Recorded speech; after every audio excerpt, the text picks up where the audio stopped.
Welcome to the Apocalypse Apartment. This establishment is designated as a novice apartment, which will accommodate 80 novice players on the first day of gameplay, along with a random allocation of 80 survival stones. On the 8th day of gameplay, an additional 20 experienced players will be introduced, accompanied by 20 more survival stones. This apartment will self-destruct on the 11th day of gameplay. Players without survival stones at that time will meet their demise alongside the apartment. Conversely, those who possess survival stones will embark on a genuine journey within the Apocalypse Apartment. Players may exchange survival stones for survival points within the apartment, which can be utilized to procure resources, abilities, items, and all that players desire.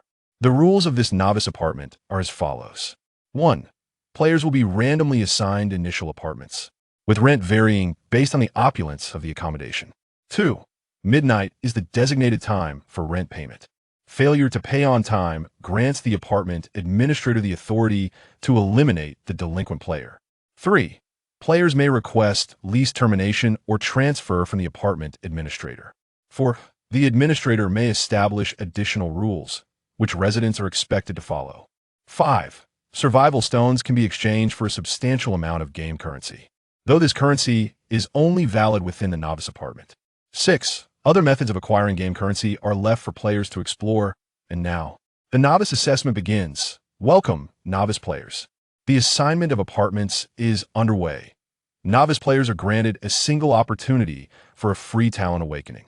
The talent awakening process is commencing. Ding. Talent awakening complete. Wishing all novices an enjoyable gaming experience. A game. Enjoyable. Is this truly a game? Jiang Ye pinched his arm sharply, wincing at the sudden pain. So this is a real game? Then does the term destruction and elimination signify actual death? But why? He had just been fervently writing an exam, and now he finds himself here. Moreover, the voice in his mind had indicated a successful talent awakening. Yet why?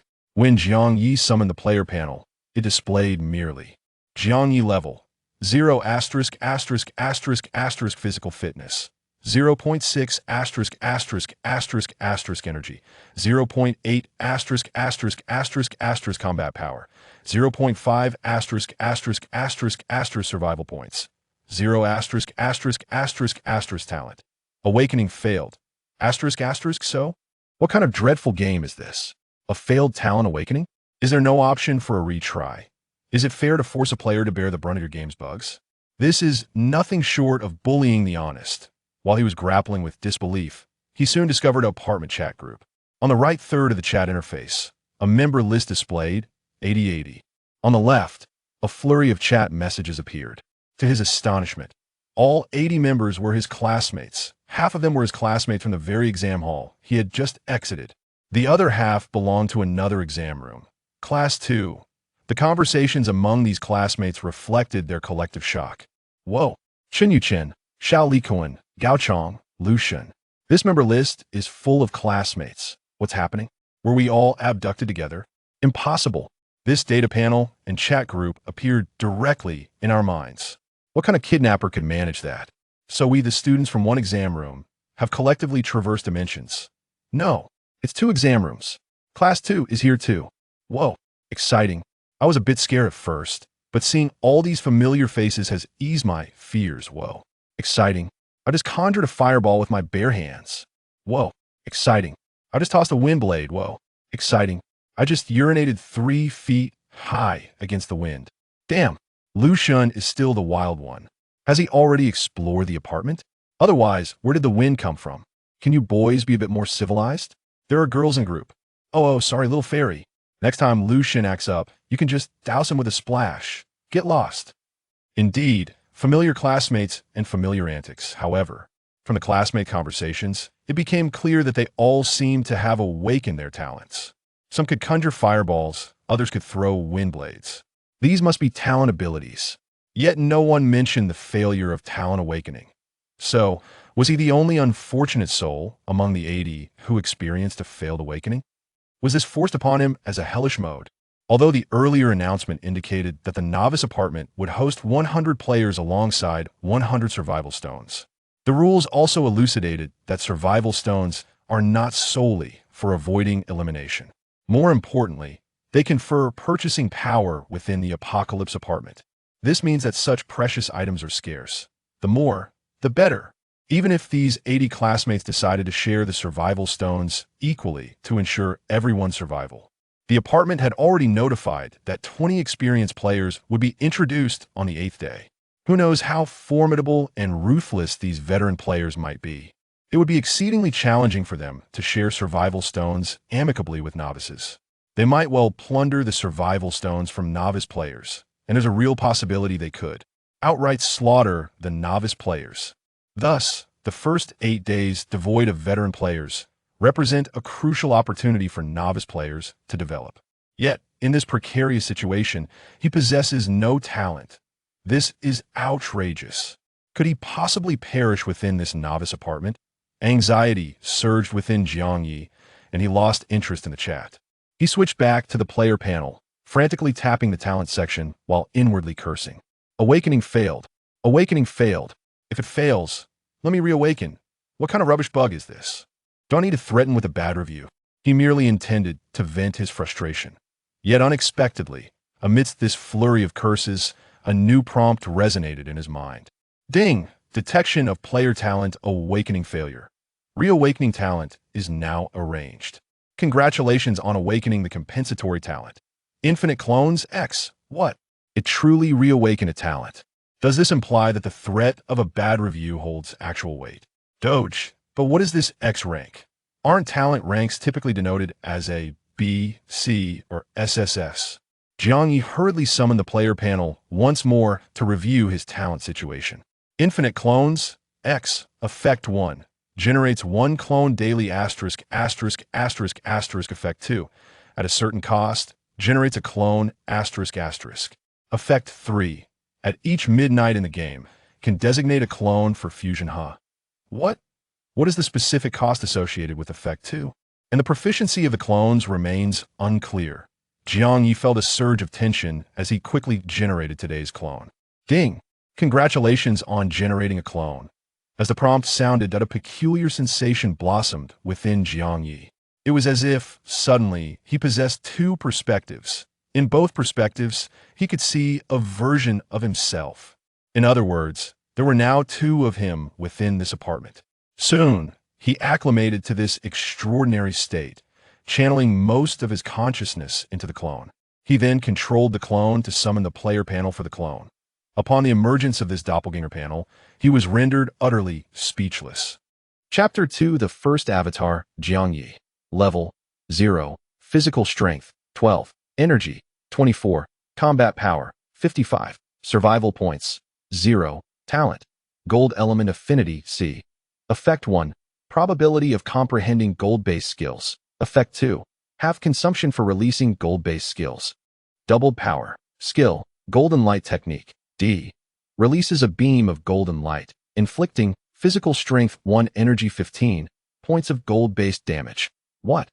Jiang Ye was astounded to discover that this avatar possessed an innate talent. As for the skill, Golden Light Technique, it was automatically comprehended through the talent of Gold Element Affinity. Those in the group who cast fireballs and wind blades had similarly awakened their respective elemental affinities to learn elemental skills. Of course, there were a few foolish individuals who, despite having talent, had not yet grasped any skills and were eagerly seeking advice from others. Now, Jiang Ye harbored serious doubts that each of his avatars would inherently possess a talent. If this were indeed the case, then this X-level talent would truly be a formidable existence. Even talents of the SSS level might pale in comparison. Theoretically, as long as he created enough avatars, there was a chance to manifest an SSS level talent. Gasp. In extreme circumstances, when he had an overwhelming number of avatars, he could potentially possess all SSS level talents. Incredible. This was astonishing. However, Jiang Ye quickly regained his composure. He realized that while the talent for infinite avatars was undeniably powerful, his current strength was rather meager. Indeed, at this moment, he was perhaps the weakest he would ever be in his life. His original self was nothing more than a pitiful combatant. The avatar with a C-level talent had only mastered a D-level skill, which was hardly impressive. With such scant power, any minor misfortune could lead to his untimely demise on the very first day. Thus, He had to either bide his time and survive while weak or find a way to grow rapidly. The stipulation of paying rent for his apartment evidently precluded him from simply hiding away. He had to devise a means to earn the rent. After all, according to the rules, failing to pay the rent by midnight would result in annihilation at the hands of the apartment manager. Yet, as Jiang Ye gazed at his luxurious apartment, akin to a five-star hotel presidential suite, he felt dizzy and a chill run down his spine. Earlier prompts had indicated that the rental prices varied based on the specifications of the apartment. Jiang Ye hurriedly consulted the method shared by his classmates in the group to check the rent. He dashed to the door and pressed his palm against it. Instantly, the information about his apartment was displayed. Apartment area, 25088. Apartment rent, 125,440 per day. This string of numbers left Jiang Ye utterly stunned. He had seen others in the group sharing their rental prices, most of which were merely dozens or hundreds per day, with a few slightly higher, only reaching a few thousand. Yet his rent astonishingly soared to an astounding 1.25 million per day. What the hell? How could he not consider relinquishing this lease? He had to cancel the contract. Is it truly possible for the rental situation to proceed so smoothly? Jiang Ye glanced at the chat group and noticed that her classmates had gradually quelled their fears of this unfamiliar environment through conversation. After all, high school seniors are no longer children. Some even expressed sentiments such as, "Had I known I would be transported to this wretched place, I would have relished my weekend instead of foolishly spending it at home completing a tedious 7 exam papers. I woke up at 4 in the morning to copy homework, only to feel it was all in vain. It's all your fault, Wang Jie. If you were more resolute about not lending me your notes, I wouldn't have had a copy. Su Yuan, is it my fault? Haha, just kidding. Don't take it to heart, Wang Jie. In any case, I now feel that being transported here is quite favorable. I'll no longer have to endure sleepless nights writing papers or suffer from constant exam anxiety. I genuinely do not wish to return to the grind of senior year. Exactly. No matter how hard it is here, it cannot possibly be worse than senior year. Don't you all think about your parents? They must be so worried about our sudden disappearance. What is there to worry about? Perhaps our parents are also undergoing their own assessments in different novice apartments.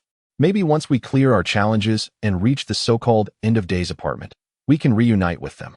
Indeed, ISNT at what Teacher Yang always says. There's no need to excessively fret about the distant future. Facing the present with courage is the answer to life. Right. Given the situation we're in, we have no choice but to confront it. All right, enough already. Can you stop referring to teachers? There are no teachers here. Our mission is no longer to study, but to navigate this novice apartment. Precisely. Our long-term objective is to survive until the 11th day, possessing a survival stone in our hands. And the immediate priority is to devise a way to earn today's apartment rent. Earning rent and seeking a survival stone should be achievable simultaneously. Has anyone ventured outside the apartment? Is it dangerous out there? I opened the apartment door for a glance. It resembled a hotel corridor, albeit dimly lit and eerie. I quickly shut the door and didn't dare go out. This one do. We ultimately need to step out to earn rent. Otherwise, if we cannot pay, we'll be erased tonight. It's unfortunate that we are scattered across different apartments.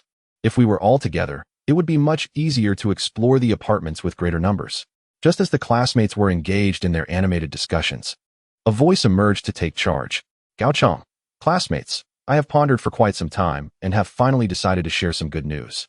I, Gao Chang, have awakened an S-grade talent in the talent awakening phase, specifically affinity for the thunder element. Moreover, I believe I possess a decent level of comprehension. I initially grasped a C-grade skill, Thunderball, and a B-grade skill, Thunder Flash. Simultaneously, my physical strength and energy have both surpassed 5 points, and my combat power has reached an astounding 48. Chapter 3, Upgrade Announcement. Upon hearing this declaration, all the classmates were left utterly astonished. After a brief silence in the chat group, a flurry of messages erupted. What the heck? An S-rank talent. 2 skills comprehended from the start. Is this even real? Gao Chang, are you serious? Are you really not just boasting? A combat power of 48. That's 10 times my strength. This is outrageous.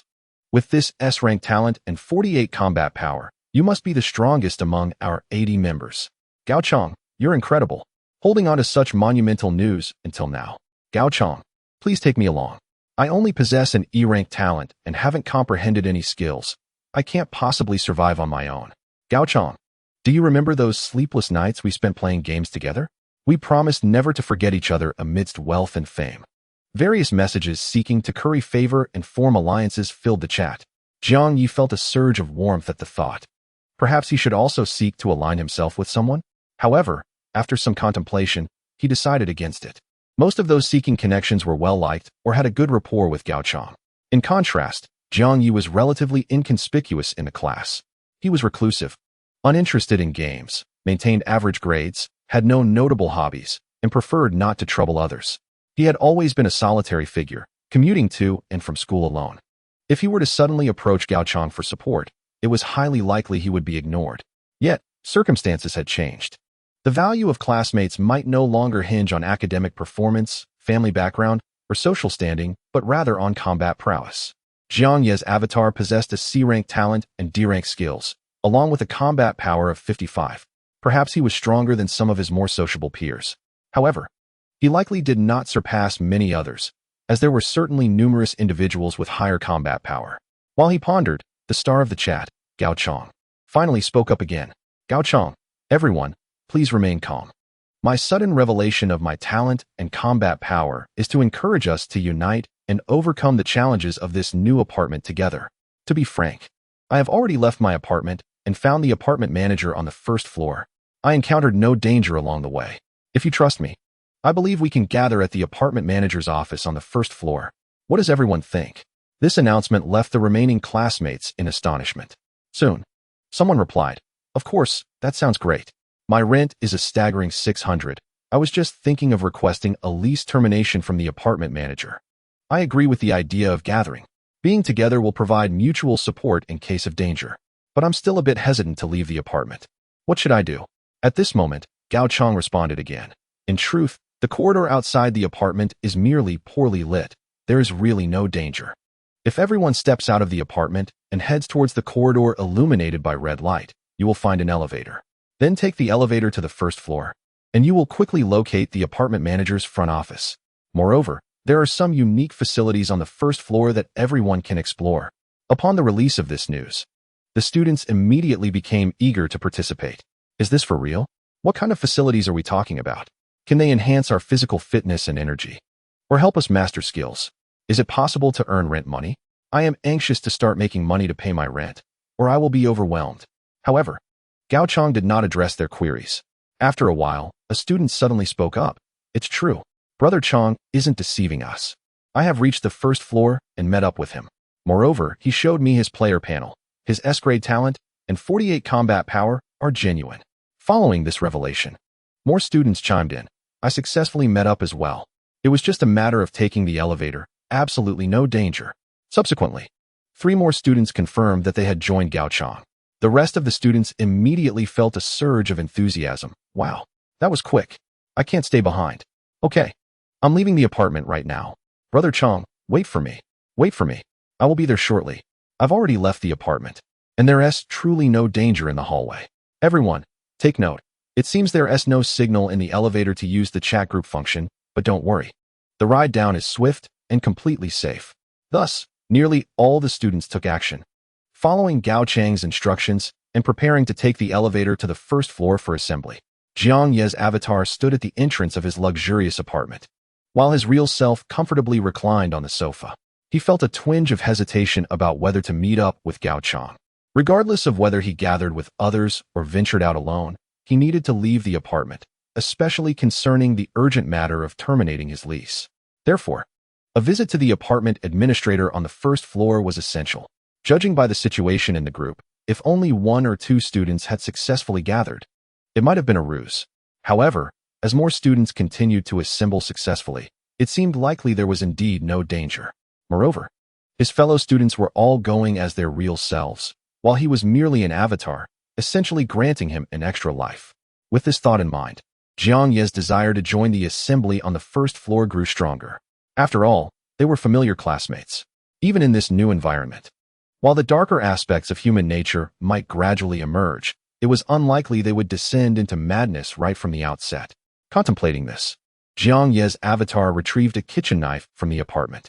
Gripping the knife in one hand, he cautiously opened the apartment door with the other. Outside, the dimly lit corridor stretched before him, appearing rather long. He cautiously peered left and right, discovering that approximately every 3 meters along the corridor, there was a door. Each door corresponded to an apartment room, and each bore a specific number. Jiang Ye glanced at the number on his door, which read 2025. This was likely not a year, but rather indicated the 25th room on the 20th floor. It seemed this apartment building was indeed quite tall. After confirming that there was indeed no danger, Jiang Ye cautiously stepped out of the room. He glanced to his left and right, and noticed a flickering red light emanating from the direction of the corridor to the right. According to Gao Chang, the red light indicated the location of the elevator. Jiang Ye's doppelganger tightened his grip on the kitchen knife and carefully made his way toward the red glow. Meanwhile, his physical self lay on the sofa in the apartment, monitoring the messages in the chat group while deep in thought. This apartment appeared to have at least 20 floors, with seemingly an abundance of rooms on each level. Yet, there were only 80 novice players among them. Were all those extra rooms vacant, or did they harbor other beings? As he pondered these questions, the doppelganger soon arrived at the elevator glowing red. However, just as he waited for the elevator, a notification suddenly resonated in Jiang Ye's mind. Ding. Apartment announcement. Congratulations to Wang Lingling for becoming the first player in this apartment to reach level 1. Reward, Black Iron Treasure, Chest X1. Chapter 4 Unity reached level 1. What the hell? How did she manage that? Jiang Ye, still on the sofa, sprang up in surprise and hurriedly checked the chat group. As expected, the entire chat erupted in excitement. What the hell? Wang Lingling from Class 2? She leveled up to level 1. I heard it. I just stepped out of the elevator and was startled by the announcement. Wait, how did Wang Lingling level up? Did she defeat monsters? Does that mean the apartment is dangerous? Am I the only one curious about what's in Wang Lingling's Black Iron Treasure chest? Wang Lingling, come out and share with everyone. How did you level up? Wang Lingling, we're all classmates. Important information should be shared. I bet she won share. The first to reach level 1 gets an announcement and a reward, so the first to level 2 will surely have the same. As long as Wang Lingling keeps this secret, she might maintain her lead and reap abundant rewards. Wang Lingling, don't be so naive. With so many classmates, we will eventually uncover the secret to leveling up. When that happens, Gao Chang, with his S-class talent, will undoubtedly surpass you. If you intentionally conceal the leveling secret, don't blame Gao Chang for not including you later. Exactly. Gao Chang, say something. I propose that you step up and encourage Wang Lingling to share her leveling secret. I don't believe she'll dare to hide it then. In an instant, Wang Lingling, who had leveled up first yet remained silent in the group, seemed to have become a public enemy. The messages in the chat revealed that nearly all the classmates were eager to level up. They hoped to leverage Gao Chang's influence to compel Wang Lingling to divulge her secret. Gao Chang himself seemed equally eager to advance, and he quickly followed the group's sentiment, tagging Wang Lingling. Wang Lingling, where are you? Why not join us on the first floor? I believe it's fate that we, as familiar classmates, were transported here together. We should unite to enhance our chances of survival. Soon, other classmates echoed in agreement. Exactly. Don't forget that the announcement mentioned veteran players would enter the apartment. If we new players don't unite, how can we compete against the veterans later? Right. Wang Lingling, don't be too selfish. It's better to share crucial information with everyone. Indeed, if I had any vital information, I would certainly share it willingly. Such moral coercion was evident in their words. Jiang Ye, watching the unfolding drama, hoped that Wang Lingling would divulge the secrets to leveling up. After all, an increase in levels should yield certain advantages. In this unique environment, every bit of strength could translate to a greater hope for survival. It was precisely for this reason that these classmates disregarded camaraderie and resorted to moral pressure. Their desire to become stronger was overwhelming. Thus, under the chorus of their entreaties, the previously silent Wang Lingling finally spoke up. However, her first message was, Wang Lingling, level 1, stamina, 68, energetic, 84, combat power, 68, survival points, 0, talent, dark element affinity, S, skills, shadow clone, A, summon undead, B, black cyclone, B. Was this Wang Lingling's player panel? All the classmates, including Jiang Ye, were left dumbfounded by the message Wang Lingling had sent. Her panel was astonishingly luxurious. Though she possessed an S-level talent, she had comprehended 1 A-level skill and 2 B-level skills. Moreover, both Shadow Clone and Summon Undead appeared to be exceedingly powerful. Even more astonishing was her combat power, which reached a remarkable 68. This was 20 points higher than Gao Chang, who also had an S-level talent. In the chat group, a profound silence ensued, akin to deathly stillness. Wang Lingling then sent another message. The comprehension of skills should be related to the level of talent, as well as the insight of my classmates. The higher the insight, the more skills one comprehends, and the higher their skill levels. However, the skill levels obtained through comprehension should not exceed one's talent level. May I inquire if there are any talents among you that surpass the S level? A talent surpassing S level? Jiang Ye's X-level talent should be the answer. However, since his talent is of a growth type, he certainly wouldn't be foolish enough to flaunt it in the group while still in its weakest form. As a result, no one in the group responded. Wang Lingling continued. All right, it appears that among the 80 of us, I should be the strongest. Now, if you wish for me to share the secrets of leveling up, I have a request as well. Though you all assert that we are a team and should unite and assist each other, I am well aware that some individuals harbor selfish intentions and do not wish to collaborate. Thus, the information I possess is not meant to be shared with those who lack solidarity. My thoughts align with the sentiments expressed by our classmate Gao Chang. I propose that all willing students who value unity and mutual assistance gather on the first floor. Subsequently, I will reveal the secrets of advancement at this assembly point. In essence, those who choose to remain solitary and do not join us will forfeit the opportunity to partake in my revelations. As soon as this notion was voiced, several classmates quickly echoed in agreement. I concur. There is nothing wrong with unity and mutual support. I am already on the first floor. Wang Lingling, when will you arrive? It became apparent that Sister Ling's intentions had been misinterpreted, leading to apologies from others. I apologize, Sister Ling. I did not realize your magnanimity. With Sister Ling and Brother Chang guiding us, I am confident that our classmates from both classes will successfully navigate this novice apartment. Indeed, when the seasoned players arrive, we must not falter against them. Clearly, once Wang Lingling showcased her player panel, the demeanor of her peers towards her shifted, now imbued with even greater respect than previously afforded to Gao Chang.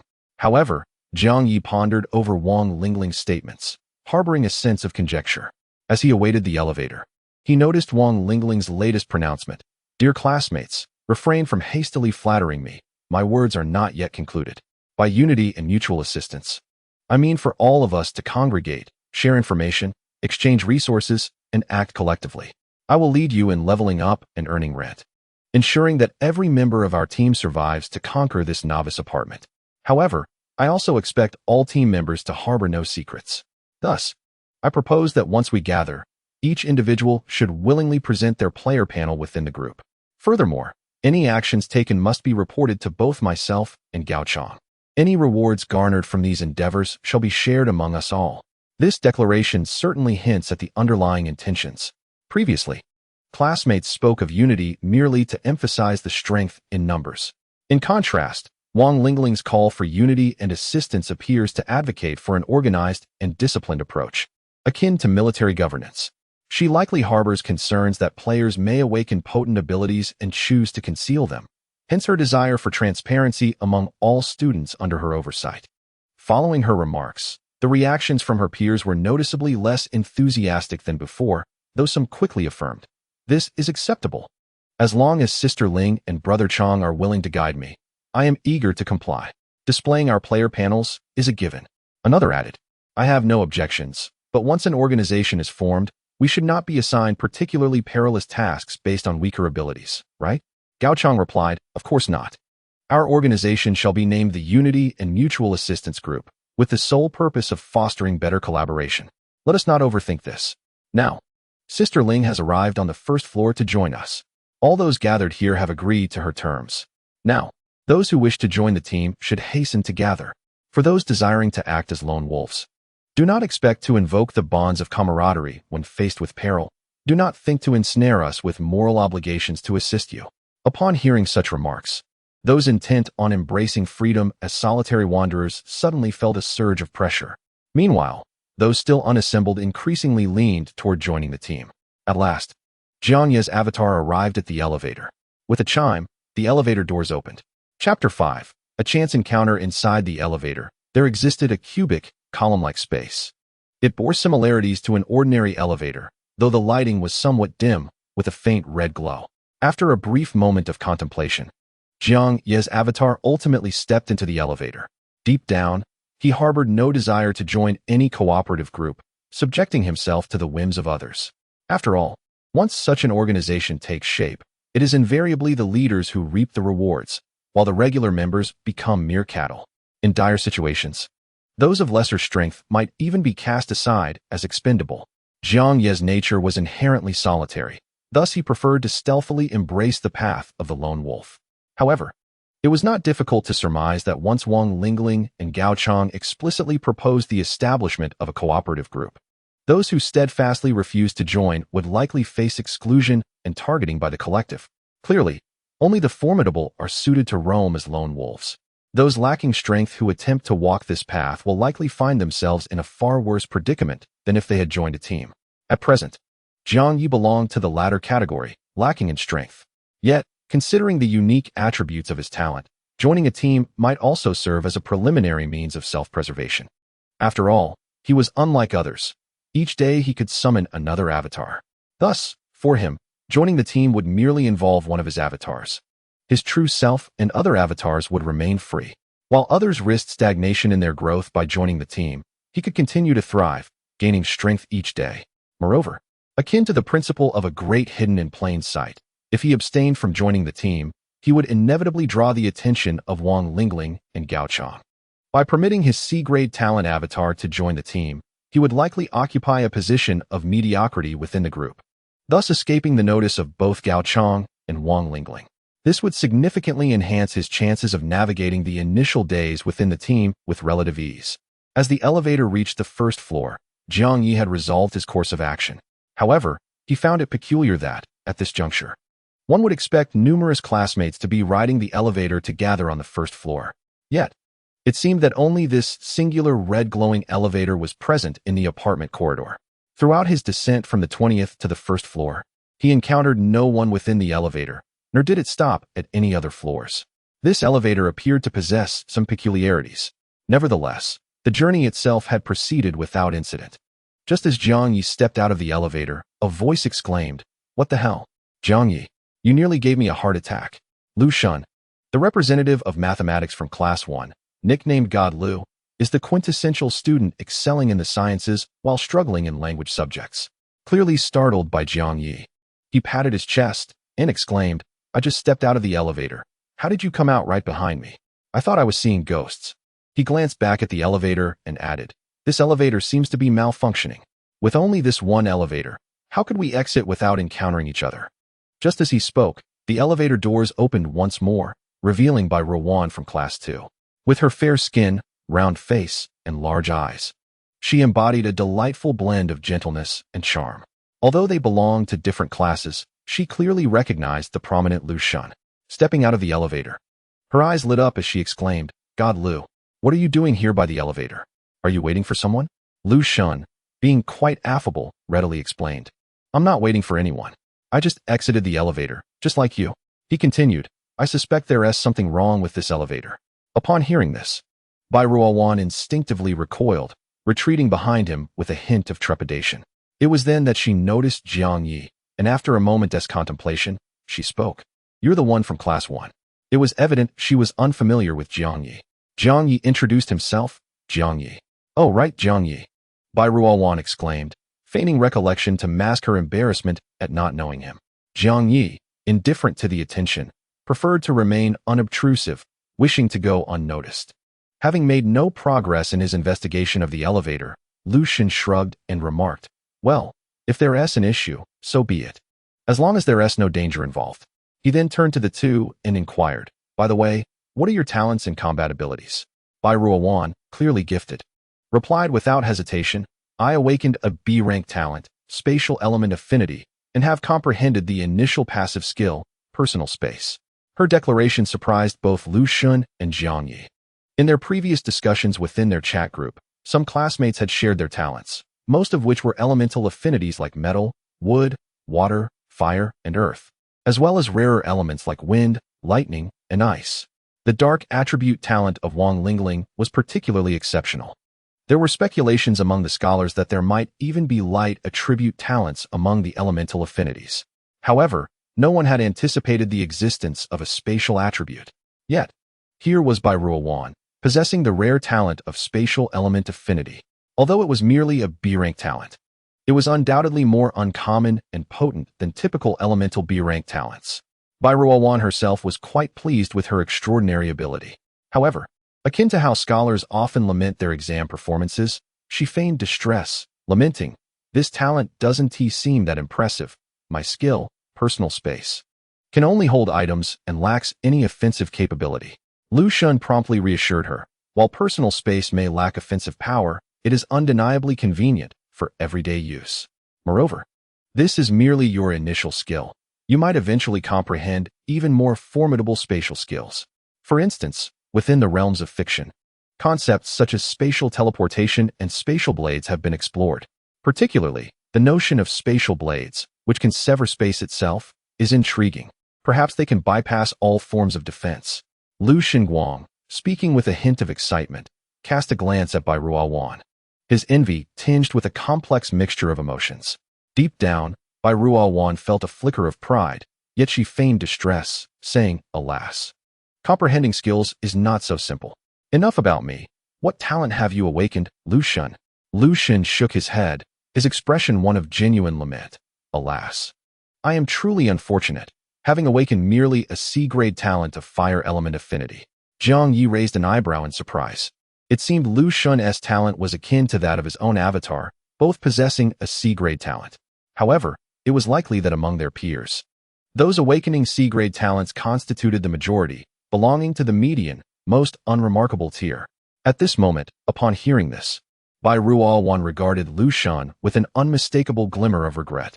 Yet swiftly, Lu Xun added, "However, perhaps my comprehension is rather exceptional. Although my talent is only C-grade, I have initially grasped a C-grade skill, Fire Rain Technique, and a D-grade skill, Explosive Fireball." Upon hearing this, both Ruowan and Jiang Ye were taken aback.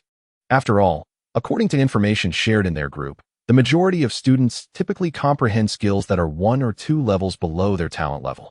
There were even instances of students possessing talent without grasping any skills. This included the prominent figures Chang and Wang Lingling, who, despite awakening S-grade talents, had not comprehended skills of the same caliber. Yet, Lu Xun, with only a C-grade talent, had simultaneously comprehended both C-grade and D-grade skills. This indicated that Lu Xun's comprehension was indeed remarkable. If he could elevate his talent level in the future, he was likely to achieve great things. Moreover, in terms of skills alone, Lu Xun's initial skill level could rival that of B-grade and even A-grade talent holders. With this realization, Ruowan dared not regard Lu Xun with disdain any longer and praised, "Truly, you are worthy of your title, Lu Xun. Your comprehension is unquestionably superior to that of the average person. One can only wonder if you will have the opportunity to elevate your talent level in the future." Lu Xun, still wearing an expression of dismay, replied, "That's why I lament my fate. My comprehension is commendable, but alas, my talent level is lacking. But enough about me. Jiang Ye, what about you? What talent have you awakened?" Jiang Ye maintained his usual aloof demeanor, rarely engaging unless approached. When questioned, he replied without much emotion, in a straightforward manner, "I awakened a C-grade talent of gold element affinity and initially comprehended a D-grade skill, Golden Light Technique." Lu Xun, confirming once more, asked, "Only one D-grade Golden Light Technique?" Jiang Ye nodded. Lu Xun reflected, "It appears that generally, those with C-grade talents awaken D-grade or E-grade skills." As he spoke, seemingly concerned that Jiang Ye might misinterpret his words, he added, "I did not intend to imply that your C-grade talent is subpar, just a general analysis of typical circumstances." Clearly, with Jiang Ye as a point of comparison, Lu Xun increasingly felt his own comprehension to be extraordinary, superior to the norm. It was a pity that he had only awakened a C-grade talent. Had he awakened an S-grade talent, he might have directly comprehended S-grade skills. At that time, it seemed that Chang and Wang Lingling would have little to do with the matter. What a pity, what a pity, deep down. Lu Xun felt an undeniable sense of reluctance and helplessness. Meanwhile, as Jiang Ye's doppelganger conversed with Lu Xun and Ruowan, his true self was not idle.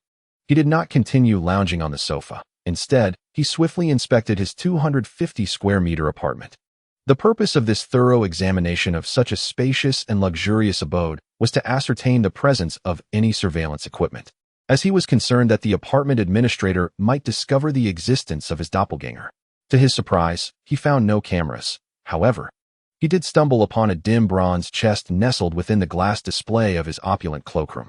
Chapter 6. The bronze chest. When Jiang Ye's gaze first fell upon it, he initially thought it was merely an antiquated copper box and was about to overlook it.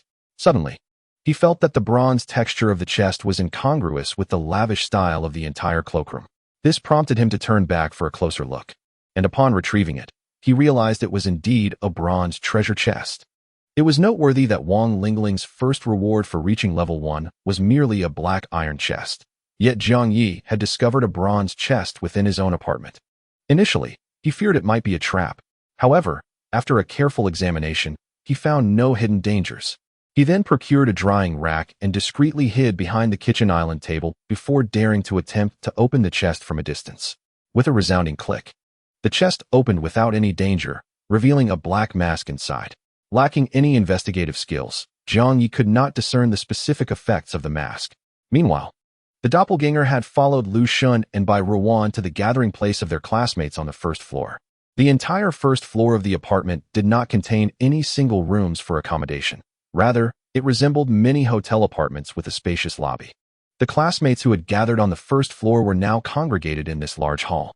Near the entrance of the apartment, there was a front desk where a middle-aged man with a cold expression sat, seemingly the fabled apartment administrator. A large group of students, led by Wang Lingling and Gao Chang, were currently engaged in negotiations with the administrator at the front desk. When Jiang Ye and his companions arrived at the lobby, they were unable to approach the front desk directly, as they were intercepted by Yu Ziyu from Class 2. Yu Ziyu claimed to be a recorder assigned by Wang Lingling, tasked with documenting the player panels and apartment numbers of the new members of the support group. Lu Shun, being a top student in his senior year, was generally well-liked. After agreeing to provide the requested data, he proactively inquired of Yu Ziyu, "May we have access to the record book of this support group?" Yu Ziyu readily nodded. "Of course. Sister Ling and Brother Chang have made it abundantly clear that we established this support group to share information and resources. Therefore, this record book is essentially public. Everyone is welcome to view it." Perhaps it was the impressive panel data showcased by Lu Shun and by Ruan that prompted Yiziu to enthusiastically elaborate. "I have recorded the player panels of over 30 classmates, with the majority possessing C and D level talents, over 20 in total. Among these individuals, several have yet to grasp any skills. As for E and F level talents, there are 3 individuals, all of whom have failed to comprehend any skills, rendering them nearly useless. In comparison, your situation, Lu Shun, along with Jiang Ye, is quite commendable.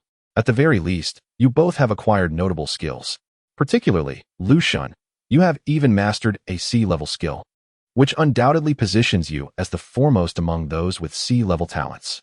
In fact, during the initial phase, you should be stronger than many B-level talents. Within our mutual aid team of over 30 members, you surely rank among the top 5. It was evident that Yu Ziyu held Lu Shun in high regard. However, Jiang Ye was somewhat taken aback, surprised that Lu Shun could rank within the top 5. Given this context, his mastery of a D-level skill with a C-level talent might indeed place him above the median. Lu Shun, too, was astonished, as he perused the records and discovered that among the 30 entries, only one person possessed an A-level talent, and they had only mastered a single C-level skill. Excluding Bai Ruan, there were 5 individuals with B-level talents, yet 4 of them had only understood D-level skills, with just one mastering a C-level skill. If ranked solely by skill level, Lu Shun could indeed secure a position within the top 5. This realization alleviated much of his earlier discontent regarding his C-level talent. So what if his talent was average? His perceptiveness was exceptional, enabling him to excel beyond others. Nevertheless, Lu Shun soon lamented, considering this. Our mutual aid group's situation appears dire. With veteran players appearing in 8 days, will we be able to cope? Yu Ziyu shared his dismay. Alas, we shall address the matters of 8 days hence when the time comes. Moreover, our mutual aid group currently comprises only over 30 members. Those who join later may possess considerable strength. While Yu Ziyu and Lu Shun conversed, Jiang Ye discreetly scanned the records. Of the 30-plus classmates, most possessed elemental and enhancement talents. Elemental talents were associated with affinities to elements such as metal, wood, water, fire, and earth, enabling the mastery of corresponding elemental skills. The enhancement talents predominantly included attributes like physical enhancement and stamina enhancement. There was even one with visual enhancement, who also grasped a reconnaissance skill. A student with auditory enhancement had not comprehended any skills, while another with sound enhancement had acquired a sound wave skill. Additionally, the fighting mastery talent likely belonged to the enhancement category, having mastered a skill named Surge Strike. Among these, the most unique enhancement talent was undoubtedly Xiao Likuan's perceptual enhancement.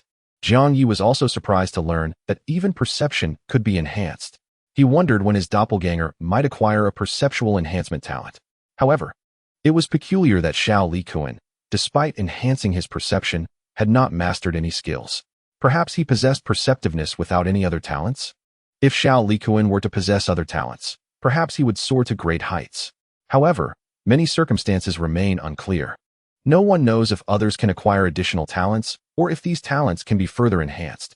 Nevertheless, after reviewing the records, Lu Xun appeared considerably more self-assured.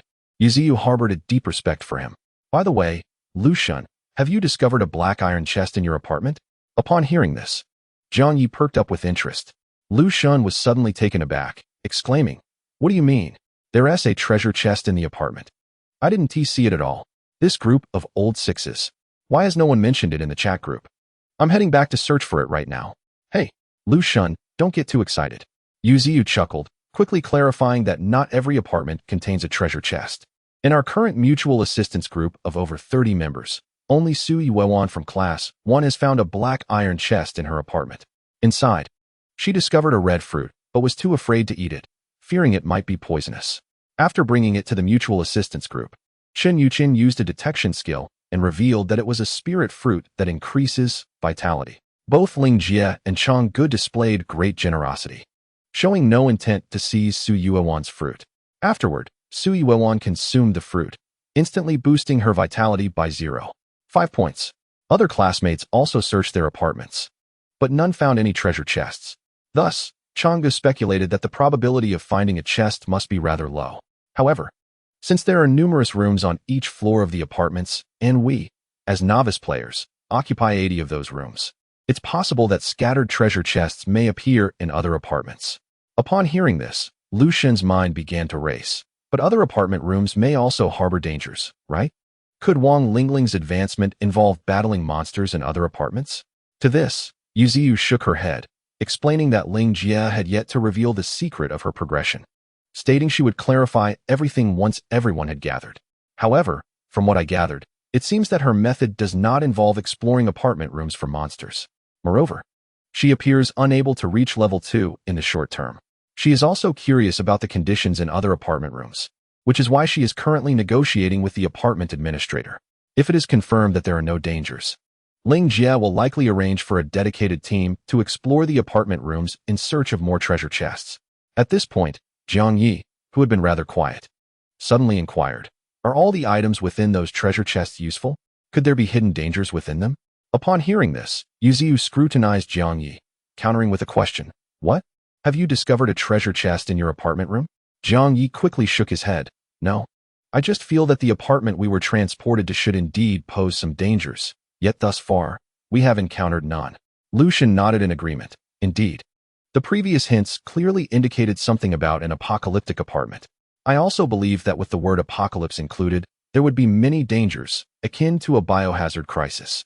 Yet, we have not faced any real threats thus far. Bai Ruowan innocently remarked. "But this is merely a novice apartment. Isn't it normal for there to be no danger?" Yiziu nodded in agreement. "Exactly. Moreover, we are not entirely devoid of risks.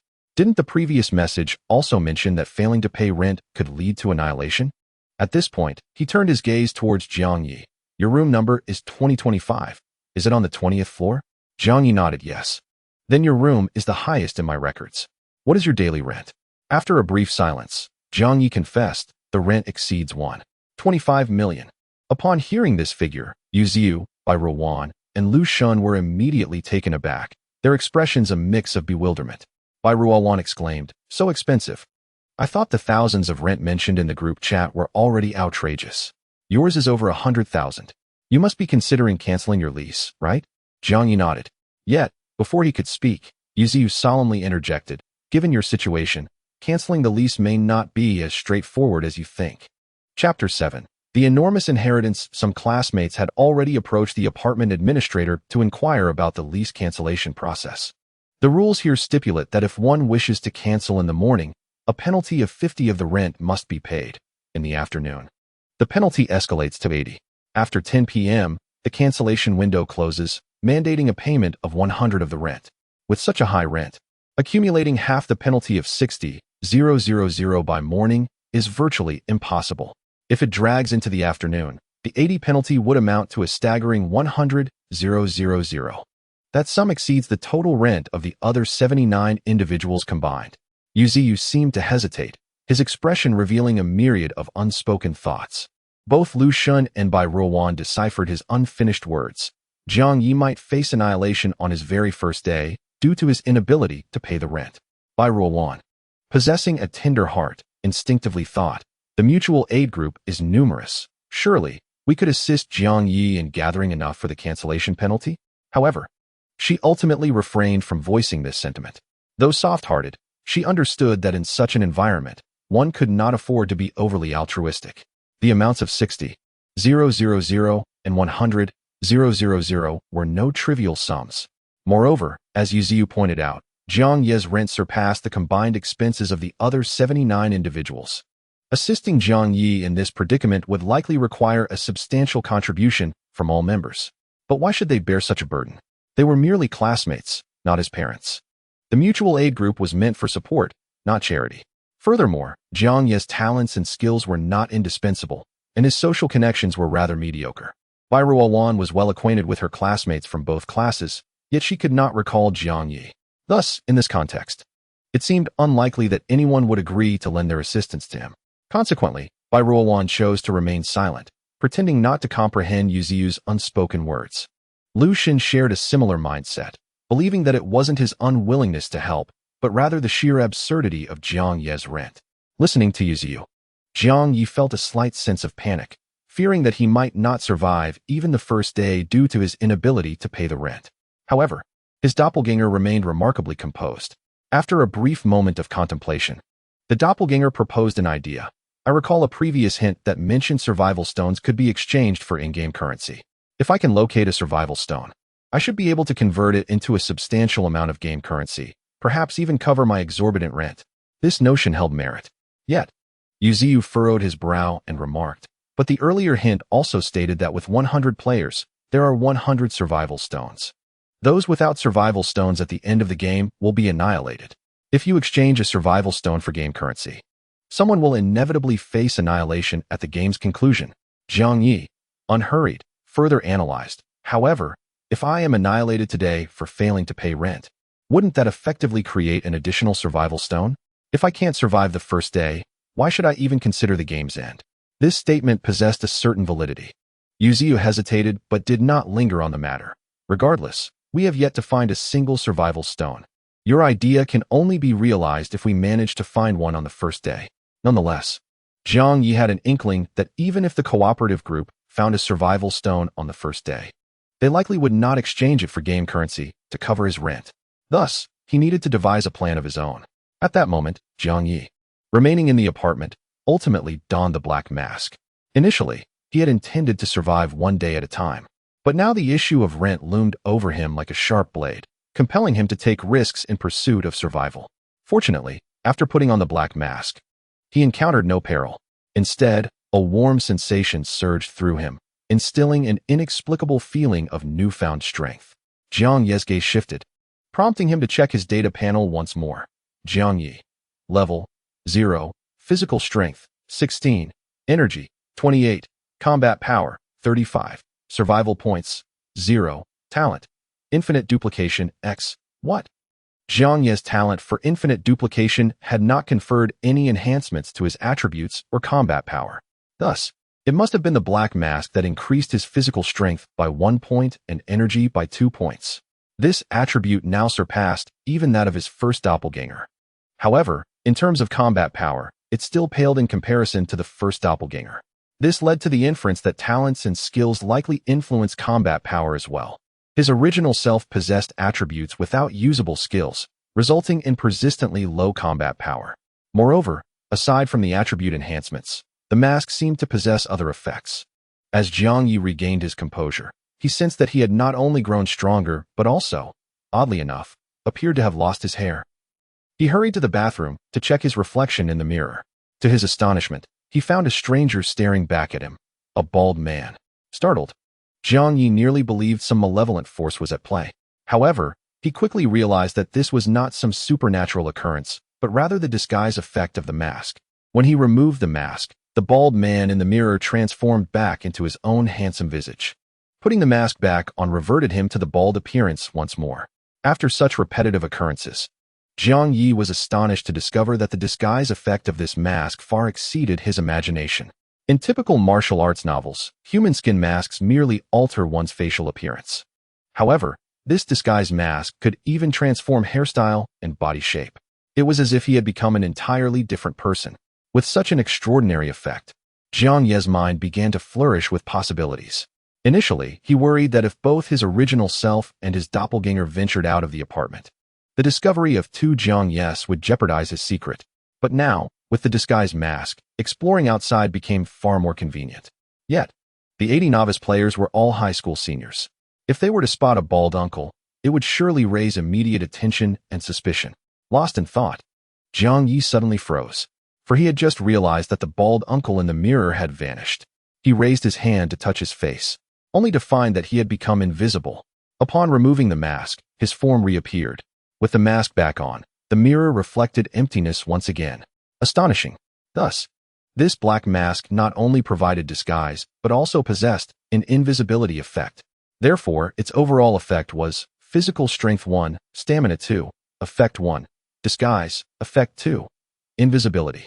And this was merely a piece of bronze equipment. How incredible was that? In comparison, Su Yuan's fruit from the black iron treasure chest, which only added 0.5 to stamina, seemed rather disappointing. However, Jiang Ye quickly reconsidered, realizing that such comparisons were flawed. Su Yuan's attribute increase was likely permanent, impervious to theft. Conversely, while Jiang Ye's mask offered greater attributes, it was susceptible to being taken by others. Moreover, the critical point was that it had emerged from a bronze treasure chest. Viewed in this light, the items within bronze treasure chests provided substantial enhancements for novice players at this stage. If Jiang Ye could continue to find more bronze treasure chests, his chances of surviving the first day would significantly increase. However, locating bronze treasure chests was no easy feat. Jiang Ye then calmed his thoughts, suddenly contemplating that the bronze treasure chest might be a form of compensation for his exorbitant rent. Otherwise, players assigned to luxurious apartments would never survive the first day. Following this line of reasoning, could it be inferred that the probability of encountering bronze treasure chests increased with the opulence of the apartment? Hence, to obtain more bronze treasure chests, he should direct his focus towards the lavish apartments on the top floor. Meanwhile, Jiang Ye's original self was engrossed in studying the bronze treasure chest strategy in his apartment room, while his doppelganger, alongside Lu Shun and Bai Ruan, had joined a mutual assistance group at the front desk of the hall. Upon formally joining the group, they quickly shared some fundamental information about the apartment, primarily concerning the special facilities mentioned during Gao Chang's call for assembly, specifically those on the first floor. These special facilities were categorized into two types, those for earning money and those for spending it. The money-making facilities were of utmost concern to the students, as they represented their means of earning rent. There were a total of 4 major service spaces, corresponding to the 4 lucrative business models: errand running, tutoring, cleaning services, and personalized services. The first 3 are quite straightforward. Errand running is akin to a delivery person, responsible not only for food deliveries, but also for parcel transport. Tutoring involves providing lessons to residents with children, albeit with some unique content, and cleaning services entail on-site housekeeping. As for personalized services, they encompass requests made by residents of a more private nature, such as haircuts, massages, and pet care. This aspect becomes rather nuanced. A few male students jokingly inquired whether there might be some specialized on-demand services, only to be met with various eye rolls from their female counterparts. Among these 4 business models, there exists a particular stipulation: the range of floors they may serve cannot exceed the floor on which they reside. For instance, if Zhang San lives on the 8th floor, he is only able to serve residents on the 2nd and 8th floors. Conversely, if Li Si resides on the 18th floor, he can cater to the 2nd and 18th floors. Moreover, the higher the floor of the resident being served, the greater the service fee that can be earned. This is where Jiang Ye's advantage of living on the 20th floor becomes apparent, as he can assist residents on the 22nd floor, thereby accelerating his earning potential. However, a diligent student has analyzed that despite Jiang Ye's relentless toil throughout the day, he may still struggle to meet his rent obligations. Although residing on a higher floor indeed allows for quicker earnings, the overall cost-effectiveness is shockingly low. Earning 2,000 to 3,000 game coins in a single day is already at his limit. A total of 120,000 is utterly unattainable. Even the 100,000 penalty for breaking the lease remains beyond his means. His sole hope likely lies in exchanging survival stones for game coins. Yet at this stage, his classmates have no leads on survival stones. Thus, it is highly probable that Jiang Ye will not survive even the first day. Nevertheless, the classmates' attitude towards him becomes somewhat intricate. While they acknowledge that Jiang Ye may not last, his ability to earn 2,000 to 3,000 game coins is noteworthy. Such a substantial inheritance could cover several individuals' rent for 10 days. Consequently, his classmates actively comfort him, offering to share their survival stones in a show of solidarity, urging him not to relinquish hope for survival, and to first focus on working hard to earn money. Who knows, perhaps in the course of his diligent efforts, he may stumble upon a survival stone. Even a prominent leader like Gao Chang, who is adored by many, took the time to reassure him, stating, "I believe that the heavens will reward every individual who strives diligently. Perhaps a survival stone will reveal itself during your industrious endeavors." Jiang Ye, listening to these words, felt a mix of amusement and hope. After all, if his assumptions are correct, the higher the floor, the greater the probability of encountering bronze treasure chests. Chapter 8. The secret of advancement. In addition to this, the benefits of residing on higher floors are also reflected in the consumption facilities within the apartment, mirroring the 4 fundamental service bases of the working model. The consumption model encompasses 4 distinct facilities: the training room, which enhances individual combat abilities through specialized training, including attribute improvement and skill acquisition; the challenge room, where players hone their battle awareness by engaging in combat with fearsome beasts; the duel room, accessible to residents of apartments on the 20th floor and above, where they can compete against other novice apartment players, with victors earning the game currency wagered by their defeated opponents.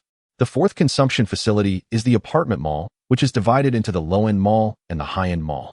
The low-end mall offers ordinary consumables such as food, shopping, and entertainment, akin to those found in the real world. In contrast, the high-end mall is restricted to residents on the 20th floor and above, with an entry fee of 1,000 game coins.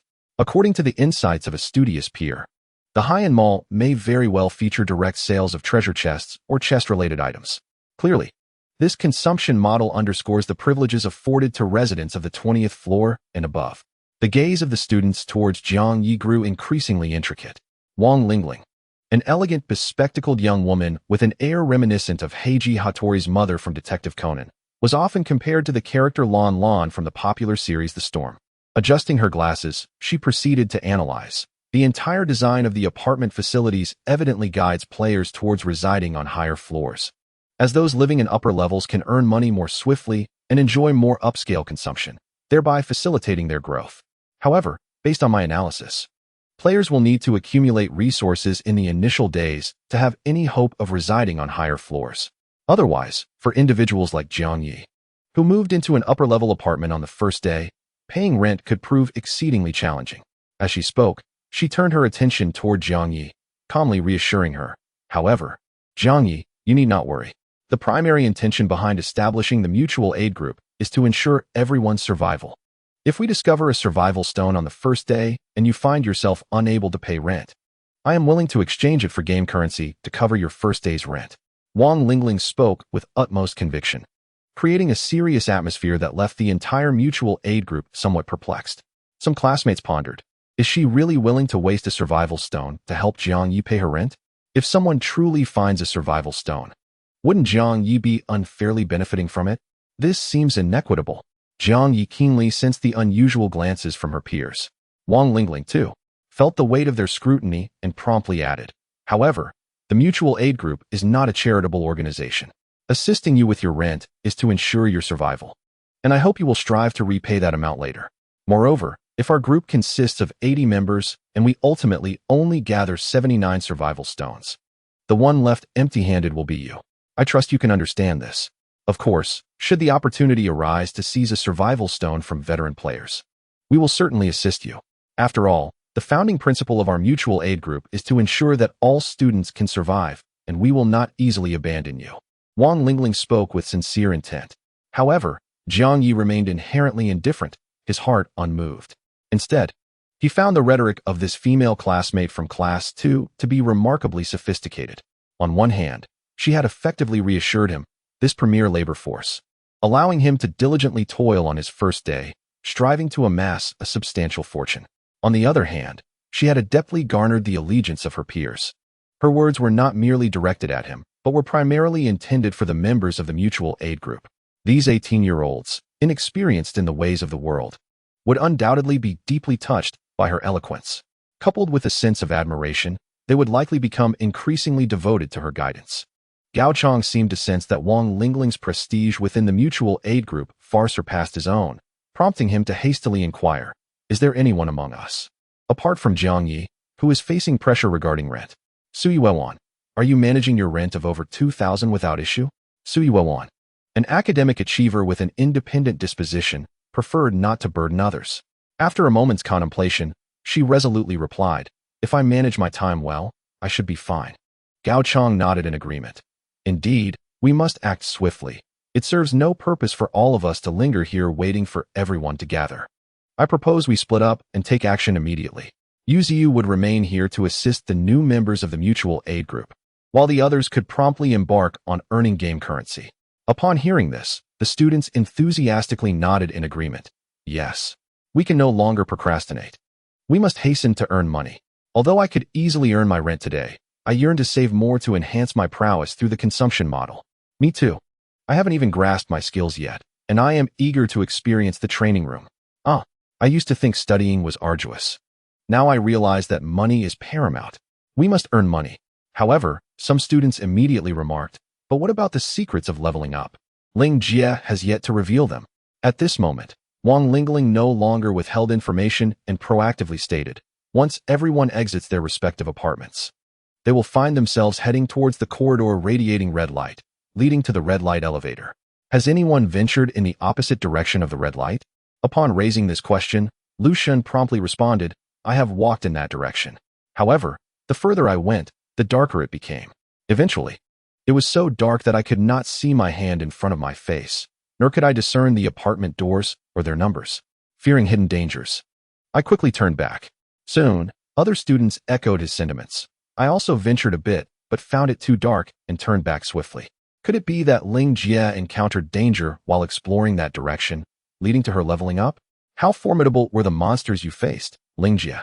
For those of us with lower combat power, it seems hope for leveling up is currently elusive. Wang Lingling's expression grew serious as she explained, indeed, I achieved my level up while exploring that direction. However, I truly do not know what transpired. Like Lu Shan, I ventured for a while, but found it too dark to continue. The difference is that I possess an A-level skill called Shadow Clone. Thus, I promptly dispatched my Shadow Clone to continue the exploration in that direction. Lacking the perspective of my clone, I remained oblivious to its experiences. Suddenly, when I received the notification of leveling up, I was taken aback. However, the weight of my heart grew heavier when, shortly after my ascension, that Shadow Clone perished. If I wished to utilize this skill again, it would likely have to wait until tomorrow. At this juncture, Wang Lingling's expression revealed a hint of anguish. The Shadow Clone was intended to serve as her formidable aid, yet it met its demise during the exploration of the corridor. This loss, she felt, could not be compensated by the level up or the reward of the black iron treasure chest. As Gao Chang pondered, curiosity soon bubbled forth. I wonder how much combat power your Shadow Clone possessed? Wang Lingling pressed her lips together and replied solemnly, conservatively estimated. It boasted nearly 20 points of combat power. Hiss. Upon hearing this, the classmates gathered at the assembly point collectively inhaled sharply. They were astonished to discover that Wang Lingling's mere clone surpassed their own powers by 4 to 5 times. The crucial fact was that this clone had ultimately perished. Had they continued to delve deeper into that corridor, they would likely have had no chance to level up and would have met their end instead. Moreover, for Wang Lingling now, the prospect of advancing to level 2 seemed nearly impossible. Lucian also expressed his trepidation. Goodness. Fortunately, I had an inkling that something was amiss and turned back in time. Otherwise, I might have already met my demise. However, scarcely had he uttered his lament when a sudden scream pierced the air among the students. Chapter 9. Casualties. Ding dang. What are you shouting about? You nearly scared me to death. Exactly. Ding dang. What on earth are you calling out for? The classmates turned their gazes toward Ding Dang from class 2. They found him pale-faced and wide-eyed with fear. You all must look at the chat group. The chat group? I don't see any outrageous remarks in the chat. Oh no, it's not the remarks. It's the member list. Quickly, look at the member list. The previous count of 8080 has now become 7,880. What does this mean? Does it imply that 2 individuals have logged out? Logged out? How is that even possible? I haven't seen any option to exit the game. Are you foolish? This logout should mean they are dead. So just now, we lost 2 classmates. No, it can't be. People are gone. It was Fan Yuhang and Chen Yuan from class 2. They must have ventured toward the corridor, exploring in the opposite direction of the red light, only to be devoured by some creature. Hiss, please stop. I'm feeling a bit scared. Thank goodness we formed a mutual aid group. Otherwise, seeing the member count dwindle alone would have left me too frightened to step outside. But when we undertake those errands to earn rent, will we encounter dangers as well? Upon uttering these words, the classmates who had initially been eager to work were suddenly filled with trepidation. Meanwhile, as Gao Chang and Wang Lingling stepped forward to calm the crowd, Jiang Ye felt a weight in his heart. In truth, upon learning of Wang Lingling's level up, a thought flashed through his mind. He suspected that Wang Lingling might have ascended to level 1 through acts of killing, although he knew that she had not committed murder. However, Fan Yuhang and Chen Yuan may have met their demise at the hands of a fellow student. After all, among those who failed to assemble, some might speculate that Wang Lingling ascended through murder. Such thoughts could very well lead to corresponding actions. This, however, is merely a conjecture of Jiang Ye. At that moment, a slightly plump girl among the classmates suddenly spoke with tearful eyes. Fan Yuhang might have encountered an accident while exploring the corridor, but Chen Yuan is my dearest friend. She possesses a particularly timid nature, and I truly find it hard to imagine her venturing into the corridor like Lingjie and the others. Upon hearing this, Lucian's expression changed dramatically. He immediately adopted a serious demeanor and analyzed. Indeed, as long as one does not venture deep into the corridor, danger should be avoided. A timid girl like Chen Yuan is unlikely to willingly explore the depths of the corridor. Therefore, it stands to reason that she should not have succumbed to any peril lurking within. Wang Lingling, quick-witted, interjected in a low voice. Are you suggesting that she was murdered? Lucian nodded. Not just her. Fan Yuhang likely met the same fate. They both vanished from the member list almost simultaneously. I surmise they may have encountered 1 or more classmates while making their way to the assembly. Being fellow students, they would have been caught off guard, and then Lucian's sentence trailed off, yet the implication was unmistakable.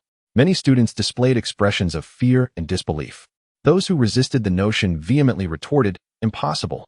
We are all classmates. We haven't even harmed a chicken. How could we suddenly resort to murder? Exactly. To kill 2 at once? This speculation is far too malicious. Many classmates struggled to accept the idea that one of their own had begun to kill. Lucian, exasperated, remarked, haven't you been following the news?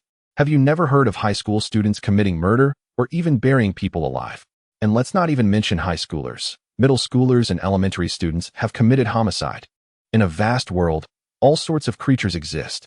The issues present in society will only be magnified in this apocalyptic setting. You all are incredibly naive. To label my reasonable conjecture as malicious is truly baffling. Just then, Wang Lingling suddenly intervened, calming the students as she said, Lucian's analysis holds some merit, but the sentiments of the classmates are also quite understandable. However, as the saying goes, one should harbor no ill will, yet remain vigilant against others. I hope that within our mutual aid group, we do not harbor any classmates who would take the initiative to commit murder. Simultaneously, I urge each of you to remain cautious of your peers, lest you be harmed by someone you trust. I believe that if you do face malicious attacks from classmates in the future, you should promptly share the perpetrator's information in the chat group. Thus, even in misfortune, The mutual aid group can assist in seeking retribution. Wang Lingling's thoughtful words resonated well, successfully garnering support from her peers. Chang, seeking to assert his presence, proposed that he and Wang Lingling investigate the cause of death of Fan Yuhang and Chen Yuan. If they could locate the bodies, perhaps they could discern whether the two had perished at the hands of a classmate or a monstrous entity. However, Wang Lingling calmly shook her head, stating, "We can only access the floor of our own apartment. If Chen Yuan and Fan Yuhang died on a floor above ours, we would have no chance of discovering their bodies. Therefore, instead of wasting time searching for corpses to determine the cause of death, it would be more prudent for each of you to remain vigilant while working on your respective floors. Should anyone encounter the bodies during their tasks, we can analyze the cause of death at that point." This assertion was evidently more rational. Chang's expression faltered momentarily. He contemplated suggesting that Jiang Ye, who had access to higher floors, could investigate instead. Yet, as if reading his thoughts, Wang Lingling added, "While Jiang Ye could indeed look into the cause of death, his time is better spent earning money, which creates greater value. Moreover, we have already squandered considerable time. It is imperative that we act swiftly and prioritize paying today's rent." This statement struck a chord, and the classmates nodded in agreement. Only Chang harbored dissatisfaction toward Wang Lingling, who had the audacity to overshadow him, especially considering she was a girl. It was he who had initially called for the assembly of classmates, yet now Wang Lingling seemed to overshadow him at every turn. The atmosphere between these two formidable individuals was palpably delicate. Nevertheless, Jiang Ye remained unfazed. At that moment, his avatar finally had the opportunity to take action. Among the 4 service stations, he chose the cleaning job, for it was the only role that could fully leverage his advantage of being on a higher floor. First and foremost, he dismissed the idea of tutoring, as the apocalyptic apartment did not resemble an environment conducive to learning subjects like language, mathematics, or foreign languages. The content of potential tutoring would likely be unpredictable, a risk he was not willing to take. Secondly, the special services job was rife with uncertainty. Lastly, the errand-running tasks were too fragmented, with each assignment being trivial. Although high-floor errands came with a better pay rate, they also included lower-paying tasks from the lower floors, which would waste time. Furthermore, errands typically only delivered to the door, preventing access to the higher floors of the apartments. Jiang Ye had aspirations of entering luxurious apartments in search of bronze treasure chests. Hence, the cleaning position, which permitted entry into the apartments, not only promised greater earnings, but also the chance to discover treasure chests, perfectly aligning with his desires. Naturally, the cleaning job might entail some risks. However, with 4 options available, one must choose a means of generating income. Meanwhile, most of his classmates opted for errand-running roles, still haunted by the shadow of the 2 classmates' deaths. They instinctively hesitated to interact excessively with other residents of the apartment. Thus, the seemingly safer option of delivering to the door appeared more appealing. Soon, the classmates eagerly collected their work badges from the 4 service stations and set off with great enthusiasm. Jiang Ye quickly examined his badge and discovered that each job was specifically categorized by employee levels. For instance, in the realm of errand running, completing a certain number of deliveries can elevate an employee's rank. The higher the rank, the greater the remuneration per delivery. Concurrently, both commendations and criticisms will influence the ascension of an employee's status. Furthermore, it is noteworthy that the rankings of employees across 4 distinct jobs are calculated separately. This implies that it would be prudent for these individuals to commit to a singular position and persist therein. By doing so, they can amass experience and enhance their ranks, thereby accelerating their earning potential over time. This notion evokes the idea of delving deeply into a specific field, leading to promotions and salary increases. When contemplating this, the notion of Jiang Ye, possessing the ability to create infinite duplicates of himself, reveals an extraordinary advantage in the pursuit of financial gain. While others toil alone for their earnings, he can assemble a team of duplicates, engaging in a fervent competitive hustle. As time progresses, the proliferation of his duplicates will undoubtedly result in an exponential increase in his earning speed. However, the grim reality of having already lost 2 classmates weighs heavily on his mind, compounded by the exorbitant pressure of rent. A sense of unease envelopes Jiang Ye, as he yearns desperately to swiftly acquire a second or even a third duplicate. Yet, he is left pondering the price one must pay to create such duplicates. Chapter 10. The disappearing package. If only he could locate the survival stone swiftly. That item is undeniably precious and may even serve to increase his number of duplicates. However, it seems that such a treasure is not easily found. Jiang Ye suspects that since there are distinctions in the working and consumption modes between levels above and below 20, it is highly probable that the invaluable survival stone is predominantly located on the higher floors. At this moment, Jiang Ye feels a surge of impatience. With his work badge in hand, he instinctively considers accepting a cleaning task on a higher floor. For instance, a cleaning assignment on the 20th floor offers a lucrative reward of 8,800 game coins, the potential for substantial earnings, coupled with greater opportunities to discover treasure chests and survival stones, is undeniably enticing. However, when the prompt appears on his work badge asking, "Are you sure you want to accept this task?" Jiang Ye ultimately regains his composure, although he is but an 18-year-old high school senior. The early death of his mother and his father's demanding job left him neglected, often living in the homes of various relatives. This experience of living under others' roofs has rendered him more perceptive than most. Rather than exuberantly showcasing himself, he is more accustomed to observing the patterns of the world around him. While he may not be the most intellectually gifted individual, he has nonetheless formulated a set of principles.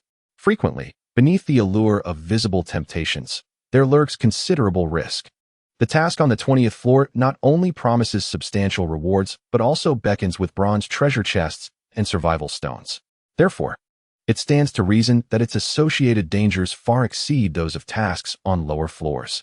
Yet, should he simply relinquish this opportunity and pursue safer tasks on lower levels? If he does so, he risks failing to earn sufficient funds for rent on his first day, which would lead to his demise. In a moment of conflict, Jiang Ye grapples with his decision.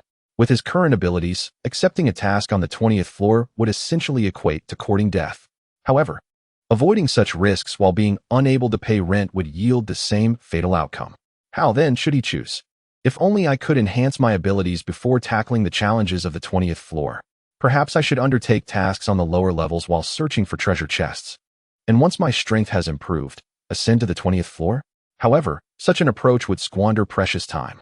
Engaging with tasks that allow access to the apartment rooms typically consumes several hours. Moreover, the likelihood of encountering treasure chests on the lower floors is exceedingly slim. They are merely the most basic black iron chests, offering little assistance. Is there truly a means to efficiently and swiftly augment my power? Just as I was caught in this dilemma, a courier with a badge in his hand approached me and initiated conversation. "What troubles you, Jiang Ye? Why aren't you hastening to complete your tasks?" He leaned in to glance at my badge, complimenting, "Given your unique circumstances, it's indeed more profitable for you to engage in cleaning." He assumed I was merely feeling discontent, offering words of comfort. This apocalyptic apartment is akin to a game. We all find ourselves as laborers, and no one would deride the work of a cleaner. We are all in pursuit of earnings, and there is no shame in that. I nodded in gratitude and clarified, "It's not that I disdain the work. Rather, I am apprehensive about the potential dangers that may lurk." He understood my concerns, as this unfamiliar and bizarre environment instills fear in everyone. Thankfully, we were surrounded by familiar classmates. If it were solely strangers, the trepidation would likely intensify. Quick-witted, he promptly suggested, "In your situation, aside from labor, there exists another option.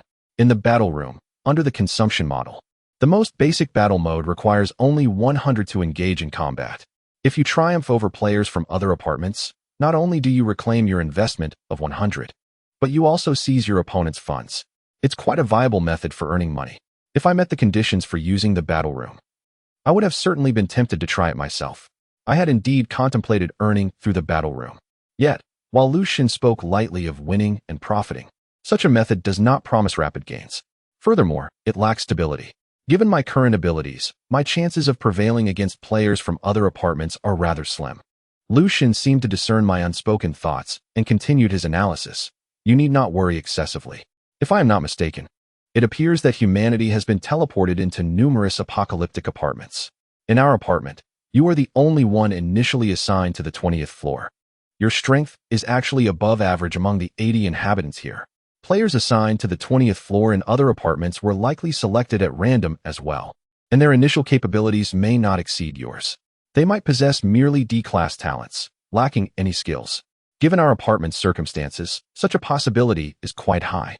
If fortune favors you in matching against opponents, Securing a victory should not be overly difficult. I must concede, Lucian's analysis holds merit.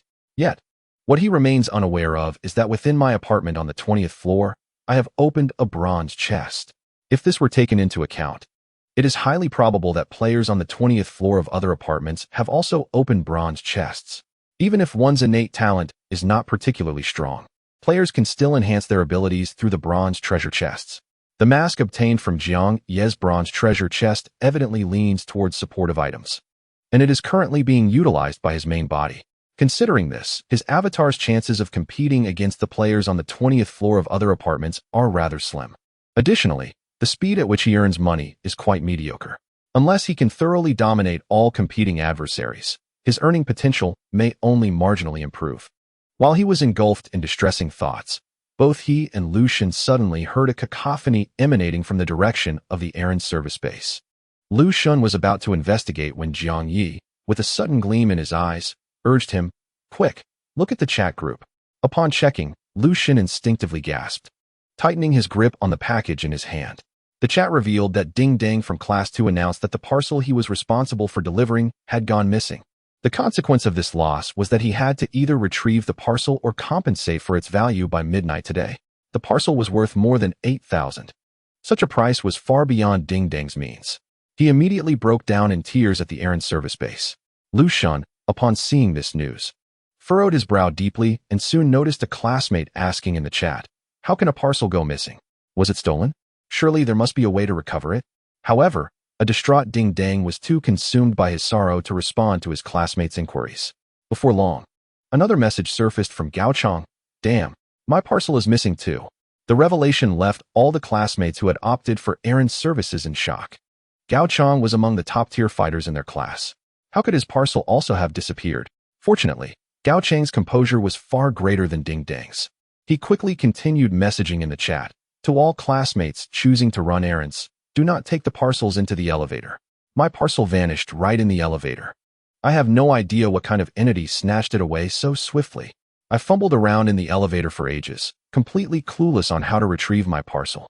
At this rate, it seems impossible to recover it. Compensation is the only option. Thankfully, my parcel is only worth a little over 1,000. So I can just about afford the compensation." Ding Dang, was your parcel also lost in the elevator? Chapter 11, a frenzied thought thus. It appears the elevator is indeed problematic. Ding Dang quickly replied in the chat, "Exactly. My parcel also disappeared in the elevator. And I have no idea how it vanished so suddenly. I searched for ages without even knowing what took my parcel." This shocking revelation led the classmates to draw a conclusion. So, those of us who opted for errands cannot use the elevator.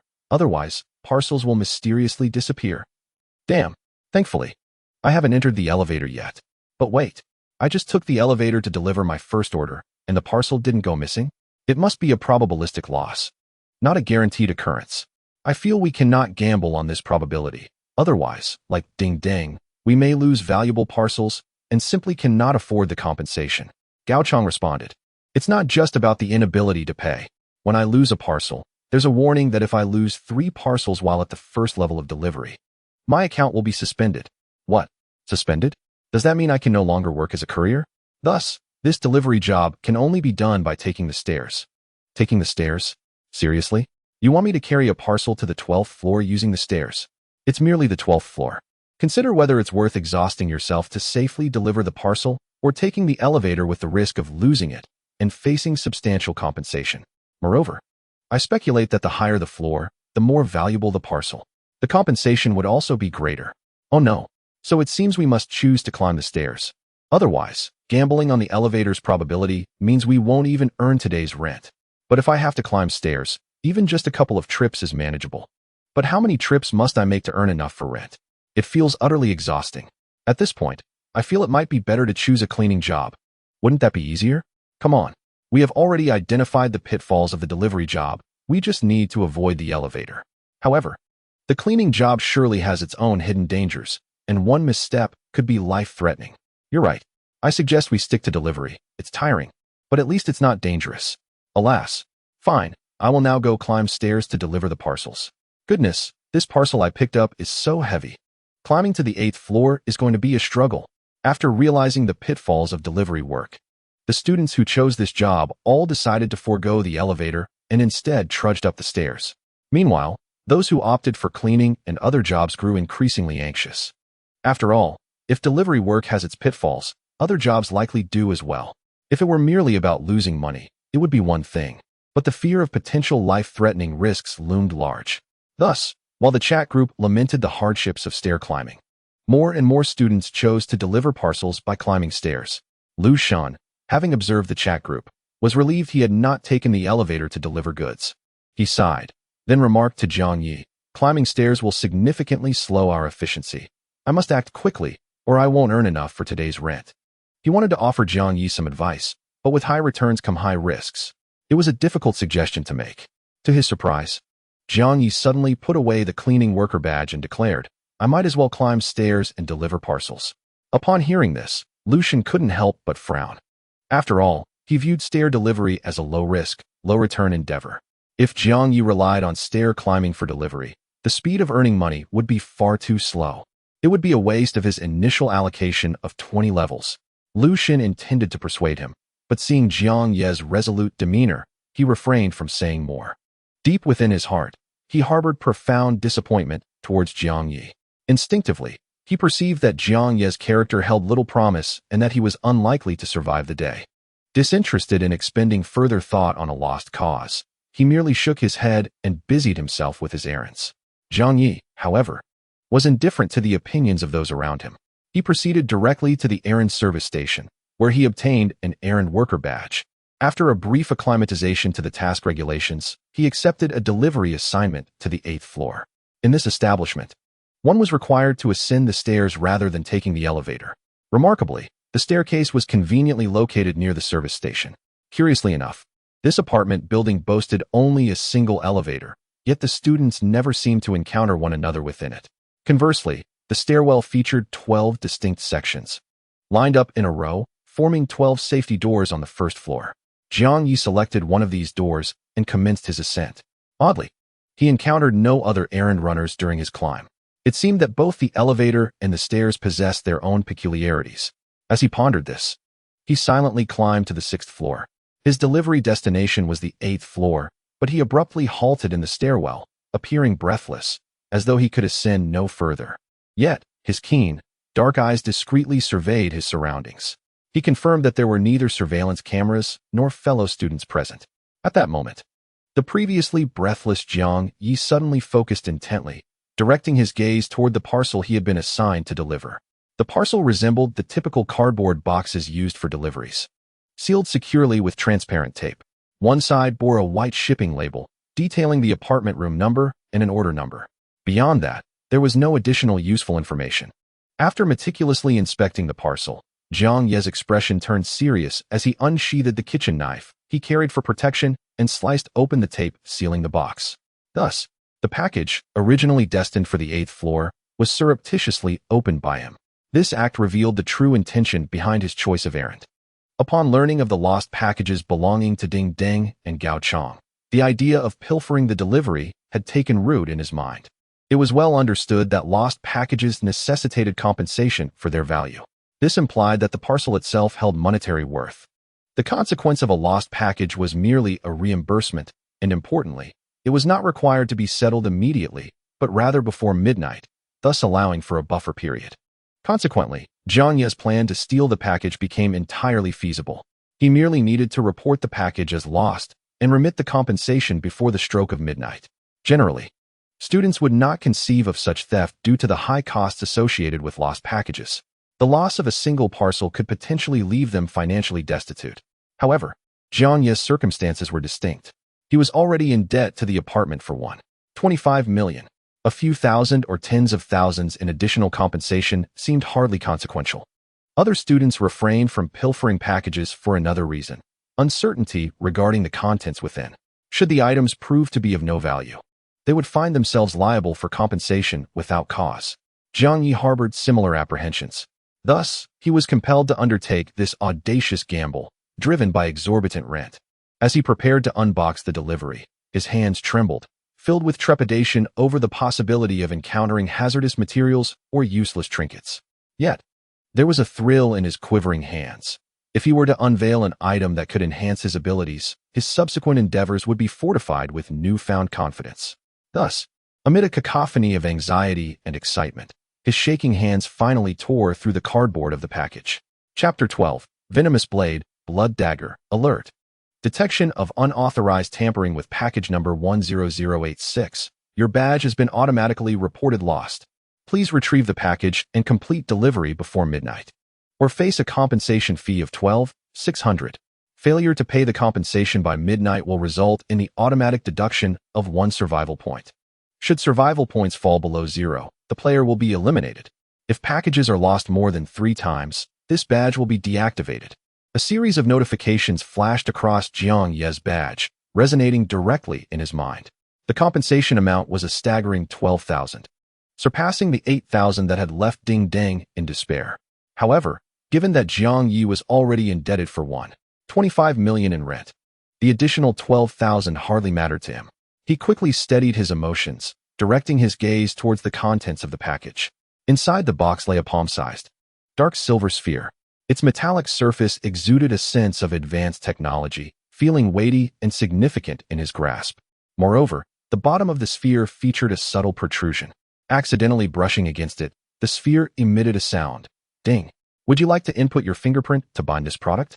The sudden noise startled Jiang Ye, prompting him to glance furtively around. Noticing no one, he cautiously responded to the sphere, yes. Ding. Fingerprint input in progress. Ding. Smart assistant recognizing owner. Ding. Your life assistant has been created, initially named Xiaobing. Would you like to personalize its name? With the announcement of the life assistant's creation, the technologically sophisticated sphere sprouted a head and limbs. Its slightly oversized round head displayed a mini screen, currently showcasing a joyful emoji. Simultaneously, a cheerful childlike voice emanated from the screen. Master, I am your life assistant, Xiaobing. Would you like to customize my settings? Upon hearing the term life assistant, Jiang Ye felt an unsettling chill wash over him. He had taken a considerable risk in appropriating the package, seeking to swiftly enhance his prowess.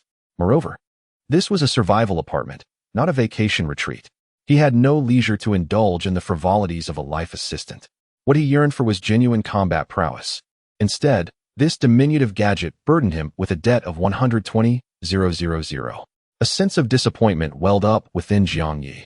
With no life to speak of, he naturally lacked the leisure to personalize the settings for a life assistant. Thus, he bypassed that step and directly inquired of the device. Xiaobing, please introduce yourself. What exactly can you do?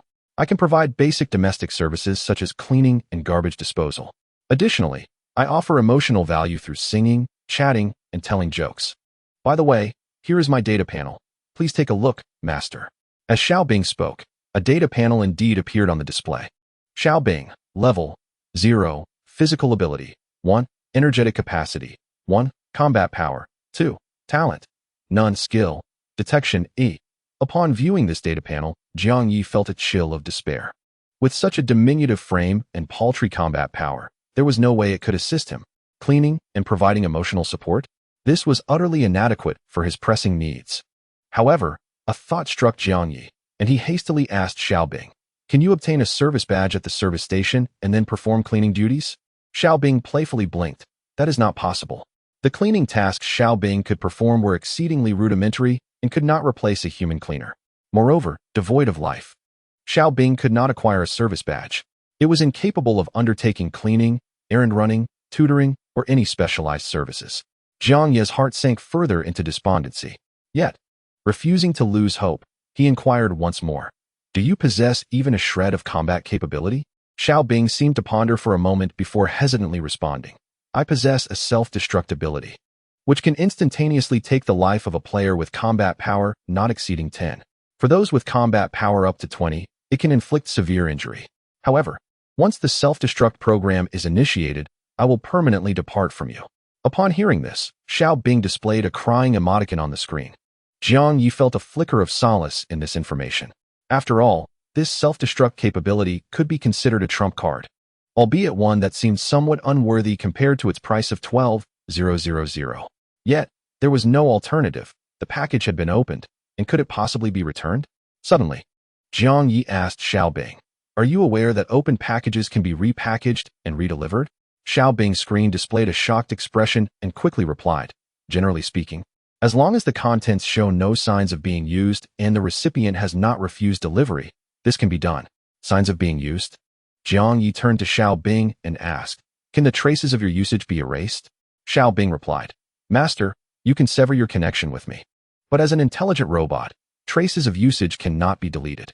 The only way to remove them is to return me to the original factory for a factory reset." After this exchange, Jiang Ye began to realize that this little Bing was not entirely devoid of merit. It seemed to possess quite a bit of knowledge. He then inquired, "Do you know where your original factory is?" Little Bing appeared to misunderstand his question, displaying a puzzled expression on the screen. "The original factory, of course." "Is it the original factory?" Jiang Ye was at a loss for words. "No, what I mean is your original factory also an apartment?" "No. The place where I was born is not called an apartment. It is referred to as a factory. Factories and apartments are distinct structures.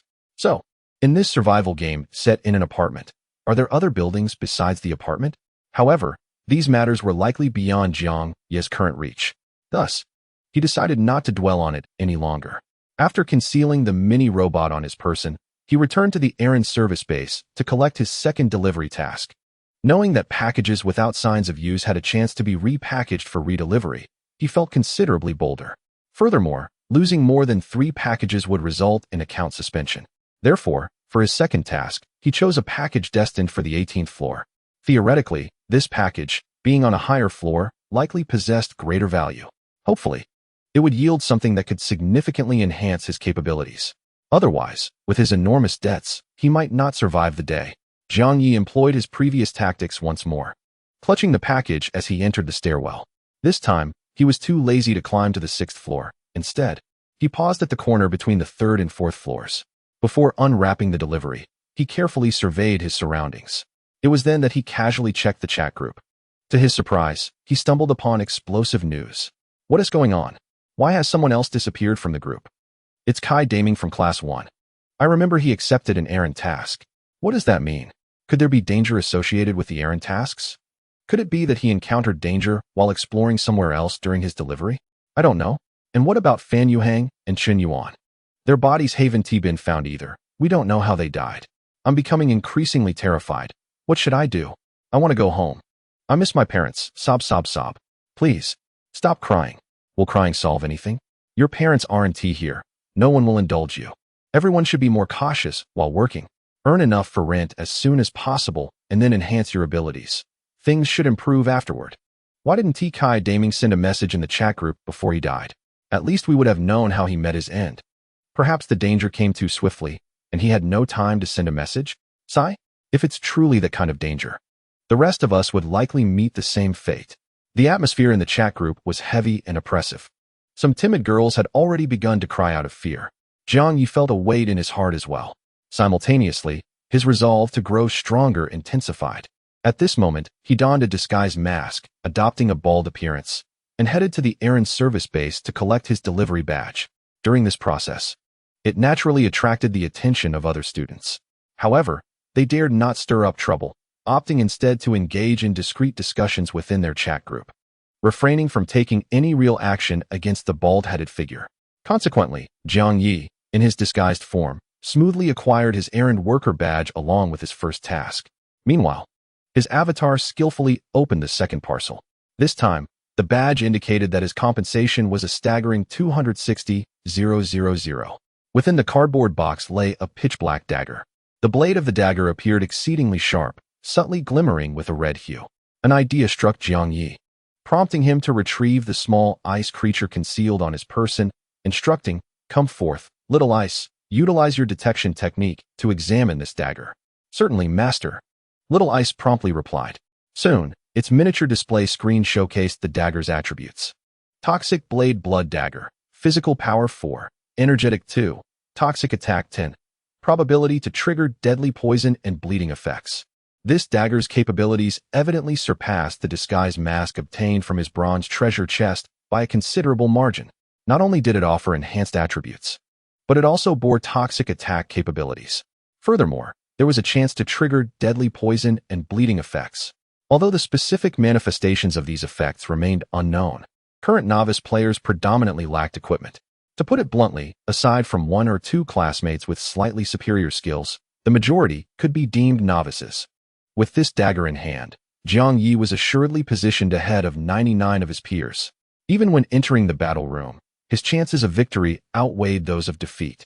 However, just as he was gleefully about to extract this toxic blade, a voice suddenly echoed from above in the stairwell, from the direction of the fourth floor. "Oh, what luck! You've uncovered a powerful item." This voice startled Jiang Ye, sending a jolt through him, causing his heart to skip a beat. Instinctively, he grasped the toxic blade tightly, feeling a warm current surge through his palm into his body, imbuing him with an inexplicable sense of strength. It was this very sensation that helped him quickly regain his composure. Upon regaining his senses, Jiang Ye was not only surprised by the emergence of a voice in the stairwell, but, more importantly, he recognized it. Indeed, following the sound, he glanced towards the fourth floor of the stairwell and beheld a familiar figure descending. It was Yang Wenchao from Class 1. Yang Wenchao was slender and clad in a black windbreaker, directly calling out his name. "So it's you, Jiang Ye." As classmates, Yang Wenchao's recognition of Jiang Ye was unsurprising. However, despite Jiang Ye's tendency to remain aloof, he and Yang Wenchao shared a modicum of acquaintance. Jiang Ye's social detachment stemmed from his low profile. He had few friends and was the type of individual whom both teachers and classmates seldom noticed. Yang Wenchao was also somewhat of an outsider, but his social standing was poor, facing exclusion and targeting from many classmates. The root of this animosity seemed to trace back to rumors that circulated during their first year, suggesting that Yang Wenchao had stolen money. However, during their first year of high school, Jiang Ye and Yang Wenchao were not in the same class. Jiang Ye generally had no interest in gossip, so he was only vaguely aware of the theft incident and did not know the details. Their paths crossed when they were in the same class during their senior year. It was a Friday, and Kai Daming's tablet, which he had secretly brought to school, went missing. Without much hesitation, he immediately suspected Yang Wenchao of theft.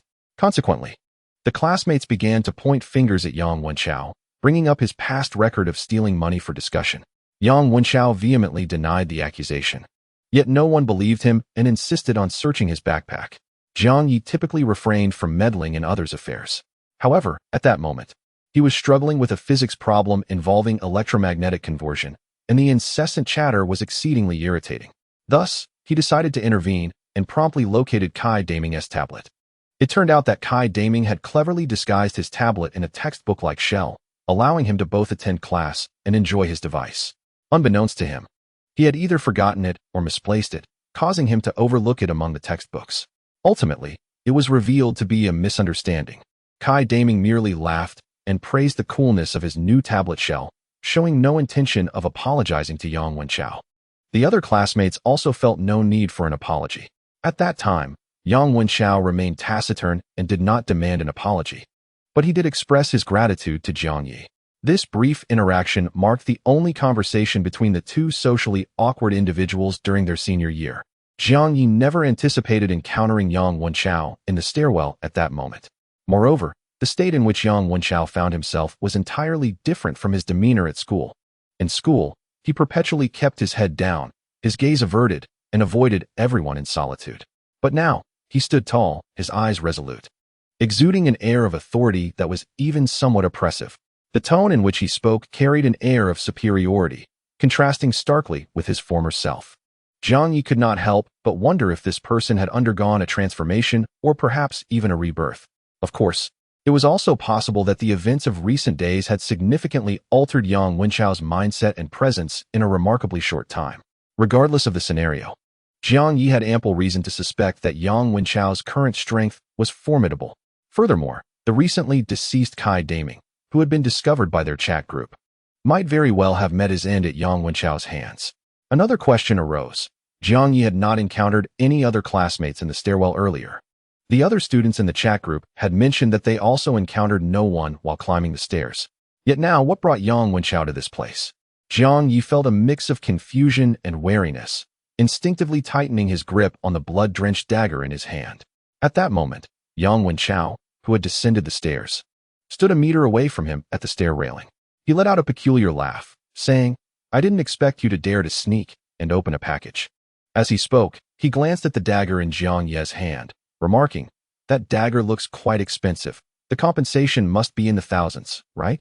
As he spoke, he glanced once more at the life assistant robot beside Jiang Ye and sighed. With such a little gadget, you've already dismantled 2 parcels. The compensation must amount to 30,000 by now, right? Jiang Ye gripped the dagger tightly, his expression cautious, remaining silent. Yang Wenchao was unsurprised by his reaction. Casually, he touched the bracelets adorning both of Jiang Ye's wrists. Jiang Ye discerned that these bracelets were formidable combat equipment, possibly rivaling his own venomous blood dagger. After inspecting the pair of bracelets, Yang Wenchao continued, "Actually, I have considered the benefits of these parcels as well. But unlike you, I don't accept orders and open them myself.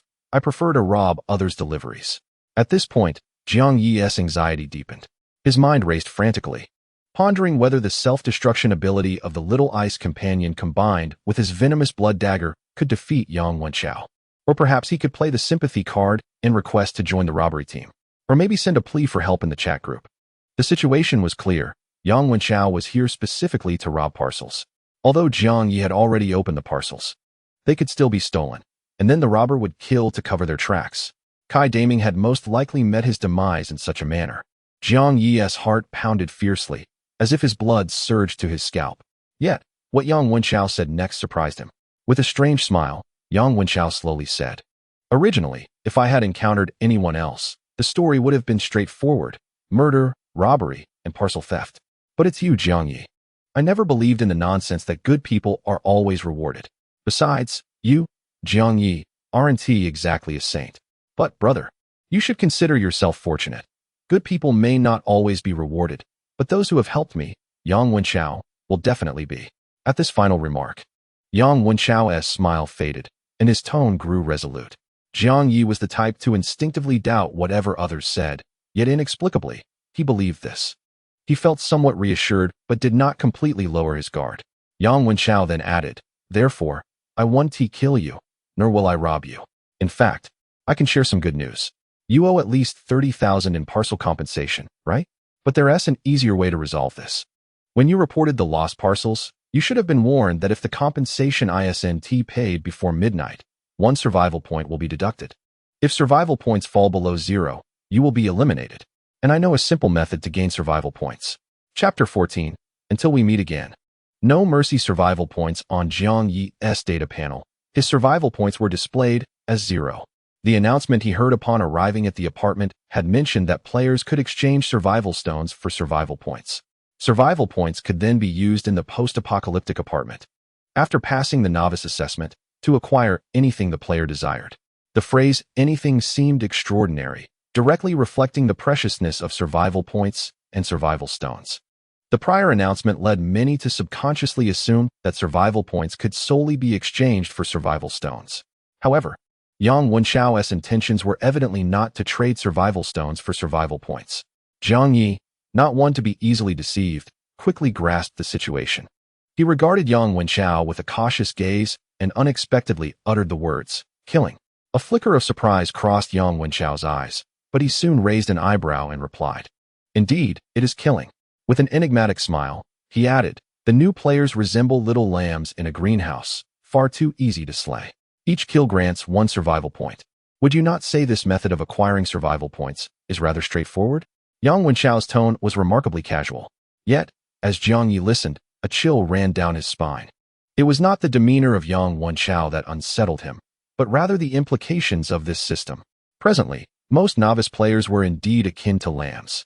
However, the harsh environment of survival would undoubtedly compel them to evolve. As time passed, the premise that killing could yield survival points might incite some players to kill indiscriminately, ostensibly without reason, though the true motive would be the pursuit of survival points. Jiang Ye was uncertain how much his classmates would grow over the course of 10 days. However, the veteran players mentioned in the announcement would likely be far more ruthless than he had anticipated. Moreover, recalling the deaths of Fan Yuhang and Qin Yuan, Jiang Ye suddenly turned to Yang Wenchao. Hesitantly, he inquired, "Did you kill Fan Yuhang and Qin Yuan as well?" Yet, Yang Wenchao did not respond. He simply smiled cheerfully and remarked in a light-hearted tone, "Regardless of how others perceive it, I genuinely enjoy this apocalyptic apartment game. The very individuals I despise the most, imagining their helplessness, Their desperate cries and struggles bring me immense joy. And you, Jiang Ye. After saying this, he suddenly turned serious, causing Jiang Ye to hold his breath. His heart racing slowly. Yang Wenxiao continued, "You are merely slightly stronger than the person I detest most. My recompense ends here. Should you unfortunate enough to encounter me again, you will still meet your demise at my hands. I wish you luck." With that, Yang Wenxiao swiftly moved beside him, gently pressing down on his rigid shoulder, and casually brushed past him. In a flash, he darted toward the third floor. Jiang Ye, tense all over, gazed toward the staircase leading to the third floor, only to discover that Yang Wenxiao's figure had vanished. He felt no inclination to relax. After all, Yang Wenxiao appeared exceedingly formidable and unervingly abnormal. Furthermore, Jiang Ye recalled a tale of a warrior who, while annihilating an entire clan, discovered a young child among them. The warrior, with a flicker of conscience, set aside his weapon, murmured a prayer, and gently wiped the blood from the child's face. He then said, "Heaven has a benevolent nature toward the innocent. Given your youth, I shall spare your life. But remember, should we meet again, I will show no mercy." As the warrior left, he wielded his sword, and the tale reached a pivotal moment. Just as the onlookers believed the child had narrowly escaped a dire fate, the warrior re-entered, smiling at the child and saying, "Hello there. I did promise that I would show no mercy upon our next encounter." In a flash, the blade gleamed, and the child was severed from his very being. Jiang Ye now feared that Yang Wenxiao might resemble the warrior from this narrative, proclaiming that he would repay his debts without mercy upon their next meeting, only to turn back after leaving, instantly confronting him once more. In a hurry, he ascended several flights of stairs, exiting the stairwell on the 8th floor. Only after confirming that Yang Wenxiao had not returned did he lean against the wall, exhaling in relief. Meanwhile, his weaker self hesitated to navigate the stairwell out of fear of crossing paths with Yang Wenxiao. Thus, he remained in the lobby on the 1st floor, hastily unwrapping the package he had received. With barely a moment to spare, he swiftly slipped into the elevator. The crowded lobby naturally drew the attention of many onlookers to his actions. Soon, the chat group buzzed with chatter. "Well, I just saw a bald uncle picking up a delivery badge at the courier service station, and after accepting a package, he opened it right there." A bald uncle? But among our 80-member roster, we all know each other. So that bald uncle can't possibly be a player, right? Exactly. I don't think he's a player. Perhaps he's a resident who coincidentally picked up his own delivery and opened it on the spot? That doesn't seem right. From my observations, non-player residents in this apartment can't leave their rooms. So, it must be a player who is able to take on courier tasks. But all players are classmates, and there's no bald uncle among us. Could it be that the veteran players mentioned in the announcement have entered the apartment early? Or is there possibly a third hidden faction beyond the new and old players? Surely it can't be that complicated. Could it just be a classmate in disguise? Given that we can conjure fireballs with our bare hands, it wouldn't be surprising to have a disguise item that alters one's appearance. While the classmates speculated about Jiang Ye's bald disguise, an explosive message erupted in the chat group. "Zhu Yuping, help. Yang Wenxiao is robbing my package." However, this message appeared in the chat for barely a second before it vanished. Had it not been for the numerous classmates currently monitoring the chat, it might have gone unnoticed. Quickly, students began to react. "Well, I just saw a message that disappeared right before my eyes. Was that just my imagination? It's not an illusion. I saw it too. A message vanished into thin air, but I didn't catch what it said. Sui Wan, I saw it clearly. It was Zhu Yuping from Class 1. He said he was being robbed of his package by Yang Wenxiao. Whoa, does that mean Yang Wenxiao is stealing Zhu Yuping's package? But why did that message disappear? Damn, in the members list, Zhu Yuping has also gone offline. Is this true? Does it imply that Zhu Yuping has been slain by Yang Wenxiao? What kind of scoundrel is Yang Wenxiao? Previously, he stole money in the first year of high school, and now he not only robs classmates' packages, but also commits murder. I suddenly wonder if Kai Daming, who recently perished during a delivery run, fell victim to Yang Wenxiao as well. How could such a vile and perverse individual exist among our peers? Yuziyu, I must interject here, when Zhu Yuping registered with me. His data panel indicated a talent rating of B and mastery of C-level skills. Among our mutual aid group members, he ranks among the top 10. Upon hearing this, the chat group that had been fervently condemning Yang Wenxiao fell silent in an instant, until Lu Xin suddenly remarked, according to Zhu Yuping's last words, Yang Wenxiao was robbing his package. Thus, I wonder if Yang Wenxiao's newfound strength comes from these robberies. Moreover, Do you all remember that bald guy who opened his own package? Chapter 15. Some individuals are beyond your reach. This revelation struck many classmates. Does Lucian imply that those packages contain items that could enhance our strength? So that bald guy was indeed disguised as one of our classmates? He wasn't merely opening his own package, but was actually engaging in self-theft. How could that bald guy be so audacious? Discovering such crucial information, but not sharing it. Wait, even if stealing packages could increase strength, if one cannot repay the compensation, survival until midnight is impossible. Ding Ding owes over 8,000 and cannot possibly repay. Thus, Yang Wenxiao robs others' packages and bears no responsibility. But how dare that bald guy? He was opening packages he was responsible for delivering. He must have intended to enhance his strength first, and then earn money to repay his debts. Yet that is a rather audacious gamble. Should we not also emulate that bald guy? Open packages to boost our strength, and then find ways to repay? Isn't that too risky? The money we earn today barely covers our rent. There's no way we could afford to compensate for packages. As the students debated and were indecisive, Gao Chang suddenly spoke up in the group. The bald guy's actions are exceedingly reckless. I do not recommend anyone to follow suit. As for Yang Wenxiao, I believe his actions violate the most fundamental principles of humanity and pose a severe threat to the safety of other students. With Gao Chang's statement, the other students were instantly incensed and eagerly expressed their agreement. Indeed, Yang Wenxiao has gone too far. It's one thing to rob packages, but murder is utterly unacceptable. I believe we should seek vengeance for Kai Daming and Zhu Yuping. Indeed, it's possible that Fan Yuhang and Chun Yuan were also his victims. I propose we deal with Yang Wenxiao first. Otherwise, no one will be able to deliver packages in peace. This matter must be addressed with utmost seriousness. As a warning to others, it is imperative that Yang Wenxiao is dealt with decisively to deter any potential imitators. Wang Lingling, perhaps you could lend your voice to this situation? Jiang Ye observed the messages in the chat group with a sense of disbelief.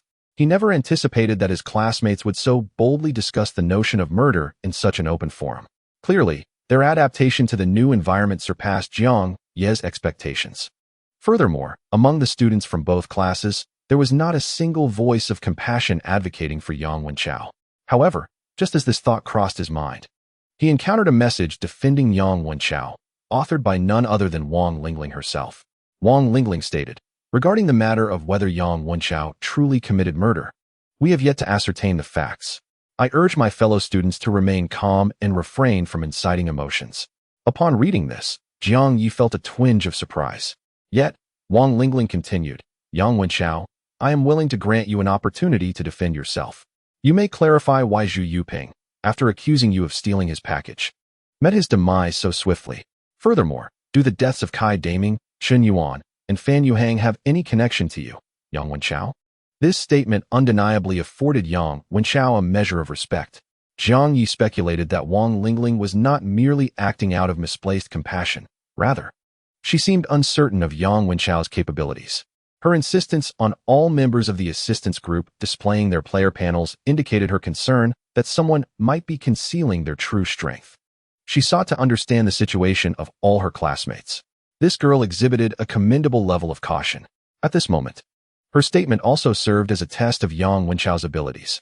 If he defended himself weakly, it would suggest that he was inferior to Wang Lingling. In such a case, she would feel more confident in confronting him.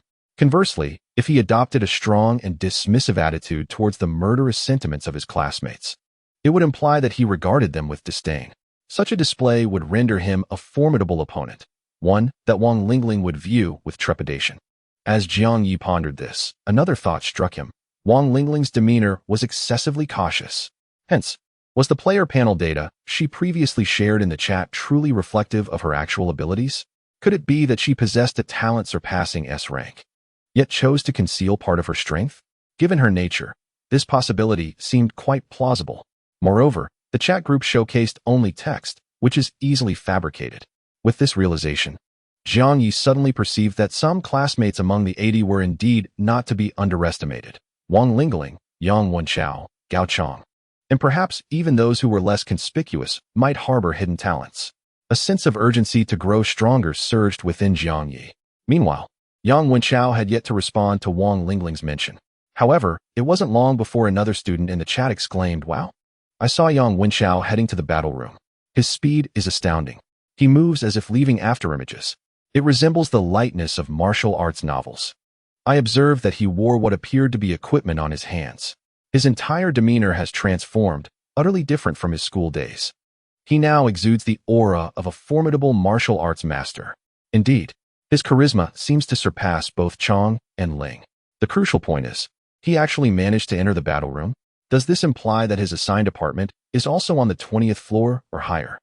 I recall Jiang Ye residing on the 20th floor, with a staggering rent exceeding 120,000.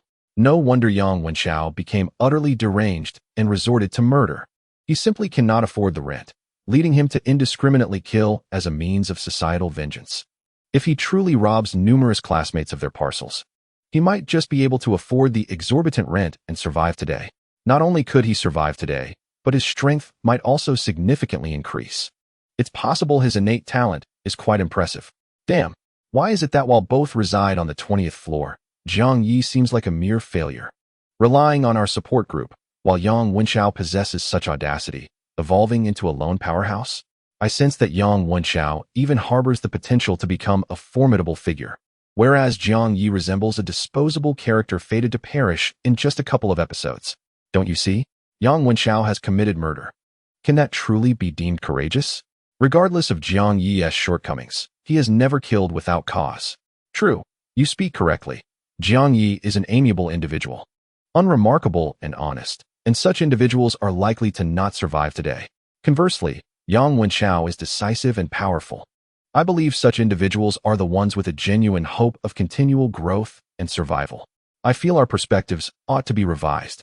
We should learn from Yang Wenxiao. Moreover, when the veteran players descend, Yang Wenxiao may very well become our primary force against them. Is it not curious how swiftly your opinions have shifted? Just moments ago, you advocated for strict measures against Yang Wenxiao, and now you speak of emulating him. That's because I witnessed Yang Wenxiao's strength firsthand on the first floor.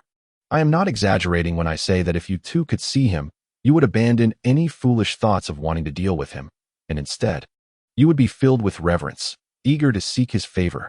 Indeed, my perception of Yang Wenxiao changed instantly after seeing him on the first floor heading to the battle room. I advise those contemplating action against Yang Wenxiao to choose their words carefully. One must be aware that trouble often arises from careless speech. Some individuals are simply not to be trifled with. Damn, who am I unable to provoke? The Black Society? I refuse to believe that if I merely speak a few words about Yang Wenxiao in the group, he would manifest and kill me. Humph. He may not be able to kill you now, but opportunities will arise in the future. I am a member of the support group. I am protected by Ling and Chang. Ling should also temper her compassion. Murder demands retribution, and Yang Wenxiao deserves to die. Only then can we maintain our unity. With such statements from certain students on the first floor, those daring to advocate for action against Yang Wenxiao in the group have noticeably diminished by 90. Clearly, they were apprehensive about the potential retribution from Yang Wenxiao. As Jiang Ye perused the chat messages within the group, a deeper understanding of Yang Wenxiao's transformation began to dawn upon him.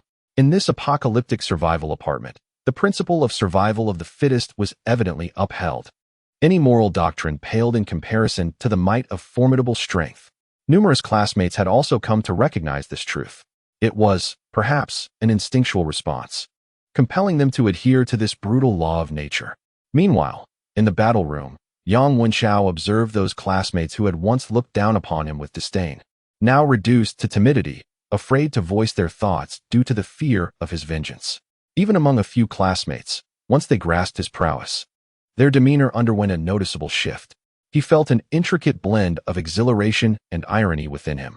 It was as if the pent-up frustration that had long been trapped in his heart found a moment of release. Yet, simultaneously, another form of discontent began to fester within him. He recognized that it stemmed from his disdain for the grotesque aspects of human nature. It was this very loathing that fueled his burgeoning desire for violence. However, he was taken aback to discover that Jiang Ye had also been assigned an apartment above the 20th floor. No wonder that fellow had resorted to sabotaging the deliveries he was responsible for.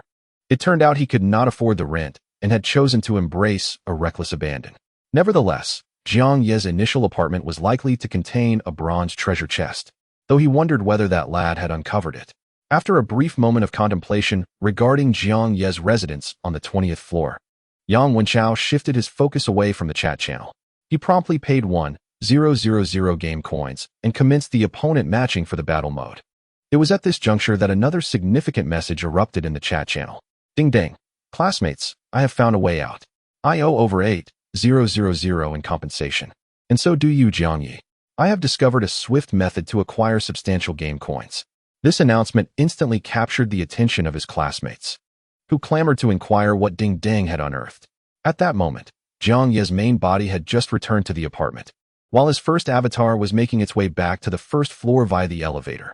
From a distance, the avatar spotted Ding Dang, who appeared ecstatic, standing beside the apartment administrator at the front desk. The chat was ablaze with Ding Dang's messages. Do you all remember the initial announcement stating that the apartment administrator could impose additional rules? In a moment of despair, I bravely approached the administrator and inquired if there was any hope for someone burdened with substantial debt. To my surprise, the administrator indeed pointed me toward a solution: loans. And it's not just me who can apply for a loan. Everyone is eligible. The administrator has explicitly stated that he can offer various loan amounts to all students. However, the application must be made in person, and repayment will incur interest. Now, is there anyone interested in applying for a loan? You can head to the first floor to consult the administrator about your loan eligibility. Everyone can take out loans to enhance themselves, and once their earning potential increases, they can repay the loans. Upon the release of this news, all the students were taken aback. They had not anticipated that this apartment complex offered not only housing, part-time work, and various modern living arrangements, but also had administrators providing loans. However, the students were not naive. Generally speaking, loans are not perceived as a beneficial option. While it may be presented as a means to enhance one's earning potential before diligently repaying the debt, the administrators were not engaged in philanthropy. Even the act of terminating a lease required a substantial penalty, which suggested that the loan process was likely fraught with complexities. As the students began inquiring about the specifics of the loans, Ding Dang engaged in a deeper conversation with the administrator. Soon, his expression of excitement transformed into one of disappointment and anger. At that moment, Jiang Ye's first avatar happened to walk by. Upon seeing Jiang Ye, Ding Dang's eyes lit up, and he eagerly beckoned. Hurry, Jiang Ye, come over. Without considering Jiang Ye's willingness, he pulled him over and addressed the administrator. Administrator, look at him. If he acts as my guarantor, how much loan can I apply for? Upon hearing this, Jiang Ye furrowed his brow deeply. The middle-aged administrator, with a stern visage and indifferent demeanor, scanned Jiang Ye with a detached gaze before replying expressionlessly. If he agrees to be your guarantor, your loan limit can be raised to 50,000. Ding Dang's eyes widened in disbelief. 50,000? Is that truly possible? Turning to Jiang Ye, he looked at him as though he were a coveted prize, even swallowing hard before exclaiming, Jiang Ye, please be my guarantor. The 50,000 loan will ultimately be repaid by me, and it will not impact you as my guarantor. Jiang Ye rolled his eyes internally, unable to suppress his thoughts. How could this possibly have no implications for the guarantor? If there were truly no connection, why would they require a guarantor at all? Thus, he disregarded Ding Dang and directly inquired of the administrator. May I ask what responsibilities a guarantor must bear? Maintaining his cold demeanor, the administrator answered in a precise manner. It is quite simple. If the borrower fails to repay the loan within the agreed time frame, or if the borrower passes away and cannot settle the debt, then the guarantor will assume responsibility for the debt. As soon as the administrator finished speaking, Ding Dang hurriedly interjected. The administrator just informed me that if the borrower does not repay on time, they will be eliminated. Therefore, to avoid that fate, I will certainly repay on time. So you need not worry, Jiang Ye. His fervent assurances left Jiang Ye utterly speechless. This guy was quite the comedian. The administrator's implication was abundantly clear. They were concerned that he might not live to see the repayment date, hence the need for a guarantor to shoulder the burden. This individual failed to grasp the gravity of the situation and naively believed in his ability to repay without considering the possibility of his own demise. Where did this misplaced confidence stem from? Nevertheless, Jiang Ye refrained from openly confronting him. Instead, he turned back to the apartment administrator and asked, is it mandatory to have a guarantor in order to secure such a loan? The administrator shook his head. No. The distinction between having a guarantor and not having one significantly affects the loan amount, repayment term, and interest rates. For instance, if this student Ding Dang lacks a guarantor, he can only secure a loan of 50 and must repay it within the day. Upon hearing this, Ding Dang's expression darkened immediately. With a somewhat stiff tone, he turned to Jiang Ye and explained, "It is precisely because of this disparity in treatment that I hope you can be my guarantor." Jiang Ye, unfazed, inquired of the administrator, "If I were to apply for a loan without a guarantor, what would the amount be?" The administrator replied succinctly, 50,000. These simple words seemed to freeze the atmosphere in the room. Ding Dang stared at Jiang Ye in disbelief for a while before abruptly turning to the administrator. "How is that possible? Why can he secure 50,000 while I am limited to 50? The administrator maintained a stoic demeanor, responding, "Different individuals have different loan amounts. I have my own criteria for judgment." This statement appeared to strike Ding Dang profoundly. His face reddened with humiliation, and he begrudgingly asked, "Then how much could I secure if I acted as his guarantor?" The administrator replied, "Also 50,000. This indifferent response deepened Ding Dang's sense of humiliation. It dawned on him that the administrator did not believe he would be able to repay the loan at all. The reason for offering him a loan of 50,000 was to prepare for the eventuality of Jiang Ye, as the guarantor, repaying it after his demise. How could this administrator hold such a low opinion of him? Had he not heard the saying about the changing tides of fortune? With such disdain from the administrator, Ding Dang felt a surge of determination. He resolved to become stronger and earn 50 or even 100,000 to prove the administrator wrong. Fueled by fervor, Ding Dang adopted a bold and assertive tone and declared to the administrator, "All right, very well. Jiang Ye will be my guarantor, and I will borrow 50,000. His words were directed at the administrator, delivered with unwavering conviction, clearly without consideration for Jiang Ye's own wishes. Jiang Ye was genuinely taken aback. Although the players in the apartment were all classmates, he belonged to Class 1 while Ding Dang was in Class 2. They were hardly acquainted, having exchanged not a single word before being thrust into this apocalyptic scenario. How could this fellow presume to demand that he serve as a guarantor with such an air of entitlement? Without a moment's hesitation, Jiang Ye addressed the administrator, "No, I never agreed to be his guarantor." The moment those words escaped his lips, Ding Dang's already humiliated expression became even more rigid. He glared at Jiang Ye, his tone less than pleasant. "What do you mean? Do you look down on me, thinking I can't repay that 50,000? Jiang Ye was tempted to retort boldly, "Indeed, I do look down on you." However, he preferred not to engage with such a dim-witted individual and opted for a different approach. "Not at all. I merely believe that as a member of Class 1, it would be more reasonable for you to seek a guarantor from your own class, such as Wang Lingling. Not only are you more familiar with her, but having her as a guarantor would surely enable you to secure a larger loan amount." The words spoken held a certain logic, and for a fleeting moment, Ding Dang found himself genuinely persuaded. However, he was not devoid of intellect. Given Wang Lingling's esteemed status, what grounds did he have to request her as a guarantor? He could almost foresee her immediate rejection, offering not even a superfluous reason. In such a scenario, he would undoubtedly retreat, humiliated and disheartened, rather than persist in bothering her. Nevertheless, he would never voice these thoughts directly. Instead, he hastily asserted, "Sister Ling is preoccupied with matters concerning Yang Wenchao. How could she possibly spare time to act as my guarantor? Besides, I only intend to borrow 50,000. You happen to be here, making you the most suitable guarantor. It saves time and yields an impeccable outcome, so why not?" Ding Dang spoke with conviction, and Jiang Ye began to discern the truth. This fellow was not lacking in wit. Rather, he simply feared the strong while oppressing the weak. Realizing this, Jiang Ye felt utterly disinclined to uphold any semblance of camaraderie. He immediately adopted a cold demeanor and, with an air of indifference, declared, "I apologize for my earlier deceit. I indeed look down upon you and sincerely doubt your ability to repay 50,000. To risk offending the administrator, I would say that if I were the apartment manager, you wouldn't even qualify for a $50 limit here." Chapter 17. The Death of Yang Wenchao. Such words were rather ungracious. Ding Dang's face shifted from red to white, seething with barely contained rage. Yet, at that moment, the most crushing blow came when the administrator coldly interjected, "The $50 limit was just a moment ago. Now, you don't even have that. What an utter disgrace." The humiliation was profound. Ding Dang's face flushed crimson once more, his head nearly steaming with anger.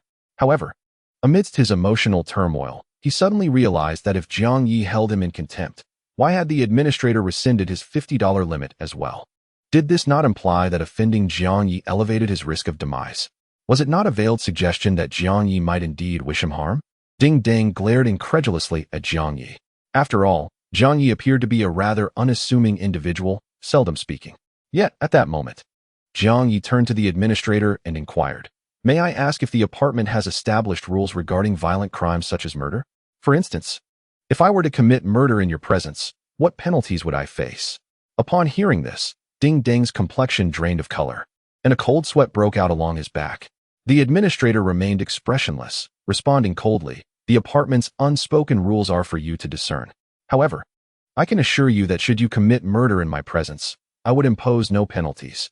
Even those among you who have committed murder when conducting business here will not receive any special treatment." With these words, Ding Dang's pupils trembled. He stumbled backward and quickly sent a desperate message in the chat group. "Help! Help! Is there anyone on the first floor who can come to my aid? Jiang Ye is such a freak. He wants to kill me." As soon as this message surfaced, it ignited a fervent discussion in the chat group. "Wait, Jiang Ye, is he the one who initially resided on the 20th floor? Ding Dang, what have you done to drive Jiang Ye to madness? Jiang Ye lives on the 20th floor, and unlike Yang Wenchao, he lacks the prowess to survive today. It is quite normal for him to lash out in madness. I recall that Jiang Ye possesses a C-level talent. It's unlikely that an ordinary person could save him." While the group buzzed with chatter, Jiang Ye took the initiative to clarify. "Just now, Ding Dang sought me to be his lone guarantor, which I firmly declined. And it seems he misunderstood something." Ding Dang immediately retorted, "What nonsense. You even asked the administrator if you could kill him right in front of him. How do you explain that?" Jiang Ye responded, "I merely discovered through the loan matter that conversing with the administrator isn't as perilous as I previously thought. So I inquired about some additional information. Given that several classmates have been killed recently, I happened to ask about the rules related to murder." Jiang Ye's explanation was reasonable and logical. Moreover, if he truly intended to kill Ding Dang, why would he afford him the opportunity to respond, let alone offer such an extensive explanation? Thus, most classmates viewed this situation as a mere misunderstanding. However, Ding Dang remained relentless, continuing to assert in the group, "Do not be deceived by Jiang Ye. This guy is far from the innocent persona he portrays. When he just refused to be my guarantor, he mocked me in various ways, claiming I didn't deserve to live. He is merely making excuses.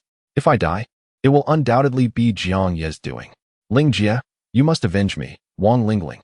After posting these remarks, Ding Dang gazed at Jiang Ye with renewed bravado. His look seemed to convey, "If you dare lay a finger on me, Wang Lingling will not let you off the hook." Jiang Ye found Ding Dang's antics amusing. "You assert such certainty. Are you not afraid that a malicious individual might deliberately kill you and frame it on me?" Ding Dang's expression faltered momentarily, but he quickly regained his composure, asserting, "We are all classmates. Do you think everyone is as deranged as you and Yang Wenchao?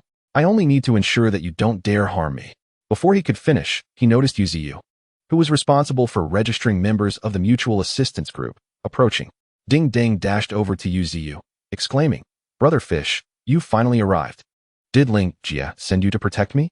Yu Ziyu, inspired by Jiang Ye's remarks, also considered inquiring more information from the administrator. However, given Ding Dang's declaration, he felt compelled to act as a mediator. "All right, I have seen the discussions in the chat group. We are all classmates. Let us communicate politely and refrain from unnecessary quarrels. First, Ding Dang, whether Jiang Ye agrees to be your guarantor is entirely his prerogative. Do not harbor any expectations about it. Secondly, Jiang Ye, as fellow classmates, even if you decline to be a guarantor, there is no need for derision or mockery. Furthermore, residing on the 20th floor with exorbitant rent, how can you lack any sense of crisis?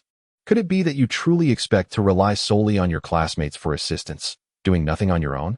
Yang Wenchao also resides on the 20th floor, burdened by exorbitant rent. Yet, he exudes an air of strength. Even his mere silhouette commands respect, leaving no room for doubt regarding his ability to afford his rent. It is high time for you to engage in some self-reflection. Despite living in the same building, how can the disparity between you two be so pronounced? Previously, Yu Ziyu displayed a particularly cordial demeanor towards Lu Shan. Yet now, he seems to emanate an air of authority, speaking with an unwavering tone as if he holds actual power. Meanwhile, Ding Dang, upon hearing Yu Ziyu mention him briefly, seized the opportunity to gloat over Jiang Ye. However, the gleeful expression on his face abruptly shifted, and he exclaimed in shock. Yu Ziyu turned to him, his tone tinged with impatience. "What is it now?" Ding Dang gasped. "Quick, look at the chat group. Something has happened." Yang Wenchao seems to have died. Upon hearing this, both Yiziu and Jiang Ye hurriedly opened the chat group. Indeed, they found classmates who had previously claimed to have seen Yang Wenchao now expressing their astonishment. What the hell? Help! A monster! How could there be a monster in the battle room? It's not a monster from the battle room. It seems to have originated from another arena. And it appears to be hunting Yang Wenchao. Exactly. We were nearby, yet the monster only targeted Yang Wenchao and ignored us. Wow. Yang Wenchao is truly formidable. That creature, with its seemingly impenetrable shell, he managed to breach its defenses. Soon, other classmates inquired, what kind of monster is it?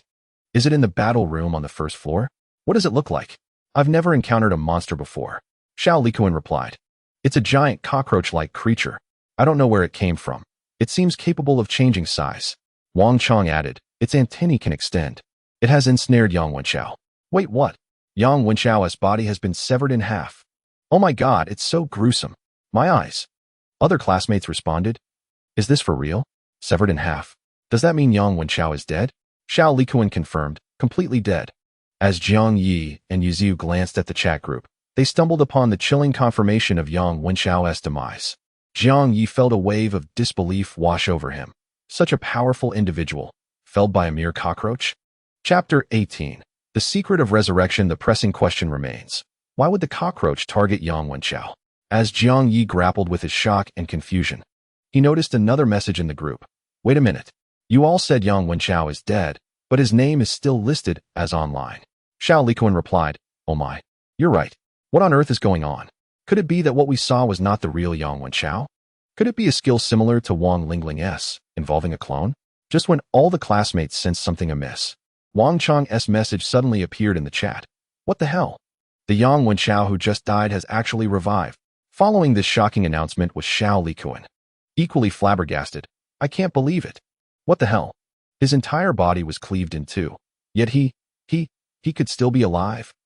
This Yang Wenchao, could he possibly be a reincarnator or a powerful entity who has had his body usurped? How could he be so formidable? Wang Chang exclaimed. I can't believe it. It's truly astonishing. If I hadn't witnessed it with my own eyes, I would never have believed that a deceased person could be resurrected. The overwhelming shock radiating from their statements was palpable, and the other students were equally incredulous. Yet, the gravity of their words bore no trace of jest. Soon, a classmate inquired, is this true? Did you both really see Yang Wenchao come back to life? How exactly did he revive? Did his severed body return? What about the cockroach that attacked Yang Wenchao? Did it continue its assault?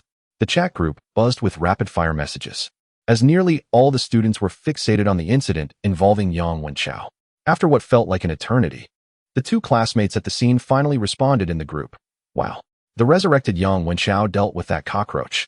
The massive cockroach that had died left no trace behind, vanishing into a beam of white light. When the light dissipated, it revealed a black iron chest. Moreover, a golden glow emanated from Yang Wenchao. At that moment, Wang Lingling interjected, that golden glow must signify that Yang Wenchao has leveled up to level 1. Ding Ding remarked, so? You're saying that Yang Wenchao was capable of battling the cockroach monster even at level 0? Lucian added, there are 3 significant questions that warrant our investigation. First, what makes Yang Wenchao so powerful? Second, why did the cockroach monster choose to attack him? Third, how did Yang Wenchao manage to resurrect? Sui Wuan pondered. If this survival game in the apartment truly allows for resurrection, it would be monumental news for us. Bai Ruowan suggested, resurrection must require certain conditions to be met, right? I believe this crucial information is something Yang Wenchao should share with us.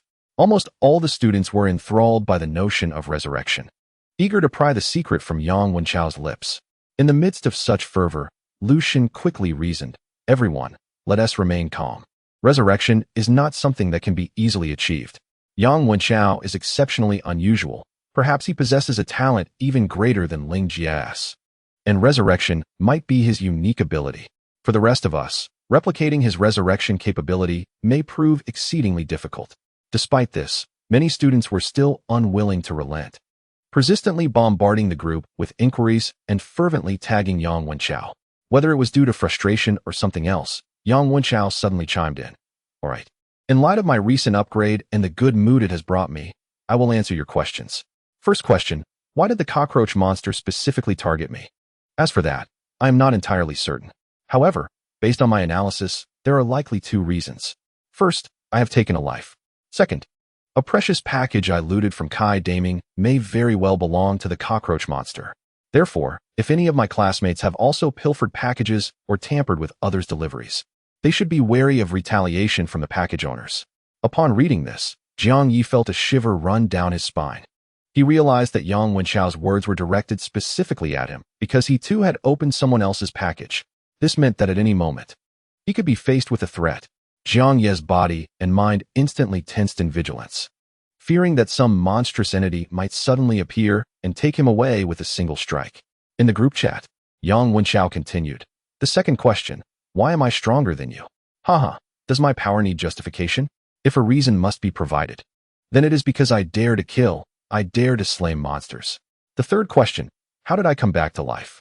As soon as this message was sent, nearly all the players in the apartment held their breath, eagerly awaiting Yang Wenchao to unveil the secret of his revival. Fortunately, Yang Wenchao did not keep them in suspense for long and quickly revealed, "It's quite simple, because I possess survival points. According to my analysis, one survival point equates to one chance at resurrection." Now you might be wondering, how did I acquire survival points? For the sake of our camaraderie, I shall enlighten you. The method to obtain survival points is straightforward. It is through killing. I killed Chen Yuan and Fan Yuhang, earning 2 survival points.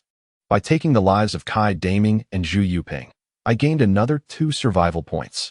Thus, I have 4 chances at resurrection. Alright, I have answered all the pertinent questions. Those who are wise should refrain from tagging me again, or else I will ensure that those who do so disappear from the apartment. Such words alone exuded an aura of dominance.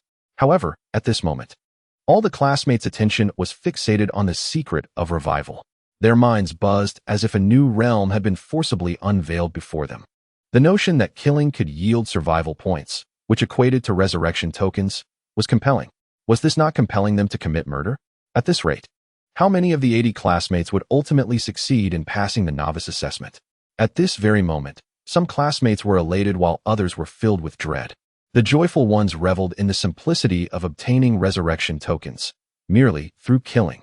The anxious ones foresaw the multitude of classmates who would inexplicably perish following Yang Wenchao's revelation. Regardless of their emotions, the seed of slaughter was sown in the hearts of all. Some classmates had already begun contemplating murder. After all, the allure of resurrection was simply too great. Even Jiang Ye found it difficult to resist. However, he harbored considerable skepticism regarding Yang Wenchao's claims. Could it be true that he was revived solely through survival points? His assertions were unsubstantiated. It was entirely plausible that he was lying. He could have employed other means to resurrect and concocted this narrative deliberately. Was it merely to witness classmates resorting to mutual destruction for the sake of survival points and the chance of resurrection? One cannot deny, given Yang Wenchao's twisted nature, that such a possibility indeed looms large. As Jiang Ye pondered and analyzed this unsettling thought, a sudden chill surged from his soles to the crown of his head. Instinctively propelled by the primal urge to survive, he abruptly raised his hand, seizing a wrist that lunged toward him with force. In that grasp, he discerned a short blade, approximately 10 centimeters long, clutched within the palm. Ding Ding bared his teeth, his visage contorted in a grotesque snarl, seemingly exerting every ounce of strength to thrust the knife viciously toward him. Jiang Ye, gripping his assailant's wrist, equally summoned considerable force, his face flushing crimson from the exertion. As the two engaged in this intense struggle, Yu Ziyu stood frozen beside them. Yet, clarity soon dawned upon him. Yang Wenchao's words had incited Ding Ding, compelling him to eliminate Jiang Ye in pursuit of survival points and a chance at revival. Given their prior altercation, this moment presented the perfect opportunity for a stealthy attack. It wasn't he, just Ding Ding. Even Yu Ziyu contemplated seizing a chance at resurrection for himself. However, the thought of actively taking a life weighed heavily on his conscience. Yet what if, amidst the chaos of mediating a confrontation, he accidentally caused a death? Such an occurrence would seem justifiable, leaving others with little room for reproach. Initially, from this perspective, the one inadvertently slain by Yu Ziyu should logically be Ding Ding, as he was the aggressor and thus deserving of Yu Ziyu's retribution. However, Yu Ziyu's mind was rife with other considerations. Jiang Ye was, after all, destined for demise and unlikely to survive the day. Conversely, Ding Dang perhaps held some potential for the future. In terms of value, sacrificing Jiang Ye appeared to be the more prudent choice. Moreover, at that moment, Ding Dang's blade was directed at Jiang Ye. Thus, Yu Ziyu's intervention under the guise of separating the two would seamlessly align with the knife's trajectory toward Jiang Ye, simplifying the execution of his plan. In a fleeting moment, clarity crystallized in Yu Ziyu's mind. He instantly assumed a facade of authority and fury, directing his ire at Ding Dang. Ding Dang, what are you doing? Release Jiang Ye immediately. As he spoke, he prepared to wrest the knife from Ding Dang's grasp, bracing himself for the possibility of an accidental fatality. Chapter 19. The first kill. Yu Ziyu's intervention, intended to rescue, did not alleviate Jiang Ye's apprehension. On the contrary, his nerves tightened further. In truth, Jiang Ye's strength should surpass Ding Dang's. Yet, with Ding Dang striking first, he found himself in a hasty defensive posture, knees bent, upper body leaning backward. This was evidently not an optimal stance for exerting force. Thus, while he could maintain his defense against Ding Dang, it would demand time. The unexpected interference from Yu Ziyu filled him with unease.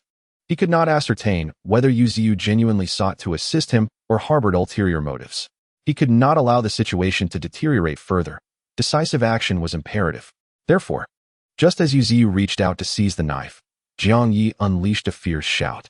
It was not merely to release Ding Dang, but rather to employ the golden light technique. With a swift motion, a beam of golden radiance shot directly toward Ding Dang's menacing visage. Jiang Ye intended to strike him at the center of his brow, yet his aim faltered, and the luminous projectile pierced through Ding Dang's cheek. Instantly, a bloodied puncture the size of a grain appeared on his face. He cried out in agony. However, Jiang Ye's actions did not cease. Seizing the moment while Ding Dang was momentarily weakened, he deftly reversed his grip and plunged the dagger into him. Yet, that was not the end. He then drew forth his own poison blade and ruthlessly stabbed it into Ding Dang's body. The blade made a sickening sound as it penetrated, instantly becoming slick with dark, crimson blood. As it was Jiang Ye's first experience of murder, he could not execute it with the precision of a seasoned assassin. Instead, he thrust again and again, his hand trembling violently around the hilt. Although he had been driven by murderous intent, he had never witnessed such a scene. He was momentarily paralyzed by shock, and it took him some time to regain his composure, exclaiming to Jiang Ye, "Stop. Jiang Ye, you must cease. You'll kill Ding Dang. Ding, you have slain a level 0 player. Congratulations on earning 1 survival point." The notification jolted Jiang Ye back to reality. With a clatter, the dagger slipped from his grasp and fell to the ground. Yet, almost instantaneously, he retrieved the poisoned blade, casting a vigilant and wary glance towards Yu Ziyu.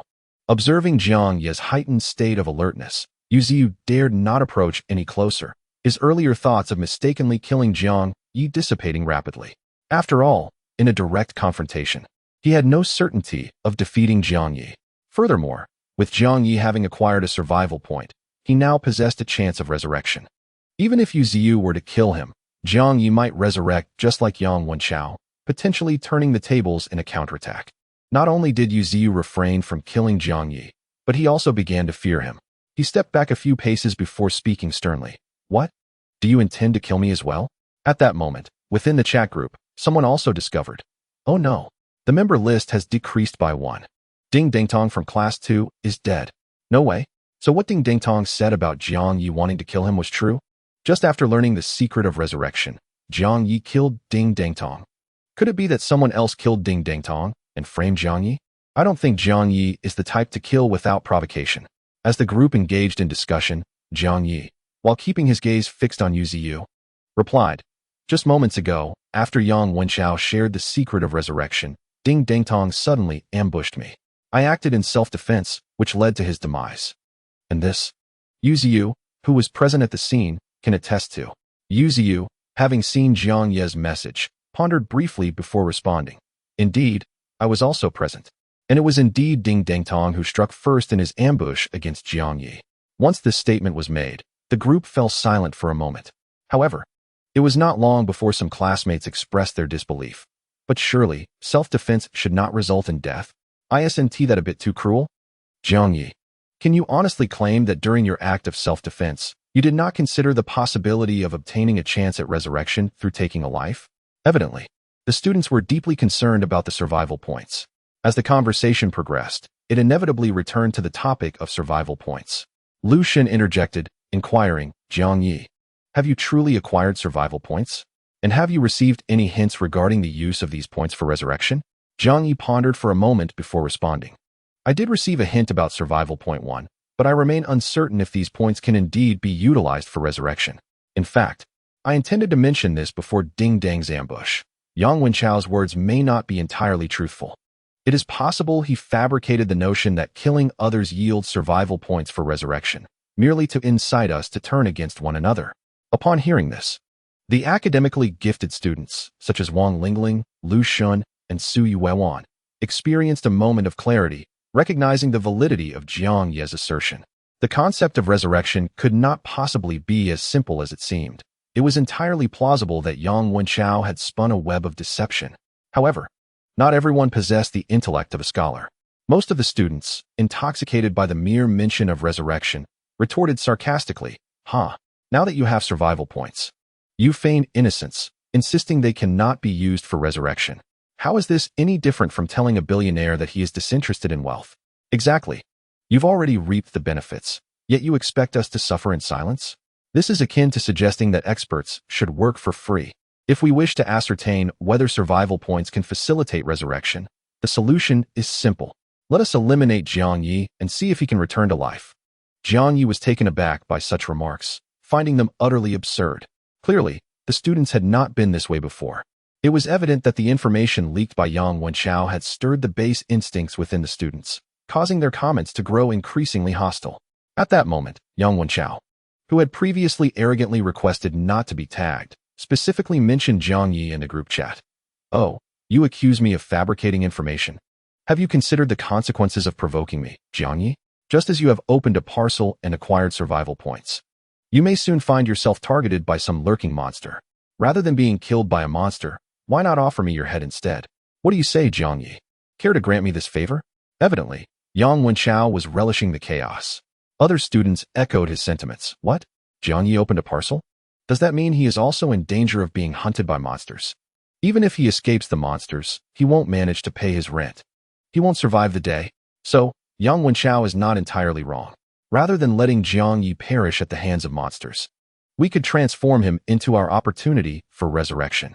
Just as public opinion seemed overwhelmingly one-sided, Wang Lingling stepped forward, declaring, everyone, please, let us remain calm. Today, you may be willing to kill Jiang Ye for the so-called chance of resurrection, but tomorrow, others may employ the same rationale to take your lives. Consider this. If you were in his position, would you wish to be the one condemned? Do not merely think that you can obtain a chance at resurrection through the act of murder. Rather, you should be vigilant that you may become a tool for others to gain their own resurrection opportunities. Thus, we must not set this precedent. We cannot ascertain whether Jiang Ye will be slain by the monster. However, we absolutely cannot justify killing Jiang Ye for such reasons.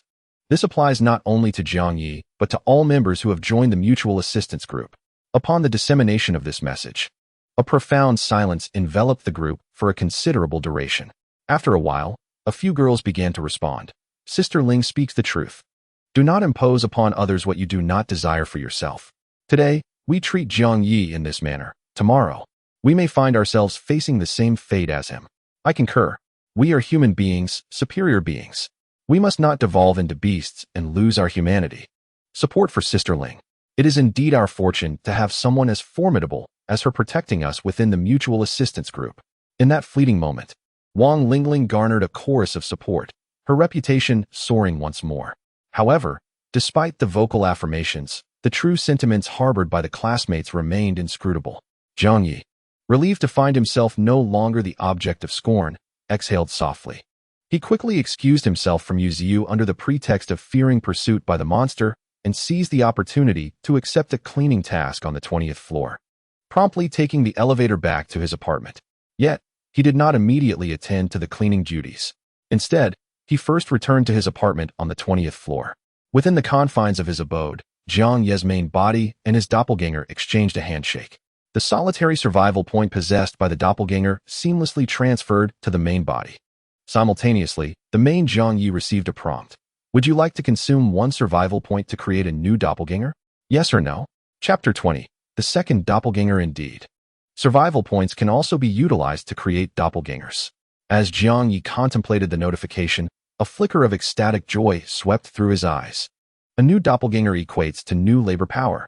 Therefore, his income potential would ascend to new heights. More importantly, the new doppelganger would possess unique talents. Just as Jiang Ye was on the verge of instinctively selecting yes, a sudden thought struck him, and he hesitated to make an immediate decision. Instead, he instructed his primary doppelganger to retrieve the life assistant Xiaobing and place her on the coffee table in the living room. On the coffee table lay a miniature lantern, no larger than a pinky finger. It appeared to be an ordinary pendant ornament. However, it was, in fact, an item Jiang Ye had recently unwrapped from a delivery while in his bald persona. Strangely enough, this diminutive pendant came with a staggering compensation demand of 188 million. Upon hearing this notification, Jiang Ye was left utterly astounded. This exorbitant compensation exceeded even his daily rent. He nearly returned the lantern on the spot, contemplating a way to have it redelivered. Nonetheless, he was acutely aware that a higher compensation indicated the intrinsic value of the package itself. At that moment, he instructed Xiaobing to employ a detection technique on the miniature lantern pendant. On the display screen of the little lantern, the information quickly appeared. Lucky lantern. Active for 1 hour. Slightly enhances luck attributes. What? Just these two simple lines, and 188 million is gone. However, luck attributes? Is this a hidden attribute not displayed on the data panel? If all players possess a concealed luck attribute, Jiang Ye seriously suspects that Yang Wenchao is the possessor of exceptionally high luck. Moreover, Wang Lingling and Gao Chang must also be quite fortunate. As for Jiang Ye's luck, it remains uncertain. If one were to say he was lucky, he happens to be the only one who failed to awaken yet. If one were to argue he is unfortunate, he later awakened an extraordinary X-level talent. Thus, perhaps there exists only a thin line between extreme fortune and extreme misfortune? Jiang Ye could not fathom. However, the thought that the luck attribute might influence the initial talent struck him, and he widened his eyes in realization. If he activated the lucky lantern to create a new avatar, would it not have a greater probability of possessing a more formidable initial talent? If he could indeed obtain an avatar endowed with an SSS-level talent, then spending 188 million would be more than justified. Nonetheless, pondering this made Jiang Ye hesitate. The effect of the lucky lantern is only valid for 1 hour after activation. If he could acquire more survival points and swiftly create additional avatars, to refrain from creating avatars in pursuit of maximizing the luck effect would also be a considerable waste. Thus, one cannot have both fish and bear's paw. Jiang Ye did not linger in indecision and activated the lucky lantern. The miniature lantern indeed emanated a kaleidoscope of colors. At that moment, he selected yes. Ding. Congratulations on generating an avatar. A flash of white light swept through, and indeed, another version of himself appeared in his field of vision. Yet at that instant, Jiang Ye suddenly felt a heaviness in his head, a wave of fatigue enveloping his body. He hurriedly lay down on the sofa, vaguely deducing that it was likely due to his insufficient energy attribute, rendering him unable to effortlessly control 3 bodies simultaneously. It seems, therefore, that the attributes of his main body hold significant importance. He must either enhance his attributes to gain the capability to control more avatars or merge the avatars, thereby strengthening the main body while reducing the number of avatars. Thus, his focus must remain on the main body.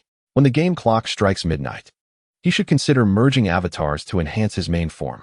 With these thoughts in mind, Jiang Ye immediately checked the data panel of the second avatar.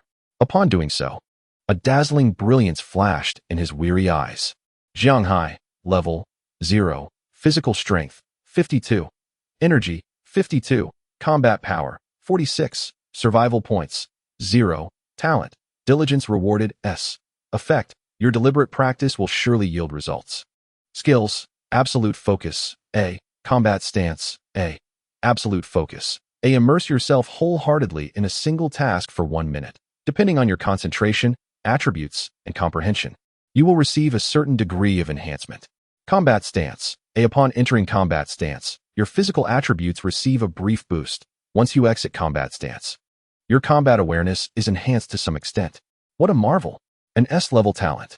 Not to mention, he has grasped 2 A-level skills, both of which can temporarily enhance attributes.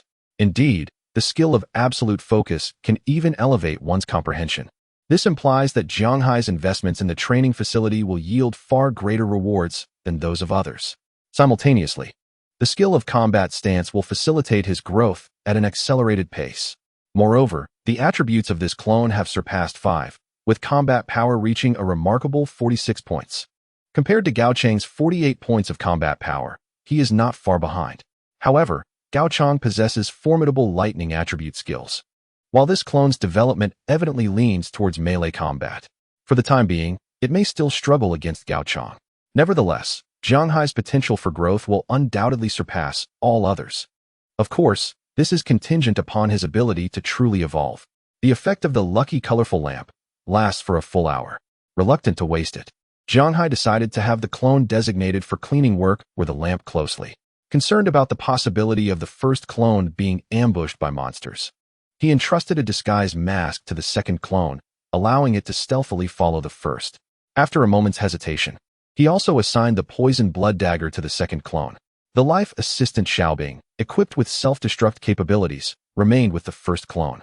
With everything arranged, the first clone moved openly while the second clone concealed itself in the shadows, departing from apartment 2025 together.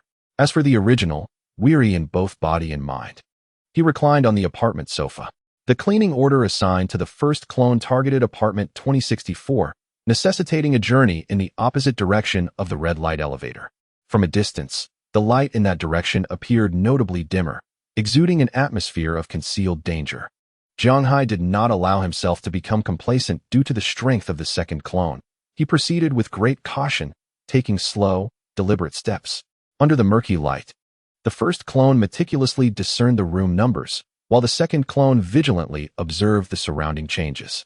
As he approached the vicinity of apartment 2048, the first clone felt nothing unusual, yet the second clone acutely sensed a chill in the air. Both clones instantly tensed their nerves. In that fleeting moment, a hissing anomaly emerged from the dim corridor, accompanied by gusts of ominous wind. The first clone instinctively tightened his grip on the kitchen knife, only to suddenly feel a slick, cold sensation at his wrist. Startled, he swiftly shook his hand, catching a glimpse of a shadowy figure darting away from his wrist. It appeared to be a slender creature, reminiscent of a venomous serpent. Its obsidian form, shrouded in the dimness of its surroundings, rendered it remarkably elusive, as if it had vanished into thin air in an instant. Jiang Ye felt his right hand gradually stiffening and numbing, a debilitating sensation that made it seem impossible to grip the kitchen knife. Lacking combat experience and unable to discern the target lurking in ambush, a sense of unease and panic surged within him. Fortunately, his second avatar still possessed some strength. Without hesitation, he activated the skills Absolute Focus and Combat Stance. In the blink of an eye, the second avatar entered a state of total absorption. The entire dim corridor seemed to freeze in time. In this suspended moment, every whisper of the wind and rustle of grass became strikingly pronounced. Hiss, swoosh, a peculiar sound. A gust of wind. The second avatar abruptly opened its eyes, sharp and fierce. Raising its hand, it swung the blade, producing a distinct sound of impact. Hiss, hiss. At that moment, the hissing sounded eerily akin to a scream. The serpent, flicking its tongue, suddenly expelled a noxious, viscous fluid. Jiang Ye's two avatars narrowly evaded. The second avatar dared not pause, maintaining its rapt state, once more directing the poison blade toward the slender creature. The darkness obscured its true nature, leaving him uncertain if it was indeed a serpent. Nevertheless, adhering to the principle of striking at the vital point, he aimed the knife at the creature's most vulnerable spot. With a swift thrust, hiss, hiss. Jiang Ye had previously exhibited noticeable tremors when dispatching Ding, yet this time, his dagger's arc was imbued with newfound decisiveness and ferocity. Following the final sharp hiss, a flash of white light erupted. Concurrently, a notification resonated in Jiang Ye's mind. Successfully slayed the level 1 Shadow Ring Serpent. Earned 10 energy points. Ding. Your level has risen to level 1. Your physical strength has increased by 1 point. Your vitality has increased by 1 point. In the wake of the dissipating white light, the shape of a black iron treasure chest materialized. Chapter 21. The Curious Cleaning Task. Good heavens. Not only had he elevated his level, but he had also uncovered a black iron treasure chest. The first avatar swiftly retrieved the chest, while the second avatar promptly examined the data panel. Jiang Ye, level 10100, physical strength 62, vitality 62, combat power 54, survival points 0, talent, diligence rewarded S, skills, absolute focus A, combat stance A. Indeed, he had gained 1 point in both physical strength and vitality. His combat power had surged to an impressive 54. Such prowess should position him among the elite within the student body of the apartment. Moreover, according to the notification, the creature he had just vanquished was a level 1 Shadow Ring Serpent. As a level 0, he had managed to slay a level 1 foe. It could only be said that an S-class talent was undeniably formidable. Jiang Ye speculated that Yang Wenchao must possess at least an S-class talent as well, if not something even greater. Of course, it was also possible that he had encountered other fortuitous opportunities. Jiang Ye swiftly composed himself and proceeded to open the recently acquired black iron treasure chest. Inside, he discovered a silver-white ring. As per usual, his assistant, Xiaobing, was entrusted with the task of investigation. Space ring, level 1. Contains a storage space of 1 cubic meter. Live creatures cannot be stored. What a remarkable find. A space ring. Although it was not the item Jiang Ye most anticipated for enhancing his strength, it would certainly facilitate his mobility. In this light, Bai Ruowan's personal space seemed somewhat less precious. However, the space ring could be seized. Whereas Bai Ruowan's personal space was not only impervious to theft, but likely offered a greater capacity. Jiang Ye's ring, with its modest 1 cubic meter, could only accommodate a few scattered items. Nevertheless, it would suffice for the initial stages. He quickly donned the space ring on the hand of his primary clone and stored the kitchen knife and Xiaobing within the space. The right hand of his primary clone still felt somewhat stiff and feeble, but after a few gentle rubs, the situation improved. Thus, as he continued to massage his wrist, which had been tainted by the shadowy serpent, he cautiously advanced towards the apartment room 2064. Unbeknownst to him, in the dim light, as he gradually moved away, the door of apartment 2048 suddenly swung open. A shadow flitted past the threshold, and the door quietly closed behind it. Upon reaching apartment 2064, Jiang Ye encountered no further dangers. Having resolved to attempt the cleaning task, he was no longer plagued by hesitation. Just as he was about to knock on the door, a notification unexpectedly echoed in his mind. Ding! Apartment announcement. Congratulations to Yang Wenchao for becoming the first player in this apartment to reach level 2. Reward: Black Iron Treasure Chest X1 Goodness. Yang Wenchao has leveled up to 2 already. That's astonishingly fast. Jiang Ye hurriedly opened the chat group and saw Xiao Likuan sharing the news. Xiao Likuan, Yang Wenchao was not ambushed by monsters. He must have been engaged in battles with players from other apartments. Quickly, some classmates responded. So, battling in the arena can also level up? It must be that Yang Wenchao is exceptionally strong, defeating players from other apartments to level up. So now, Yang Wenchao is likely the strongest player in our apartment? Damn. I also wish to visit the arena to encounter players from other apartments, but unfortunately, the arena requires residents of the 20th floor and above.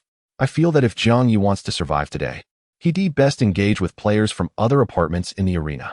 Otherwise, he won't be able to afford the exorbitant rent just by working. Sigh? Some wish to battle players from other apartments but lack the opportunity, while others have the chance but are too fearful to engage. This world is always like this. Just as wealth tends to flow toward those who are already affluent. Sigh. How tragic. However, having a figure like Yang Wenchao in our apartment is a stroke of luck. Jiang Ye could discern that many classmates still harbored animosity towards him, subtly undermining him both overtly and covertly. He paid no heed to it. Yet an anticipation for the use of the battle room began to stir within him. The probability of victory for his second avatar in a duel seemed rather high. Contemplating this, the first avatar knocked on the door of apartment 2064. Intriguingly, almost simultaneously, the entity of Jiang Ye in apartment 2025 heard the sound of knocking. Startled, he instinctively turned his gaze toward the door. Could it be that the apartment 2064 and his 2025 were one and the same? Or was it possible that when a door on a particular floor was knocked upon, all rooms on that floor echoed the sound? Uncertain and unnerved by the bizarre knocking, Jiang Ye felt a shiver run down his spine. At that moment, the door to apartment 2064 creaked open, yet he did not see anyone emerge. The first avatar tensed, a chill creeping along his back. However, he soon realized that it was not an empty entry.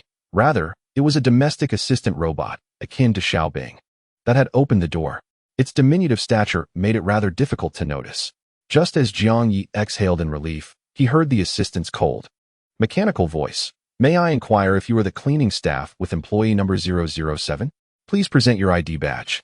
This domestic assistant robot appeared to have undergone personalized settings, its tone lacking the softness of Xiaobing, instead bearing the formal demeanor of a professional woman. The voice instantly reminded Jiang Ye of his mathematics teacher, amplifying the pressure he felt. Without delay, he presented his ID badge. After confirming its authenticity, the small robot ushered him into the apartment. As it glided across the floor, it continued in its businesslike tone. The owner is not at home. Your cleaning duties will be supervised by me. Jiang Ye felt increasingly relieved. No one was present. He harbored a slight social anxiety, fearing potential dangers from the apartment's occupants. However, as his gaze swept across the living room, he sensed something amiss. The apartment appeared immaculate and orderly, hardly a space in need of cleaning. Just then, the miniature robot spoke again. The owner maintains a high standard of hygiene. Thus, the home is exceptionally clean. Your task is to locate all 10,086 strands of hair shed by the owner. After that, wash, dry, and apply care oil to each strand, organizing them neatly, and your task will be complete. Jiang Ye stood dumbfounded at the peculiar nature of the assignment.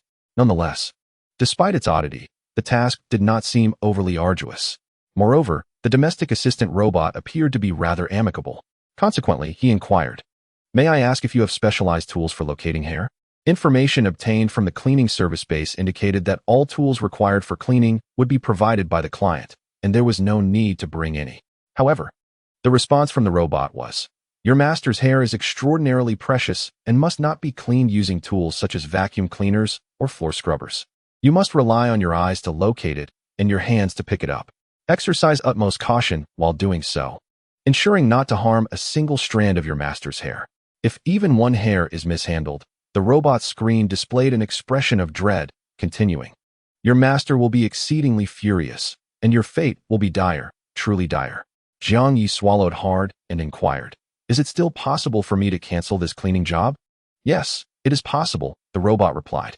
Just as Jiang Ye felt a moment of relief, he heard the robot add, "You simply need to settle a compensation fee of 120,000.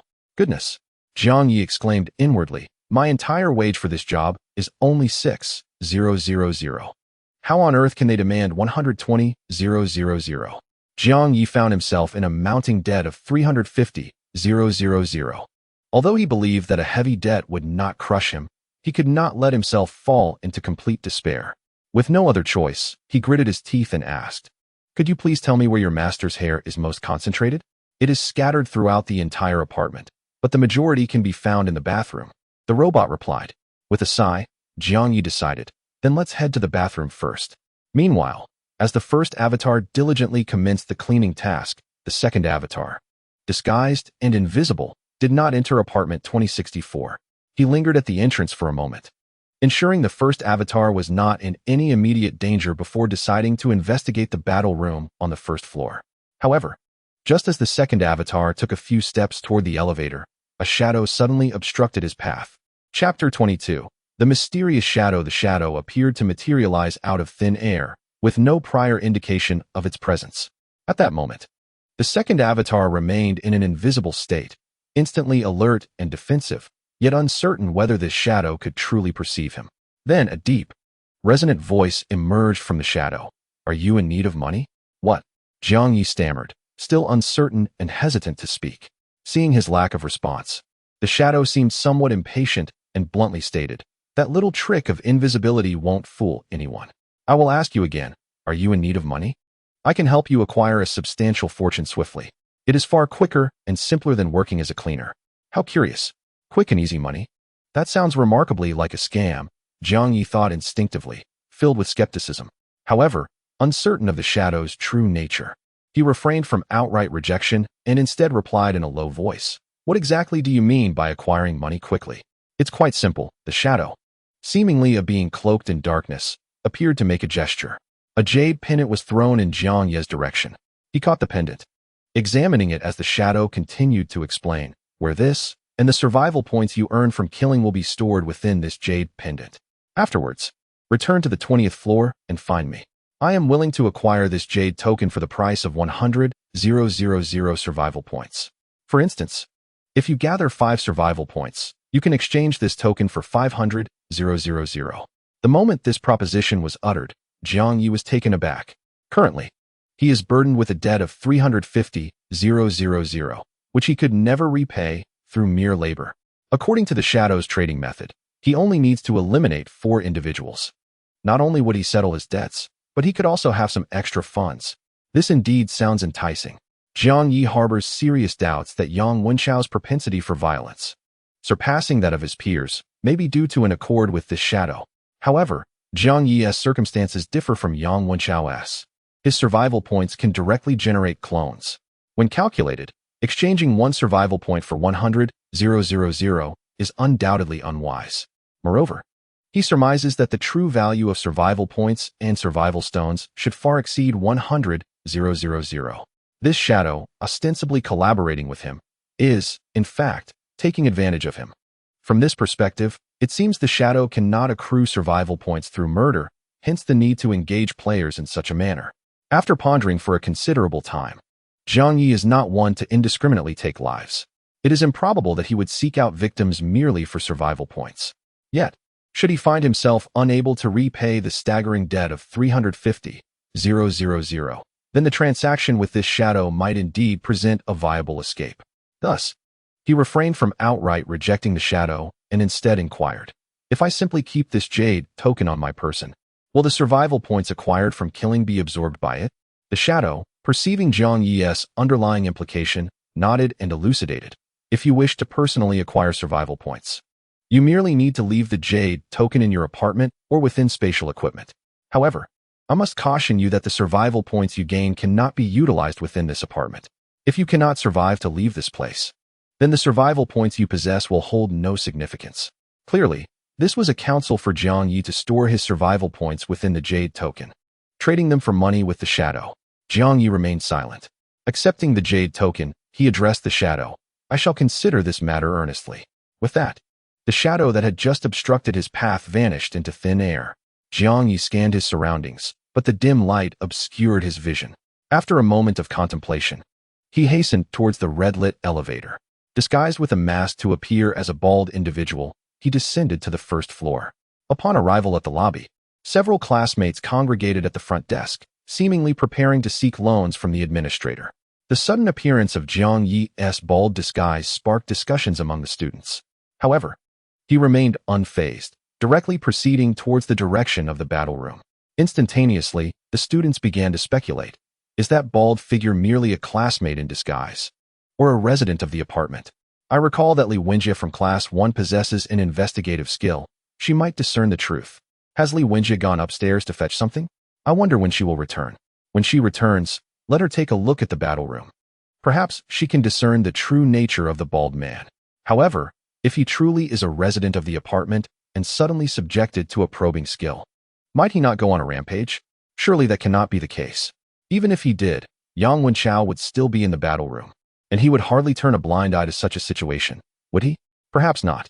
Considering he would be grateful if he merely refrained from taking advantage of the situation to claim Li Wenjie's head.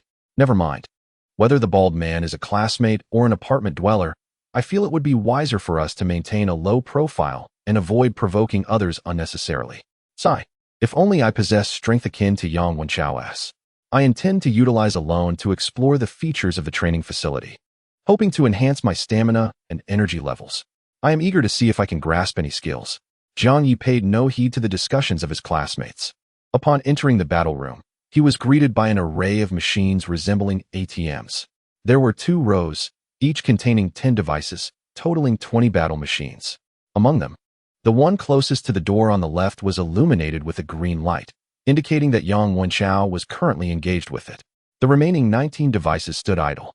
Additionally, beside Yang Wenchao's machine stood 2 classmates, Xiao Likuan and Wang Chang, who had been consistently sharing updates about Yang Wenchao in the group chat. Upon noticing Jiang Ye's bald appearance, their expressions immediately turned vigilant. Yet, Jiang Ye approached confidently, casting a glance towards Yang Wenchao's device. In doing so, he understood why Xiao Likuan and Wang Chang were stationed there. The enclosed machine, akin to an ATM, featured a display screen the size of an A4 sheet, which was currently broadcasting Yang Wenchao's battle footage. The scene depicted a combat arena the size of a basketball court, where Yang Wenchao was engaged in a match against a nimble young woman, presumably another player from a different apartment, appearing to be in her early 20s. Likely a university student. She seemed to possess athletic prowess or martial arts training, as she held her ground against Yang Wenchao with remarkable skill. This sight surprised Jiang Ye, as he had expected Yang Wenchao to dominate the battle room effortlessly. It was evident that the formidable players from other apartments were no pushovers. Thankfully, the outcomes in the battle room pertained solely to monetary stakes rather than life and death. Even in defeat, one would merely incur a financial loss, without the risk of actual demise. Thus, the battle room resembled a virtual gaming experience. Jiang Ye observed for a while, noticing his lack of disruptive intent. Xiao Likuan and Wang Chang gradually relaxed, redirecting their focus back to Yang Wenchao's duel. As Yang Wenchao began to falter, Wang Chang could not help but lament. It seems Yang Wenchao has wagered 100,000. If he loses, it would be as if he has returned to square one. Xiao Likuan nodded in agreement. There's no avoiding it. His opponent is simply too strong. This girl must possess at least an S-level talent. Moreover, I suspect Yang Wenchao's opponent was matched based on the amount he wagered. A contender capable of betting 100,000 is undoubtedly formidable. Wang Chang could not help but exclaim, "How is it that I can't even manage to obtain 100, while Yang Wenchao can effortlessly lose 100,000? The disparity between individuals is truly infuriating." Xiao Likuan further lamented, "If indeed everyone in the world has traversed into various apartments, the individuals at the pinnacle of the pyramid might surpass both Yang Wenchao and that girl. After all, with such a vast population, the emergence of extraordinarily fortunate individuals is inevitable." Upon hearing this, Wang Chang was astonished. Could these extraordinarily fortunate individuals possess SSS-level talents? Oh, how I wish my parents were SSS-level talents. Then, when I reunite with them, I would instantly be a rich second generation. Xiao Likuan, initially speechless, pondered, however, if my parents truly became top-tier powerhouses and they were alive to reunite with me, then indeed, I could be considered a rich second generation. The thought was rather delightful. Yet, just as the two indulged in this line of thought, a new prompt suddenly echoed in their minds. Ding! Apartment announcement. 8 individuals have ascended to level 1. Automatically activating the apartment ranking board. Chapter 23, Apartment Ranking Board. Ranking Board of Newbie Apartment No. 1008. First place, Yang Wenchao level 2. Second place, Wang Lingling level 1. Third place, Zhang Jintian level 1. Fourth place, Gao Chang level 1. Fifth place, Fei level 1. Sixth place, Lu Shun level 1. Seventh place, Jiang Ye level 1. Eighth place, Sui Wewan level 1. The entire ranking board occupied a third feature of the player interface. Apart from the data panel and chat group, it was rather desolate, displaying only 8 players. With its appearance, the chat group erupted in excitement. No way, really. 8 people have actually ascended to level 1 already. Gao Chang, such a formidable individual, is only ranked 4th. This ranking board must rank individuals of the same level by their upgrade time, right? Zhang Jintian and Fei have kept a low profile and didn't join the assistance group, yet they have both reached level 1. What is crucial is that Jiang Ye has also advanced to level 1. Did he level up while battling Ding Ding? Yiziu. Jiang Ye likely did not level up from killing Ding Ding, as it is said that one would see a golden light when leveling up, and he did not experience that. So, Jiang Ye was later pursued by a monster? He actually survived and reached level 1. This implies that the monsters shouldn't be very formidable, right? Not strong at all. I recall Yang Wenchao mentioning that Jiang Ye had unboxed a package. He must have obtained a powerful item from the package, enabling him to counterattack the monster and level up. Damn, I want to steal a package too. I advise against acting impulsively. Stealing packages is purely a matter of luck. There is no guarantee of obtaining good items, but the compensation will undoubtedly be exorbitantly high. Yet, I still envy them. Those who have reached level 1 not only possess greater strength, but also feature on the ranking board. Meanwhile, we at level 0 are nothing at all. It feels as if I am a mere cannon fodder in this narrative, unworthy even of a name. Indeed, how I long to ascend. Much like Maslow's hierarchy of needs, where merely working to pay rent constitutes the most basic survival requirement. It is the pursuit of strength and elevation that ought to be our higher aspiration. By the way, those classmates who have reached level 1, why not share your experiences of ascension? Perhaps the rest of us could glean insights and replicate your success? A fervent discussion erupted in the group regarding the matter of leveling up. However, among the 8 students, none stepped forward to share their upgrading experiences. Just then, the screen of device 1 in the battle room suddenly displayed the word fail. At that moment, Xiao Likuan and Wang Chang snapped back to reality from their chat, astonished as they gazed at the screen. What? Did Yang Wenchao truly lose? 100,000, just like that. I recall that rent for a day on the 20th floor is merely 120,000. He truly is extravagantly wealthy. I can only imagine that losing such a sum must have left Yang Wenchao in a foul mood. Should we perhaps withdraw to avoid incurring his wrath? Yes, let us retreat. Thus, Xiao Likuan and Wang Chang hastily exited the battle room. Jiang Ye, upon seeing fail on the screen, felt a flutter of anxiety and decided to leave the battle room as well. He still wished to utilize the battle room to contend against the strong from other apartments. However, accessing the battle room required funds, and at present, he found himself burdened with debt rather than possessing any money. After departing from the battle room, Jiang Ye approached the front desk where the apartment administrator was stationed. A few students lingered there, visibly anxious and hesitant to speak. Ignoring them, Jiang Ye directly inquired of the administrator, "May I ask what my loan limit is?" Previously, when his first avatar had asked, the administrator had provided a loan limit of 50,000. Now, it was the second avatar that had come forward.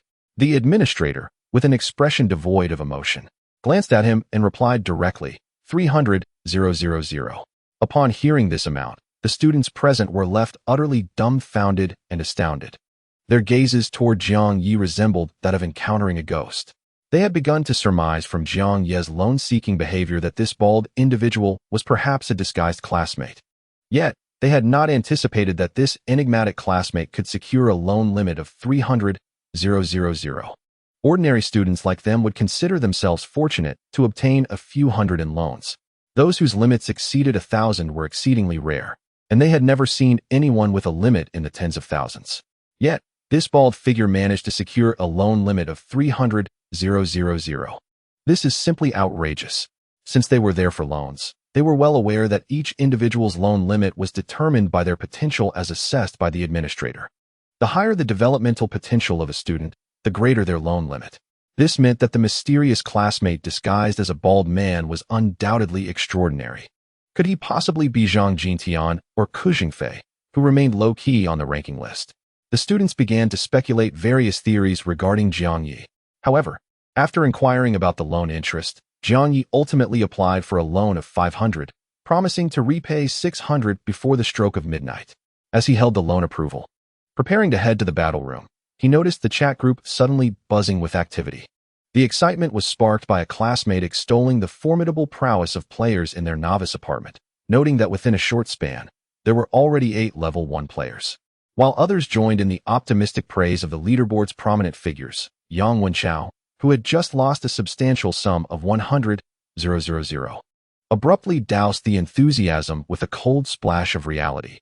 You're elated over just a handful of level 1 players?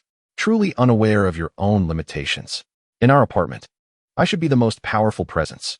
Yet, the players I encounter in the battle room are nothing short of formidable. There are countless who are on par with my strength, or even superior. If you persist in this unwarranted optimism, devoid of any sense of urgency, you may very well become cannon fodder, unable to even pass the novice apartment S assessment. Had such remarks come from an ordinary classmate, they might have provoked disdain and ridicule. However, when voiced by Yang Wenchao, many felt an immediate sense of pressure. As the students shifted from optimism to despair, Yang Wenchao spoke again. After engaging in battles in the room, I've discovered that as long as one possesses strength, earning money becomes remarkably simple. Perhaps a single match could yield winnings of 80 or even 100,000. Of course, this is contingent upon your ability to win. Just recently, I lost a match that cost me 100,000. Upon hearing this, the entire class was astounded. They hadn't even accumulated 100,000 in 10 days of rent, yet Yang Wenchao lost that sum in a single match. The disparity was staggering. Indeed, it seems that no matter the environment, those at the pinnacle of the pyramid always manage to distance themselves from the ordinary. As the classmates remained in shock, Yang Wenchao continued, "A mere 100,000. Losing it is just a loss. As long as one's strength increases, winnings will follow. Therefore, I wish to organize a group of classmates to explore the depths of the third-floor corridor to see if we can team up for leveling." With this announcement, the class erupted in excitement. Wow, team leveling? What a brilliant idea. I've been eager to enhance my level, and to have a powerhouse leading us. This is simply exhilarating. Damn, Brother Chao is amazing. Who would dare to speak ill of him now? I, Su Kaixian, will be the first to defend him. Brother Chao is incredible. I'll drop everything to team up with you right now. Clearly, the emergence of the leaderboard had ignited an unprecedented desire among the classmates to level up. Upon hearing Yang Wenchao's proposition for team leveling, they were all thrilled, believing they could finally latch onto a strong ally. However, Yang Wenchao swiftly added in the group, exploring the depths of the corridor, even as a team, will inevitably entail risks. What I require are those capable of handling risks and combating monsters, not those looking to latch onto the strong or hinder the group. Thus, those with a combat power below 20 need not join. Those whose combat power exceeds 20 and wish to level up swiftly, gather at the elevator on the third floor within 10 minutes. Upon this decisive proclamation, the students exhibited a spectrum of reactions. Many, whose combat power fell short of 20, lamented, feeling that their earlier excitement had been in vain. Conversely, those few with combat power exceeding 20 were indeed rare. They hesitated at the proposal from Yang Wenchao to form a team for leveling up, while the desire to upgrade was palpable.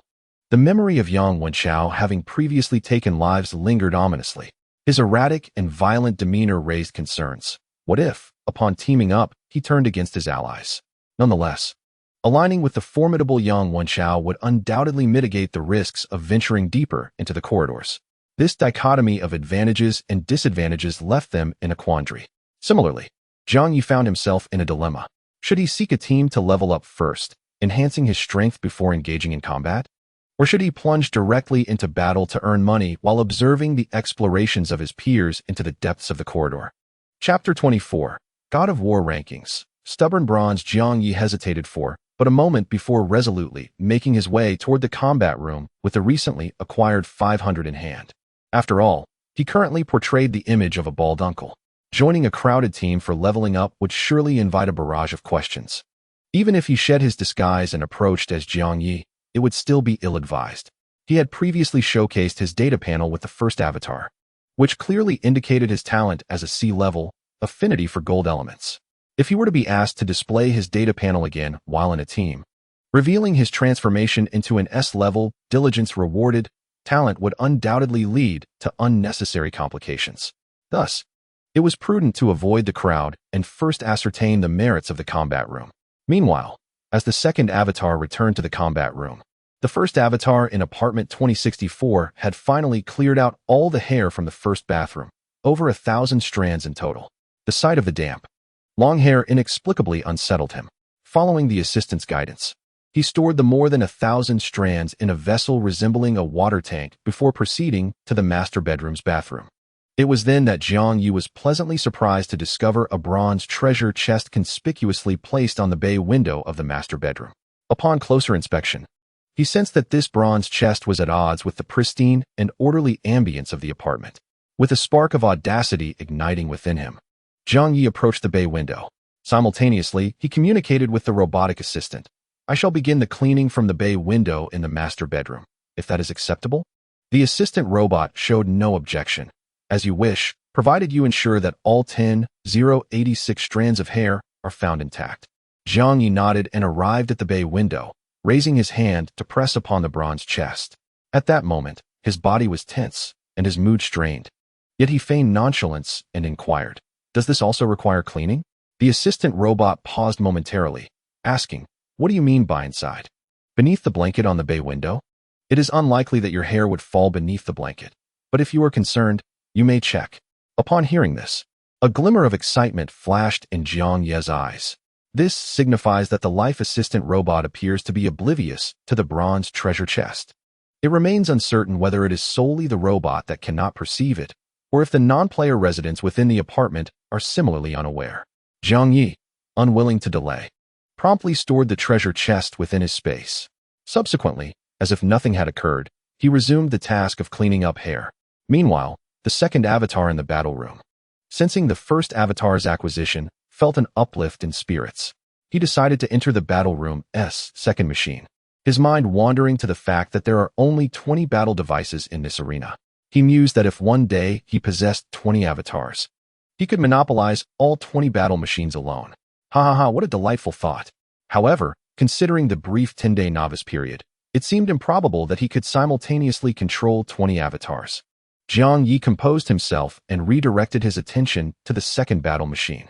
This device, reminiscent of an ATM, offered an experience akin to withdrawing cash from a bank. Upon entry, the door sealed automatically, ensuring a commendable level of privacy. Concurrently, a voice verified his identity as a tenant on the 20th floor and deducted a fee of 100 for the usage of the battle machine. As Jiang Ye settled into the machine, it seemed to trigger a mechanism automatically. A technologically advanced headset enveloped his head. Almost instantaneously, he felt a disorienting sensation, as if entering a dream, and found himself transported to an entirely new realm.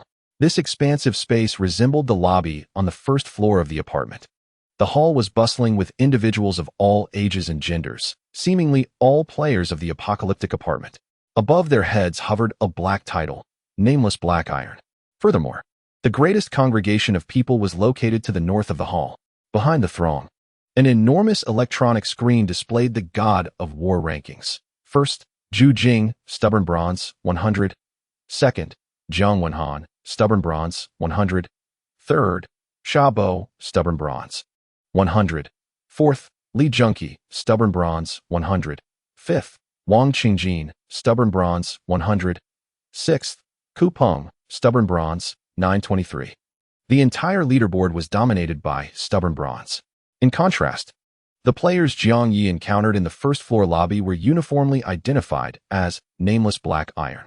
It was evident that Nameless Black Iron must represent a rank inferior to Stubborn Bronze. Those who ascended to the God of War rankings were undoubtedly the elite among players. Situated at the pinnacle of the hierarchy, the rankings recorded a total of 100 names. Stubborn Bronze is a title, and the accompanying percentage likely indicates battle victory rates. Jiang Ye scanned the leaderboard from top to bottom, but found no mention of Yang Wenxiao's name. This implied that the formidable Yang Wenxiao from their apartment was not sufficient to earn a place on the leaderboard. No wonder he remarked in the group that other apartments were filled with strong contenders. One can only imagine the extraordinary prowess of those players who have made it onto the God of War rankings. As Jiang Ye pondered, a similarly bald man beside him suddenly struck up a conversation, inquiring, "Hey, are you new to the battle room? Are you here simply to broaden your horizons? Or do you intend to engage in a duel?" After a moment of hesitation, Jiang Ye did not refuse the man's overture and replied candidly, "I primarily came to explore, as my abilities are rather lacking for any serious competition. However, could you enlighten me on how the battles are conducted here?" That is quite simple," the bald man responded, his enthusiasm evident as he noted Jiang Ye's admission of weakness. This entire battle room is essentially a virtual space interconnected with numerous apartments. Reminiscent of the games we used to play, the layout of this space is akin to that of an apartment complex, divided into several levels. New players default to the first floor lobby, where they can gaze upon the battle god rankings, marveling at the top-tier warriors we can hardly aspire to meet. Ascending to the second floor allows for matchmaking for battles. If one wishes to spend a little more, they may even observe others in combat. As for the third floor, one must achieve the title of Stubborn Bronze to gain access. Thus, we nameless rookies are currently confined to the first and second floors. Jiang Ye nodded, his gaze sweeping across the lobby. No wonder all the players here are Nameless Black Iron. The first floor lobby must be filled with newcomers like myself, just beginning to utilize the battle room, correct? The bald man's eyes glinted, a silent smirk crossing his mind. Of course, it's not just newcomers. There are also seasoned players who specialize in preying on the inexperienced. However, he refrained from sharing this insight with Jiang Ye, merely nodding cheerfully, "Yes, that's about right." He then reassured Jiang Ye, "Buddy, you mentioned feeling too weak to seek out battles? The truth is, most of the fresh faces in this first floor lobby don't possess much strength either. After all, those who can access the battle room have merely been fortunate enough to be assigned to apartments on the 20th floor or higher. Many have awakened talents of D or E rank, with only a few managing to achieve C rank, which is already considered formidable. In such circumstances, the odds of winning against other newcomers are quite favorable. Moreover, since the battle room operates in a virtual environment akin to a game, even if you lose, it merely costs you some money without any risk to your life. As he spoke, the bald man leaned in closer, lowering his voice conspiratorially. I arrived a bit earlier and have gathered some information about the newcomers. If you're interested in trying a battle, I can introduce you to someone of lesser skill to test the waters. Chapter 25. Bro, guide me. The bald man presented himself as a warm-hearted and well-meaning individual. However, Jiang Ye was no fool. His school had conducted lectures on fraud prevention, and he was not about to fall for the bald man's smooth talk. Yet, he did not outright refuse. Instead, he inquired with genuine curiosity, "Isn't the battle room's mode based on random matching, or can one choose their opponents?" The bald man chuckled and explained, "Indeed, the battle room features both a matching mode and a challenge mode. However, within the matching mode, while it claims to be random, the opponents you are paired with are generally of comparable strength to your own. In such circumstances, the probability of winning is merely 50-50, which implies that both losses and victories are inevitable, making it exceedingly difficult to profit. Those with poor luck may even incur losses. However, in challenge mode, one can opt to confront opponents of lesser strength, thereby enhancing the likelihood of victory. Yet, upon this consideration, Jiang Ye found himself pondering. If everyone were to challenge the weak, would not the less skilled players face imminent bankruptcy, rendering them hesitant to return to the arena? The bald man chuckled and shook his head. Certainly not. The arena maintains a sense of fairness. Both parties must consent to engage in a challenge. A stronger player's challenge can be entirely declined by the weaker opponent. However, we newcomers begin as unnamed black irons, individuals of no particular renown. From mere appearances, one cannot discern strength or weakness. Therefore, it is quite possible for mismatches in strength to arise in challenge mode. In such instances, the stronger party effectively seizes an opportunity. What I mean to convey is that I intend to assist you in capitalizing on this advantage. The opponent is a female, lacking in skill, possessing a naive disposition, making her particularly susceptible to deception. I feigned weakness to challenge her and won effortlessly. Had she not known she was destined to lose against me, she would have undoubtedly rejected my challenge, and I would not have considered introducing her to others. The bald man's reasoning, to some extent, held a semblance of logic. After a moment of contemplation, Jiang Ye feigned an expression of a morally conflicted individual and remarked, "However, she has not wronged me. Would it not be somewhat inappropriate for me to actively deceive her?" Upon hearing this, the bald man appeared momentarily taken aback. He scrutinized Jiang Ye for an extended period, his expression betraying a flicker of doubt. Yet, he swiftly suppressed his emotions, regarding Jiang Ye with an incredulous gaze. "No, my friend, you are being excessively naive. When you were transported to the apartment, did you not receive the notification stating it was the Doomsday Apartment? This is indeed the apocalypse. Are you truly intent on adhering to moral standards and playing the saint? The crux of the matter is that if you do not proactively deceive others, they will certainly deceive you.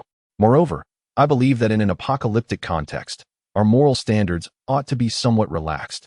If we adopt a lower moral benchmark, our actions do not constitute deception, but rather education. After all, the arena does not endanger lives. By deceiving others, we are merely imparting a valuable lesson. Viewed from another perspective, this could even be seen as a virtuous deed. Of course, if you genuinely feel a pang of conscience, I would not insist. We can simply regard this as casual conversation and the forging of friendship. However, since you have managed to enter the arena, it indicates that you reside on the 20th floor or higher. Your daily rent likely exceeds 100,000, does it not? I wonder if tomorrow, I shall still have the pleasure of seeing you, my friend. Speaking of which, our shared baldness could be considered a serendipitous connection. Alas, the bald man's tone of regret suggested that Jiang Ye had already succumbed to an inability to pay his rent. Jiang Ye understood clearly that this individual was intentionally provoking him with the mention of rent, akin to many scams that masquerade as opportunities for profit while ultimately swindling money. It was highly probable that the bald man and the girl he mentioned were in cahoots, perhaps believing him to be weak enough to conspire against him financially. In the depths of Jiang Ye's mind, a whirlwind of contemplation ensued, leaving him in a state of inner turmoil. According to the bald man's assertions, randomly matched opponents would possess similar combat prowess. Thus, in the absence of absolute strength and hidden cards, it would indeed be challenging to generate profit through random matchmaking. Consequently, the challenge mode emerged as a superior option for stable earnings within the battle arena. However, therein lay a dilemma. In challenge mode, opponents could refuse engagements. The crux of the matter for all players seeking to seize opportunities was how to convince others that they were weaklings, thereby encouraging them to accept challenges. It was likely that the likes of the bald man, who thrived on deception, were not in short supply. Should he confront the bald man directly and join his fraudulent syndicate? Pondering further, Jiang Ye suddenly turned to the god of war rankings and inquired of the bald man, "How is it that, according to your description of these two modes, the strong listed on the rankings maintain a 100% win rate? Given their formidable strength, weaker opponents would surely decline their challenges. And the opponents they randomly match with should also be quite formidable. Under such circumstances, achieving a flawless victory rate seems improbable, does it not?" The answer to this question was, in fact, quite simple. The bald man had previously mentioned that the matchmaking system pairs players based on their combat strength. The strength value displayed on a player's stats panel is derived from an evaluation of their attributes, talents, and skills, while the items a player possesses are not factored into this assessment. In other words, two individuals with identical strength values could potentially experience a lopsided match if one possessed powerful items, crushing the other in combat. This insight could be gleaned from observing a few battles, elucidating why the strong on the rankings could boast a perfect win rate. However, it was entirely reasonable for Jiang Ye, being new to the battle arena, to be unaware of this nuance. The bald man, well aware of this secret, had no intention of revealing it. Instead, he feigned ignorance, stating, "Well, perhaps these strong individuals have their unique advantages. For instance, if they have trained in martial arts, they can maintain a winning streak even against opponents of similar strength. It's natural that the world of top-tier warriors is beyond the comprehension of ordinary folk." Natural? Jiang Ye mused, formulating some hypotheses regarding the continuous victories of the strong. In fact, after crafting these theories, he looked at the bald man and suddenly conceived a bold idea. He observed that, despite the abundance of novices in the hall, how did this bald man discern that he was the one to exploit? Was it due to his honest appearance? Or perhaps a random selection? Likely, neither was the case. With a spark of inspiration, Jiang Ye approached the bald man and said, "Brother, I've thought it over carefully, and I realize that conscience alone cannot serve as sustenance. If I don't earn properly, I won't be able to pay rent today. Brother, please guide me. I will certainly remember your kindness." The bald man had patiently awaited this very statement, a silent smirk curling within him while maintaining a facade of benevolence. With a warm and generous demeanor, he replied, "There is no need for such formality. I simply believe that having more friends opens up more opportunities. However, returning to the matter at hand, you must first disclose your combat abilities, so I can ascertain whether you truly possess the potential to triumph over that girl." Jiang Ye nodded and, maintaining his honest and earnest demeanor, stated plainly, "This is no issue. My talent is a C-grade affinity for the gold element, with physical prowess rated at 12, stamina at 24, and combat power at 55. I have also mastered a skill known as the golden light technique." His words flowed effortlessly, lacking any semblance of deceit. The bald man felt a surge of elation and promptly praised him, saying, "No, my friend, with your strength, you can already be considered a formidable contender in the entire battle arena. Just moments ago, you claimed to be weak and hesitant to engage in combat. Surely, that is overly cautious?" Jiang Ye, displaying a look of confusion, continued in his earnest manner, "Is my strength truly remarkable? I am uncertain. Before the apocalypse, I was merely a reclusive individual, lacking in physical activity and never having even harmed a chicken.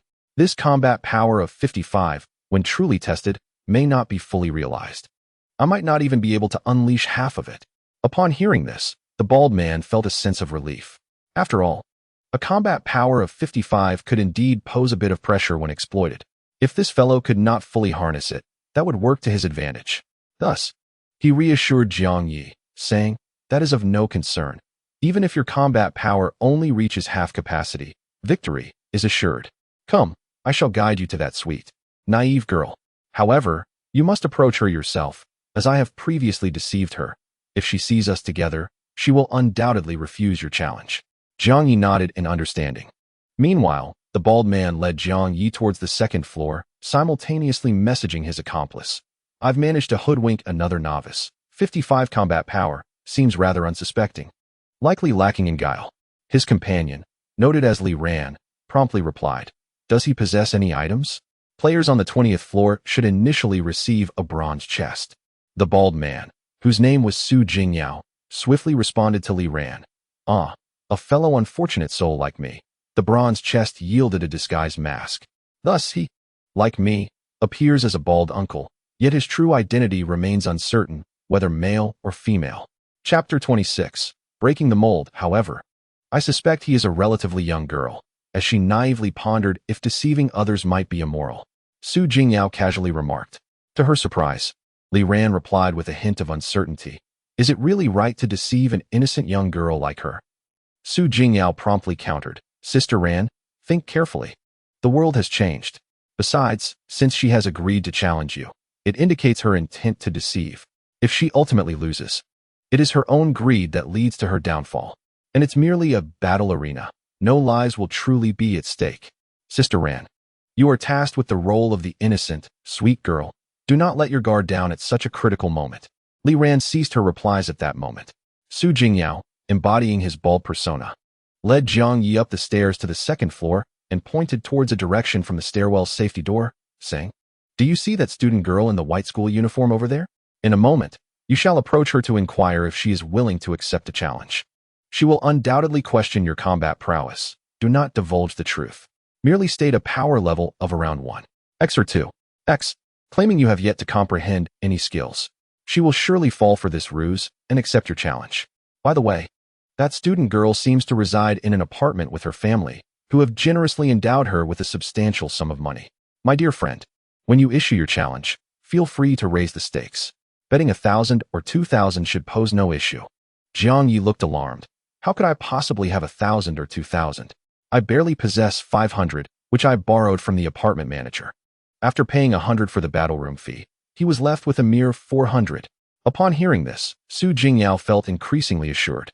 After all, a loan limit of 500 indicated that even the apartment manager held little faith in him. Yet, after all this effort, merely earning 400 seemed rather paltry. Nevertheless, 400 was still a decent sum, considering the randomness of matchmaking. One could easily end up losing. She reassured Jiang Ye a few more times before urging him to seek out Li Ran. The second floor hall was notably larger than the first, resembling a cinema filled with a multitude of seats. When a player settled into a seat, a control panel would automatically materialize in their mind, displaying the maps of both the second and first floors. Each player was marked with a red dot on the map.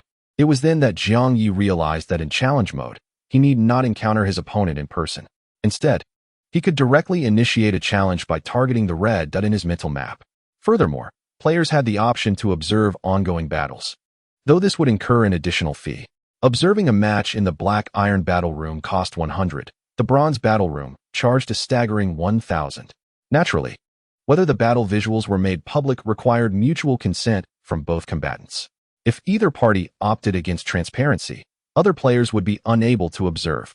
Additionally, players who ascended the War God rankings enjoyed the privilege of setting their own fees for spectators.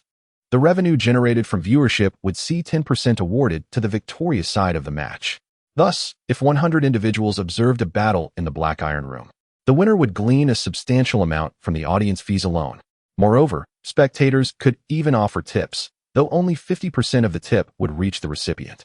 However, during the novice apartment phase, players were not likely to be affluent, resulting in few willing to spend on observation or tips. Most ordinary battle rooms would likely remain unobserved. Conversely, the battle rooms of formidable players on the War God rankings or renowned online celebrities with a fanbase could indeed profit from viewership. Once Jiang Ye ascended to the second floor, he did not immediately head towards the girl indicated by the bald man. If he was to deceive, he must do so with subtlety and professionalism, avoiding any overt intentions. He first found an empty seat to sit down, took some time to familiarize himself with the control panel in his mind, and only then did he survey the expansive hall around him. After feigning a casual glance around, she approached the girl in the school uniform indicated by the bald-headed boy. At that moment, Li Ran sent a message to Su Jingyao. Are you certain that this bald fellow is a naive and sweet girl? His pretentious demeanor while seeking a challenge hardly resembles someone who would directly rush towards me under your guidance. Su Jingyao, hiding in the stairwell, observed and felt that Jiang Ye's behavior at that moment did not seem innocent and pure. After a moment's hesitation, she replied, perhaps he truly possesses a talent for deception? In any case, Sister Ran need not worry. His loan limit is only 500, and he currently has merely 400 at his disposal. Upon reading this, Li Ran felt a slight sense of relief. She noticed the bald-headed boy approaching her and pretended to be engrossed in studying the operation panel. When the bald boy sat down beside her and initiated a conversation, he said, "Classmate, which school do you attend?" Li Ran feigned a naive demeanor, pausing for a moment before obediently nodding at Jiang Ye. "Yes, uncle. Is there something you need?" Jiang Ye casually fabricated, "My son is about your age. Also a high school student. He's not in the same novice apartment as I am, and I'm quite worried about his situation." This established a persona of a caring middle-aged man. Li Ran was momentarily taken aback, wondering if this bald uncle had neglected to wear a disguise, suggesting that his true self was indeed bald. Nevertheless, even if his bronze treasure chest yielded different items, it was unlikely he would pose a threat to her. Maintaining her obedient demeanor, Li Ran comforted him. "Uncle, you needn't worry too much. Initial players in the novice apartment seem to come from specific groups. It could be a class, a neighborhood, or even a bus. Your son should be in the same novice apartment as his classmates, looking out for one another. So he will surely be fine." Jiang Ye sighed again, lamenting, "I hope he isn't as unfortunate as I am, landing on the 20th floor with rent he can't afford. I wonder if I will ever have the chance to reunite with my son." Li Ran initially felt a twinge of sympathy at his words. However, she quickly reminded herself, sympathizing with the weak may lead to becoming weak yourself. What he says may not be true. Even if it is his own misfortune, and he cannot blame others. She had read a saying on a little green book, when you empathize with others, you bear their misfortunes. Thus, the most detrimental trait for a young woman was to be soft-hearted and sympathetic. She aspired to be the leading lady and could not afford to let her compassion run rampant. While contemplating this internally, her expression remained one of deep sympathy for Jiang Ye, and she proactively suggested, "Uncle, how about you challenge me? My parents and I are in the same apartment, and with the apartment administrator's loan, we can surely cover the rent. I would like to help you to the best of my ability." Jiang Ye appeared somewhat embarrassed. "Isn't that a bit inappropriate?" "It's fine. It's just a challenge," she reassured him with a bright smile, her tone playful, as if deliberately warming the unfamiliar bald uncle's heart. "Though I may be weak, perhaps I might still miraculously win against you." At that moment, she appeared like an innocent and kind little angel, leaving Jiang Ye feeling somewhat embarrassed.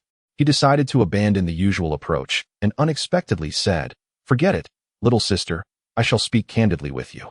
The truth is, a heartless bald brute claimed that you possess exceptionally poor skills and are easily deceived, which is why I sought you out. However, upon reflection, a gentle soul like yours should not fall prey to deceit. Therefore, I shall refrain from taking advantage of you." As he spoke, Jiang Ye exhaled slowly, visibly relieved. But this was utterly bewildering for Li Ran. In this day and age, how could such an honest man truly exist? It made her feel a little embarrassed. Yet, upon further contemplation, she realized that this foolish uncle, even if not deceived today, would surely be taken in by other genuine wrongdoers in the future. Hence, she felt compelled to assist him, to teach him about the harsh realities of human nature. Only then could he avoid further exploitation. Yes, that was it. She was helping him. Ultimately, she was just too kind-hearted. With this thought, Li Ran felt her eyes welling up with tears. She gazed at Jiang Ye with a deeply moved expression and resolutely declared, "Uncle, you are truly a good person. Good people will surely be rewarded. I must lend you my assistance. Challenge me, uncle. I am willingly allowing myself to be deceived by you." "Oh no, you have not deceived me. I genuinely wish to help you. Please do not refuse me. Think of your son. With my assistance, the chances of you reuniting with him will be much greater." Upon hearing this, Jiang Ye instantly understood that this girl was determined to ensnare him. She likely felt a sense of self-satisfaction, believing she was aiding him in learning the treacherous nature of humanity.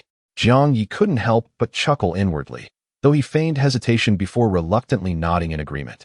"Since you are so resolute in your desire to assist me, I shall no longer decline." With that, he promptly initiated a challenge to this girl through the interface in his mind. With only 400 in total assets, he set the stakes to match. As soon as Li Ran accepted the challenge, both their consciousnesses suddenly plunged into the depths of the game. In the blink of an eye, Jiang Ye found himself on a stage the size of a basketball court. Surrounding the arena was a circle of seats, all of which were empty, indicating the absence of spectators. However, in the combat room of Jiang Ye's apartment, Xiao Liquan and Wang Chang were stationed outside the number 2 combat machine. As arranged by Yang Wenxiao, they could freely observe Jiang Ye's battle through the display screen on the machine. Having witnessed numerous battles, Yang Wenxiao was well versed in the intricacies of the game. While ordinary classmates were still speculating, he had already deduced that the bald man was merely a disguise crafted by someone using a mask. Furthermore, such a disguise required a bronze treasure chest to unlock. The bronze treasure chest typically appears in apartments situated on the 20th floor and above.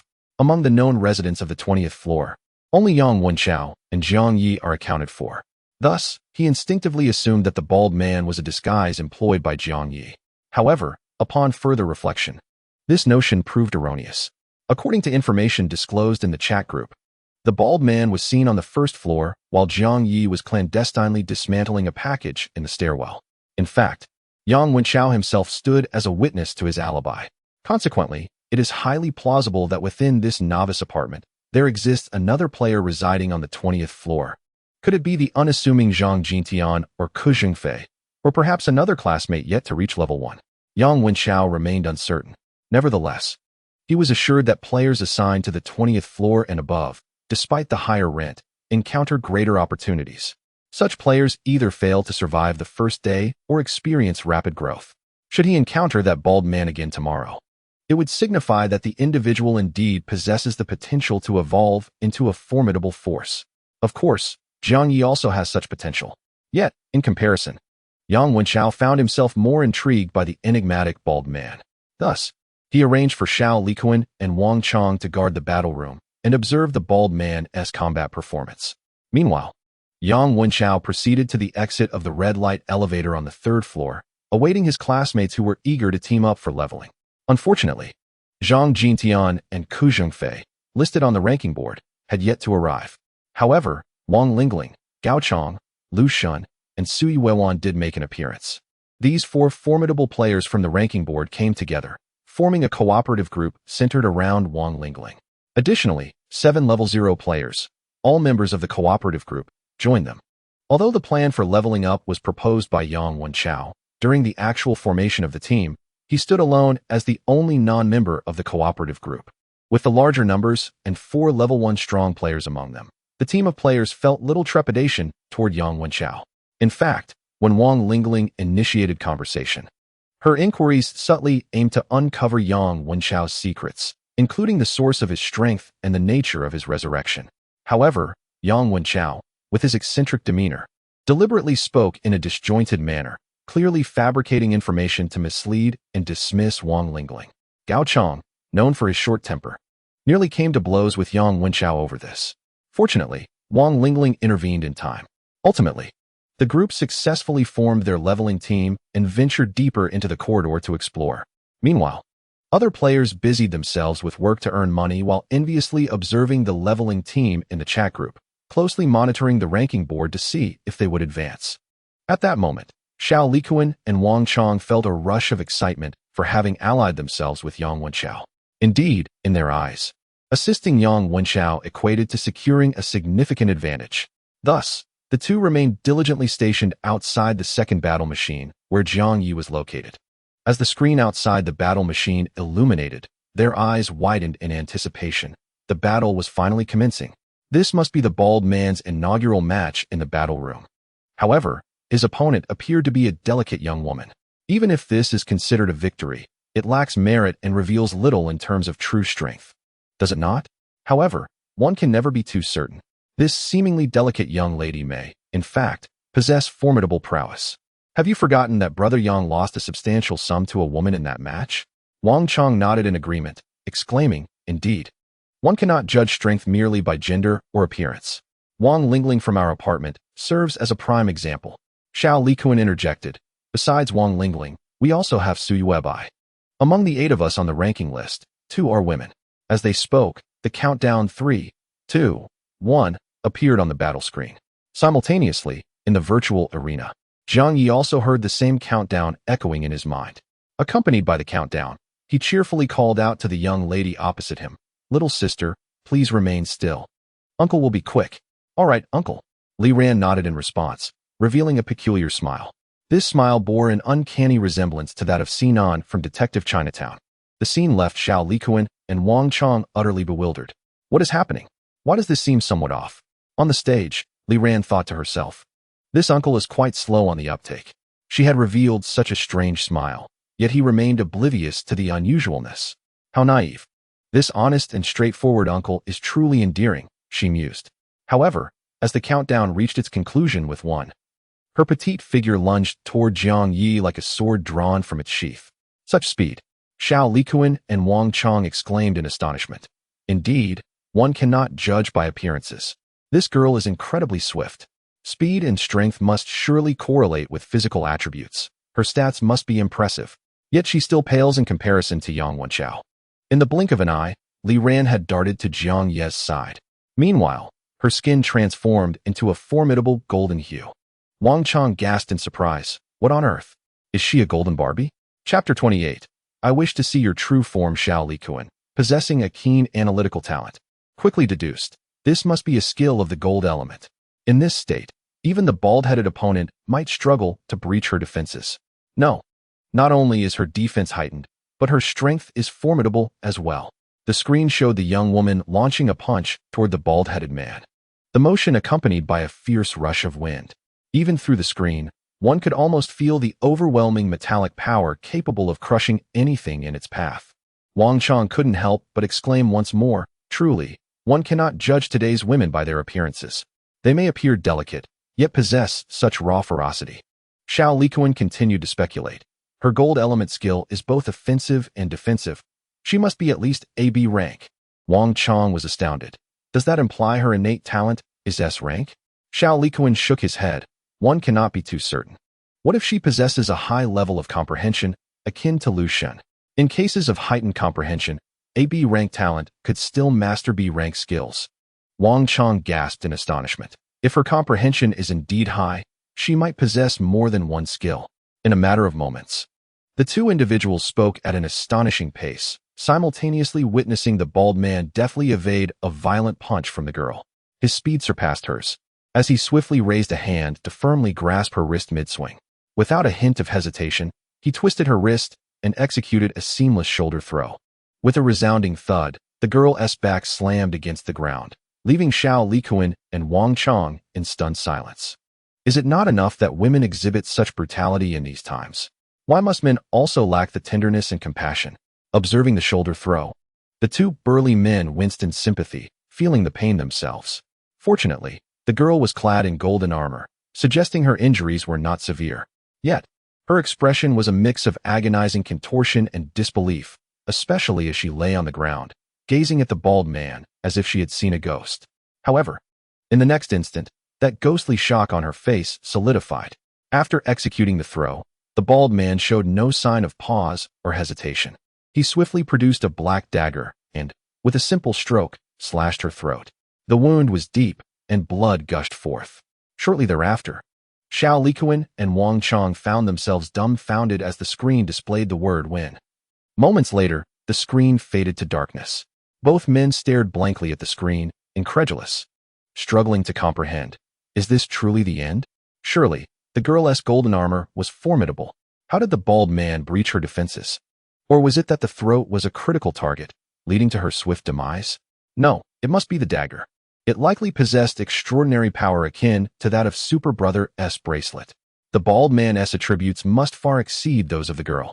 Thus, this bald man is indeed formidable. Could he be the understated Zhang Jintian or Ku Jingfei, or perhaps another notable figure? Wait, look at the ranking board. Another player has just made the list. Suddenly, a new line appeared on the ranking board, stating, Rank 9, Lu Shun, Level 1. Lu Shun from Class 1. Could it possibly be him? This fellow seems to be an athlete, rarely speaking in the group. Damn. It feels as though those truly powerful individuals quietly amass wealth while we, mere cannon fodder, scramble for attention in the chat. Damn. Comparing ourselves to others is infuriating. I have resolved to be more composed and refrain from flooding the group with messages. Meanwhile, in the virtual combat space, on the second floor of the hall, at adjacent seats, Li Ran's expression stiffened as her bright, expressive eyes fixed intently on the bald uncle beside her. The sudden turn of her head, accompanied by the arc of her bangs, seemed to radiate her anger. How could she not be furious? This uncle is utterly shameless. Even at this moment, he wore a naive and honest expression, cheerfully thanking her. Thank you, little sister, for generously giving 400. You are truly a good person, and good people will surely be rewarded. Such a naive tone, such painfully similar words. Li Ran was nearly driven to the brink of fury, almost spitting blood in exasperation. At that moment, there was no longer any need for her to feign innocence. Her gaze fixed on Jiang Ye, now suffused with resentment and a hint of trepidation. After a brief pause, she coldly conjectured, "If I am not mistaken, you do not possess a son of my age, nor are you the bald uncle. The image of this bald uncle is merely a facade. What is your true nature? Are you male or female? How old are you this year?" Jiang Ye chuckled. "What is this? Are you seeking revenge on me? That bald companion of yours is also donning a disguise, isn't she?" I was initially curious why, amidst the throng in the lobby on the first floor, she had fixated on me. I thought it was simply because we both share the same baldness. However, I later realized it was indeed because of our shared appearance. Thus, she discerned that the item I procured from the treasure chest in my apartment room was a disguise mask. The disguise mask is an auxiliary item, offering minimal attributes, rendering me comparatively weaker than other players on the 20th floor. Hence, she approached me. Am I correct? Li Ran, with a frosty demeanor, remained silent for a considerable time. Eventually, she managed to utter, "Is this truly your first time entering the battle room?" Jiang Ye smiled. "Of course. Moreover, my claim of a loan of 500 is genuine. You might find it hard to believe, but I am also in debt to the apartment for 350,000. Whether I can survive today is uncertain. I am genuinely impoverished. Would you, dear sister, consider extending a little kindness to assist me further? Go to hell with your kindness." Li Ran felt utterly insulted by the terms dear sister and extend kindness, perceiving them as deliberate mockery. Infuriated, she gritted her teeth and surmised, "If I am not mistaken, you must be a young man, a social elite who has worked for a few years?" Naturally, Jiang Ye would not divulge information regarding his identity. He continued to display an honest and naive smile. "If the dear sister is unwilling to extend her kindness, then I shall have to rely on my own means to earn money." Li Ran remained furious, yet suddenly called out to him, "Wait. I can share with you some strategies for quick wealth accumulation." Jiang Ye turned around. At that moment, he stood beside his seat, while Li Ran was seated. The contrasting dynamics of standing and sitting naturally created a stark sense of pressure. He addressed Li Ran with a smile. "Ah, quick wealth? That sounds quite familiar. Are you not a scammer?" Li Ran's face flushed with indignation, her anger mingling with humiliation. "I have already faced the consequences of my actions. How could I possibly deceive you again?" Then, Jiang Ye raised an eyebrow. "What is it that you desire? I wish to see your true face once you shed your disguise." "That is not possible." With that, Jiang Ye did not afford her the opportunity to pursue the matter further and promptly departed from his seat. Chapter 29. Random Matchmaking. The first battle Li Ran was left standing there, seething with rage. Before long, Su Jingyao removed her bald disguise and approached in her true form. "How did it go, Ranjia? Did you manage to secure the 400? Initially, her tone was exuberant. But as she spoke, she sensed Li Ran's discontent. The excitement in her voice diminished, replaced by a tone of incredulity. "No way? Sister Ran, could it be that you made a mistake? Or perhaps your heart softened?" Li Ran gritted her teeth and replied, "There was neither mistake nor softness of heart. We were both deceived by that bald man. He was merely pretending to be harmless while being a formidable opponent, and he had already discerned that we were in cahoots. He turned the tables on me." Su Jingyao's eyes widened in disbelief. "How is that possible? His strength surpasses yours." Li Ran pursed her lips, feeling too embarrassed to admit that she had nearly been defeated in an instant, but she nodded. "His attributes overwhelmingly crush mine. Moreover, in addition to a disguise mask, he possesses a bronze-level item." Su Jingyao found this outrageous. "How could I be so unlucky? Randomly targeting someone, and I encounter a wolf in sheep's clothing? Is this a reverse stroke of bad luck?" A sense of panic crept over her. "What should we do? Will that big shot hold a grudge against us and seek revenge?"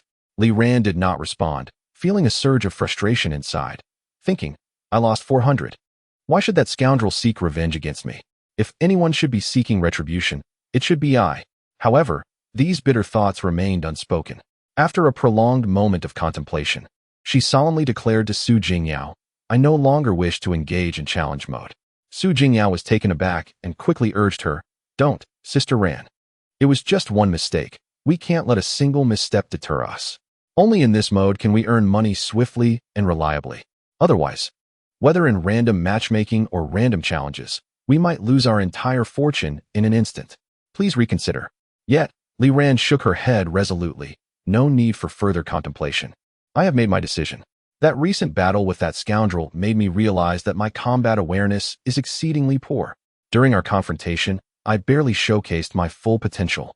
I intend to engage in random matchmaking against players of similar strength to enhance my abilities before contemplating profit. After all, with such a high loan limit, I can certainly manage the rent. Su Jingyao was momentarily stunned. Really? Are you serious, sister? Li Ran did not respond verbally, but demonstrated her determination through action. She promptly accessed the operation panel in her mind and selected the random matchmaking battle mode. Meanwhile, Jiang Ye found a secluded spot to sit and decided to try the random matchmaking mode as well. He vaguely suspected that within this mode, the combat strengths of both parties would indeed be similar. However, strength did not entirely equate to capability. His combat power remained the same whether he wielded the poison blade blood dagger or not. This implied that external items such as equipment would not augment the combat power displayed on the data panel. Therefore, the random matchmaking mode was not entirely fair. Players possessing a wealth of equipment had a significantly higher chance of victory in random matches. Additionally, combat awareness seemed to influence a player's true strength. For instance, two players with the same combat power of 20, one who had never fought might only utilize a fraction of that power, while another who had trained or was a professional soldier would unleash their full potential. Thus, the prowess they exhibit is naturally superior to that of ordinary individuals with equivalent combat strength. The explanation for the undefeated records of the top 5 on the War God rankings becomes clear. They either possess formidable tools that allow them to dominate others or have developed exceptional combat instincts prior to the apocalypse. It is even possible that they embody both attributes. After all, in such an environment, survival is no longer reliant on power or background, but rather on sheer combat skill. Those adept in battle are evidently more likely to acquire powerful equipment, creating a positive feedback loop. Fortunately, in the randomized matchmaking mode, Jiang Ye enjoys a certain advantage.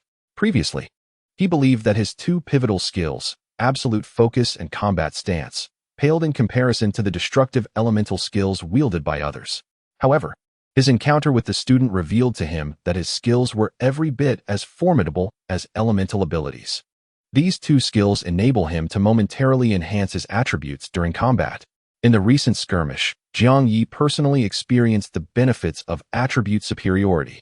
The student likely possessed more than one gold-tier skill and may have even had items acquired from bronze chests.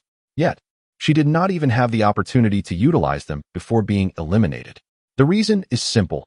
Under the effects of absolute focus and combat stance, Jiang Ye's attributes overwhelmingly surpassed those of the student. In the face of absolute attributes, all other tactics are mere embellishments. Moreover, the effect of combat stance will allow Jiang Ye to enhance his combat awareness after each battle. This implies that he will grow stronger with each encounter. Becoming a formidable opponent is merely a matter of time. In such a state, engaging in random matchmaking with players of equivalent strength may prove to be the fastest path to growth. Furthermore, equipped with both a disguise mask and a poison blade dagger, and with his combat awareness continually improving, he believes his chances of victory in random matchmaking remain exceedingly high. Therefore, let us give it a try. With this thought in mind, Jiang Ye promptly selected random matchmaking on the operational panel in his mind. The stakes for randomized matchmaking are confined to a specific range. For instance, should he choose to stake 800, he might be matched against a player with a comparable combat strength, but a stake of 1,000 or 900. Upon completion of the matchmaking, the final stake is determined by the side with the lower wager. If his opponent stakes 200, then the final stake for the battle is 200. Conversely, if his opponent stakes 900, the final stake becomes 800, matching Jiang Ye's stake. Through this mechanism, at the onset of the battle, one can glean a preliminary assessment of the opponent based on the final stake. After all, players who wager higher generally possess greater confidence in their capabilities. Simultaneously, players within the 1000 to 900 range are likely weaker than those in the 1000 to 900 range. Of course, this is not an absolute rule, but rather a preliminary gauge. Jiang Ye staked 800 because that was all he had at his disposal. He initially thought the final stake would be lower than 800. Unexpectedly, the final wager upon completion of the match was the very sum of 800 that he had staked. This indicated that his opponent had either bet 800 or 900. Was this a deliberate choice to avoid entering the next betting tier of 1000? It seemed there was some skill involved. A sense of caution crept into Jiang Ye's mind. With a fleeting awareness, he beheld the familiar arena space once more. Opposite him stood a delivery rider clad in a striking yellow uniform. Upon seeing him, the opponent immediately remarked, "Disguise mask?" These 4 words caused Jiang Ye's heart to sink. The tone of his adversary suggested he was no novice. He had likely engaged in multiple battles already. Jiang Ye chose not to respond. Meanwhile, the countdown in his mind, 3, 2, 1, concluded after 3 seconds. Almost at the very moment the countdown ceased, the young man in the conspicuous yellow outfit vanished from the arena space. Wang Chang was taken aback. What just happened? Where did he go? Xiao Likuan, however, quickly deduced, thanks to his innate perceptiveness, it's a spatial ability. This delivery fellow must have awakened a spatial talent, much like Bai Ruowan. Moreover, the spatial skill he possesses appears to be offensive, far surpassing Bai Ruowan's. His words were rapid, but before he could finish, he witnessed the yellow figure instantaneously dart from one end of the basketball-sized arena to the other. More precisely, he had flashed to the position directly behind the bald man. Simultaneously, he wielded a massive axe, aiming straight for the bald man's head. At this moment, Xiao Likuan couldn't help but feel relieved. Thankfully, this fellow hasn't mastered a skill like Spatial Blade, which ignores defenses. Otherwise, the bald man would undoubtedly be doomed.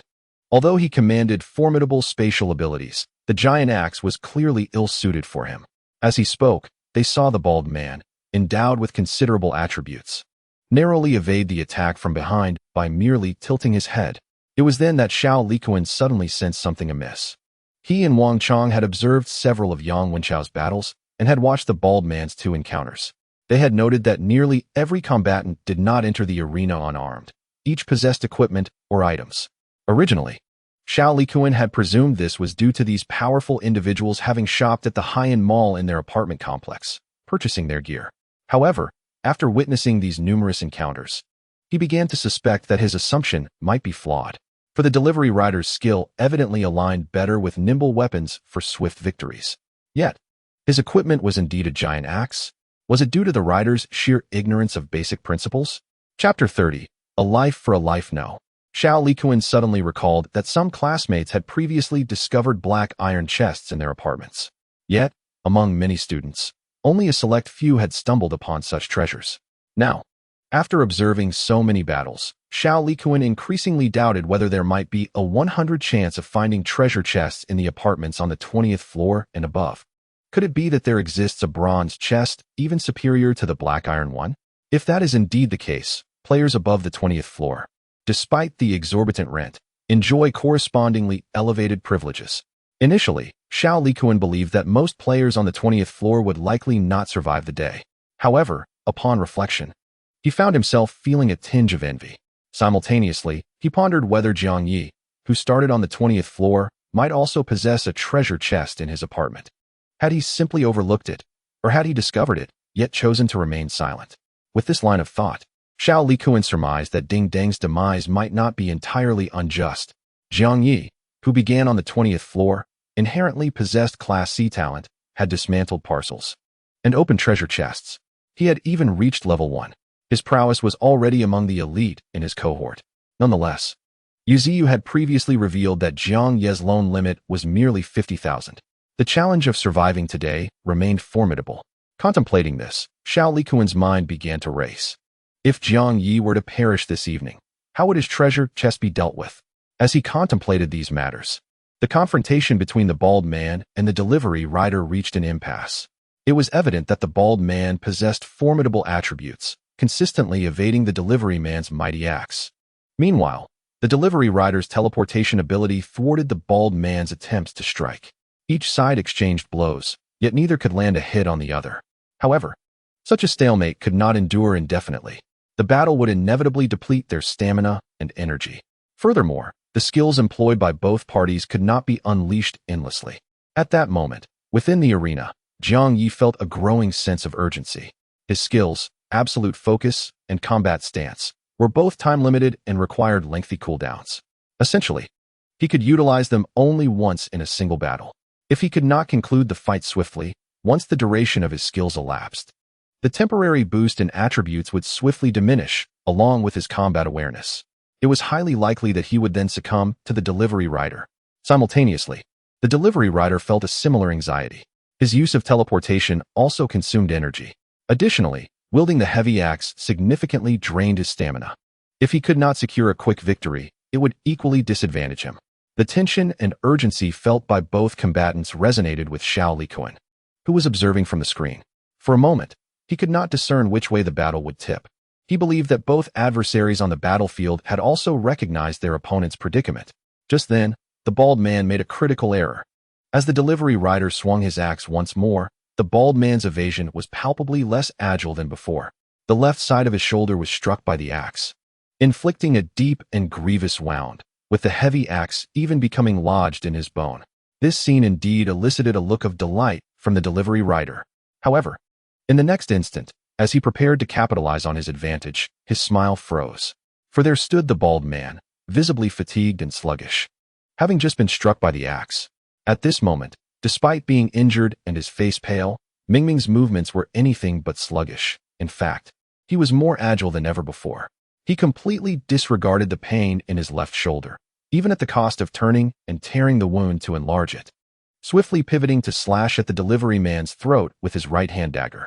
In that instant, Xiao Likuan realized that the bald man was risking his severe injury for a chance to strike the delivery man. Should the delivery man react swiftly and evade this attack, the severely injured bald man would certainly face defeat. However, if the delivery man failed to respond in time and allowed the stronger bald man to sever his throat with the dagger, victory would belong to the bald man. It was a reckless gamble, trading injury for life. Xiao Likuan held his breath, hardly daring to blink. Ultimately, the outcome demonstrated that the delivery man lacked sufficient combat awareness. He did not evade the strike. Thus, the joy of hitting his opponent froze on his face, his pupils momentarily widening before gradually fading as his throat was slit. The bald man's prowess was indeed formidable. With that dagger, he nearly severed half of the delivery man's head. Fortunately, the horrifying scene did not last long. As the screen displayed the word win, Wang Chang was once again left in astonishment, finally exclaiming in shock, "Is this bald man really a classmate of ours? He seems like someone who is trained." He pondered, "Do you know if anyone among the 80 students in our classes has practiced martial arts?" Xiao Likuan thought for a moment and replied, "Perhaps Lu Shun? He seems to have practiced taekwondo." Hearing this, Wang Chang could not help but feel envious. Damn. I actually wanted to practice taekwondo or karate when I was younger, but my family's circumstances were average, and my parents hoped I'd focus solely on my studies. Yet now, what good is studying hard? Being skilled in fighting is the true path. Xiao Likuan shot him a glance, unable to suppress an internal critique. The key is, my friend, your studies aren't that great either. Meanwhile, as Jiang Ye returned to his seat in the second-floor hall of the virtual space, he instinctively covered his left shoulder. Although the battle was virtual, the pain that penetrated to the marrow was all too real. Were it not for the combat stance that kept him absolutely composed, he might have faltered due to the pain, allowing his opponent to evade that fatal strike. It was indeed a close call. He increasingly recognized the significance of combat awareness. However, he found himself in a dilemma. Having already attained a score of 1600, should he continue matching in the 100900 betting range to further hone his combat awareness? Or should he directly challenge the 10009000 betting range? Just as he was wrestling with this decision, a familiar announcement prompt echoed in his mind. Player Zhao Yudi has issued a battle room announcement. Hello everyone, I am Zhao Yudi, who played the female lead in Domineering Master 3 Lifetimes of Fate. I will conduct a random match in 5 minutes. Those wishing to observe my battle can search for battle room number 151 after 5 minutes. Thank you all for your support. Yudi is immensely grateful. The announcement, aside from its initial system prompt, was undeniably the voice of the renowned actress Zhao Yudi. Jiang Ye was utterly astonished. How could players issue announcements? Those seated nearby were equally incredulous, questioning whether it was truly Zhao Yudi. Goodness, I am her fan, yet I have only ever seen her on television. Never had the chance to meet her in person. Is she leveraging her star power to amass a substantial audience? Just imagine, 100 spectators could yield her $1,000. What a jest. Given Zhao Yudi's fame, to underestimate her with merely 100 spectators is foolish. I wager there will be at least 1,000. I suspect even more. After all, she specifically issued an announcement. Those who heard it, even if they are not her fans, might still be inclined to witness her battle. Thus, I estimate the audience could potentially exceed 10,000. Isn't that a bit exaggerated? During this novice period, there shouldn't be that many willing to spend 100 to spectate. Am I the only one curious about how Zhao Yudi managed to issue this announcement? It's quite simple. Achieving 3 or 5 consecutive wins in random matchmaking grants a small reward. This ability to announce must be a reward for Zhao Yudi's consecutive victories. So, Zhao Yudi's prowess must be formidable? Of course. How else would she dare invite spectators? After all, the fees generated from the audience ultimately go to the victor of that match. If she were to lose, it would be as if she dressed her opponent in finery. All the audience revenue would go to her adversary. Goodness. With that in mind, I am tempted to become Zhao Yudi's opponent in that match. Come on. If Zhao Yudi dares to play like this, her combat strength must be exceptional. Moreover, she likely possesses more than one powerful item. She could very well be on the verge of ascending the ranks of the mightiest. Indeed, she truly is my goddess, a breath of fresh air in the entertainment industry. And now she has emerged as a powerhouse in the apocalypse. Oh please, where's the freshness in the entertainment world? Some players began to discuss Zhao Yudi enthusiastically. Jiang Ye, listening to their chatter, learned that achieving consecutive wins in random matchmaking indeed leads to random rewards.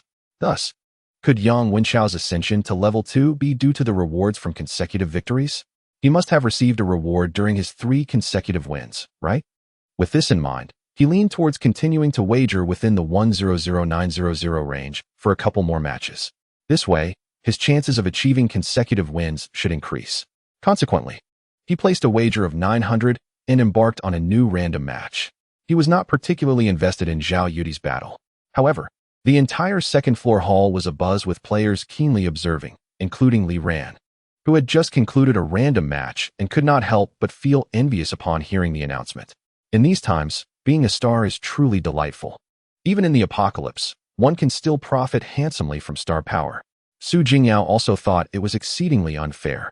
She couldn't help but sarcastically remark, it would be best if Zhao Yudi were matched with a formidable opponent, losing the battle, and subsequently, she could issue an announcement to declare that all the audience fees generated would be given as a wedding gift to her opponent.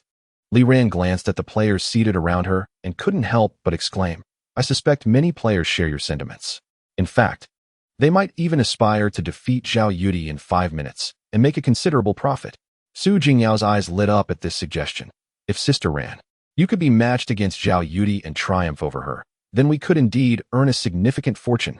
This substantial gain surpasses any deceitful schemes we might concoct. However, Li Ran shook her head. Given my capabilities, the probability of winning against an opponent of equal strength is already quite low. Moreover, facing Zhao Yudi, she has the audacity to announce that she has achieved at least 3 consecutive victories. Furthermore, she boldly invites everyone to witness, showcasing her confidence in her own abilities. Such a formidable presence, even if her strength were comparable to mine, I would undoubtedly be unable to defeat her. Sighing, Su Jingyao listened thoughtfully. On the other side, Jiang Ye effortlessly triumphed in his second round of random matchmaking. Unfortunately, his opponent had wagered only 100, resulting in a mere 100 profit for him. Fortunately, the skill, battle posture, ensured that he reaped rewards after each battle. The more battles he engaged in, the more he appreciated the extraordinary power of the talent that rewarded diligence. He strongly suspected that this talent was the pinnacle among S-class abilities. The growth it afforded him was remarkably evident. If all went as anticipated, at the next midnight, Jiang Ye would likely integrate this crucial doppelganger into his main body to facilitate its development. Contemplating this, he made slight adjustments and promptly embarked on a new round of random matchmaking. Chapter 31, 2 New Players. Meanwhile, the first doppelganger sat in room 2064. Jiang Ye initially believed that the task of gathering hair might present some challenges. However, He was pleasantly surprised by the smoothness of the entire process. After thoroughly searching every room in the apartment, he successfully collected a flawless total of 10,086 strands of hair. Nonetheless, the hair seemed rather peculiar. Typically, human hair varies in length, and the thickness at the roots and tips differs. Yet, the hair he had arranged was uniformly thick, with all 10,086 strands being of identical length. When they were neatly displayed together, Jiang Ye felt an inexplicable chill run down his spine. Just as he was about to overcome his fear and inquire with the domestic assistant robot about how to proceed with the hair, a strange noise suddenly emanated from the direction of the living room. He turned to see the enormous television in the living room inexplicably turn on. To his astonishment, the screen depicted a woman in white with long hair, seemingly emerging from the television. It was an overused horror movie trope, yet Jiang Ye found himself inexplicably transfixed. During this intense moment of fixation, he observed that the figure of Sadako emerging from the television screen appeared rather peculiar, resembling an endless loop. Initially, the image depicted Sadako crawling out of the television. Then, as the scene shifted, it revealed that the world outside the television was merely a continuation of the storyline. Consequently, Sadako persisted in her endeavor to escape the confines of the television. Upon her emergence, she still found herself ensnared within the narrative. She continued to burrow, unaware of how many screens she had penetrated. Just as Jiang Ye began to feel numb from the spectacle, a sudden jolt coursed through him. He sensed that this latest portrayal of Sadako crawling from the television seemed somewhat different. Wait a moment. How could this immense screen be shattered? This figure in white, Sadako, she has emerged from the television. Jiang Ye stood frozen in place, as if ensnared by a spell. Meanwhile, Sadako maintained her 120-degree bow, her long, dark hair obscuring her face. At this angle, she should have been unable to see Jiang Ye or her surroundings. She merely advanced a few steps with practiced ease. Then, like a zombie, her claw-like fingers began to scratch at the air, as if attempting to tear through the very fabric of this television realm. Jiang Ye held his breath, scarcely daring to make a sound. He had thought that this eerie entity would eventually break free and vanish, as if she had never existed. However, after a prolonged period of her rummaging, she abruptly ceased her actions. Gradually, she straightened her bent form and tossed her long hair back, revealing a face adorned with a white mask. Only a pair of almond-shaped eyes peeked through, their elongated corners giving her an unsettling appearance. Her gaze swept across the apartment as she emitted a soft, eerie voice. "You have returned." Jiang Ye remained paralyzed with fear. It was not until he heard the household assistant robot refer to this woman in white as mistress that he dared to move. The woman paid no heed to the robot, but instead fixed her gaze upon Jiang Ye. "Are you the cleaning service?" Jiang Ye stiffly nodded. "Yes." She inquired further, "How is the cleaning of my hair progressing?" At a loss for words, Jiang Ye was relieved when the household assistant robot interjected. "All of it has been collected and soaked in water." The woman in white then noticed the hair in the glass tank. With a mere glance, she seemed to ascertain its quantity and complimented Jiang Ye. "Well done." She continued with her instructions. "Next, apply hair oil to these strands and then dry them." As Jiang Ye absorbed her words, he felt a sense of relief. Yet, unexpectedly, the woman in white lifted her gaze to the ceiling and remarked, "Just in time for dawn. The sun looks splendid today. Take it to the rooftop for sun drying." "What? The rooftop? Sunlight?" A sense of foreboding surged within Jiang Ye. Tentatively, he asked, "May I inquire where the rooftop is?" "Of course. It is on the top of the apartment." "Do you not know?" The woman replied matter-of-factly. Jiang Ye's heart sank once more. He attempted to negotiate once more, stating, "However, according to the apartment regulations, I am only permitted to ascend to the 20th floor via the elevator, and I lack the qualification to reach the top floor." Yet, the woman in white responded with an air of certainty, "No matter, there is no need for the elevator. I can take you directly to the top floor." Jiang Ye halted, his thoughts brimming with expletives. Why on earth must they go to the top floor? Who could possibly be up there? The crux of the matter was that he had previously unsealed a parcel. Upon leaving the apartment, he could be pursued by monsters at any moment.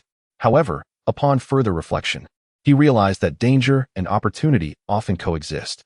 As the only player with the privilege to ascend to the top floor, he might stumble upon unexpected rewards. Of course, without the doppelganger ability, Jiang Ye would never consider taking such a risk. Furthermore, the demands posed by the woman in white seemed to leave him no room for refusal. After a brief contemplation, he tentatively inquired, "May I return to prepare before heading to the top floor?" The woman, with her white mask obscuring her emotions, nonetheless exuded an aura of coldness and authority. Jiang Ye anticipated her refusal, but to his surprise, she merely pondered for a moment before acquiescing. "You may have 10 minutes. If you exceed this time frame, I shall leave a negative review. Naturally, if you fail to return altogether, this cleaning job will be deemed a waste, resulting in no payment and a penalty fee." Jiang Ye nodded. "I will return within 10 minutes. With the terms settled, his doppelganger departed from apartment 2064. Concerned that even the short distance of the corridor might expose him to monster attacks, he swiftly exited the building and retrieved a bronze treasure chest from his spatial ring, opening it on the spot. The lucky lantern was still in effect, so this opening might yield delightful surprises. However, upon unveiling the bronze chest, he found nothing but a blank sheet of paper. It was genuinely blank, devoid of any patterns or text, its surface exuding a silky sheen. Jiang Ye felt no disappointment. He promptly summoned his life assistant robot, Xiaobing. Casting a detection spell, the screen displayed the information about the blank paper. Skill scroll, bronze level.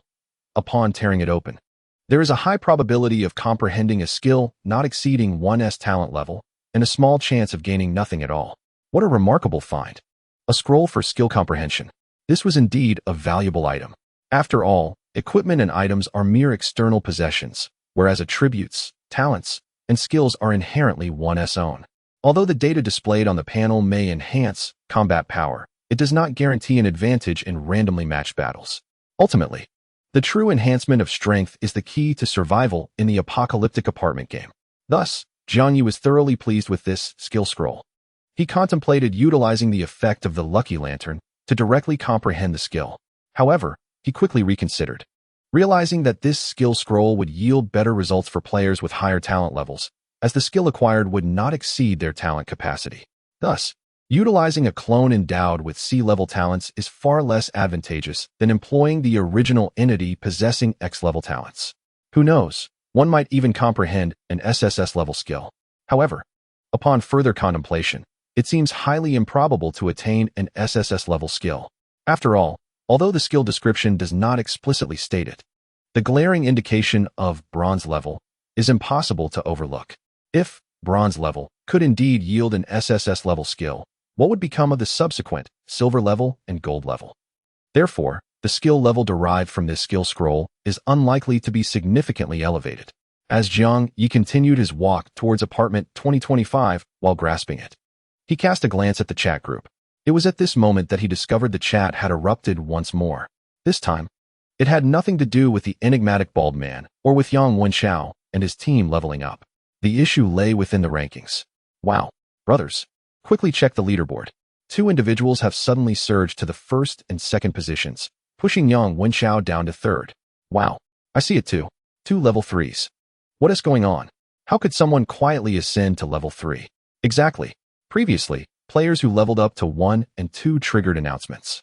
Why are 2 level 3s suddenly appearing without any upgrade notifications? Can upgrade announcements be concealed? No. Don't you find it curious that the names of these 2 level 3s are quite unfamiliar? Do we have any students named Huang Qi or Su Xiaoming in our first or second class? I seem to have no recollection of these 2 classmates. Does anyone among you remember them? Wow. Brothers. Major discovery. Quickly check the member list. The member list, which previously displayed 80 individuals, has now astonishingly transformed into 82. Upon seeing this, Jiang Ye was equally taken aback. Indeed, the member list had changed from 80 to 82. The group chat instantly erupted in excitement. Wow. Does this imply that these 2 level 3 players have suddenly appeared in our apartment? Could they possibly be students from other classes at our school? No. Even if they are from other classes, how did they suddenly arrive at our apartment? Could they be the legendary veteran players?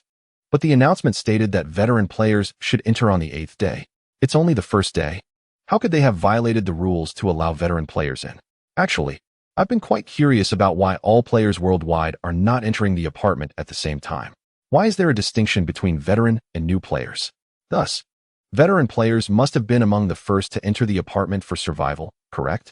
Is it that all players around the world are released in batches, resulting in different entry times?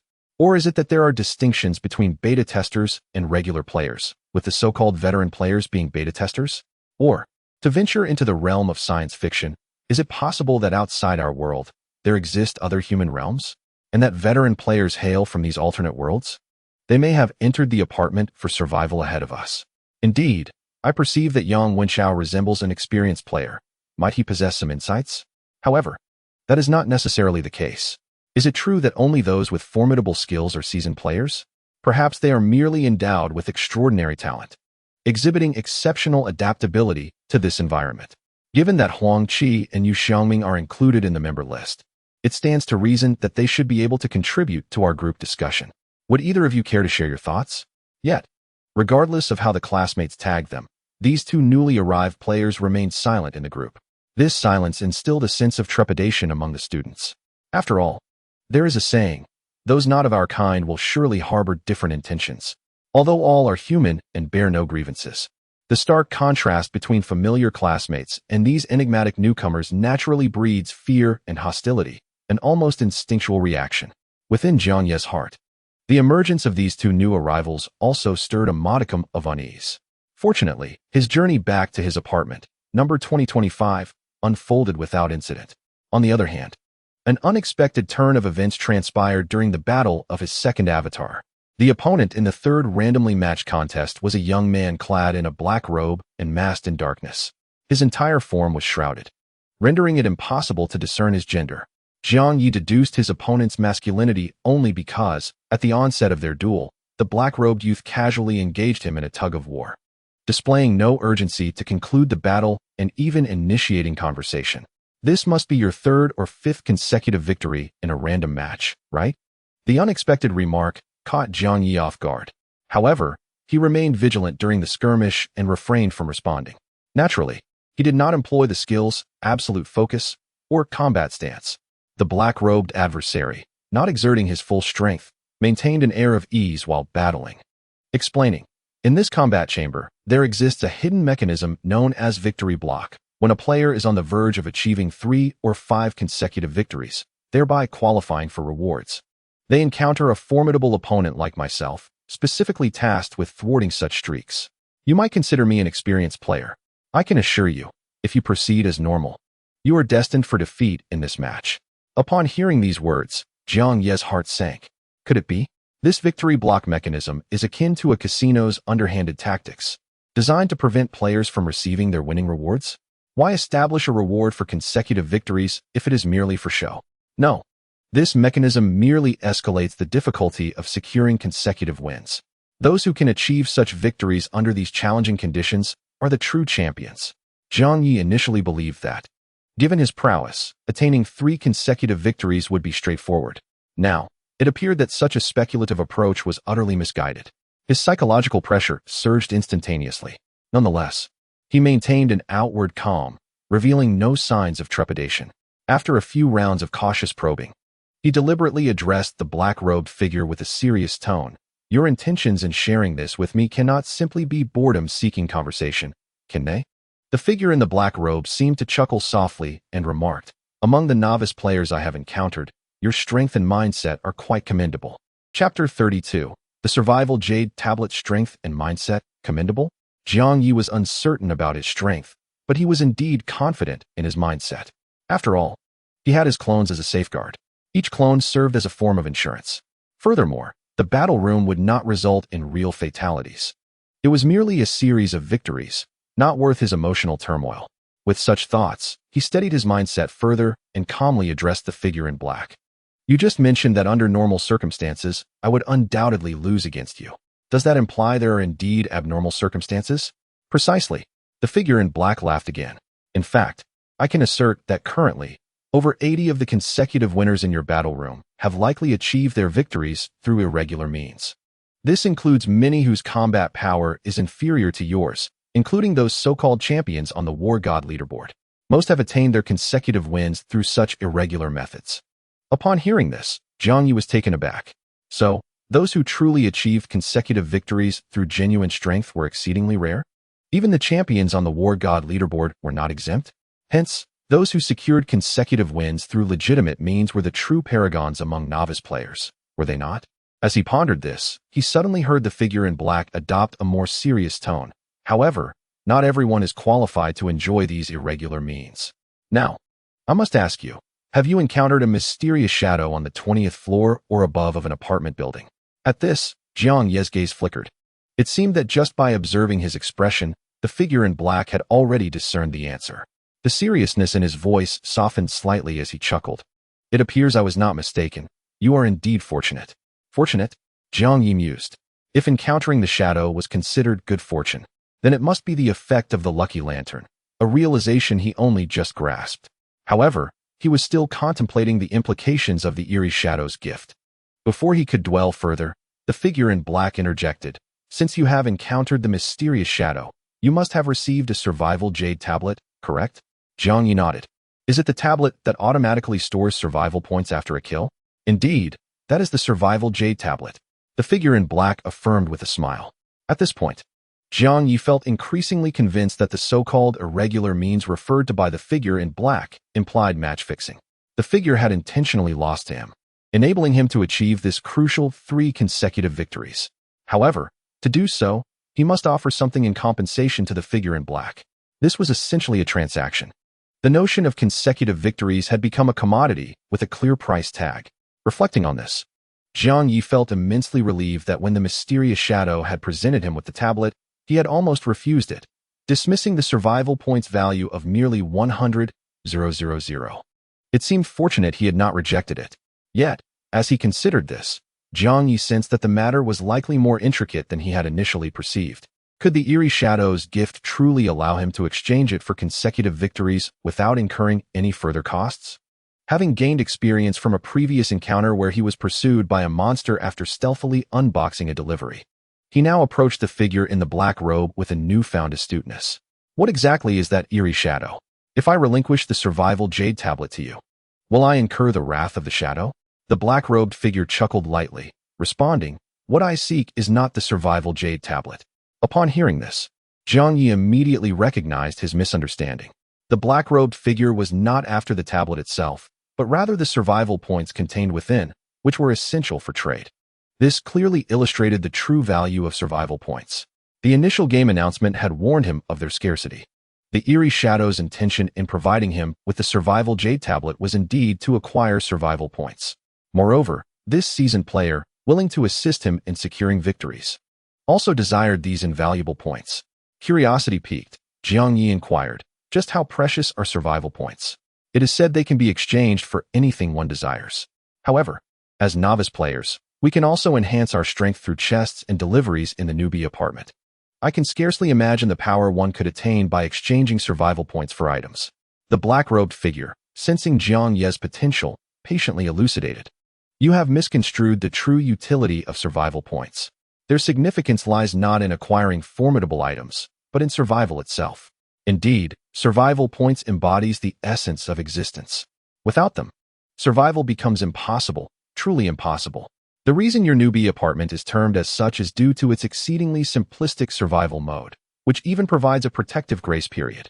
Once you navigate through the newbie apartment and arrive at the genuine Doomsday Apartment, you shall grasp the true meaning of apocalypse. Primarily, the rent in the Doomsday Apartment must be paid with survival points. Failure to do so results in death. Furthermore, every individual faces a mandatory deduction of 1 survival point at midnight each day. During festivals or unexpected announcements of activities within the Doomsday Apartment, additional deductions may occur. Should your survival points plummet into the negative, annihilation follows. Thus, survival points equate to life itself. Without them, your existence is untenable. As for exchanging survival points for powerful items, that is a privilege reserved for the elite among veteran players, something novices need not contemplate. At this juncture, Jiang Ye finally comprehended why 1 survival point could generate 1 clone. Indeed, survival points were immensely valuable. However, he then pondered whether the fixed daily deduction of 1 survival point applied solely to the main body or to each individual clone. If every clone incurred a deduction, it would compel him to merge unnecessary clones. Yet, such considerations felt premature. He needed only to acknowledge the undeniable worth of survival points. After a moment of contemplation, Jiang Ye directly asked, then, how many survival points do you intend to charge for this 3-game winning streak? The black-robed figure chuckled once more. And though it was merely a sound, it exuded an inexplicable eeriness. He introduced with an exceedingly formal tone, as I have just mentioned. The phenomenon of selling consecutive victories is quite prevalent in the competition arena and has developed into a significant commercial scale. He gestured toward the black mask adorning his face, stating, "As you can see, this black mask is the emblem of our organization." Pointing to the upward slanting V-shape at the tail of the mask's right eye, he continued, "The purpose of this introduction is to convey that our organization is vast and well-developed, having tailored various packages for different clientele. For instance, purchasing a single 3-victory package incurs one price. Acquiring a 5-victory package, which includes the 3-victory set, incurs another, and opting for a 10-victory package, which encompasses both the 3 and 5-victory sets, entails yet another price. In essence, as long as you can afford the survival points, the service will undoubtedly meet your expectations. Additionally, we possess specialized contractual tools to ensure that neither party defaults." Jiang Ye had initially assumed he was merely engaging in a random matchmaking for the third match. To his astonishment, he encountered not an adversary, but a merchant. Previously, he had believed that the mechanism for consecutive victories was generated by the competition arena. However, it now appeared that it might very well be a vast organization of seasoned players, deliberately thwarting newcomers' winning streaks, while simultaneously providing a favorable hand to those willing to pay. Ostensibly selling victories, they were, in fact, the very ones elevating the probability of consecutive wins. Same individuals. This was akin to pilfering from others and then reselling it. Was this not the epitome of capitalist greed? At this point, Jiang Ye was no longer inclined to purchase consecutive victories with survival points. Nevertheless, he inquired further. "Could you elaborate on the price differences between purchasing a single 3-victory, 5-victory, and package deal?" The figure in the black robe responded with utmost seriousness. "Quite simple. The price for a single 3-victory purchase is 3 survival points. For a single 5-victory purchase, 5 survival points. While the package for both 3 and 5 victories requires only 4 survival points." This left Jiang Ye bewildered. How could the combined price for 2 matches be cheaper than purchasing them individually? The figure in black seemed to perceive his confusion and clarified. "The package works as follows. If you purchase it while achieving 3 consecutive victories, we will take responsibility for your 3 and 5 victories. The 3 victories can be delivered immediately. However, for the 5 victories, you must complete the 4th match and then match with us. Should you fail in the 4th match, the responsibility falls upon you, and we will no longer provide the 5 victories. Thus, the package is cheaper because part of the risk must be borne by the customer." This revelation illuminated Jiang Ye's understanding. It meant that some individuals who purchased the 2-match package were essentially only benefiting from the 3-victory treatment. Nevertheless, regardless of the perspective, the package was indeed far more advantageous than purchasing individually. It resembled the enticing discounts offered by many establishments for card memberships, making one unable to resist the temptation. Jiang Ye mused that if he were to buy consecutive victories, he would most likely opt for the package. However, upon further reflection, he realized that the price was, in fact, not favorable at all. Without mentioning the use of survival points to generate duplicates, just the notion of trading with that enigmatic shadow suggests that 1 survival point could be exchanged for a staggering 100,000. The 3 consecutive victories translate to a total of 300,000. This considerable sum undoubtedly surpasses the rewards offered by the battle chamber for achieving 3 consecutive wins. Thus, this winning streak is undeniably overpriced and not worth the cost. However, he had yet to articulate his disdain for the exorbitant price. The figure in the black robe seemed to perceive his hesitation. Launching into an elaborate pitch, "You must understand that 3 consecutive victories symbolize more than just the rewards granted by the battle chamber. More importantly, they serve as the foundation for 5 consecutive victories and 10. Without this foundation, you will inevitably descend into the realm of mediocrity, a mere average player. You must realize that an energy field surrounds every individual. Once you lose confidence and allow your energy to dissipate, a single defeat could signify a lifetime of failure. Conversely, if you resolutely strive to secure this victory, it could very well lead to a lifetime of brilliance." Goodness, such eloquence. Could this figure in the black robe be a top-notch salesperson from their organization? Chapter 33. Fusion of duplicates. These words truly resonated with Jiang Ye, making him feel that if he were to lose this time, he would resemble a deflated balloon, destined to slide into a life of mediocrity among the masses. The crux of the matter was that many fantasy novels he had read contained the concept of an invincible path, where the protagonist never faced defeat throughout their life, ultimately reaching the pinnacle of success, which defined fulfillment. Thus, he initially deemed this match of consecutive victories insignificant. Yet, upon hearing the pitch from the ace salesperson, he instantly realized that this battle could not be lost. However, after a moment of contemplation, Jiang Ye turned to the figure in the black robe and inquired, "But what if I currently lack survival points in my survival token?" The black-robed figure was not taken aback by this question and explained, "You need not worry about this. I can apply for a deferred payment option for you. This means you can achieve the consecutive victories first and repay the survival points owed within a stipulated time frame. However, due to the high mortality rate among players in the survival apartment, the risk of deferred payment is borne by the seller. Consequently, the buyer must pay a higher price to compensate for the seller's assumed risk." Jiang Ye quickly grasped the situation and asked, "What is the increased price?" "It would likely be around double the original amount." "Goodness gracious, just around double?" "Originally, 3 consecutive victories would require only 3 survival points, but with the deferred payment, it would amount to 6. This is nothing short of usury. But that is not all." The black-robed figure continued to elaborate. "Due to the high mortality rate in the survival apartment, the repayment period for deferred payment typically must be within 24 hours. Our automatic deduction occurs at midnight game time. If, at the time of deduction, the customer's survival token lacks sufficient survival points to cover the repayment, there will be an additional 24 hours granted for overdue repayment. However, late repayment will incur a penalty fee for default. If, upon the expiration of the repayment period, the survival points within the survival talisman remain insufficient to offset the loan, then, according to our covenant, the delinquent borrower shall be subject to the immediate eradication by the contractual rules. The annihilation of a player incurs a compensation of 1 survival point to our organization.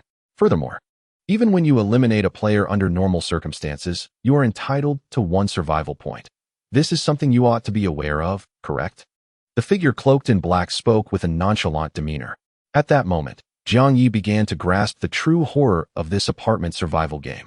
Each life represents a walking survival point. If we consider the previous ominous shadows valuation, 1 survival point could be exchanged for 100,000. Therefore, Jiang Ye would not indiscriminately slaughter for the sake of 100,000. However, once he incurs a debt of survival points, when that debt threatens to overwhelm him, he may very well resort to killing indiscriminately to obtain survival points for his own preservation. If he would act thus, so too would others. Some may even resort to more desperate measures. This is human nature, to seek benefit and avoid harm, to let the dead friends perish while the impoverished live. According to the figure in black, over 80% of the victorious contestants in the battle room have purchased their consecutive wins. This implies that those winning players have either killed before and settled their survival point debts in the process, or have accumulated debts, thus compelling them to take lives to repay those debts in the remaining time.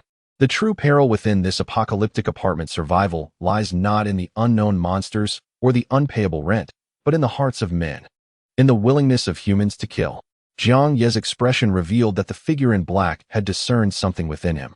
The figure chuckled lightly and continued in that same nonchalant tone. "Indeed, your contemplations are not misguided. Did not the initial announcement of the novice apartment state something about how things would unfold after 8 or 10 days? In reality, many apartments do not require waiting until the 10th day for self-destruction. Rather, they often meet their demise within the first 5 days. Do you believe that the arrival of seasoned players is merely to massacre and sweep away the newcomers? In truth, the arrival of veteran players is unnecessary. Those unable to adapt to apocalyptic survival will inevitably devolve into fodder for the stronger, contributing survival points." This statement sent another wave of shock through Jiang Ye. He had indeed envisioned confrontations between new and old players. Yet, according to the figure in black, by the time the seasoned players arrive, there may hardly be any newcomers left. In such a scenario, the prospect of a confrontation between the new and the old players sent a chill down Jiang Ye's spine. He could not help but inquire of the figure in black, "So, do you know what the survival probability is for novice players after the assessment concludes?" However, the figure in black smiled and offered no answer. Instead, he changed the subject and continued his sales pitch. "In fact, The survival points we sell as commodities for consecutive wins are truly negligible. Among the newcomers I am aware of, several possess the capability to present 10 to 20 survival points. Moreover, there is even a warrior ranked among the gods who has accumulated survival points exceeding 3 digits. Upon hearing this, Jiang Ye was once again taken aback. Breaking through the 3-digit survival points, doesn't that imply that the number of kills has surpassed 100? However, wait, he hastily inquired. Isn't the initial number of players in a novice apartment only 80? How could the survival points exceed 3 digits? The answer is quite simple. One can harvest from other novice apartments. Each novice apartment's rooftop features a teleportation passage leading to other apartments. Typically, as long as one seizes the opportunity to reach the rooftop and pays 1 survival point, they can teleport to another novice apartment. Thus, some novice apartments may have been completely annihilated before the arrival of seasoned players. Jiang Ye felt increasingly astounded, and in an instant, he understood how the 2 new players in his apartment had arrived.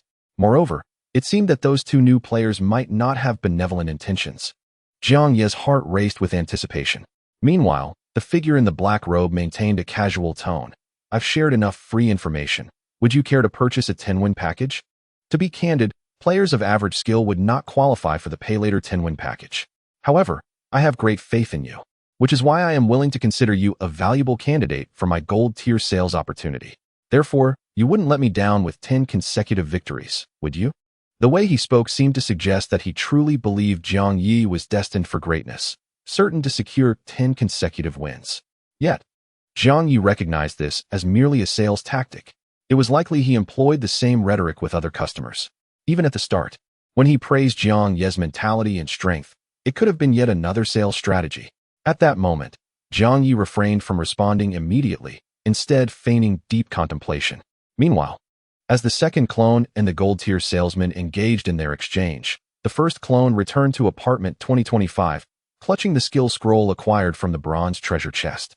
Taking advantage of the remaining minutes of the lucky lantern, the original Jiang Ye promptly tore open the bronze-level skill scroll. Both of his clones possessed skills related to their innate talents, yet the original, endowed with the X-level talent of infinite duplication, surprisingly lacked any skills. One could not ascertain whether this talent would allow him to comprehend a skill. If he were to trigger a minuscule probability event and gain nothing, it would indeed be a substantial loss. Jiang Ye held his breath, feeling inexplicably anxious. As the moment the white paper was torn apart, it transformed into a beam of white light, swiftly merging into his body. Jiang Ye was instantly enveloped by a sensation akin to having enjoyed several hearty meals in succession. As weariness dissipated and his spirit was revitalized, his mind cleared, and in an inexplicable manner, it felt as if his mental tendrils had extended, probing into the unknown. Once this peculiar feeling subsided, he quickly turned his gaze to the data panel. Jiang Ye, level 0, physical strength 08, energetic 12, combat power 18, survival points 0, talent infinite duplication X, skill clone fusion D. Can designate up to 3 clones for targeted fusion, integrates the attributes, talents, skills, etc. of up to 2 clones into the designated main clone, lasting for 3 minutes. What is this? Clone fusion. Wait. According to the description of the skill, avatar fusion, this merging is not permanent. It lasts only for 3 minutes. Jiang Ye suddenly pondered. If he were to choose the second avatar as the main one for avatar fusion during this battle, would he have a chance to defeat the cloaked figure within those 3 minutes? Chapter 34. The young man's lack of martial virtue. Regardless of the possibility, he felt compelled to attempt it. Jiang Ye's main body hesitated not at all. Meanwhile, the second avatar seemed to have finally made up his mind. With a look of determination to secure consecutive victories, yet feeling somewhat guilty, he suddenly addressed the cloaked figure before entering the battle room. I observe that the external screen of the battle machine automatically displays the process of players' matches. Thus, wouldn't our arrangement of consecutive victories be potentially discovered by other players in the same apartment? The cloaked figure chuckled. You need not worry about that. I disabled the spectator function as soon as this match officially commenced. Therefore, not only will no audience inadvertently enter this room, but the external screen of your battle machine will also not display this match. So that was the case. This meant that those who had witnessed Yang Wenchao's battles, such as Xiao Likuan and Wang Chang, likely did not see his 3 consecutive victories. Thus, when Jiang Ye had seen Yang Wenchao lose to a girl, was it a failure after his 4 consecutive wins? Or was it a defeat after a streak of 5? He wondered whether Yang Wenchao had indeed engaged in purchasing consecutive victories. Just then, Jiang Ye's main body spotted the latest messages in the chat group. What the heck? How is it that within such a short time, 2 members have logged off? Who is it this time? It must be a classmate who teamed up with Yang Wenchao, right? I said from the beginning that since Yang Wenchao has killed before, we should not collaborate with him just because of his formidable strength. No, it's not a classmate who teamed up with Yang Wenchao. It's Lu Shun, who ranks 9th on the leaderboard, and He Weiwei from Class 2. What? If He Weiwei is dead, then fine, but how could Lu Shun, a level 1, also be dead? Could it be that he was killed by a monster while leveling up alone? Perhaps we should stick to team leveling when battling monsters. However, just as the classmates assumed Lu Shun had accidentally perished during monster hunting, a message suddenly appeared in the group from the esteemed player Ke Jingfei. He had not spoken in the group before, and his first message came with a tone of urgency. Lu Shun was not killed by a monster's retaliation, but instead by an unknown powerful being. It is highly likely one of the 2 new players. Even I am currently being pursued by that powerful entity. However, as soon as this message was sent, it quickly vanished into thin air. Just like before, when a player perished, their messages were automatically erased. The classmates in the group instantly realized that Ke Jingfei's name had disappeared from the leaderboard. His name also dimmed in the member list. This meant that this previously unassuming classmate, revered by his peers as a mysterious figure, had been eliminated at the very moment he sent his message. In an instant, the entire chat group fell into an eerie silence. A chilling atmosphere seemed to silently permeate the surroundings. Meanwhile, Jiang Ye's second avatar suddenly inquired of the figure in the black cloak. You previously mentioned a contractual artifact that could ensure our transaction. Upon hearing this question, the black-cloaked figure felt a surge of understanding. Another deal successfully completed.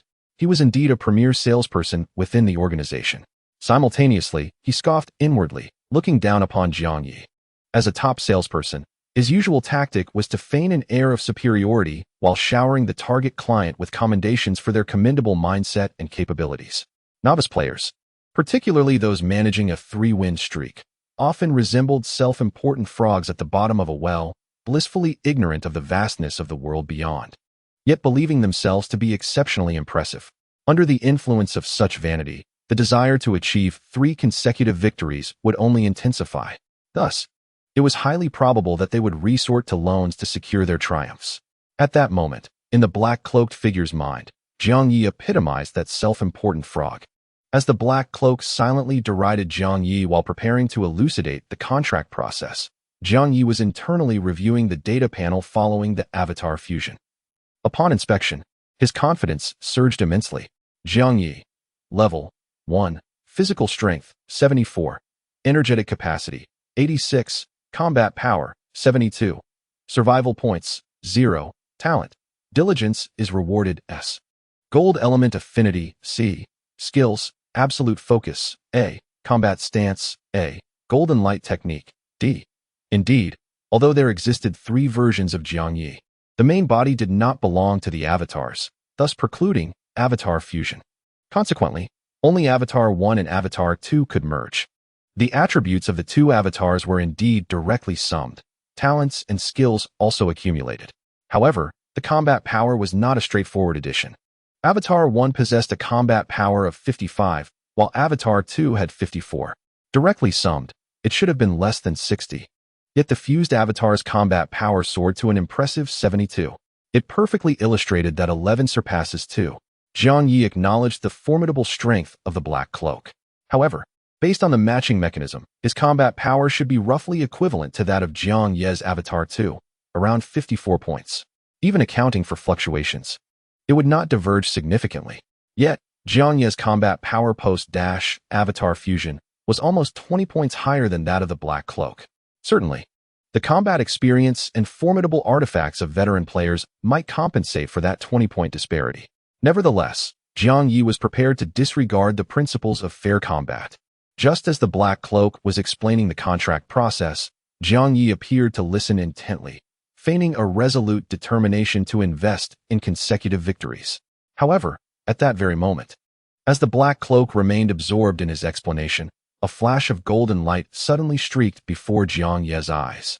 Almost simultaneously, a cold, metallic sensation grazed his throat, and blood began to pour forth profusely from the wound. The black-cloaked figure, possessing extensive combat experience, instinctively sprang back in a swift retreat. He raised his hand to clutch his throat, gazing at Jiang Ye in disbelief. Jiang Ye, too, was taken aback. It is worth noting that he had once utilized the meager strength of his clone number 1 to annihilate Ding Ding with a single strike of the golden light technique. With the prowess of clone number 2, he could effortlessly slay Li Ran with a swift cut to the throat. Yet now, although the mask had mitigated the blow, he distinctly witnessed the golden light pierce the center of the black-robed figure's brow. Furthermore, the poison blade had indeed severed the black-robed figure's throat, blood oozing forth. How could this individual still move with such swiftness? Jiang Ye had only 3 minutes of fusion time. He dared not let his guard down, and thus, under the combined enhancement of absolute focus and combat stance, he lunged once more at the black-robed adversary. However, logically speaking, under comparable power levels, the attributes of the black robe should have been inferior to his. Yet, its speed was markedly superior. It dawned on Jiang Ye that the black-robed figure was likely equipped with a complete set of gear, the pointed black shoes at its feet, the exquisitely crafted black robe adorning its body, the black gloves encasing its hands, and the pure black mask covering its face. All of these suggested a cohesive ensemble. Those familiar with games know that a complete set of gear wields far greater power than disparate pieces. No wonder, even when Jiang Ye, with his superior combat prowess, executed a dual surprise attack with the golden light technique and the poison blade, the black-robed figure remained unscathed, appearing hardly injured at all. The black-robed figure retreated rapidly while hastily wiping its neck. As the gloved hand withdrew from the gaping wound, the blood that had been gushing forth instantaneously healed. However, while the external injury healed in an instant, the poison blade had delivered toxins. Coupled with the golden light piercing his brow, the black-robed figure's condition was far from optimal. His mind felt heavy, and his body slightly stiffened, lacking the agility of his prime. As he retreated urgently, he fixed a fierce gaze upon Jiang Ye. Due to the injury to his throat, his voice emerged hoarse and raspy, akin to a distorted tape. "Boy, do you understand what this entire ensemble represents? It signifies not just myself, but an entire formidable organization behind me. Even if you manage to win against me through ambush, every critical victory you achieve from now on will be met with opposition. Henceforth, your chances of consecutive victories are null. I truly misjudged you. I never expected you to possess some strength, yet you are more foolish than any newcomer I have encountered." Chapter 35. Consecutive Victory Reward. Privilege card. The tone of the black-robed figure was one of lofty condemnation, unabashed contempt evident in his words, as if Jiang Ye had committed an egregious folly. However, upon hearing these words, Jiang Ye felt a surge of elation. Initially, after witnessing the black-robed figure evade his successive lethal strikes with such agility, he believed the black-robed adversary to be extraordinarily formidable, and that his hopes for consecutive victories were dashed. At this moment, upon hearing the words of the figure in the black robe, he instantly confirmed that, although the black-robed man appeared unaffected by the ambush, he was, in fact, on the verge of collapse. With this realization, Jiang Ye was certainly not swayed by his words. Instead, he seized the opportunity to strike decisively. His form sliced through the air as he advanced towards the retreating black robe. In a swift motion, a streak of golden light shot forth, mercilessly aimed at the black-robed figure. Simultaneously, he grasped the dark, poisoned dagger. Wait, what just happened? His poisoned dagger had flown from his hand. No, Jiang Ye observed the golden glow enveloping the obsidian blade and instantly understood. It had not merely escaped his grasp. Even without being held, he could manipulate it with the precision of an extension of his own body. This was a new skill he had comprehended under the enlightenment of absolute concentration. In the heat of battle, there was no time to check his status panel. Yet, this did not hinder him from expertly commanding the poisoned dagger. The black-robed man was unaware that this was a new skill Jiang Ye had acquired mid-fight. Nevertheless, he was still taken aback, for Jiang Ye's condition was crystal clear to him. This young man possessed only 2 pieces of equipment: a disguise mask that transformed him into a bald figure, and the poisoned dagger, the effects of which the black robe fully understood. However, aside from these 2 items, Jiang Ye's raw combat power, according to the matching mechanism, should only be around 55. At most, it could not exceed 60. Yet, the prowess he was currently displaying was not merely under 60, it was likely surpassing 70. This was utterly unfathomable. Was there an error in the matching system? Or had this young man concealed some hidden item he had not noticed? Or perhaps he was one of those exceptionally rare prodigies that defied the odds. Generally speaking, combat power and ability are two distinct concepts. For instance, if a person's combat power is 100, their capability generally aligns with that figure. If their actual skill reaches 80, one could say they could exert 80 of their combat power. If they could reach 100, it would mean they could utilize their full combat potential. Players who can fully manifest their combat power are quite rare, often referred to as limit breakers. Beyond this category lies a unique phenomenon. Individuals who, despite having a combat power of only 100 on their panel, can exhibit capabilities exceeding that threshold while in a bare state. Such an extraordinary existence is termed a limit-breaking prodigy. Of course, limit breakers are already scarce, and limit-breaking prodigies exist only in legends. Even though the black-robed man was an experienced player, he had only heard of such tales, but had never encountered one. Yet at this moment, he could not help but wonder if this audacious young man before him was indeed a one-in-a-million limit-breaking prodigy. Otherwise, how could one explain his combat power of approximately 55, combined with such subpar equipment, yet managed to demonstrate the ability to turn the tables on him? The black-robed man was astounded and wished to converse further with Jiang Ye. Jiang Ye, constrained by the 3-minute limit of avatar fusion, was eager to conclude the battle swiftly. The poisoned blade and blood dagger danced deftly from his hands, targeting the vital points of the figure in the black robe with remarkable speed. Meanwhile, the black-robed figure's evasion appeared increasingly rigid. Jiang Ye recognized that the effects of his prior ambush were taking hold, prompting him to press his advantage. However, in the next instant, the evading figure of the black robe suddenly vanished, leaving only an empty garment, pierced by the dagger. The figure within the robe had completely disappeared. Jiang Ye's pupils contracted sharply, his nerves taut with tension. Thankfully, under the influence of absolute focus, his attention was acutely concentrated. In a flash, the poisoned blade and blood dagger, previously positioned over 2 meters to his diagonal front, executed a sudden spin. A glint of cold light rushed past him, a shadow materialized, and blood splattered. Jiang Ye reacted with remarkable speed, pivoting to grasp the spinning dagger, thrusting it once more toward the throat of the now-revealed figure in the black robe. The blade's arc was fierce and swift, like a bolt of lightning. The black-robed figure's pupils trembled, and the next moment, they appeared to lose coherence. Within 3 breaths, the figure completely dissipated. Simultaneously, a series of notifications echoed in Jiang Ye's mind. Ding! Congratulations on winning this match, and you have received a wager of 100. Ding! Congratulations on achieving a 3-match winning streak. Please select your reward. Accompanying the second notification, 3 cards materialized before Jiang Ye. He stood momentarily stunned, his breath heavy, before finally regaining his composure. He had won. He had truly triumphed over an experienced player. Yet, upon reflection, it made sense. His combat power surpassed that of his opponent by approximately 20 points. Coupled with the unscrupulous ambush that severely suppressed the black-robed figure's condition, victory was indeed within reach. Suppressing his elation, Jiang Ye quickly focused on the 3 cards before him. Each card was the size of a playing card, entirely black, with no discernible distinctions. He could only randomly select one as his reward for the 3 consecutive wins. Opting for the 3rd card, he confirmed his choice, and the 3 cards flipped sequentially.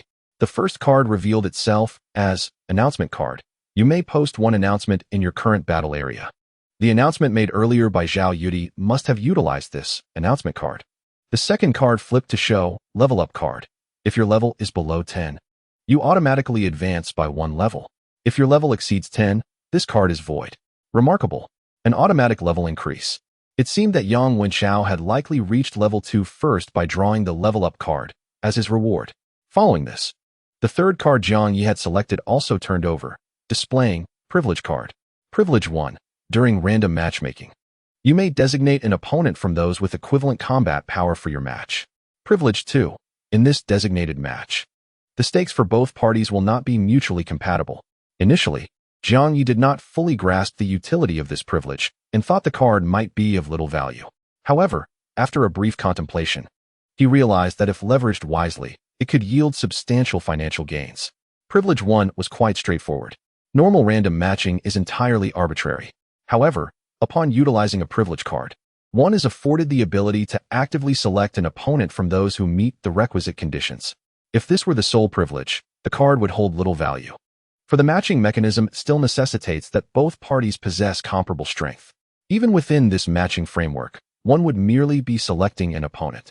Yet, with the addition of Privilege 2, the card reveals its true utility. The concept of downward compatibility of stakes implies that, in a scenario where one bets 100 and the other bets 900, the final stake would be determined by the lesser amount, namely 100.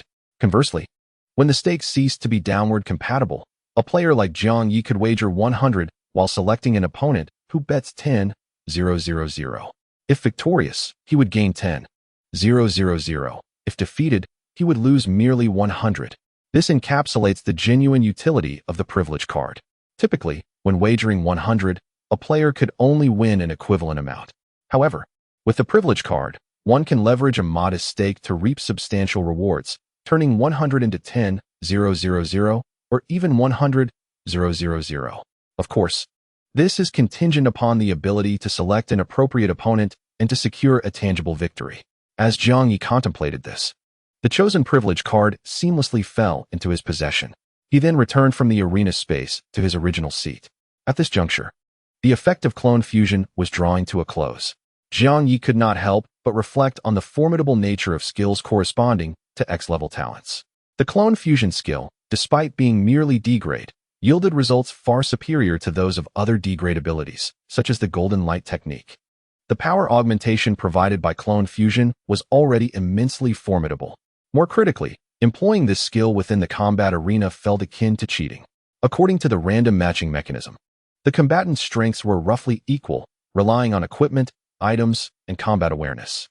Yet, after completing the match, he could utilize clone fusion to surge in strength, instantly overpowering his adversary. Jiang Ye had encountered numerous protagonists in novels he had read who relished in challenging opponents of higher tiers, triumphing against the odds. At the time, he found such narratives exhilarating. However, he now questioned the thrill of overcoming stronger foes. There was a distinct satisfaction in dominating the weak, delivering a dimensional strike. The advantage was not only exhilarating but also reassuring. Thus, should he encounter formidable opponents in future matches, he would possess a powerful trump card. Even when individual weaker clones acted autonomously, they would have a safeguard. Overall, Jiang Ye was immensely satisfied with the D-grade talent of clone fusion. He even contemplated that this skill surpassed the A-grade abilities of absolute focus and combat posture in terms of superiority. Just as he was reveling in this joy, a notification suddenly resonated in his mind. Chapter 36, VIP Player. Player Xingxiu has issued a combat room announcement. It was clear that this was an announcement made by a player using an announcement card. Initially, Jiang Ye paid little heed to the notification. However, his attention was captured when he recognized that the subsequent announcement was, astonishingly, voiced by the figure in the black robe. The announcement directed at the bald individual with seat number A065525 declares that you are currently basking in the rewards and joy of a 3-game winning streak. Is that not so? I have taken the liberty to issue this proclamation merely to remind you that the words I uttered on the battleground are not intended to intimidate you, but rather, you shall indeed pay the price for your foolish actions. In due course, you will come to realize that my power is beyond your imagination. Embrace this feeling. The voice from the cloaked figure within this announcement is steeped in condescension and ridicule, exuding an air of arrogance. Simultaneously, players within the battle room are abuzz with speculation regarding this seemingly absurd announcement. Is it not so? This player, Xingxiu, is extravagantly wasteful. Utilizing a precious announcement card merely to address another player in such a manner? What does he mean by claiming his power exceeds our imagination? Has he succumbed to delusions of grandeur? Who does he think he is? It appears he is merely a pretentious loser, unable to reconcile his defeat and resorting to empty bravado. Indeed, listening to that announcement was quite laughable. Many players regard this inexplicable proclamation with a tone of derision. However, the mockery does not linger for long. A new announcement reverberates in the minds of the battle room players. Urgent announcement from the battle room. VIP player is linking 1 million battle machines to this combat zone. The connection of 1 million battle machines will be completed within 10 minutes. At that time, 1 million veteran players will gain access to this combat zone. This announcement leaves the players in the battle room utterly astonished. Some remain in stunned silence, perplexed, asking, what does this even mean? Yet, there are those quick to grasp the implications. Wait, does this mean that 1 million veteran players will be parachuting into our combat zone? Consequently, the probability of encountering seasoned players during random matchmaking or challenges will greatly increase. Facing veteran players? What a joke. I can hardly defeat players of equal strength in random matches. How could I possibly win against veterans? Indeed, the arrival of 1 million veteran players will drastically diminish our chances of success in random matchups. Who is this Dewey? Why is he undertaking such an action? What caliber of player is a VIP? To simply parachute in 1 million veterans, this VIP must possess extraordinary privileges. Wait, do you all remember the announcement made by that Xing Xiu prior to Dewey's? He mentioned making a bald individual pay the price. Could it be that the arrival of these 1 million veterans is somehow connected to Xing Xiu? So he was not merely a delusional braggart after all. He is genuinely formidable. This is not merely about making some bald individual pay a price. It is about us all bearing the consequences. Who is this bald individual that has dared to provoke such an impressive figure? In an instant, the derision previously aimed at Xing Xiu transforms into lamentation and resentment directed towards the bald individual. They believe that the dire situation currently faced by the battle zone is entirely the result of the bald man who has provoked significant figures. At this moment, the very individual being vehemently criticized by players in the battle room is none other than Jiang Ye, who had swiftly changed his seat as soon as the announcement from Xing Xiu was made. While shifting his position, he suddenly realized a crucial point. Audiences could simply search for seat numbers to spectate the battles of players occupying those seats. The randomly matched opponents only possess information about their adversary's seat number, devoid of any further details. Previously, Zhao Yudi had drawn viewers to witness her battles by announcing that her fans should search for seat number 151. This method allowed spectators to observe her matches. At that time, Jiang Ye was not well acquainted with the battle room's dynamics, hence he did not perceive any issues. However, he now noticed that the seat numbers he observed in the second-floor hall predominantly followed the format of XXXXXXX. Why, then, was Zhao Yudi's seat number 151? Could it be that Zhao Yudi was a stubborn bronze, and thus situated on the third floor? The seat numbers on the third floor are indeed three-digit numbers. This possibility certainly exists. Nonetheless, Jiang Ye began to suspect whether there were private seats hidden beyond the apparent ones in the second-floor hall. He even entertained the notion that if the battle machines in the first-floor battle room could be likened to computers in an internet cafe, might there be individuals who, akin to owning personal computers, possess exclusive battle machines of their own? In truth, he was correct. In apartment 985, room 2008, Zhao Yudi was currently situated in a battle machine within her apartment. Of course, this battle machine was not originally part of her apartment, but rather one she had obtained through dismantling a package. By utilizing this private battle machine, she could claim her own personal seat number in the virtual battle zone. The seats scattered throughout the second-floor hall are available for any player to occupy at will, and once vacated, they may be claimed by others. However, with a private battle machine, she could enjoy an exclusive seat, ensuring that even in her absence, it would not be occupied by others. Thus, this exclusive seat resembles a live-streaming room number, remaining valid over the long term. This was the true reason behind Zhao Yudi's announcement inviting spectators. Although her announcement merely expressed a desire for viewers to watch one of her battles, her real intention was to make her exclusive seat number known to all, akin to a live-streaming room number. Consequently, every match would attract an audience in the same manner as a popular livestream. Once the fame of her seat number spread, the audience revenue generated from each victory would be substantial. Under this model, her earnings could rival those of established stars, with daily revenues exceeding $1 million not being a distant dream. However, while the plan was splendid, the sudden arrival of 1 million seasoned players dashed her dreams of stardom and profit, as the prerequisite for ensuring audience revenue hinged on her ability to win battles. The influx of millions of seasoned players is bound to significantly diminish her chances of victory. Moreover, the streaming rooms of those veteran players may well pose a direct threat to her own. Contemplating this, Zhao Yudi felt an intense loathing for that malevolent bald figure who had provoked such formidable individuals. However, after swiftly regaining her composure, she resolved to seize the opportunity to profit a few more times before the veteran players made their grand entrance. At that moment, Jiang Ye, having changed his seat, distinctly sensed the hostile gazes directed at his bald persona. Yet, due to the disguise generated by his mask, the surrounding players could not ascertain that he was the instigator.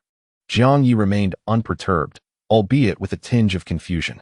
Logically, that Xingtian should only possess a combat power of around 55. What gave him the audacity to command such authority, even summoning 100,000 players to his battle zone? Wasn't it merely a cowardly ambush? Was it really necessary to escalate matters to such an extent? Could there be ulterior motives at play? He recalled that when he had last ambushed the figure in the black cloak, it had seemed as if that individual had something to say. Yet he had not afforded him the opportunity. Now pondering what the cloaked figure had intended to express, Jiang Ye found himself at a loss. He chose to set aside these thoughts for the moment, as he was preoccupied with the decision regarding the privilege card. Should he utilize it after the veteran players descended or within 10 minutes prior to their arrival? Chapter 37. The tattooed youth. At this juncture, having switched seats, he noticed the discussions around him had shifted considerably.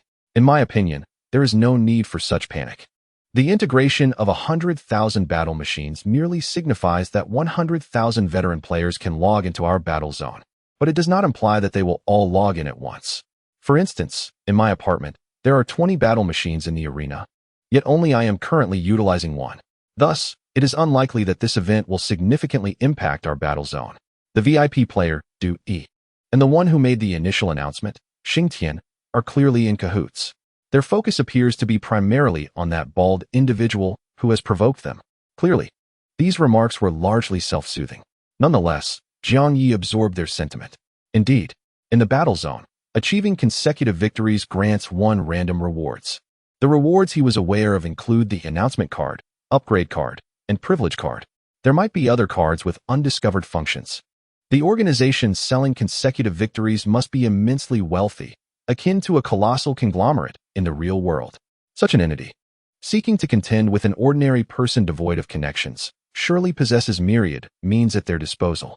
Therefore, Jiang Ye had initially contemplated waiting for the veteran players to infiltrate the battle zone before deploying the privilege card, believing he might accrue greater benefits. However, now he felt it prudent to log out of the battle room and lay low, seeking to avoid unnecessary attention after the arrival of the veteran players. For a period of time without utilizing the battle room, his earning speed would undoubtedly suffer a significant decline. Therefore, this privilege card should be optimally employed, enabling him to amass a substantial profit before the veteran players descend. With this thought in mind, Jiang Ye activated the spectator feature on the control panel. Upon entering this function, the interface resembled that of a food delivery application. At the top, there was a search function designed to locate the desired spectator seat number. The majority of the page was dedicated to showcasing various battle arenas, with a small number displayed in the bottom right corner indicating the current number of spectators for each arena. Initially, these arenas were sorted by default order, which showcased them randomly. It was conceivable that some established arenas with higher traffic were prioritized in this default arrangement. One might wonder if those arenas appearing in the forefront of the default order had purchased traffic using a traffic card. Besides default order, players had the option to sort by number of spectators, combat power, titles, and more. Since Jiang Ye aimed to leverage the privilege card for a significant gain, and he was unable to ascertain the wager amount of his target opponent, he naturally focused on the spectator fees. If the match utilizing the privilege card attracted a large audience, winning would yield him a considerable sum in spectator fees. Thus, he selected sort by number of spectators and prepared to invest some time in research. Simultaneously, Jiang Ye, in his first avatar, after concluding the avatar fusion, hurriedly departed from room 2025 and made his way towards room 2064. After all, the woman in white had granted him only 10 minutes. He needed to return and continue his cleaning duties. The corridor from room 2025 to 2064 was not an extensive distance, as he had traversed it twice already. However, he remained vigilant, firmly gripping a kitchen knife. The new skill he had acquired during the battle against the black screen manifested only on the data panel of the first avatar upon the completion of avatar fusion. Golden cicadas shedding D. By firmly grasping a metallic weapon for 1 minute, One can manipulate it without holding for 3 minutes, within a 5-meter range. It was a rather ordinary D-grade skill. The effectiveness of this skill likely depended primarily on the attributes of the metallic weapon. This realization further underscored for Jiang Ye that the strength of skills was indeed closely tied to one's innate talent. If he were to obtain skill scrolls in the future, it would be more advantageous to assign them to avatars with higher-level talents. As he contemplated this, his gaze remained vigilant. While passing by room 2060, Jiang Ye suddenly sensed a murderous intent. Instantly, his entire body tensed, and his palm began to sweat around the knife's handle. Subconsciously, he pressed his back against the wall of the corridor, scanning left and right. At that moment, a brazen male voice emerged from the dark recesses on his right. "You must be Jiang Ye from the 20th floor." Accompanying this voice was a slender young man approaching him from the shadows of the corridor. The young man with a buzz cut and a tattoo on his forehead appeared to be concealing some scar. This image of a societal youth was unmistakably not that of a fellow student from their apartment. Clearly, he was one of those level 3 players who had come from another apartment, perhaps Wang Qi or Yu Xiaoming. Lu Shun and Ku Jingfei, who were on the leaderboard, had met their demise at the hands of these two, and in an instant no less. However, what tightened Jiang Ye's emotions was the fact that this tattooed youth, as he approached with measured steps, cast a cold glance in his direction before suddenly furrowing his brow in confusion and uttering, "How strange. Does your novice apartment happen to have 2 individuals named Jiang Ye? Is the Jiang Ye on the leaderboard, who is level 1, a different person?" Upon hearing this, Jiang Ye's heart skipped a beat. He feigned a facade of anxiety, remaining silent. The tattooed youth continued to draw nearer, methodically analyzing. "Or do you possess the ability to prevent others from probing your data panel?" "No, that wouldn't be the case." "Could it be a skill that disguises the data panel? Does such a special ability even exist?" Seemingly puzzled, the tattooed youth's demeanor turned resolute as he stated, "Come on, buddy, just confess. Why does your data panel show a level of 0, while the Jiang Ye on the leaderboard is at level 1? In that moment, Jiang Ye realized that this fellow possessed the ability to scrutinize others' data panels. This was quite the predicament. Fortunately, what he had uncovered was merely the data panel of his first avatar. Otherwise, if it had been the data panel of Jiang Ye's true self that had been exposed, it would have spelled disaster. An X-level talent would undoubtedly cause an uproar. With this in mind, Jiang Ye concluded that it would be best for his true self to remain in the shadows, avoiding unnecessary exposure. He could simply leave everything to his avatars. Nonetheless, even if this was not the worst-case scenario, he was still facing the risk of his secrets being revealed. He truly did not know how to explain the discrepancy between being level 1 on the leaderboard and level 0 on his data panel. However, why should he have to explain? This individual was not even his classmate and had, in fact, killed his classmate. Jiang Ye's body tensed, his back pressed against the corridor wall, appearing outwardly as a level 0 player gripped by fear. Yet internally, he was contemplating merging with his second avatar and swiftly eliminating this tattooed youth. Yes, it would be best if he could achieve a one-hit kill. After all, this youth could see his data panel. When merging with the avatar, his panel would change. If the youth detected anything amiss and revealed it in the chat group, it would be disastrous. Did he truly possess the strength to eliminate this tattooed youth in an instant? After all, this individual had the audacity to act across apartments, indicating formidable prowess. Additionally, he likely had a companion. It remained uncertain whether they were acting separately or if the companion was lurking in the shadows, waiting for the opportune moment. Jiang Ye did not have complete confidence in being able to eliminate him. As he wrestled between waiting for the right moment and taking the initiative to strike, he found himself in a state of turmoil. Yet, the tattooed youth leisurely remarked, "Relax. My friend, with my capabilities, if I wished to kill you, I would have done so long ago, and you wouldn't have had even a moment to react." Such bravado was indeed striking. Jiang Ye remained indifferent within, though his exterior displayed a facade of anxiety. The tattooed youth, while toying with a small knife, continued nonchalantly, "My name is Huang Qi, and I do not share an apartment with that Yu Xiaoming. So why do we act in unison?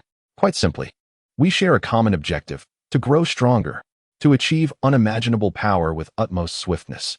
Now, I pose a question to you. What do you think is the quickest way to become powerful?" Jiang Ye found himself perplexed by the intentions of this individual, but obliged to respond with 2 words, "Killing." "Bingo," the tattooed youth exclaimed, delight evident in his tone, even snapping his fingers before quickly clarifying, "I was about to say, It is the supercharged version of killing. Essentially, citywide slaughter. Of course. In our case, it should be termed slaughtering the apartment. At this juncture, he offered a peculiar smile, causing the tattoo on his forehead to contort, rendering him akin to a malevolent creature emerging from the depths of hell. His subsequent words were equally devoid of humanity. In my apartment, aside from myself, there are no living players left. Next, Yu Xiaoming's apartment will be the second. Now, your apartment stands as the third. Jiang Ye, is it? You are quite fortunate. Though your strength is rather mediocre, you have been assigned to the 20th floor, which has become your reason for survival. You may choose to become my dog. Much like Yu Xiaoming, I will guide you, harvesting survival points from each apartment. This rate of growth is undoubtedly far swifter than mere labor or battles. I shall establish a formidable organization, and those who follow me will become its founding members. However, I do not support idleness. To follow me, one must pay a price. For instance, my current rule is that after each apartment venture, my followers must submit 10 survival points to main. Of course, any excess gained from your kills beyond the 10 can be utilized for your own advancement. Once my organization surpasses 8 members, I shall revise and elaborate on the organizational rules. Oh, by the way, speaking of all this, you must possess a survival token, correct? The tattooed youth raised an eyebrow, his tone remaining casual. Meanwhile, Jiang Ye was struck with profound shock. He had initially assumed that these two new players in their apartment were merely ordinary level 3 individuals who had fortuitously discovered the method of apartment teleportation. To his astonishment, they had wiped out the players from 2 apartments. This realization filled Jiang Ye with relief. He was fortunate that he had refrained from acting impulsively earlier. Otherwise, given the survival points amassed by this individual through the slaughter of over 100 people, his strength was likely far beyond what Jiang Ye could hope to contend with. Not only would he be unable to defeat him, but he might not even stand a chance against this tattooed youth. Realizing this, Jiang Ye felt a genuine sense of tension. He stiffly replied, I possess the survival jade card. The tattooed youth chuckled. That simplifies matters. He continued, in no more than 2 hours, we will conclude our business in this apartment and proceed to the next. The way he spoke was chillingly callous, exhibiting a brazen disregard for human life. At that moment, Jiang Ye dared not dwell on thoughts of instant kills. He maintained a visibly anxious demeanor and stammered, I am preparing to clean room 2064. However, before he could finish his stalling tactic, the tattooed youth scoffed. What a laughable jest. To take a life earns a swift 100,000. And you dare speak to me of cleaning? He toyed with the knife in his hand, his tone dripping with sarcasm. Now I ask you, will you persist in your cleaning duties or accompany me to commit murder? Jiang Ye's heart raced. Without a moment's hesitation, he resolutely exclaimed, murder. His voice rang out with a surprising conviction, as if he had resolved to embrace the same cold-blooded brutality as the tattooed youth. Seemingly pleased with his answer, the youth remarked, you've got some sense. He continued, now, answer me these questions. First, what is Yang Wenchao's strength on the 20th floor? Are you aware? Second, the mysterious bald man mentioned in the chat group, he is also on the 20th floor. Do you know his background and capabilities? Third, regarding your status, why is your panel level at 0 while the leaderboard shows you as first level? Upon hearing the first 2 inquiries, Jiang Ye understood that the youth likely intended to recruit Yang Wenchao and the mysterious bald man into his organization. Alternatively, if their strength surpassed his control, they may be dealt with first. Jiang Ye chose not to inquire further and instead answered in order, Yang Wenchao is quite formidable. He paused, then added, during a previous battle against a monster, he seemed to have used a resurrection ability. Afterward, he claimed in the group that it was the survival point that facilitated his revival. I am quite skeptical of his assertion. Do you know if survival points can indeed be used for resurrection? Upon hearing this, the tattooed youth's expression turned serious. Resurrection? Survival points do not inherently possess such a capability. Thus, Yang Wenchao's resurrection ability must stem from his innate talent. He then queried, can you roughly estimate the level of his talent? Jiang Ye pondered for a moment and replied cautiously, in our apartment, there is an S-level talent named Wang Lingling, and Yang Wenchao seems to surpass her in strength. However, whether his talent exceeds S-level remains uncertain. After all, Wang Lingling does not reside on the 20th floor, while Yang Wenchao does, granting him a distinct advantage. As he spoke, he appeared to recall something and added, since you can view my data panel, surely you can also see Yang Wenchao's? Huang Qi cast him a sidelong glance, his tone laced with impatience. I can only access the data panels of players 3 levels below me. Yang Wenchao is currently at level 3, so I cannot probe him. It dawned on him. Jiang Ye realized that it was indeed Huang Qi's low level that allowed this fellow to access his data panel. However, Jiang Ye surmised that aside from being unable to probe Yang Wenchao's data panel, this tattooed youth likely had no intention of confronting Yang directly. He probably feared that Yang's strength could lead to his own downfall. Thus, this individual seemed rather cautious. Just as Jiang Ye was about to respond to his second inquiry, he suddenly noticed the tattooed youth's expression shift dramatically. Chapter 39, Is This a Bug? Jiang Ye's countenance also changed abruptly. He too had seen the chat group erupt with messages. Goodness. New player Yu Xiangming has vanished from the level leaderboard. His name has also dimmed from the member list. What the hell? Who killed Yu Xiangming? Lu Shun, it was Yang Wenchao. What? Yang Wenchao has killed Yu Xiangming at a higher level? Are you blind, mate?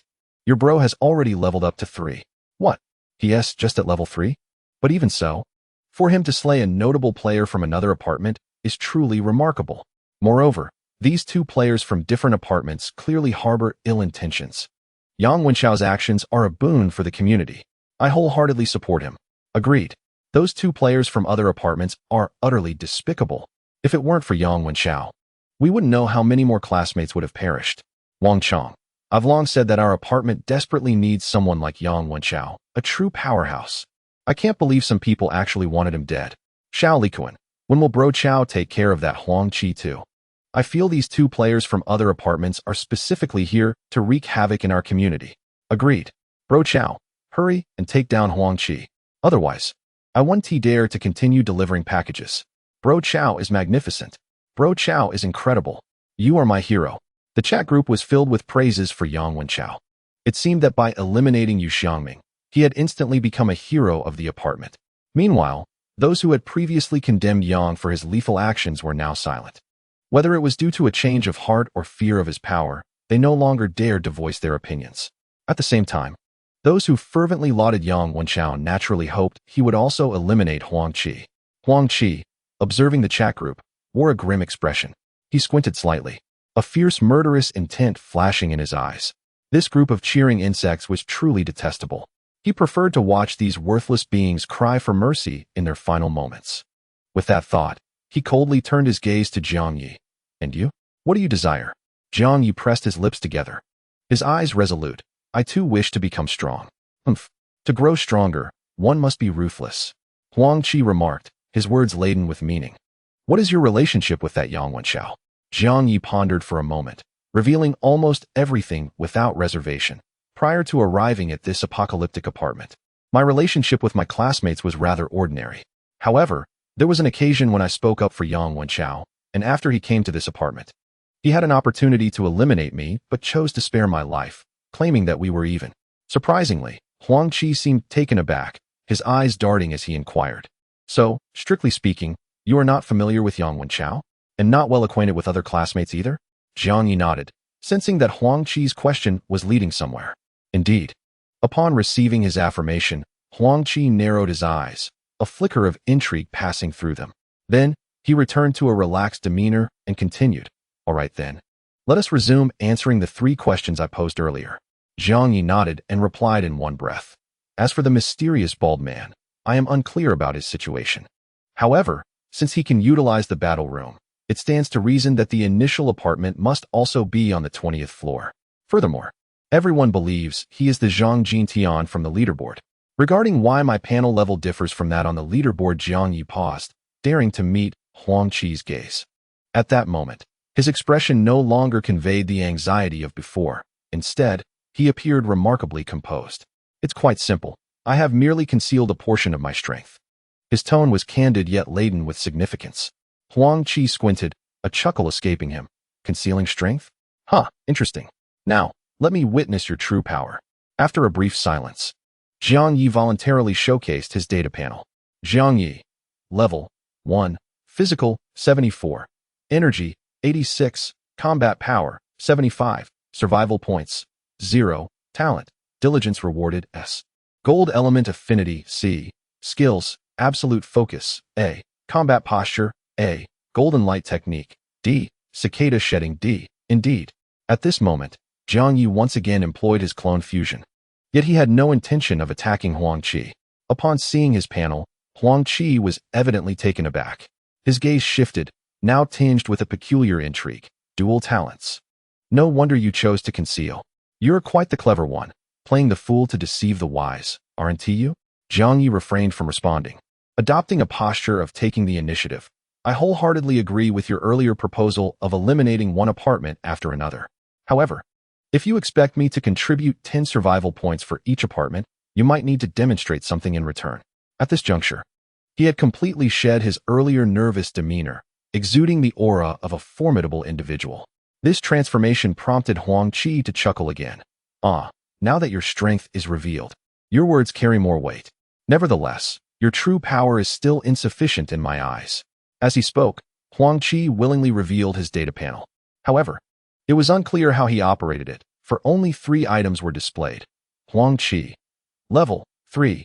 Combat Power 88. With a grand gesture, Huang Qi summoned forth a 2-meter-tall bronze dressing mirror before him. He continued towards Jiang Ye, remarking, such combat prowess at level 1 is indeed quite impressive. However, your bare equipment's strength pales in comparison to mine. Do you truly believe that your gear can surpass someone like me, who has taken down 2 apartment players? Jiang Ye, quite perceptive, replied directly, no problem. Each apartment yields 10 survival points. I'll pay. Huang Qi was quite pleased with his attitude and beckoned him over, saying, come here and display your data panel in front of this dressing mirror. Jiang Ye frowned, hesitating slightly. Huang Qi shot him a disapproving glance. I've already stated my intention to eliminate you. It's a simple task, no need for any deceit. After a moment's contemplation, Jiang Ye complied and stood before the mirror, showcasing his panel. Huang Qi added, for a duration of 30 seconds. Jiang Ye remained silent. 30 seconds later, he was astonished to see his reflection in the mirror begin to move on its own. After a short while, that mirrored version of himself stepped out from the glass. Moreover, the data panel it exhibited was identical to his own. What in the world? What kind of artifact is this? Is it truly capable of replicating him? Huang Qi languidly remarked, from here on, you may continue your cleaning duties. The task of testing Yang Wenchao will be handled by this mirrored avatar. His tone was exceptionally relaxed, seemingly satisfied and smug about Jiang Ye's astonishment. However, unbeknownst to him, Jiang Ye's amazement stemmed not only from the mirror's ability to create an identical doppelganger, but also from the realization that his entity in room 2025 sensed that his D-level skill, Avatar Fusion, could also be applied to this mirrored avatar created by Huang Qi. What the hell? Does this mean it's a game glitch? If he were to merge this mirrored avatar with his primary avatar right now, what would ensue? Chapter 40. The avatar replication mirror the skill, Avatar Fusion, does indeed possess a cooldown period. However, its cooldown mechanism operates as follows. If avatars A and B are fused into C, only A and B enter cooldown. This means that when Jiang Ye only has his first and second avatars, he can briefly fuse his first avatar into the second and vice versa, totaling 2 fusions. He had already exhausted these opportunities, placing the skill in a complete cooldown. Yet, when the mirrored avatar emerged, this previously cooled down skill suddenly became available again. It indicated that he could fuse with this mirrored avatar. What on earth? This is truly baffling for Jiang Ye. He gazed at the mirrored avatar, his expression one of sheer astonishment. Huang Qi, meanwhile, burst into hearty laughter. Is a mere mirrored avatar truly that shocking? As he spoke, he caressed the ancient-looking dressing mirror with a sense of pride, explaining, the high-end mall in the novice apartment does allow for the exchange of game currency for certain items. But to be honest, those items are rather lackluster. As a novice player, anyone with sufficient in-game currency can purchase commonplace items. However, my doppelganger mirror is a different matter entirely. It is not something I acquired from the high-end mall by spending game currency. Instead, during my exchange of survival points for currency with the shadow, he recognized that my survival points exceeded 100 and granted me a special privilege. This privilege allowed me to directly exchange survival points for items from his repository. The doppelganger mirror I possess was acquired through this exchange of survival points with the shadow. It even possesses a unique quality. As Huang Qi spoke of this, a sense of pride was evident in his demeanor. After all, not everyone is fortunate enough to receive such preferential treatment from the shadow. At this stage, the number of novice players who can possess survival point items is likely exceedingly rare. Upon hearing this, Jiang Ye could not suppress a swallow. In his eyes, the doppelganger mirror already felt like his own possession. Cough, cough. No, I must not appear so overtly eager. Jiang Ye hurriedly restrained his emotions, allowing his gaze to shift to a more reasonable envy. Suddenly, as if struck by a moment of foolishness, he asked Huang Qi, "Is this doppelganger created in my likeness, obedient to my commands?" Huang Qi was momentarily taken aback, then stared at him as if he were foolish. "Are you thinking of Peach?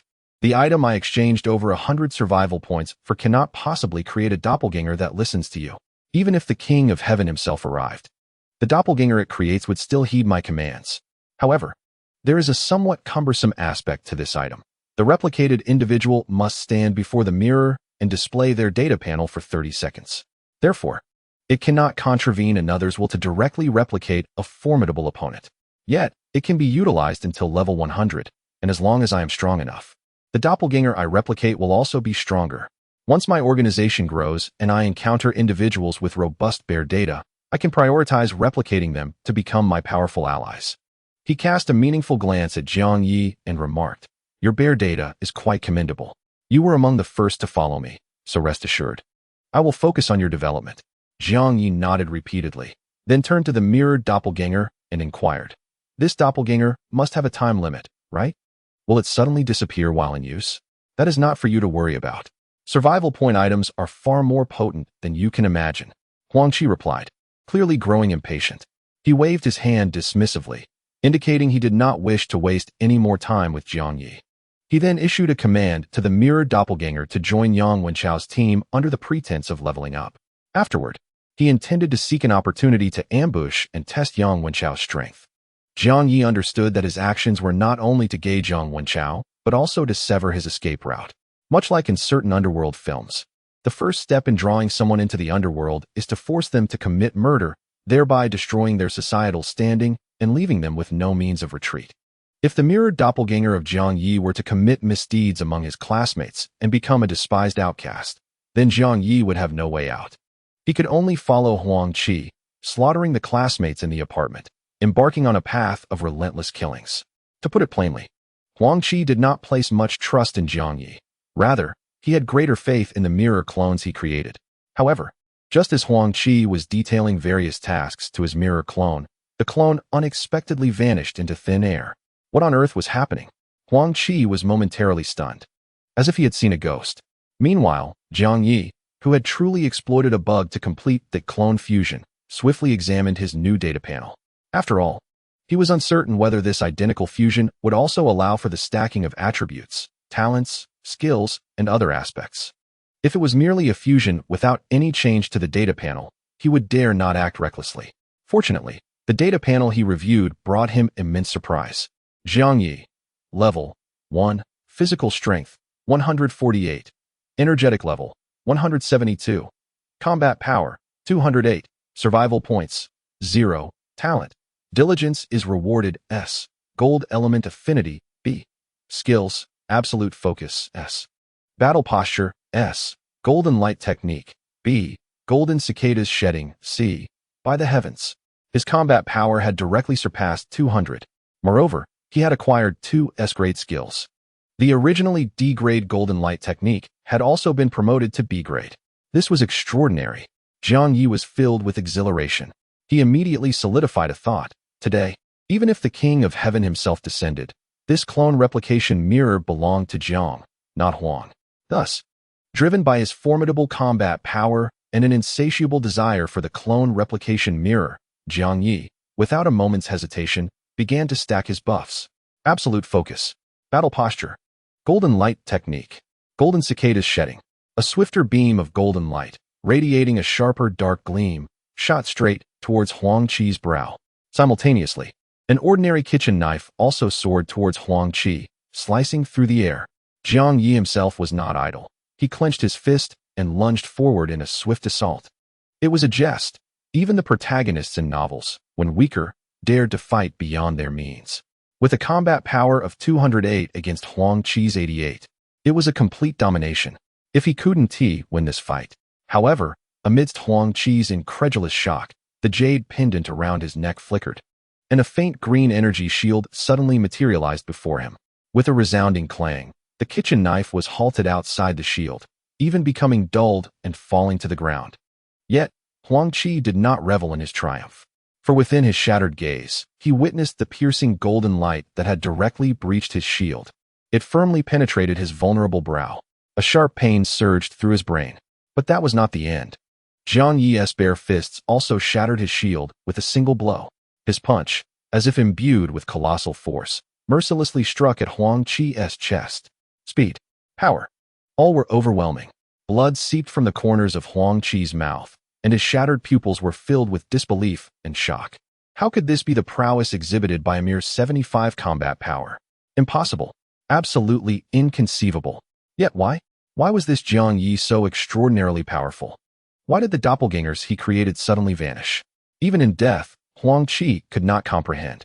He could only fall, burdened with unfulfilled grand aspirations and a profound sense of indignation. Chapter 41. The Third Doppelganger. Almost instantaneously after Huang Qi's demise, the apartment chat group erupted into fervent discussions. What the hell? Huang Qi has vanished from the leaderboard. Is this for real? We just suggested that Super Brother take out Huang Qi, and he actually did it? Of course. Have you forgotten who Super Brother is? With just a slight exertion, he can effortlessly dispatch even the most formidable cross-apartment overlords. Damn, Super Brother is majestic. Super Brother is incredible. From this moment on, I declare you my deity, and I shall be your loyal servant. Xiao Likuan, I must say, Super Brother is genuinely formidable. Those cross-apartment big shots are utterly no match for him. Wang Chang, exactly. Remember, previously, Lu Shun and Ku Jingfei had no means of retaliation against the cross-apartment overlord. They were annihilated in an instant. Super Brother's speed in dispatching cross-apartment foes is likely just as swift. So, Yang Wenchao's strength in our apartment is undoubtedly unparalleled, right? I suspect he not only reigns supreme in our apartment, but is also among the elite in all novice apartments. Indeed, having a powerhouse like Super Brother stationed here is an immense honor for our novice apartment. The group continued to echo their admiration for Yang Wenchao. As for those who harbored disdain for him, fearing his potential for indiscriminate slaughter, they dared not voice their opinions in the face of his undeniable strength. Meanwhile, in the depths of the third-floor corridor, Wang Lingling's support team quietly deliberated. Yang Wenchao had only just departed, and Huang Qi was dead. The speed of this occurrence was astonishing. Was Huang Qi truly slain by Yang Wenchao? Who else could it be? Huang Qi was capable of annihilating Ku Jingfei, a cross-apartment overlord. Surely, he couldn't have been killed by some insignificant foe? Lu Xun nodded slightly, quickly conjecturing. Based on Yang Wenchao's speed in dispatching Huang Qi, I surmise he must have been deliberately concealing his power while we were teaming up to battle monsters. Wang Lingling also nodded. His talent and comprehension likely surpass mine. Moreover, having initially been allocated to the 20th floor, the privileges he enjoys facilitate his growth at a pace quicker than mine. Gao Chang furrowed his brow and swiftly suggested, why don't we also hasten to earn money and rent an apartment on the 20th floor? He then lowered his voice, adding, given Yang Wenchao's disposition, I genuinely worry about him monopolizing our apartment. After all, he has already killed 4 of our classmates. If he continues his spree, none among us would be able to stop him. Lu Xun glanced around cautiously and lowered his voice, saying, Chang Gu is right. While Yang Wen is undeniably powerful, he is also akin to a ticking time bomb. Upon hearing their expressions of fear regarding Yang Wen, Wang Lingling seized the opportunity to add, the only entity that can currently restrain Yang Wen is likely our mutual aid group. However, to be frank, given Yang Wen's ability to swiftly eliminate Huang Qi, even the combined strength of our entire group may not suffice to match him. She continued, therefore, I propose that we concentrate the resources of our mutual aid group to nurture a new resident for the 20th floor. As soon as she uttered these words, Lu Xun, Gao Chang, and other formidable members of the group exchanged glances, their eyes flashing with understanding. They comprehended her intention to cultivate a powerful ally to counteract Yang Wen. Yet, the underlying implication was unmistakable. She sought to harness the entire group's strength to support her own ascension. This was utterly absurd. Even though Gao Chang and Lu Xun were members of the mutual aid group, they harbored their own ambitions. Particularly as males, they harbored reservations about having someone like Wang Lingling as the leader of their group. Indeed, Wang Lingling's insinuation was quite evident. but the boys in the team refrained from engaging further. Only Su Yuewan, another female member, followed Wang Lingling's lead, suggesting, "I believe we could allow the mutual aid group to pool resources to cover each member's rent, and with any surplus funds. Perhaps we could enable Ling Jie to reside in the 20th floor apartment?" She hesitated, seemingly reluctant to voice anything too callous regarding Jiang Ye. Lu Shun picked up on her thread, saying, "Speaking of the 20th floor, that enigmatic bald man also resides there. I wonder about his capabilities and whether we could enlist him into our mutual aid group." Wang Lingling, perceiving the attitudes of Lu Shun and Gao Chang, recognized that these boys were not entirely convinced by her. While feeling helpless, she chose not to pursue the idea of nurturing a powerful ally further. She lamented her own lack of strength. If only she possessed absolute prowess akin to Yang Wan, the mutual aid group would surely become her domain. At that point, neither Gao Chang nor Lu Shun would dare to treat her with such dismissiveness. Ultimately, it boiled down to a matter of insufficient power. Meanwhile, as the mutual aid group's monster hunting team harbored their individual agendas, Yang Wan had just exited the red light elevator, staring blankly at the chat group. "What? I haven't even found Huang Qi yet, and he's already dead? Who did this? Surely, it couldn't have been some random passerby who dispatched him so easily. Could it? Are the cross-apartment powerhouses truly this inept?" He had hoped to eliminate Huang Qi and strike it rich in one fell swoop, only to have his prey snatched away by another. No, given his novice status as a player in this apartment, it seemed unlikely that anyone besides him could have taken down Huang Qi. Thus, that individual could not have possibly been foolish enough to wander deep into the corridor and be slain by monsters, could they? Yang Wan was baffled, and an inexplicable sense of unease began to creep into his heart. As for the misunderstandings circulating in the chat group, he maintained his typically aloof demeanor and did not feel compelled to clarify. At this moment, Jiang Ye, the one who had truly slain Huang Qi, was hastily collecting the various items that Huang Qi had dropped, including a spatial watch, a jade pendant, a bracelet, and a small dagger. He swiftly stowed these treasures, along with the replicated mirror of his doppelganger, into Huang Qi's spatial watch.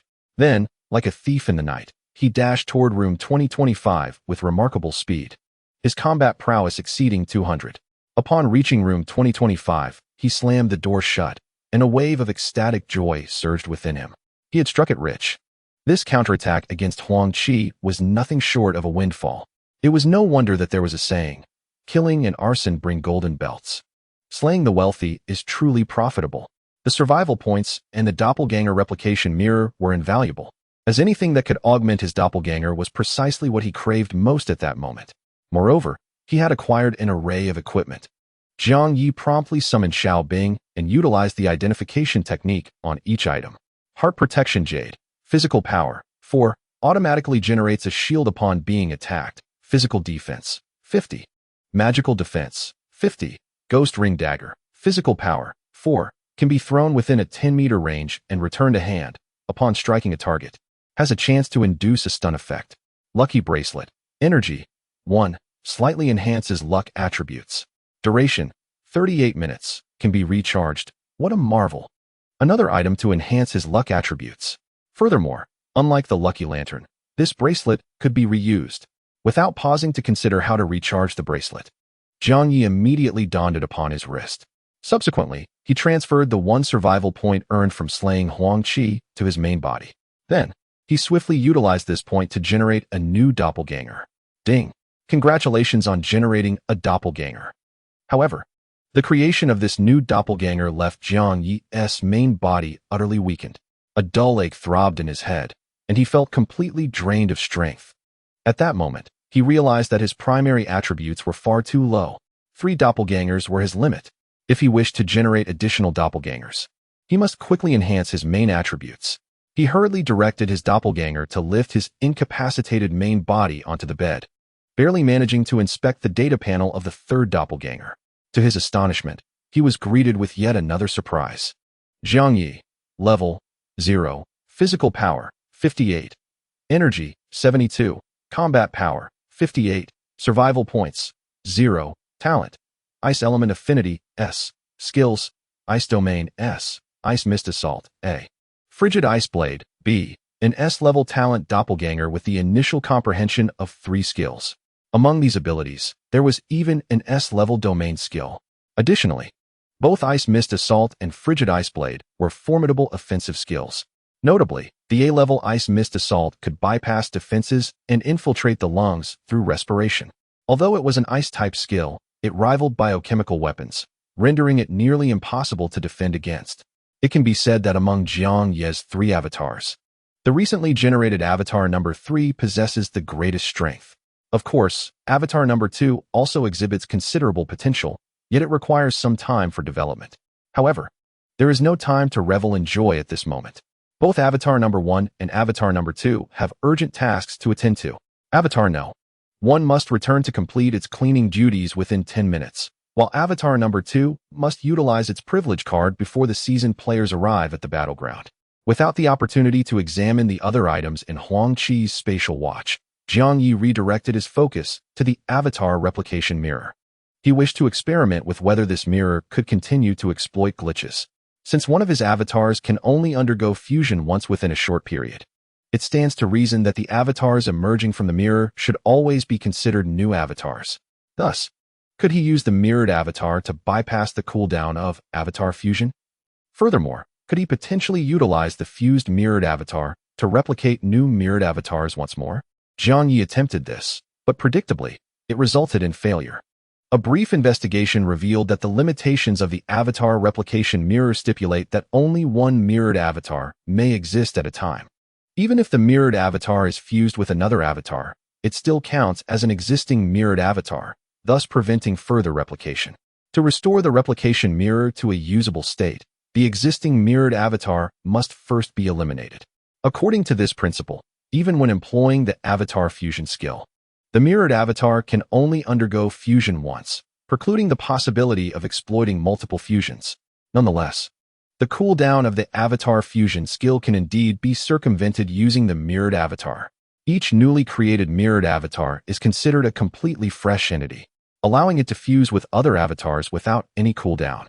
In other words, Jiang Ye now possesses a mirrored avatar capable of ignoring cooldowns and repeatedly fusing with other avatars.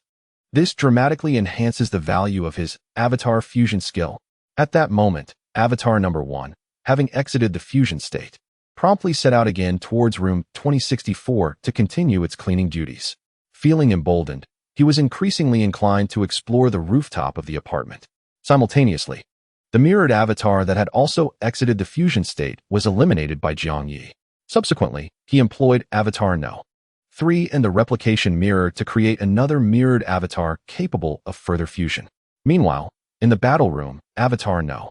2 utilized the privilege card just before the seasoned players parachuted into the combat zone. Ding! You possess a privilege card. Would you like to use it? Yes or no? Yes. Please select your opponent from the list of matching contenders. Accompanying this prompt, a lengthy list materialized before him, displaying the seat numbers of opponents meeting the matching criteria. Indeed, only seat numbers were provided, devoid of any additional information. However, Jiang Ye had already familiarized himself with the affluent seat numbers through the observation feature. At this point, he could simply filter through the seat numbers directly. Through the screening, Jiang Ye unexpectedly discovered that Zhao Yudi, seated at number 151, was also included in his matching list.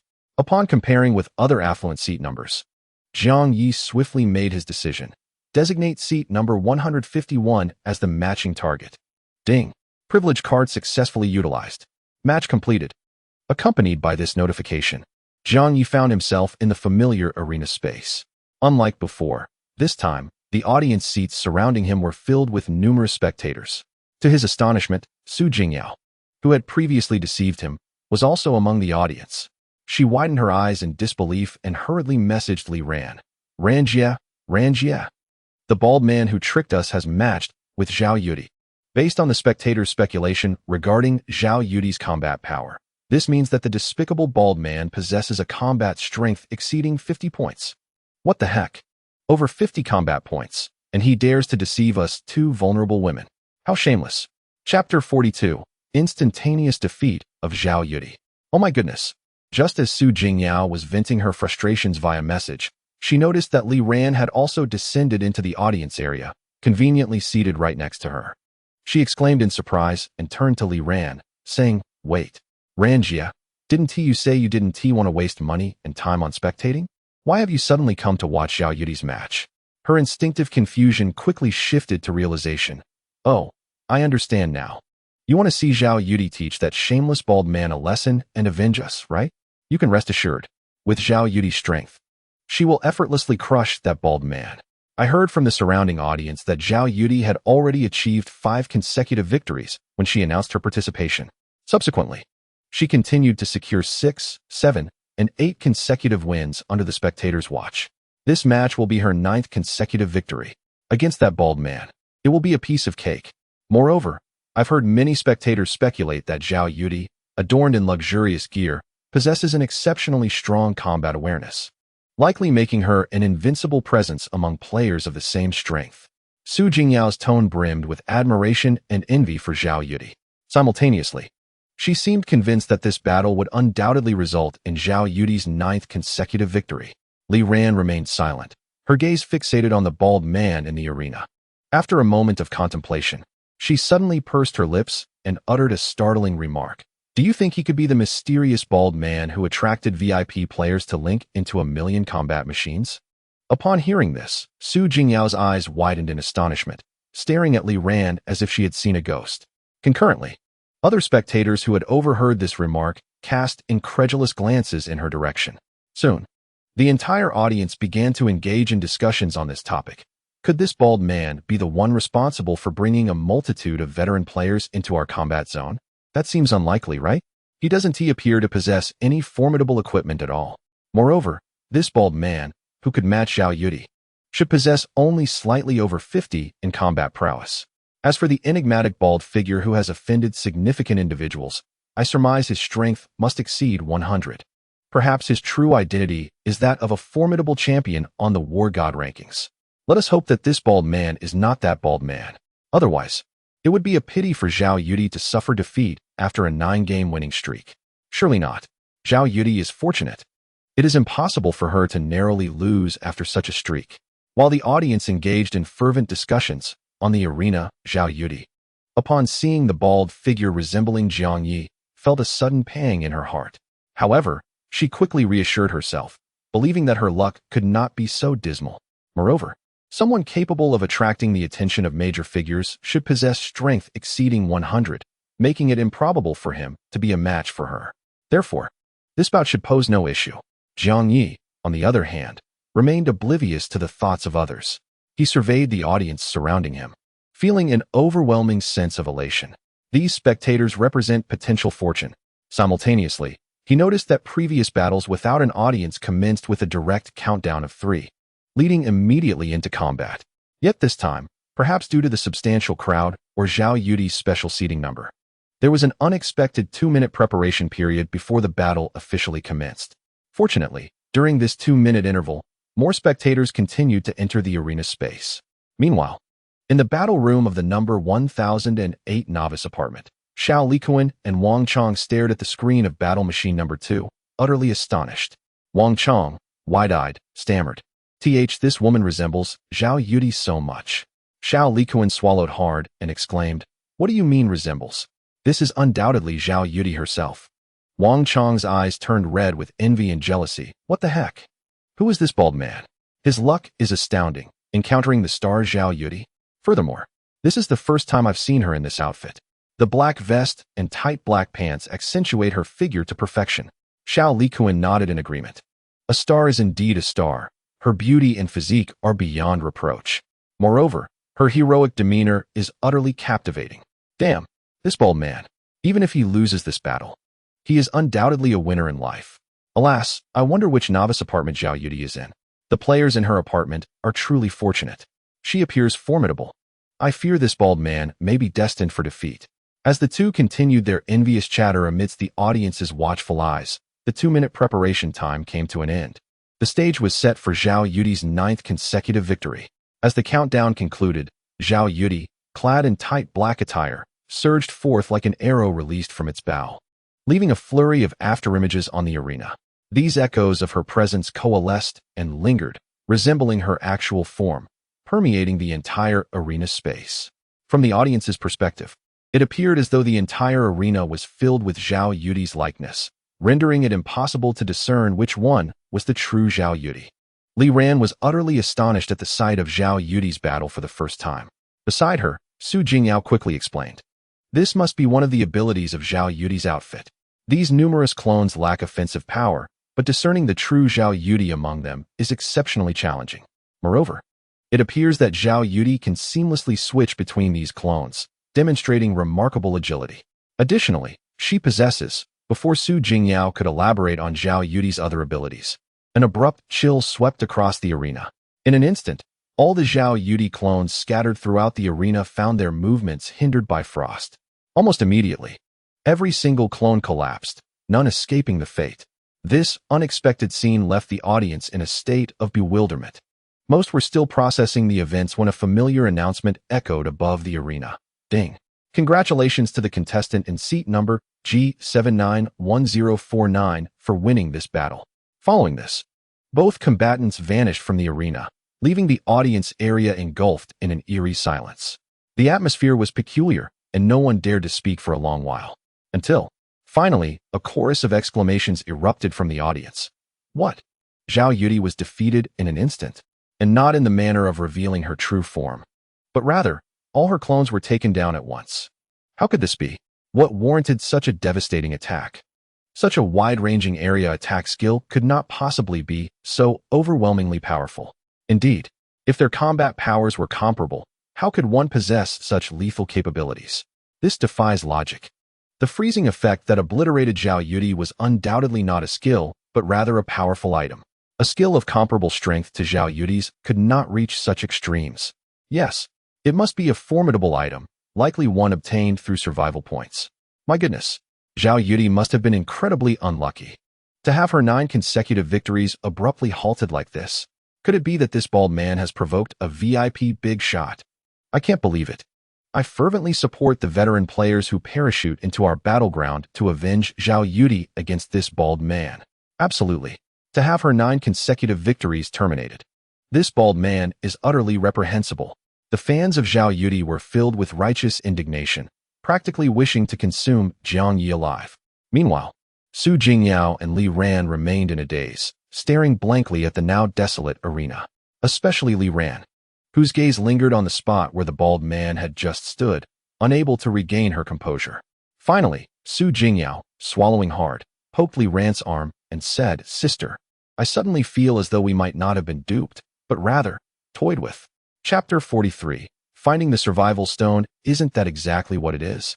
How could such a formidable warrior possibly have a mere lone limit of 500? With his strength, he could have directly claimed victory in the battle chamber. Yet he deliberately played along with their performance, winning by only 400. This is nothing short of blatant mockery. The worst part is that he feigned a naive and honest demeanor.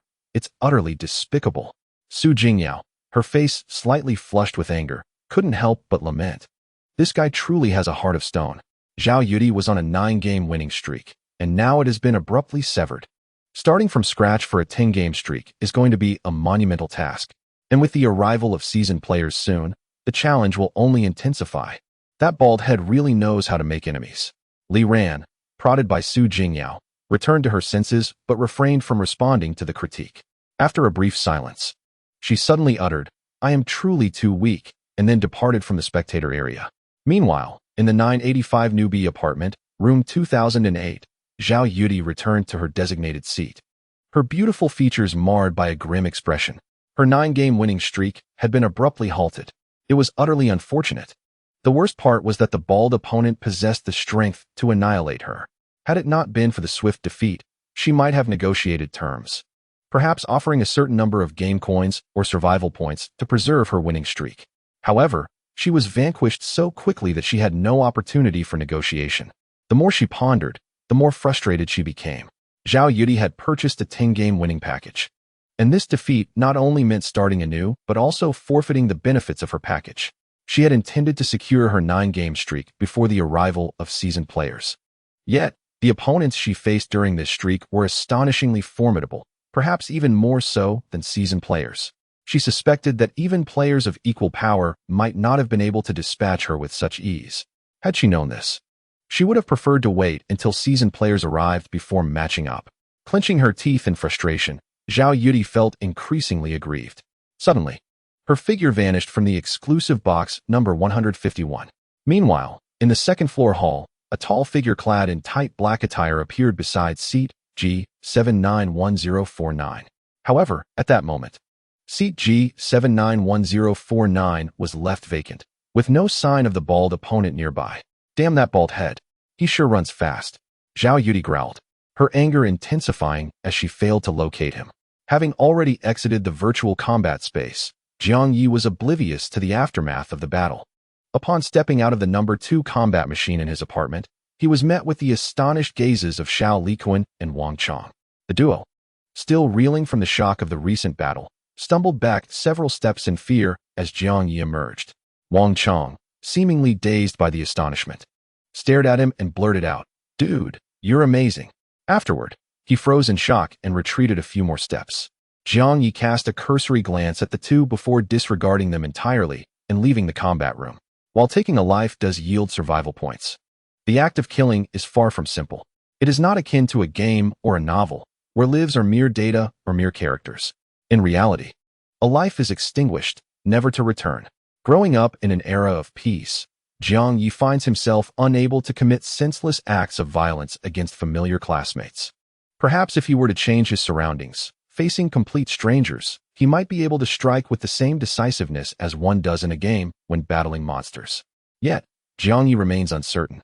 For now, his true self cannot bear the burden of additional avatars, and thus he refrains from taking lives in pursuit of survival points. Meanwhile, Xiao Liquan and Wang Chang, observing the bald figure departing the combat room, let out a collective sigh of relief. Xiao Liquan, still shaken, reflects, fortunately, this bald individual is likely one of our classmates. Otherwise, if he were to turn against us, we would stand no chance of resistance. Wang Chang, still a bit shaken, pats his chest to calm himself while entertaining the thought, if only this bald man were actually Luo Rue. He and I are the best of friends. If he ascends, I could ride his coattails. Xiao Liquan rolls his eyes at him. You certainly have an imagination, always dreaming of your parents' success or your best buddy's rise. If he were truly the kind of friend who would elevate you, would he need to conceal his identity from you?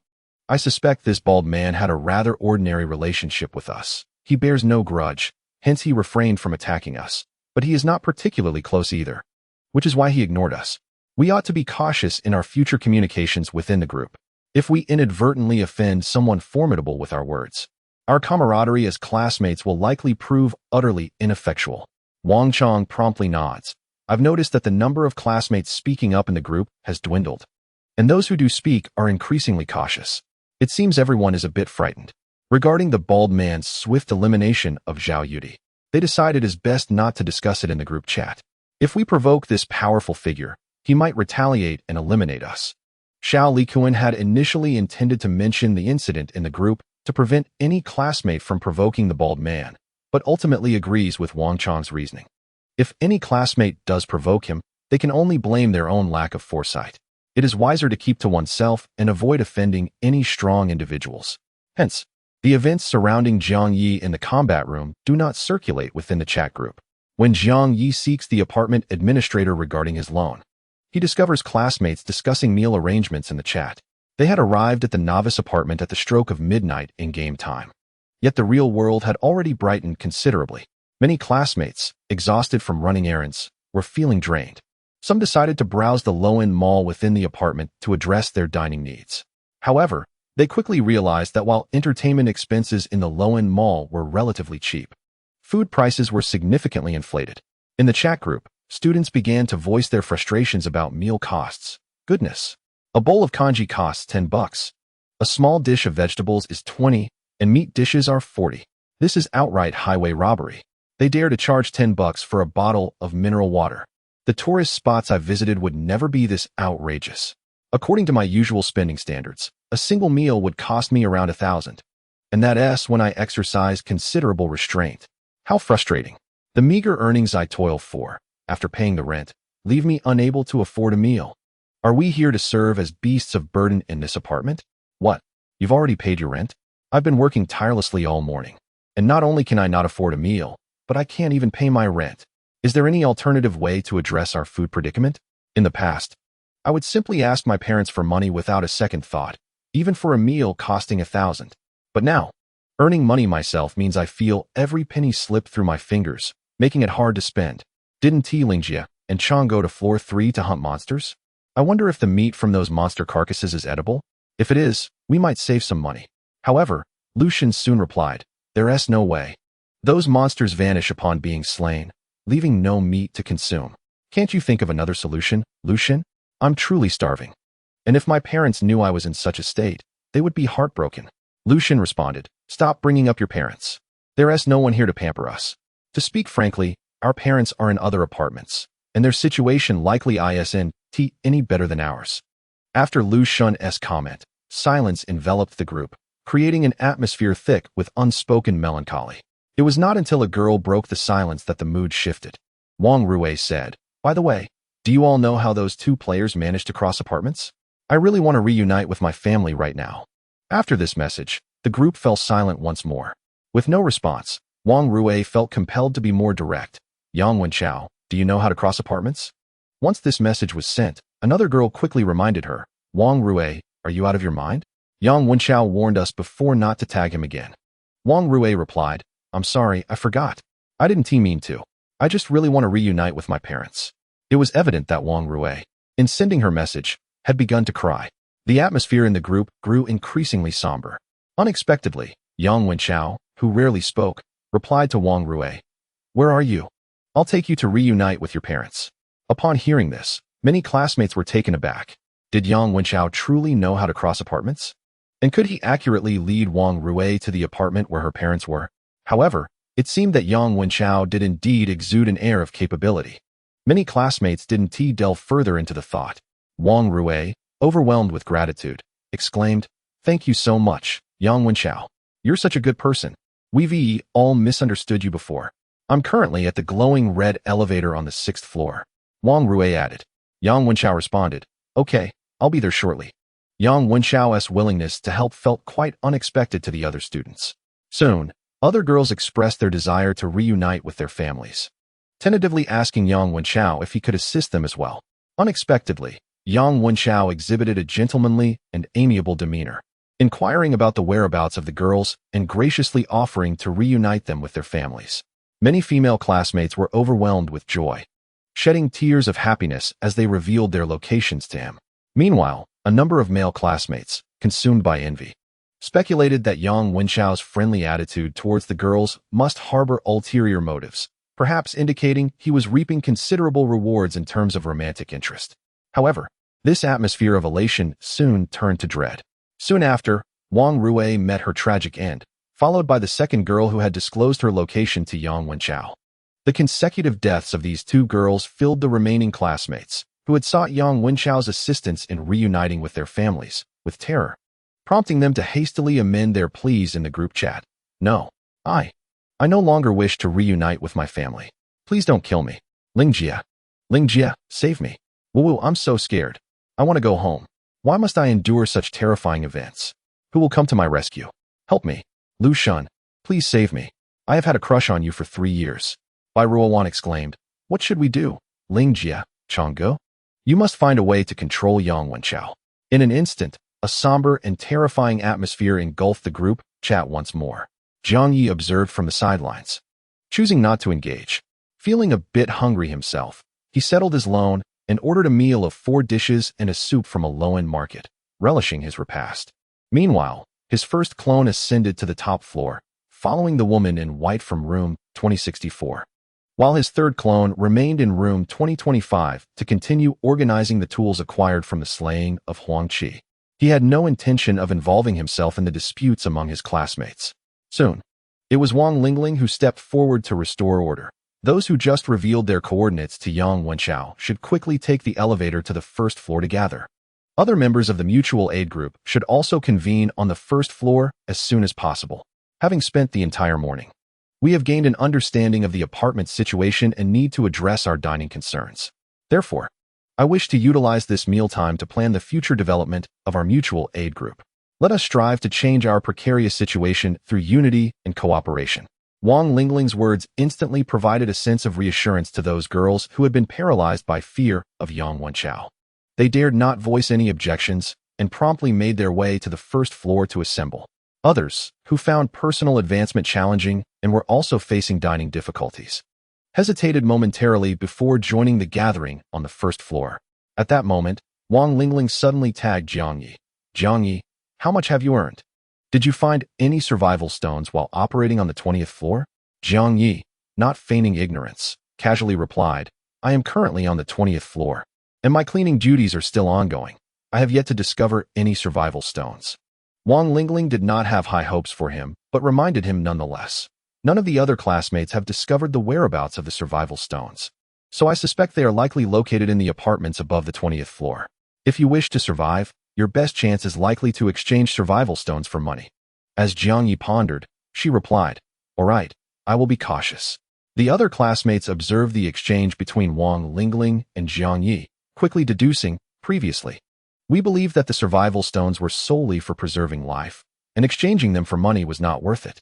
However, with nearly 10 classmates having perished thus far, it is evident that the 80 survival stones allocated to our apartment must be in excess. Thus, our initial decision to exchange survival stones for money appears to be a prudent choice. Just as many students were focusing their attention on the survival stones, a classmate suddenly announced in the group chat, Actually, I have found a survival stone. Upon hearing this, the group chat fell into a profound silence. Even Jiang Ye could not help but cast a sidelong glance. After all, survival stones are not merely a means of currency. They are crucial for successfully navigating the novice apartment. In Chapter 44, on the rooftop drying hair, it was palpable that Jiang Ye and her classmates had undergone a shift in mindset. Upon arriving at the apartment and learning that the rent exceeded 120,000, Jiang Ye immediately contemplated exchanging survival stones for money. In contrast, her classmates were convinced that survival stones were essential tools for clearing the novice apartment, and each stone lost represented one less person who could succeed. Therefore, such vital resources should not be traded lightly, except in dire circumstances. However, after enduring arduous labor, Jiang Ye had earned money through the battle room and no longer desired to exchange survival stones for currency. Instead, she was eager to obtain a survival stone to ensure her passage through the novice apartment. Conversely, her classmates began to reason that since numerous individuals had already perished, there must be an abundance of survival stones. After toiling tirelessly for meager earnings, they found themselves financially strained after paying rent and securing meals. They concluded that it would be more beneficial to exchange some survival stones for money to enhance their living conditions. When someone mentioned having found a survival stone, the previously quiet group chat erupted with excitement. Is that true? You found a survival stone, Yang Xiaoman? Where did you find the survival stone? Please elaborate on the process. What does a survival stone look like? When we gather on the first floor of the mutual aid group, let us all take a look. Indeed, the classmate who claimed to have found a survival stone was named Yang Xiaoman. However, Jiang Ye had no recollection of this individual. The group chat was soon filled with inquiries. Is this Yang Xiaoman from our school? I don't recall anyone by that name. Could she be like those two new players who transferred from another apartment? This remark was promptly countered by a student from Class 2. Come on, Class 1. Don't be ridiculous. Yang Xiaoman is from our Class 2. She just transferred here less than a month ago, so she isn't familiar with many of us. Some students from Class 2, who also did not remember Yang Xiaoman, began to recall. Oh, now that you mention it. I do remember there is such a classmate in our Class 2. She is a slow-moving girl, not very tall, but she always sits in the last row. I recalled something. But why do I feel that Yang Xiaoman truly found the survival stone? Yuziyu remarked. It appears that classmate Yang Xiaoman has not joined the mutual aid group. Her information is absent from my membership registry. Is that true? This makes me increasingly doubtful about whether Yang Xiaoman has genuinely discovered the survival stone. Could it be that she is aware of her lack of presence and is deliberately trying to attract attention in this manner? Some boys, known for their loose tongues, openly expressed their skepticism towards Yang Xiaoman in the group chat. Of course, they might also have aimed to provoke her into revealing more about the survival stone. However, after Yang Xiaoman's comment about finding the survival stone, she remained silent amidst the ensuing debate for quite some time. Observing this, her classmates grew increasingly suspicious that she might be intentionally seeking attention. Nevertheless, the controversy did not persist for long. Unexpectedly, Wang Lingling stepped forward and stated, I have interacted with Yang Xiaoman. She is not the type to lie for the sake of gaining attention. Therefore, I believe she has indeed found the survival stone. With Wang Lingling's words, The doubters naturally fell silent. Wang Lingling then tagged young Xiaoman, asking, "Xiaoman, do you have any reservations? Rest assured, the survival stone you found on your own will not be demanded from you. I understand you may have just transferred and are not well acquainted with your classmates, which makes it hard for you to trust us. But would you be willing to trust me, young Xiaoman? If you are willing to trust me, please join the mutual aid group. I will protect you, young Xiaoman. If you truly do not wish to join the group, would you consider sharing some information about how you discovered the survival stone? Or perhaps leave me a signal, and I will come find you, young Xiaoman." It must be said that Wang Lingling, as a female, was far more reliable in comforting another girl than a group of boys. One could almost sense her tenderness and patience towards young Xiaoman through the words in the chat. At this moment, the other classmates chose to remain silent, entrusting the situation to Wang Lingling's handling. Jiang Ye also watched with anticipation, hoping that young Xiaoman would directly disclose the information regarding her discovery of the survival stone. However, under Wang Lingling's gentle persuasion, young Xiaoman did not reveal the information directly, but responded rationally. "Actually, I initially did not intend to speak about finding the survival stone. However, in our apartment, the number of deaths among us 80 novice players has nearly exceeded 10. Thus, I feel it is necessary to remind everyone. If we truly wish for our apartment to find as many survival stones as possible, it would be best not to kill indiscriminately. Because if I am not mistaken, each one of us who remains alive corresponds to an opportunity to discover a survival stone. The difficulty of finding the survival stones corresponding to those who have perished is exceedingly high. In other words, with each player who dies, the probability of finding their corresponding survival stone decreases significantly." Yang Xiaoman's words concluded here. In the chat group, silence enveloped the conversation for quite some time. The perceptive among them could easily discern that Yang Xiaoman's remarks were directed at Yang Wenchao. After all, within their apartment, the most notorious perpetrator was none other than Yang Wenchao. Presently, nearly 80 of the fatalities listed bore his signature. Just recently, he had taken the lives of several young women yearning to reunite with their families. However, upon re-evaluating Yang Xiaoman's statements from this perspective, her classmates grew increasingly skeptical. Perhaps Yang Xiaoman had never discovered the survival stone and was merely using it as a pretext to caution Yang Wenchao against further indiscriminate killings.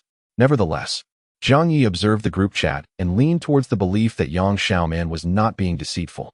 Her choice of words revealed a preference for referring to her classmates as players rather than peers, indicating her lack of emotional ties due to her short tenure at the school. Moreover, her statements possessed a logical coherence. A logical young woman, if she were indeed fabricating a story, would have to consider the possibility that Yang Wenchao might be aware of the true nature of the survival stones. Among their classmates, Yang Wenchao demonstrated an exceptional prowess and understanding that surpassed the rest. If Yang Xiaoman were to lie, would she be so bold as to assume that her concocted tale could successfully deceive Yang Wenchao? Thus, it was highly probable that she spoke the truth.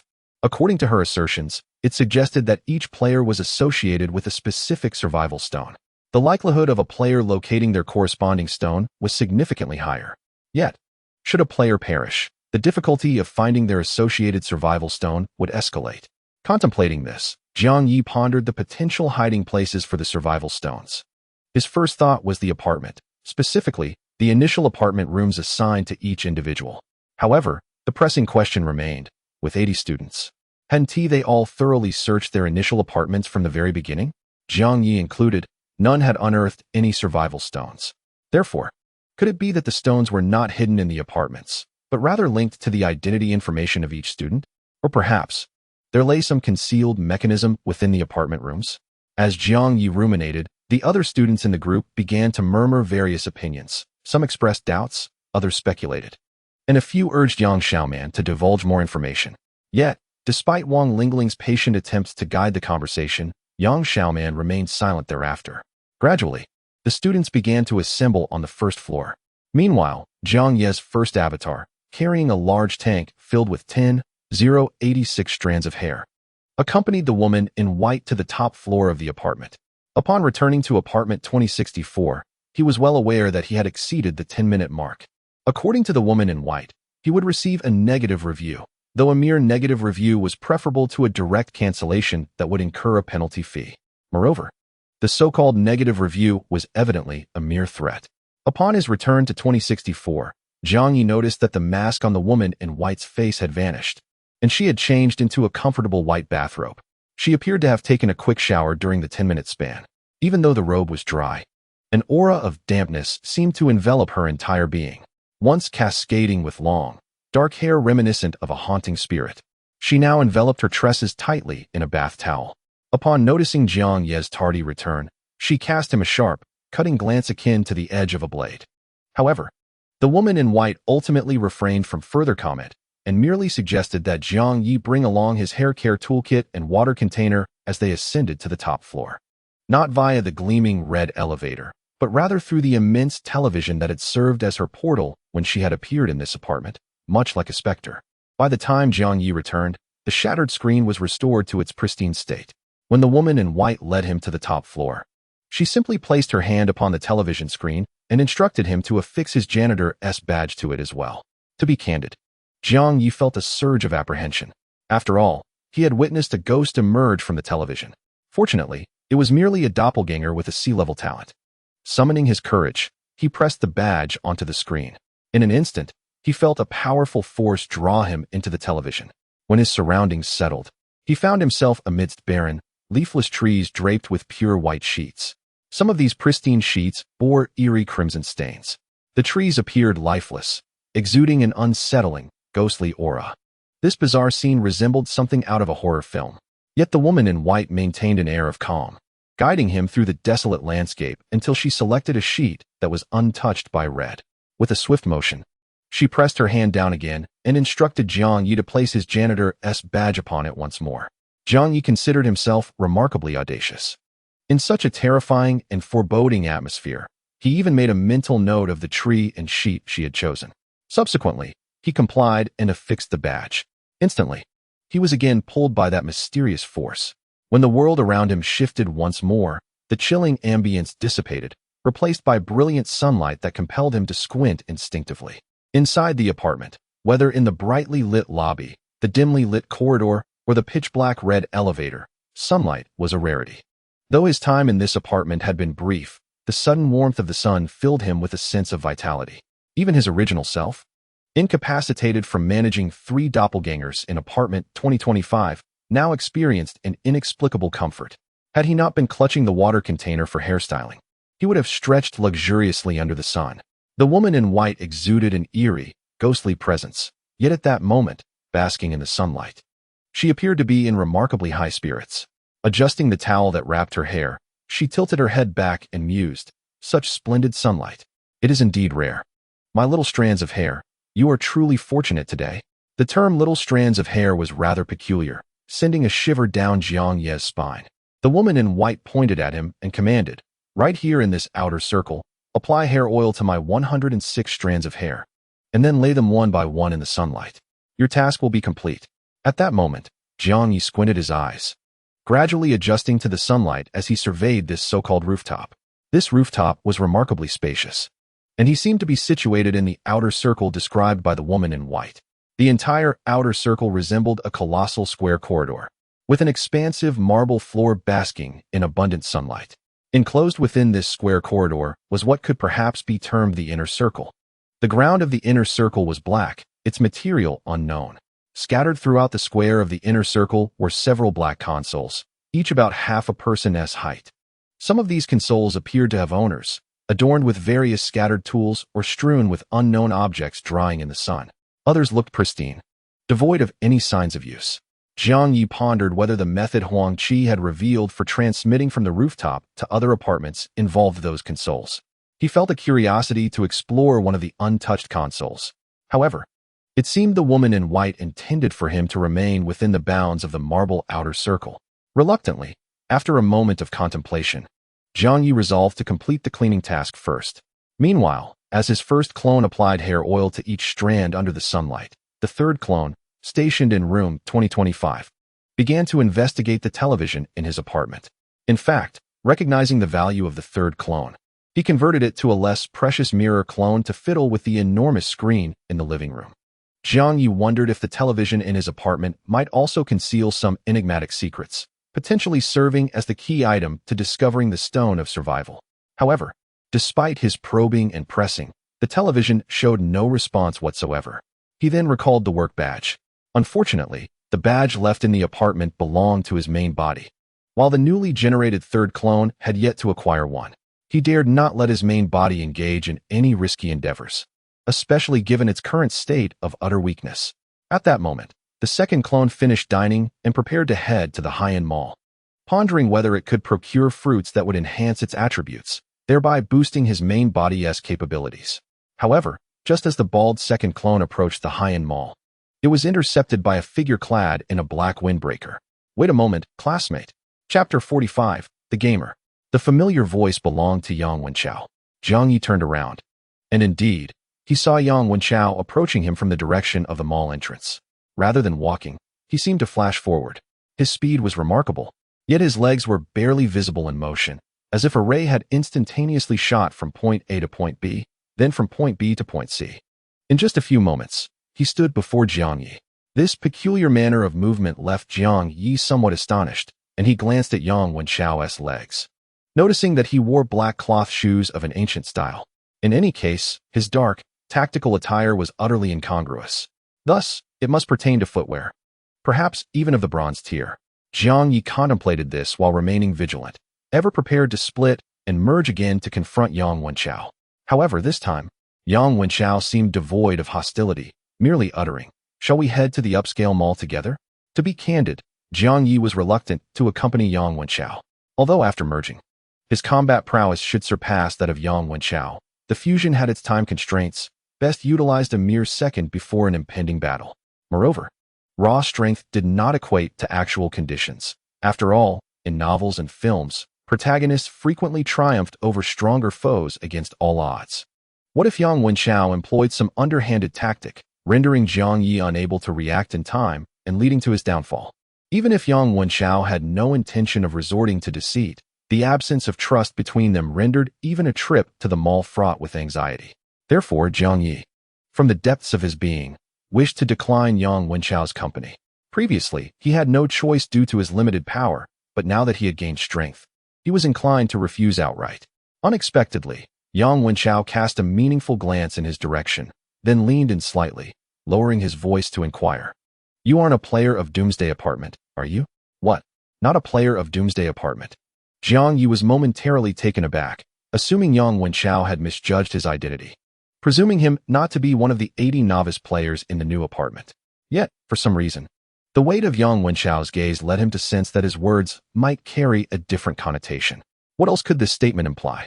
Although their experiences in this novice apartment indeed resembled a game, with initial prompts referring to them as novice players, the discussions among classmates rarely invoked the term game. When speaking of players, they generally referred to novice or veteran players, scarcely employing the term game player. Coupled with Yang Wenchao's significant gaze, an astonishing thought suddenly sprang to Jiang Ye's mind. Game. Was it possible that prior to their collective transmigration, someone had played a game inspired by this Doomsday Apartment? Thus, Yang Wenchao exhibited such prescience, advancing more swiftly than the average individual. Wait, what about the first to discover the survival stone, Yang Xiaoman? Was she also a game player? In her previous group chat remarks, she referred to her classmates as players rather than classmates, implying she too had engaged with a game titled Doomsday Apartment. Uncertain whether his deductions were indeed accurate, Jiang Ye looked towards Yang Wenchao, who calmly smiled at him. He then reiterated his earlier question, "Shall we head to the upscale mall together?" Well then, he had been waiting for this. After a moment's contemplation, Jiang Ye ultimately nodded in agreement. Very well. Thus, the two of them proceeded towards the upscale mall. The low-end mall, akin to a vast shopping center, is accessible to all players. In contrast, the high-end mall boasts a designated entrance, restricted solely to residents of the 20th floor and above. Upon entry, they encountered a security gate specifically designed for identity verification. As they passed through the gate, a normal beeping sound resonated, and an entry fee of 1,000 was promptly deducted from their accounts. From a distance in the low-end mall, a classmate spotted the two entering the high-end mall, and immediately expressed envy and jealousy in their group chat. Yang Wenchao and that mysterious bald man have just entered the high-end mall. High-end mall? ISNT there a 1,000 entry fee? How can they afford that? Damn it. $1,000 could buy me 10 meals in the low-end mall. Aren't you eating too lavishly? I could manage 20 meals with that. It's infuriating how the wealthy indulge themselves while those without money toil endlessly, counting every penny just to afford rent and meals. If it weren't for this cursed place, I'd still be affluent. Spending 3,000 to 5,000 on a meal would be nothing. And what about now? How much do you spend per meal? I just bought a bowl of plain porridge and thought it was too expensive. You're making me cry. This is the worst case of consumption downgrade I've seen this year. But speaking of which, that battle room must be quite lucrative, right? Yang Wenchao and that bald man don't seem to work, yet they appear quite wealthy. Surely their money comes from the battle room? That can't be right. I heard from Xiao Likuan and Wang Chang that Yang Wenchao lost all his earnings in the last match. How does he have money now? Could it be that he earned money by leveling up monsters in the depths of the third-floor corridor? That is unlikely. Lingjie and Chang'e have said that defeating monsters only grants levels, not money. I've figured it out. He must have earned his wealth by defeating those two inter-apartment big shots. They must be quite affluent, and Yang Wenchao probably obtained their riches. But where did those inter-apartment big shots acquire such wealth? Through murder and robbery, of course. Isn't that how it works in reality? The rich often acquire their wealth from the hardworking. The discourse on the disparity of wealth was nearing its conclusion when Wang Chang suddenly interjected. I seriously suspect that players residing on the 20th floor and above possess some alternative means of making money. Because Xiao Likuan and I have been observing the battle room for quite some time, and we've noticed that those individuals appear quite affluent. This is clearly abnormal. They must have other lucrative avenues. The other classmates, now intrigued, hurriedly inquired, what could those methods be? I'm truly going mad thinking about money. Damn. I previously thought living on the 20th floor with exorbitant rent was unfortunate, but now, it seems the 20th floor is filled with big shots. Therefore, finding a way to reside on the 20th floor must be the true essence of playing in the novice apartment. I harbor serious doubts that only by residing on the 20th floor can we truly be considered players of the apartment game, unlocking the gateway to a new realm. Where is Jiang Ye? Does he not also reside on the 20th floor? Why is he not as formidable or affluent as Yang Wenchao and the bald fellow? Alas, Jiang Ye has resorted to working as a cleaner. Such a waste of the splendid resources afforded by initially living on the 20th floor. Had I started there, I would undoubtedly have become a powerhouse like Yang Wenchao and the bald man. Indeed, despite residing on the same floor, Jiang Ye has clearly fallen behind. By the way, do you recall that the initial announcement mentioned that the apartments offered services for lease termination and subletting? I wonder if Jiang Ye's apartment on the 20th floor can be sublet to others? Indeed. Jiang Ye had intended to terminate his lease anyway.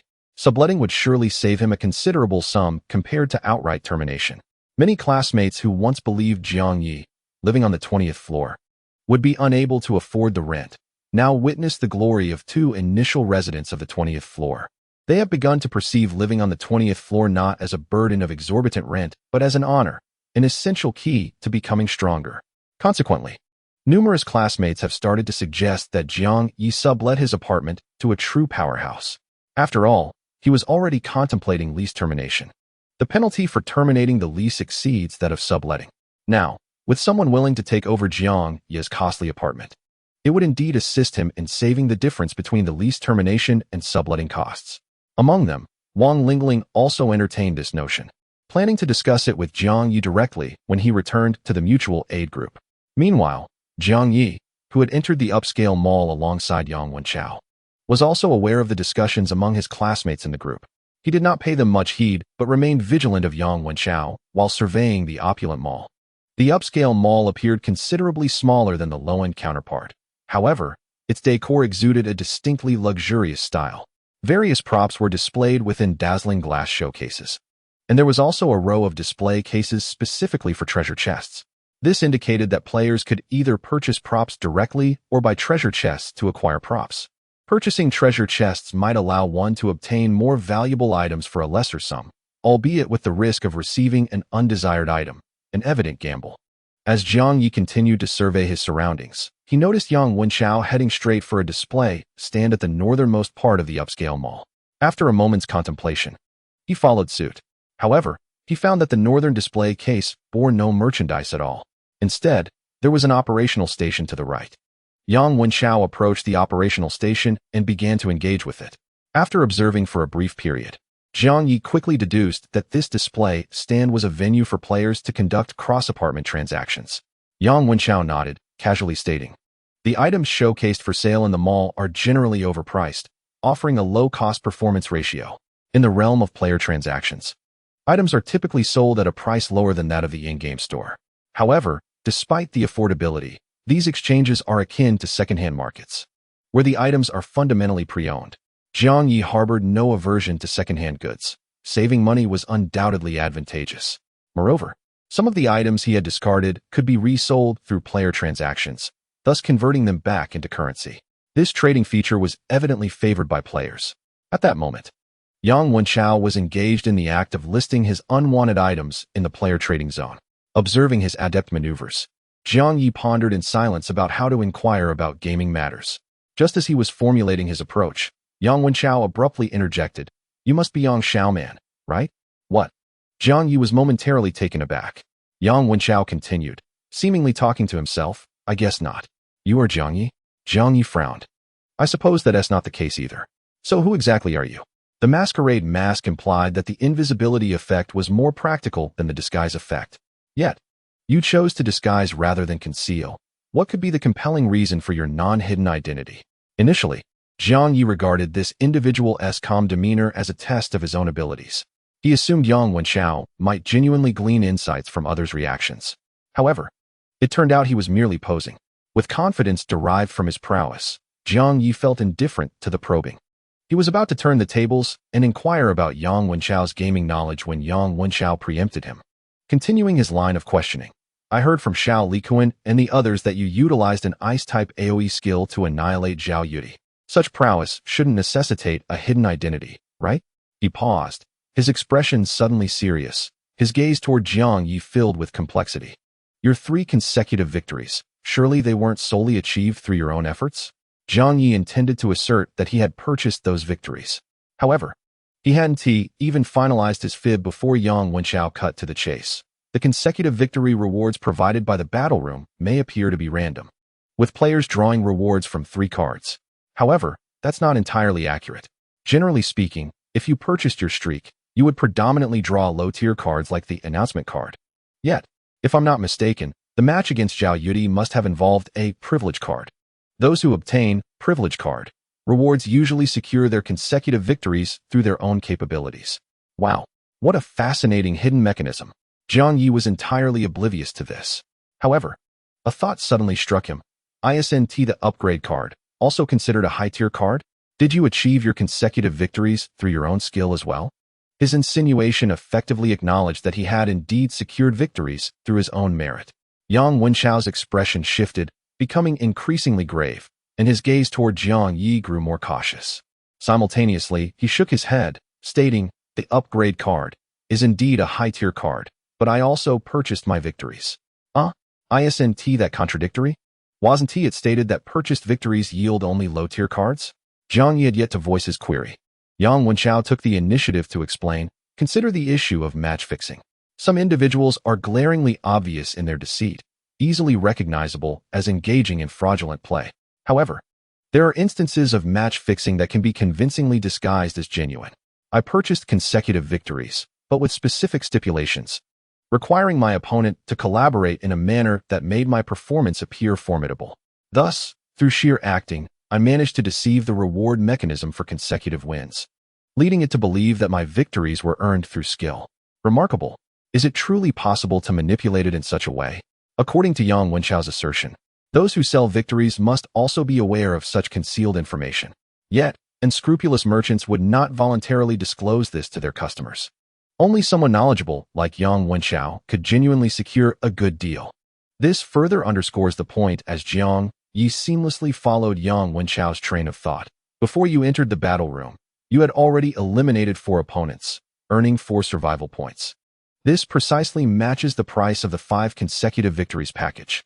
Therefore, you were already aware of the situation before entering the battle room, including the possibility of purchasing consecutive wins and the package price. Because you are, after all, a seasoned player, aren't you? Chapter 46. The Hidden Mastermind Behind the Apartment. Jiang Ye's inquiry, although phrased as a question, carried a declarative tone. After all, Yang Wenchao's behavior was indeed unusual, compared to the absurdities of reincarnation or possession. Having played a similar game seemed far more plausible. If that were the case, it stood to reason that this game might have been experienced by others beyond just Yang Wenchao. The stubborn bronze players on the God of War rankings in the battle room might very well have had their own gaming experiences. With greater access to information, their progress would naturally outpace that of ordinary individuals. In contrast, Yang Wenchao, amongst those who had played the game, did not appear particularly formidable. After all, Jiang Ye had witnessed Yang Wenchao lose a match, resulting in a staggering loss of 100,000. This led him to ponder whether the girl who defeated him in that match was also a player. As he contemplated, Yang Wenchao showed no intent to conceal anything. In fact, he cast a calm glance at Jiang Ye and candidly stated, "I did indeed spend 4 survival points to purchase the 5 consecutive victories package, which I have successfully completed. This meant that his loss occurred during an attempt to achieve 10 consecutive victories after the 5 wins." Jiang Ye was mulling this over when Yang Wenchao seemed to intuit his thoughts and added, "However, my winning streak was not interrupted by the loss of 100,000. What? A loss in battle, yet the winning streak remained unbroken? What could be the rationale behind that? The random reward I received from my 5 consecutive victories was a waiver card. The effect of the waiver card allows one to nullify a record of a defeat in battle. For instance, if you lose after 9 consecutive wins, you can use the waiver card to erase that defeat from the record. The next match would still count as 9 consecutive victories. Oh, there exists such a card? Jiang Ye mused, immediately deducing, this waiver card must also be classified as a high-end card indeed. Yang Wenchao nodded, noting that the rewards for consecutive victories in the battle room increase with each successive win. For players who have already amassed a certain number of consecutive victories, suffering even a single defeat and interrupting their streak can be profoundly disheartening. Thus, a card that grants immunity from interruption, known as the exemption card, is undeniably precious. In fact, to some extent, it may be even more valuable than the privilege card. Jiang Ye nodded in agreement. At present, he felt indifferent about his 3 consecutive victories. However, should he suddenly face a disruption during an impressive streak of 99 wins, it would undoubtedly be quite distressing. Hence, the exemption card becomes increasingly invaluable for those who excel in consecutive victories as time progresses. If the opportunity arises, Jiang Ye would indeed wish to acquire an exemption card for his protection. That said, can the rewards accrued from the battle room be traded among players? Yang Wenchao raised an eyebrow and replied, "Of course." With that, he gestured at the control panel and pointed towards the display stand. "You see? Through the trading feature in the high-end mall, various cards obtained from the battle room can be exchanged." At that moment, Jiang Ye glanced at the display stand and indeed found a list of cards available for trade. Among them, the announcement card was the most common and the least expensive. However, even so, its price exceeded 100,000. The cost of the upgrade card generally started at 300,000. Meanwhile, privilege cards were exceedingly rare, with only 3 listed, one priced at 600,000, another at 800,000, and the last at a staggering 1,000,000. This was utterly outrageous, an exorbitant demand.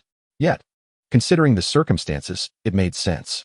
For ordinary players, relying solely on labor, life could be arduous, with struggles to afford rent or even food. In contrast, for players above level 20, a single kill could yield a profit of 100,000. This system led to inflation of currency among them. If one were to propose to lower-tier players like Wang Lingling, "Give me 300,000 and I will elevate your level," she would undoubtedly refuse. She would prefer to level up through battling monsters rather than spend 300,000 on an upgrade card.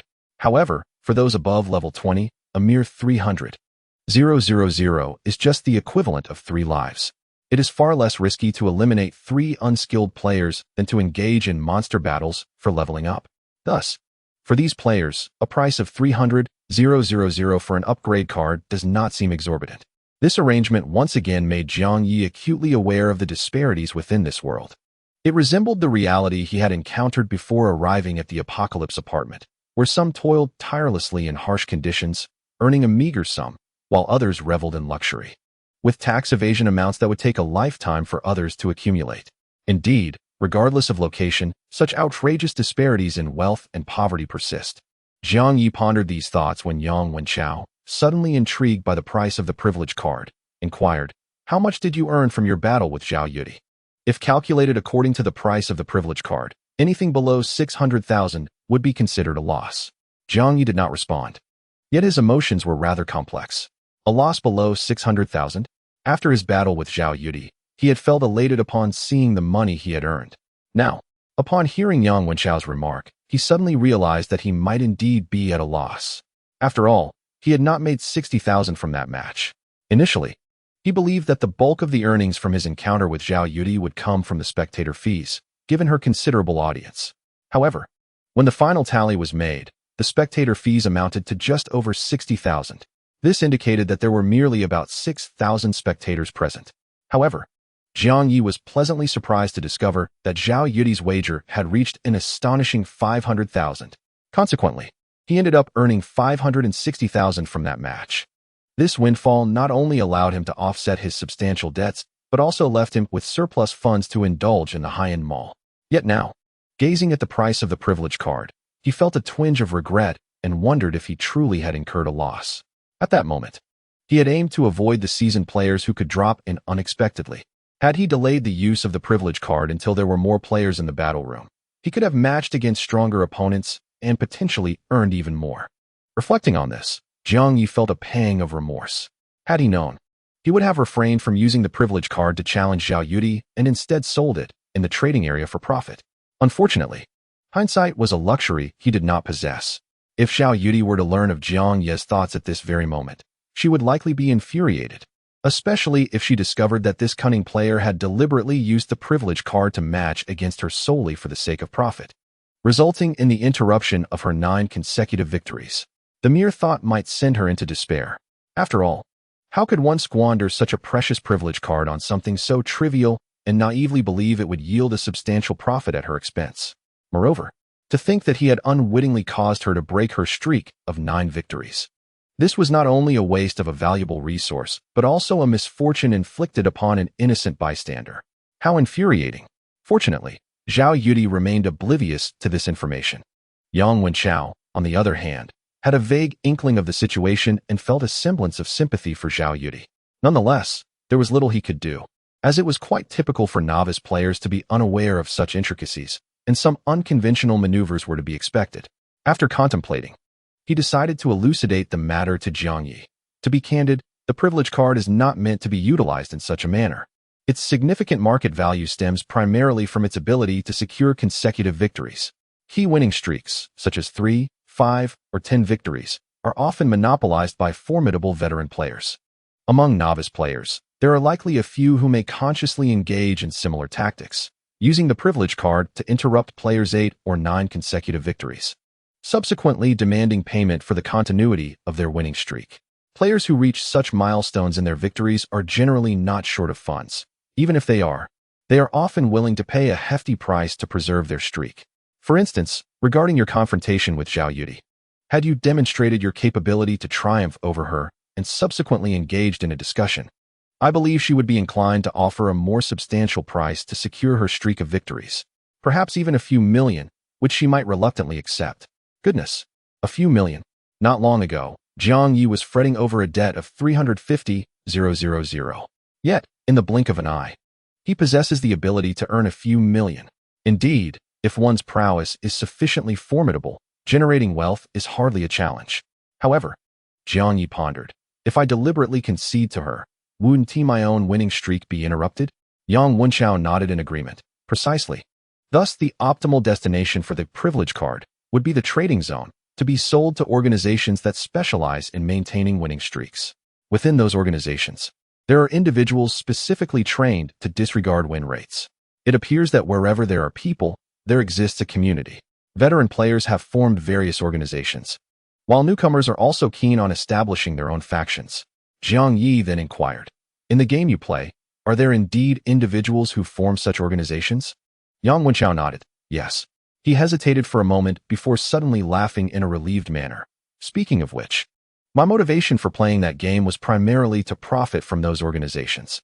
Though you may not have played Doomsday Apartment, you should be able to sense its inequity through your experiences in the novice apartment. The game is fundamentally unfair. Players who invest money and those who do not seem to be engaged in two entirely different games. As the conversation turned to gaming, Jiang Ye was instantly invigorated.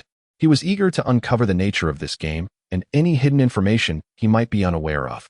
However, Yang Wenchao, deliberately teasing him, refrained from divulging any game-related details and instead articulated his intentions. You must realize that I am no benevolent philanthropist.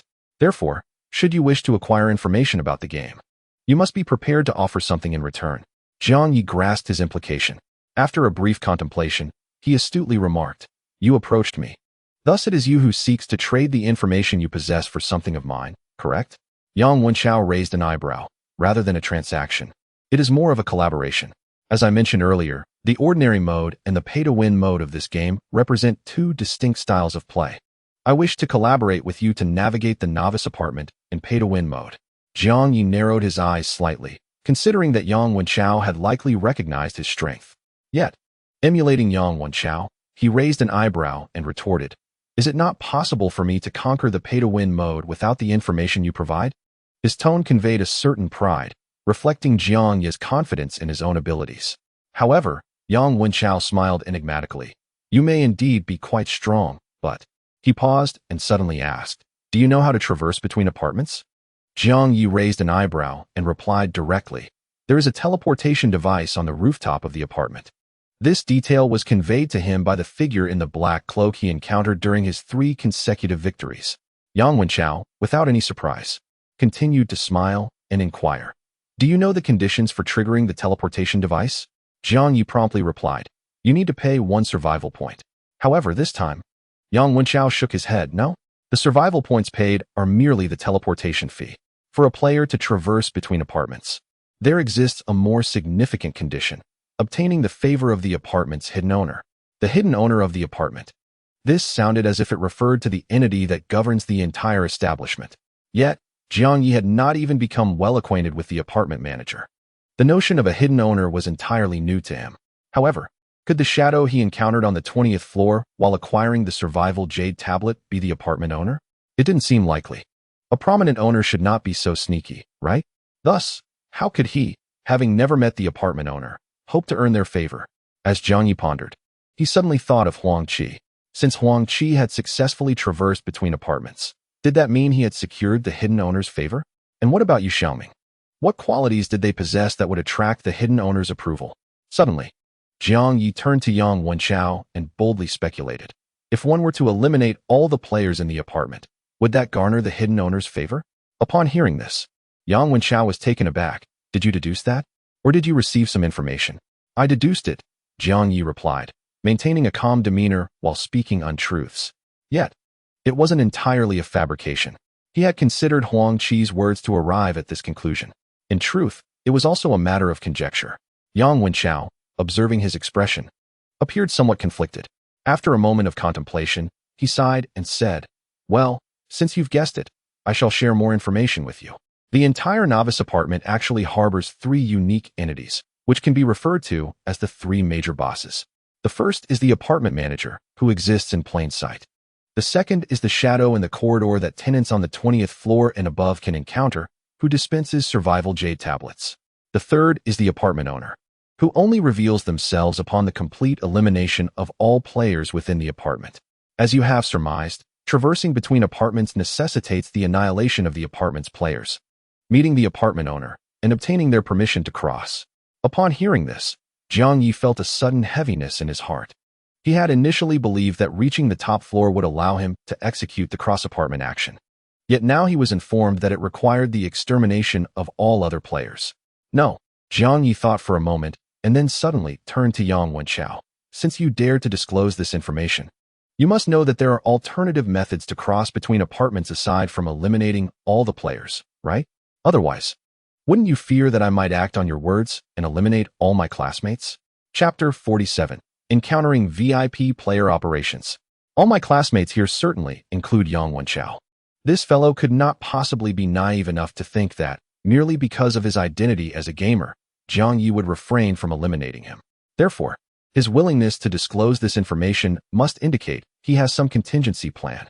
Yang Wenchao had never intended to conceal the truth, and at this moment, he nodded affirmatively. Indeed.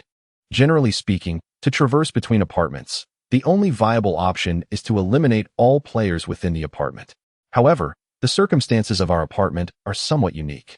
At this juncture, he paused, seemingly gauging whether Jiang Ye could deduce the peculiarities of their apartment.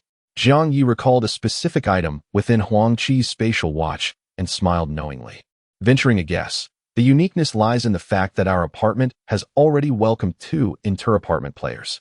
They possess items that allow them to transcend the apartment owners, enabling inter-apartment movement. Remarkable. He has guessed correctly. Yang Wenchao regarded Jiang Ye with a mixture of astonishment and apprehension, his expression increasingly complex.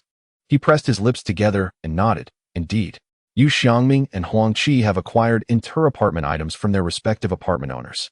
Furthermore, these inter-apartment items are also available for use by other players. Yang Wenchao's statement concluded here, yet the implications were unmistakable. The chat group tacitly acknowledged that Yang Wenchao had eliminated the 2 inter-apartment players. Thus, his subtext suggested that he possessed 2 inter-apartment items. However, Jiang Ye was aware that this individual only possessed the inter-apartment item obtained from defeating Yu Xiangming. The item belonging to Huang Qi was in Jiang Ye's possession. Nonetheless, Yang Wenchao evidently remained oblivious to the fact that Huang Qi had fallen to Jiang Ye, as Huang Qi's demise occurred while the bald man was in the battle chamber. Therefore, Yang Wenchao aimed to fabricate the illusion of having 2 inter-apartment items to leverage it as a bargaining chip in negotiations with Jiang Ye. After a moment of contemplation, Jiang Ye chose not to expose him, instead following his lead and arching an eyebrow. Since you intend to use inter-apartment items as leverage, does that imply that your so-called pay-to-win model must be achieved through inter-apartment means? Yang Wenchao nodded, pondering for a moment before stating, "Allow me to be more forthright. The pay-to-win model for clearing the novice apartment essentially entails eliminating the apartment administrator before the apartment self-destructs. However, it is evident that the apartment administrator's strength far exceeds that of ordinary players. He even possesses the authority to obliterate players. Thus, to defeat the administrator, one must meet exceedingly stringent conditions. The mere aspect of strength necessitates the use of survival point items. Survival point items are those exchanged with survival points. Such items are significantly more powerful than those available for purchase from the premium store. However, to trigger the exchange for survival point items, the survival points within the survival jade token must exceed 100. Yet, in a novice apartment, even if you eliminate both new and veteran players, accumulating 100 survival points is impossible. After all, with 100 individuals, one cannot eliminate oneself. Therefore, it is tantamount to stating that to exchange for survival point items, one must engage in inter-apartment actions and eliminate a sufficient number of people. The information Yang Wenchao disclosed aligned perfectly with Huang Qi's statements. However, beyond survival point items, Jiang Ye was more concerned about the fact that the apartment administrator possesses the authority to obliterate players. Such authority surely requires specific items to counteract, does it not? Absolutely. Yang Wenchao raised his eyebrows, his tone slightly elevated. I can unequivocally inform you that this specific tool designed to counteract privilege cannot be obtained, regardless of how many survival points you exchange for shadows. This crucial information is a significant bargaining chip in our collaboration. Very well, this information is indeed pivotal. Moreover, Yang Wenchao has already shown considerable sincerity by disclosing so much. After pondering for a moment, Jiang Ye directly stated, "Go ahead. Tell me how you intend to collaborate." Yang Wenchao's eyes flickered, and he suddenly blurted out, "You must be a girl, right?" "What?" Jiang Ye was momentarily taken aback. Yang Wenchao, appearing confident in his assertion, began to analyze with a serious demeanor. "You reside on the 20th floor, fully aware that one survival point can be exchanged for 100,000. Yet you have never taken a life. And against someone like Zhao Yudi, a goddess, you exhibit no mercy whatsoever. Therefore, I surmise you are likely a formidable female, akin to Wang Lingling. Furthermore, you consider the bonds of friendship and are reluctant to harm acquaintances without cause. Goodness, this is absurd." Jiang Ye felt a peculiar sensation arising from Yang Wenchao's unwavering assumption about his gender. However, recalling how Yang had previously denied Jiang Ye's confident demeanor, he felt a sense of relief. Yang Wenchao appeared exceedingly self-assured, yet his judgment of character seemed rather pedestrian, making his confidence appear somewhat intimidating. Desiring to conceal his identity, Jiang Ye chose not to elaborate further and simply observed as Yang Wenchao continued to speak with unshakable confidence. I can understand your reluctance to harm classmates you know without justification. However, when it comes to killing strangers across apartments, you should have no qualms about that, right? Jiang Ye raised an eyebrow, adopting a stance of tacit agreement. Seeing that Jiang Ye had no objections, Yang Wenchao continued, thus, the first step in our collaboration is this. I will provide you with a cross-apartment tool and instruct you on how to traverse between apartments. In return, you must accumulate over 500 survival points within 3 days. Afterward, we shall reconvene in this apartment, and I will reveal the next steps of our collaboration. The initial step of cooperation proposed by Yang Wenchao appeared to require Jiang Ye to earn 500 survival points within 3 days. In reality, it imposed no substantial restrictions on Jiang Ye. If no contract were to be signed, he would essentially be giving Jiang Ye a cross-apartment tool for free. Furthermore, Jiang Ye was aware that Yang Wenchao possessed only one such tool. If that singular tool were handed to Jiang Ye, how would Yang Wenchao manage to traverse between apartments? Would he resort to eliminating all classmates to gain the favor of the apartment owner? From this perspective, Yang Wenchao's so-called collaboration might merely be a facade. His true intention could very well be to lure Jiang Ye, a potential threat, away from this apartment, ensuring he could maintain his position as the unequivocal stronghold within these walls. After Jiang Ye's departure, Yang Wenchao might have other ulterior motives. His presence here was merely a nuisance.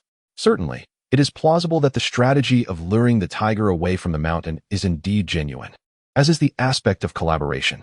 After Yang Wenchao successfully relocated him from the apartment, he gained a rare opportunity for 3 days of independent development.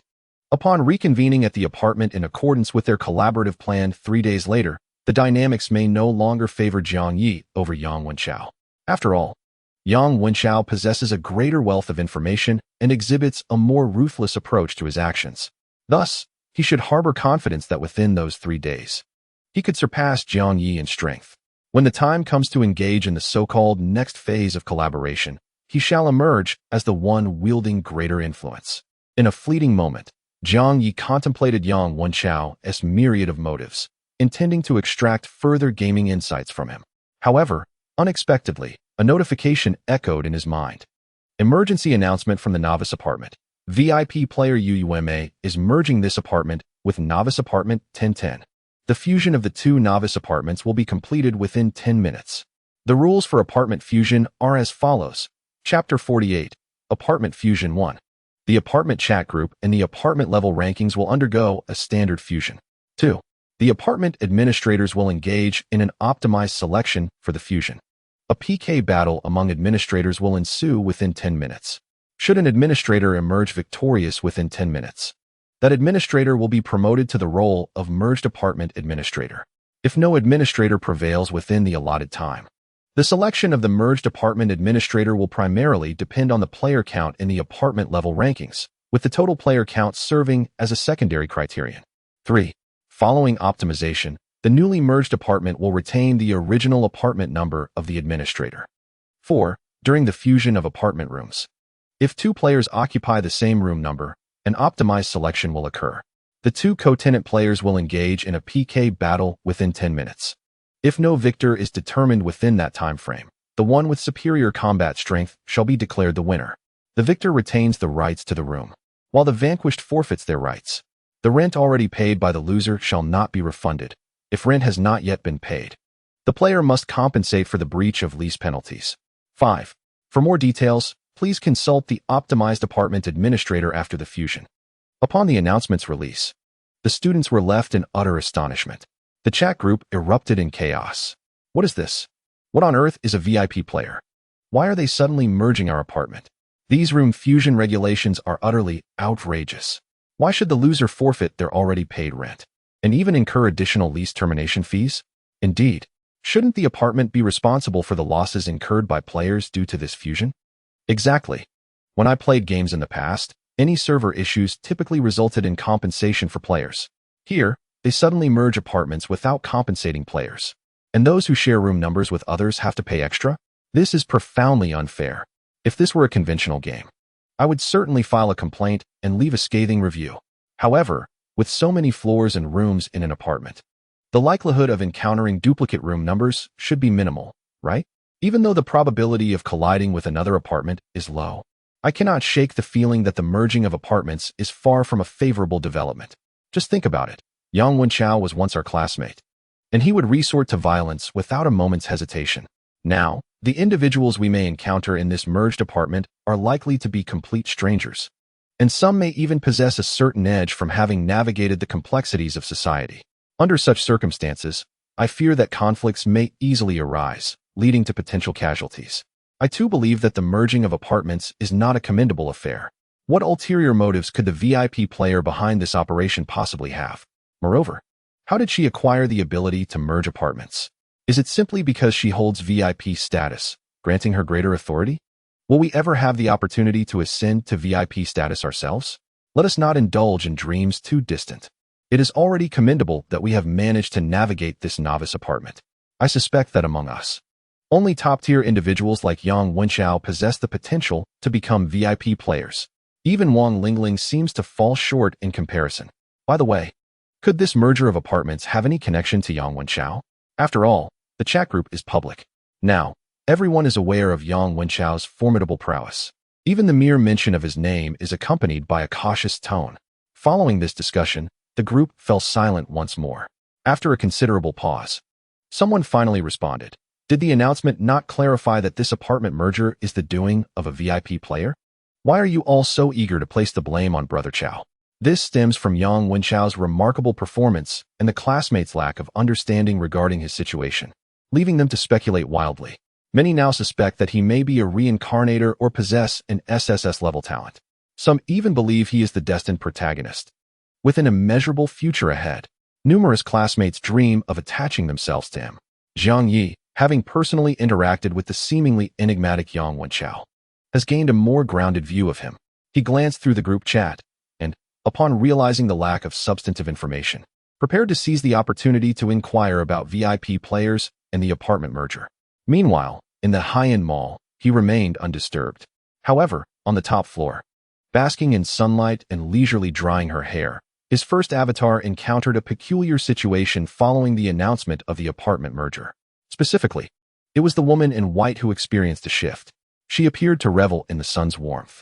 While Jiang Ye was engaged in his tasks on the rooftop, she reclined on a lounge chair, donned sunglasses, and comfortably sunbathed. To those aware of her location, it was evident she was on the rooftop. To others, it might have seemed as though she were on a sunlit beach. Jiang Ye feared that she might suddenly call out to him, "Come, young man, add a special service for me." Of course, such inappropriate scenarios did not unfold under the sun.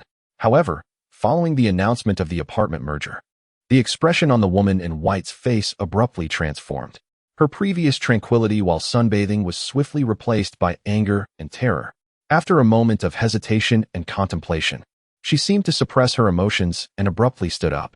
Jiang Ye, seated beside her, was preoccupied with styling his hair and naturally felt a surge of tension at her sudden movement. His hands, applying hair oil to each strand, trembled slightly as a result. This provoked the woman in white, who, in a fit of rage, exclaimed, "Why are you trembling? You're wasting a precious drop of my hair oil." Her inexplicable fury was clearly a misdirected outburst. Jiang Ye remained silent, pondering whether this merging of apartments had a significant impact on the NPC-like residents. What would happen if the players' rooms collided with those of the apartment NPCs after the integration? However, before he could delve deeper into thought, the furious woman in white suddenly erupted. She raised her arms, and Jiang Ye's unfinished hair seemed to come alive, surging toward her arms as if animated. Each strand appeared more robust, slithering toward her like two black water serpents. Ultimately, the serpents climbed from her arms to her head, displacing the towel that had been wrapped around her hair. Beneath that towel, her long, straight black hair twisted and coiled like living black water serpents, hissing ominously above her. Even in the bright sunlight, this bizarre scene and sound sent chills down one's spine.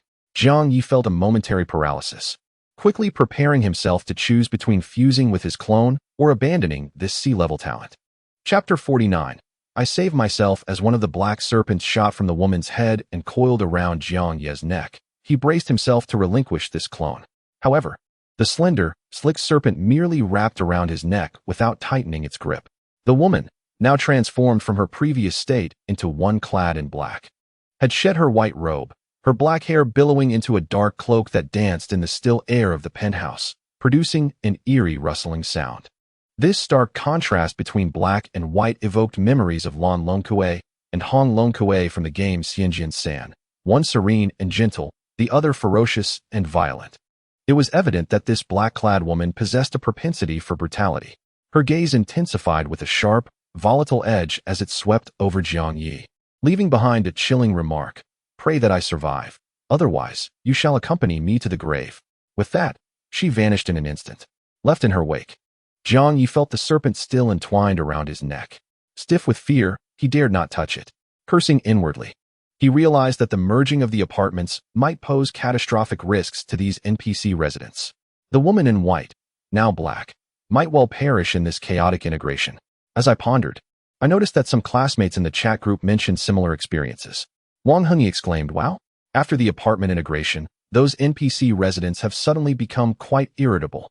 He continued, "I delivered packages all day, and the NPC residents I encountered were generally quite amiable, most of them readily giving me 5-star reviews, which allowed my errand badge to level up to level 3. However," he lamented, "just now, after the apartment integration, when I routinely asked a resident for a 5-star review, he erupted in anger and berated me, even giving me a 1-star review on the spot." He expressed his frustration. "This is the first negative review I've ever received. I have no idea how many positive reviews I'll need to recover from this." Wang Lingling is the type of relentless academic overachiever, often referred to by teachers as a prodigy. Since entering the apartment, this scholar had remained silent until now.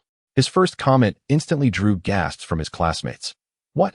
Ling's errand badge has reached level 3. How on earth did he manage that? Wow. A genius remains a genius, even in a new environment."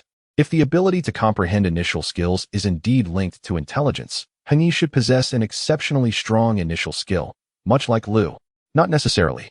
Lu rarely studies and spends all his time gaming, yet still aces his math exams. Jiang Ye is more diligent. His IQ may not surpass Lu's. What good is high intelligence? Lu's talent is only rated C. Jiang Ye might even have a higher potential. If he truly had superior talent, why hasn't he made it onto the ranking list? Honestly, reaching level 3 isn't that impressive. It's merely a sign of being a higher level worker. In this apartment survival scenario, the only way to advance is through leveling up. Working 1T lead to a promising future. Seriously? No future in working? Who pays your rent, Lingjia or Chang'e? Yang Wenxiao has never worked a day in his life and still shines, effortlessly surpassing former academic elites. At this point, a spirited debate erupted. Some classmates clung to the notion that even in a new environment, high achievers would still outshine their peers. Others argued that in apartment survival, talent and strength were paramount. Regardless of past glory, if a scholar lacked current prowess, they would inevitably fall from grace and become ordinary. Interestingly, the issue Wang Lingling raised about the NPC residents becoming irritable garnered little discussion. Jiang Ye pondered for a moment and decided to contribute to the conversation. The NPC residents have indeed become irritable. "I am currently trapped on the top floor of the apartment by the resident I am serving." This revelation swiftly shifted the group's attention. Even Wang Lingling responded with curiosity. "The top floor? How did you get up there, Jiang Ye?" Jiang Ye, intending to establish an ordinary persona with his alter ego, did not conceal the truth and replied, "The resident requested that I dry my hair, so he took me to the top floor." Subsequently, Wang Lingling inquired further about the information regarding the top floor, and Jiang Ye, without reservation, shared what he had witnessed. He also conveyed his predicament of being trapped on the top floor, hoping that his classmates could brainstorm some solutions. However, the other students were devoid of any constructive suggestions, merely advising him to fend for himself, wishing only that the woman in white might survive and subsequently release him. It was Wang Lingling who, through the information disclosed by Jiang Ye and Wang Lingling, speculated on the potential changes that the apartment fusion might bring to the NPC residents. Unable to contain her curiosity, she tagged Yang Wenxiao, asking, "Yang Wenxiao, are you aware of what those NPC residents might encounter during the apartment fusion?" Yet, Yang Wenxiao disregarded her entirely. At that moment, Jiang Ye, who was with Yang Wenxiao, posed a similar question. Yet, Yang Wenxiao shook his head, admitting, "To be honest, I am aware of the apartment fusion, but I have not experienced it firsthand, so I cannot say for certain what will happen to the NPC residents." However, Once the apartment has fully merged, we can inquire with the administrator. Jiang Ye remained uncertain whether Yang Wenchao was genuinely uninformed or deliberately withholding information.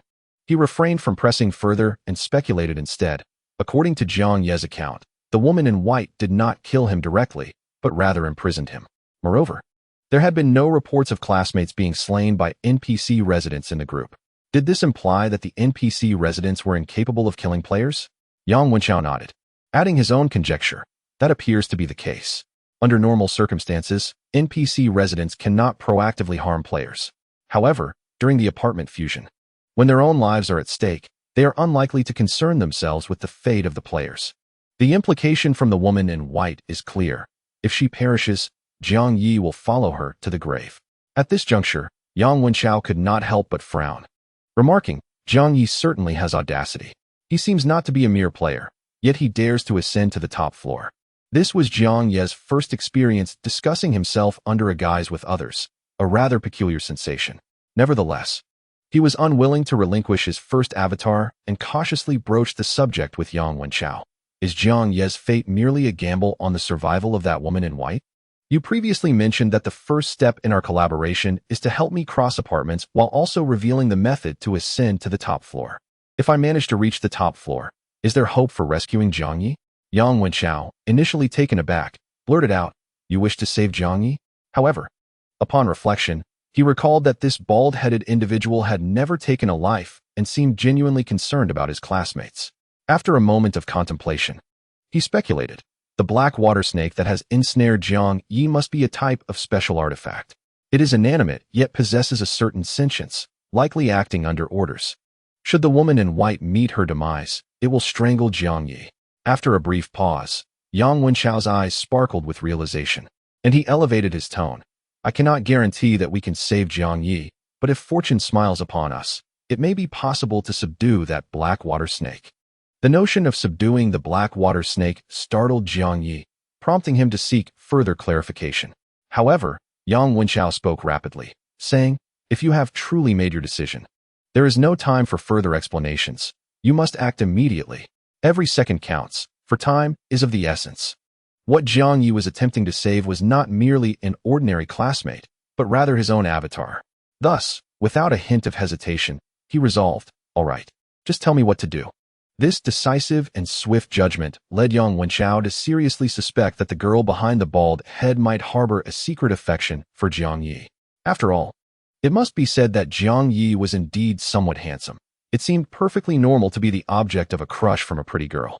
Without dwelling on it further, Yang Wenchao raised his hand and swiftly maneuvered across the right side console several times, ultimately shaking his head and declaring, There is none available. We can only purchase it from the marketplace. As he spoke, he quickly navigated through the various display cabinets of the high-end mall. Simultaneously, he called out to Jiang Ye, The item we need to buy will cost roughly 300,000. And the endeavor to rescue you and subdue the black water snake may not necessarily succeed. Are you willing to bear this risk? 300,000. Jiang Ye only had just over 560,000 in total.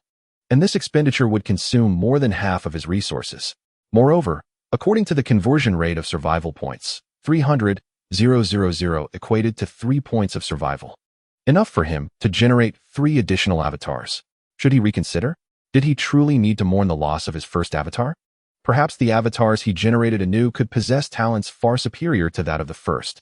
However, it soon dawned on Jiang Ye that this was not the correct perspective.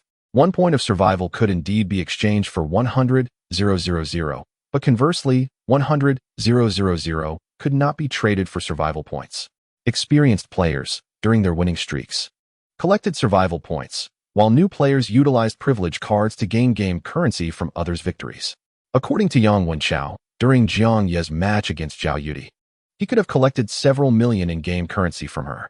Furthermore, purchasing survival points for 10 consecutive victories only cost 10 points. By this reasoning, was it not the case that the charge for 9 consecutive victories was higher than that for 10? Yet, this was not the correct calculation. No amount of game currency could compare to survival points. In fact, to seasoned players, game currency might be worth little to nothing, while survival points remained the truly valuable asset. Thus, from this perspective, Jiang Ye found himself less pained by the prospect of spending 300,000 The avatars were of greater significance. Consequently, he resolutely stated, I can bear the risk of 300,000. All right. Yang Wenchao continued his search among the various display cabinets, while Jiang Ye seized the opportunity to explore the player trading feature via the console. His primary objective in entering the high-end mall was to purchase attribute fruits. These fruits could directly enhance his attributes, thereby enabling his main body to support more avatars. However, after an extensive search, he discovered that the player trading area had no attribute fruits available for sale. Thus, he turned to Yang Wenchao and inquired, do you know where I might find attribute fruits in this high-end mall? Attribute fruits? Yang Wenchao expressed surprise. After all, attribute fruits, even at the same bronze level, could enhance attributes that were inferior to those of bronze-grade items. Moreover, the power enhancement derived from attribute fruits is directly reflected on the data panel. Once the power displayed on the panel increases, the players matched are likely to be significantly stronger. Additionally, the price of attribute fruits, even at the bronze level, is substantially higher than that of equipment items. Thus, many players prefer to purchase bronze-level gear rather than consider attribute fruits. Of course, this applies primarily to ordinary players. Gamers like Yang Wenchao, however, are well aware of the advantages of attribute fruits, as they are the only survival point items that can be exchanged using in-game currency. It is worth noting that the attribute fruits redeemable with game currency are limited to lower tiers. The bald man, who clearly was not a gamer and likely had never seen the survival point exchange list, surprisingly displayed such decisiveness. Yang Wenchao felt an increasing wariness towards this enigmatic figure.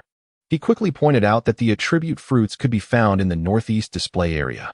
Consequently, Jiang Ye hurriedly made his way towards the northeastern display. Indeed, he soon spotted stamina and energy fruits within a delicately crafted display case. The quantity was rather limited, and the available levels were restricted to black iron, bronze, and silver. To Jiang Ye's astonishment, the prices were exorbitant. A single black iron attribute fruit cost a staggering 10,000. The bronze level ones reached as high as 100,000 each, while the silver level fruits commanded an astonishing price of 5 million. This was rather outrageous. However, at that moment, Yang Wenchao had already located the items he sought and began to urge Jiang Ye onward. Gritting his teeth, Jiang Ye purchased one each of the bronze stamina and energy fruits, as well as 2 of the black iron variety. In a single breath, he spent a total of 240,000. Following this, Yang Wenchao hastily spent another 300,000 on his chosen items. In an instant, their substantial sum of 560,000 dwindled to a mere 20,000. As Jiang Ye followed Yang Wenchao in a frantic rush from the high-end mall, he couldn't help but inquire, what exactly was the purpose of the 300,000 worth of grass and a vial of water? In the stairwell they were hastening through, Yang Wenchao responded casually while moving swiftly, saying, you'll find out when we deal with that black water snake. There's no time to explain right now. If the woman in white survives, we should have sufficient time. However, if she perishes, it would likely be during the apartment fusion. Hence, time is of the essence. This is exceedingly urgent. At this moment, over 8 minutes had elapsed since the fusion announcement. This meant they had just over a minute left. Would they make it in time? Initially believing they had over a minute, the moment they entered the stairwell, a notification echoed in their minds. Apartment fusion completed. Indeed, the previous announcement had indicated that the fusion would be completed within 10 minutes, but not with precision to that time frame. Therefore, this premature completion by a minute still fell within the 10-minute window. Yang Wenchao instantly realized he had misunderstood the wording of the announcement, and his expression darkened. However, it did not take long for him to take the initiative to speak in the group. Jiang Ye, are you still alive? Chapter 50. The arrogant classmates of the 9th grade. Am I still alive? I am standing right in front of you. Moreover, even if Jiang Ye's first avatar were truly dead, he could not admit to his demise. After all, whenever a player perishes, it can be discerned from the member list in the chat group. If only the avatar had perished, the member list should not display him as offline. Therefore, even if the avatar had met its end, he must find a way to conceal it to avoid revealing the truth in the group. Fortunately, his first avatar on the top floor had not perished. He promptly replied to Yang Wenchao, I am still alive, Yang Wenchao. Yang Wenchao responded, all right, stay obediently on the top floor. I will come to rescue you. Upon hearing this, Many classmates believed that Jiang Ye was doomed. He was finished. After all, previously, Yang Wenchao had taken the initiative to tell Wang Rui that he would help her reunite with her parents. Instead, he ended up killing Wang Rui. Now, when he claimed he would go to the top floor to rescue Jiang Ye, could this truly be a rescue? However, given Yang Wenchao's prowess, no one dared to speak further. After all, should he be displeased, he could very well eliminate those classmates in the chat who had spoken against him. Just then, the apartment fusion was complete. Their chat group had undergone a transformation. The members list now displayed 108,162. Soon, another player from the apartment began to speak in the group. Zhou Qiong, Jiang Ye, Yang Wenchao? Are you referring to Jiang Ye and Yang Wenchao from the third-year class of Mingli High School? Ran Zi, what the heck? Lu Shun, Xiao Likuan, Gao Chang, all familiar classmates. Xian Hang, no way. Seriously, this 1008 apartment seems to be filled with our high school peers. My goddess, Su Yuewan, is also here. Xingman, damn it. Why is Wang Rui's name grayed out? Who is it? Who killed Wang Rui? Soon, the classmates from the 1008 apartment realized. What the heck? In this merged 1010 apartment, it is filled with familiar classmates. This is wonderful. It's Teacher Zhou. We are saved. Could it be because the number 1008 is so close to 1010? Thus, when we crossed apartments, we had a higher probability of encountering nearby acquaintances. Xingman, Ran Zi, aren't they all from class 9? I initially thought that after the apartment fusion, we would have to face strangers from society, but unexpectedly, they are still classmates. And we even have a teacher. What the heck? Did you not see the members list? Our apartment originally had 70 people, yet after merging, the total number is 108. This means that in the opposing 1010 apartment, only 38 individuals survived during the fusion. Over 80 people, more than half of them, are dead. How could so many people die? Aren't we all classmates? Surely, we shouldn't have turned against each other? Could it be that they perished while leveling up against monsters? As the residents of apartment 1008 were astounded by the survival count of the occupants in apartment 1010, a swift response emerged from the latter. Zhou Qiong remarked, "This is not merely a game of leveling up. It is truly a brutal clash amongst classmates. I never anticipated that you in apartment 1008 still have 70 individuals alive." However, beneath this comment, another message promptly surfaced. Xingman interjected, "Teacher Zhou, you are as loquacious as ever. It appears you bear no gratitude for my leniency towards you."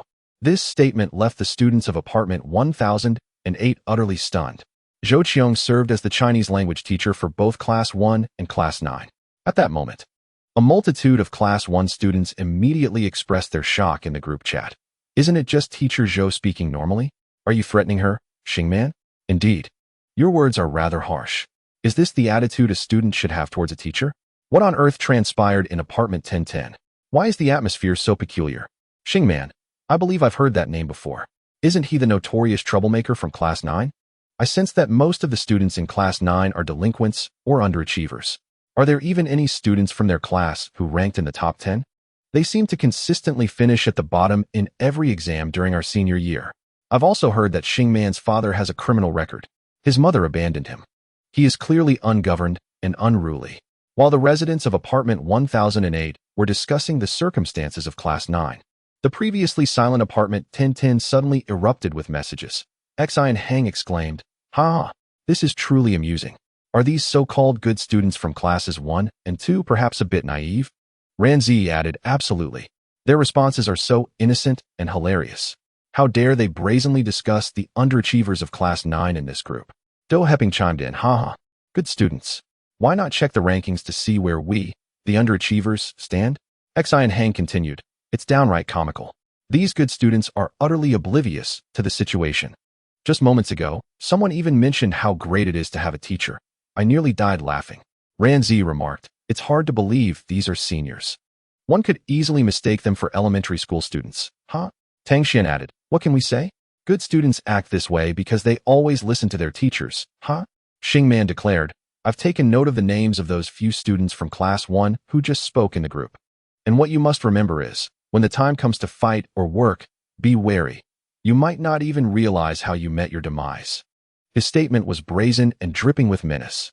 Meanwhile, it appeared that only a handful of students from apartment 1010 were speaking, all of whom were followers of Xingman.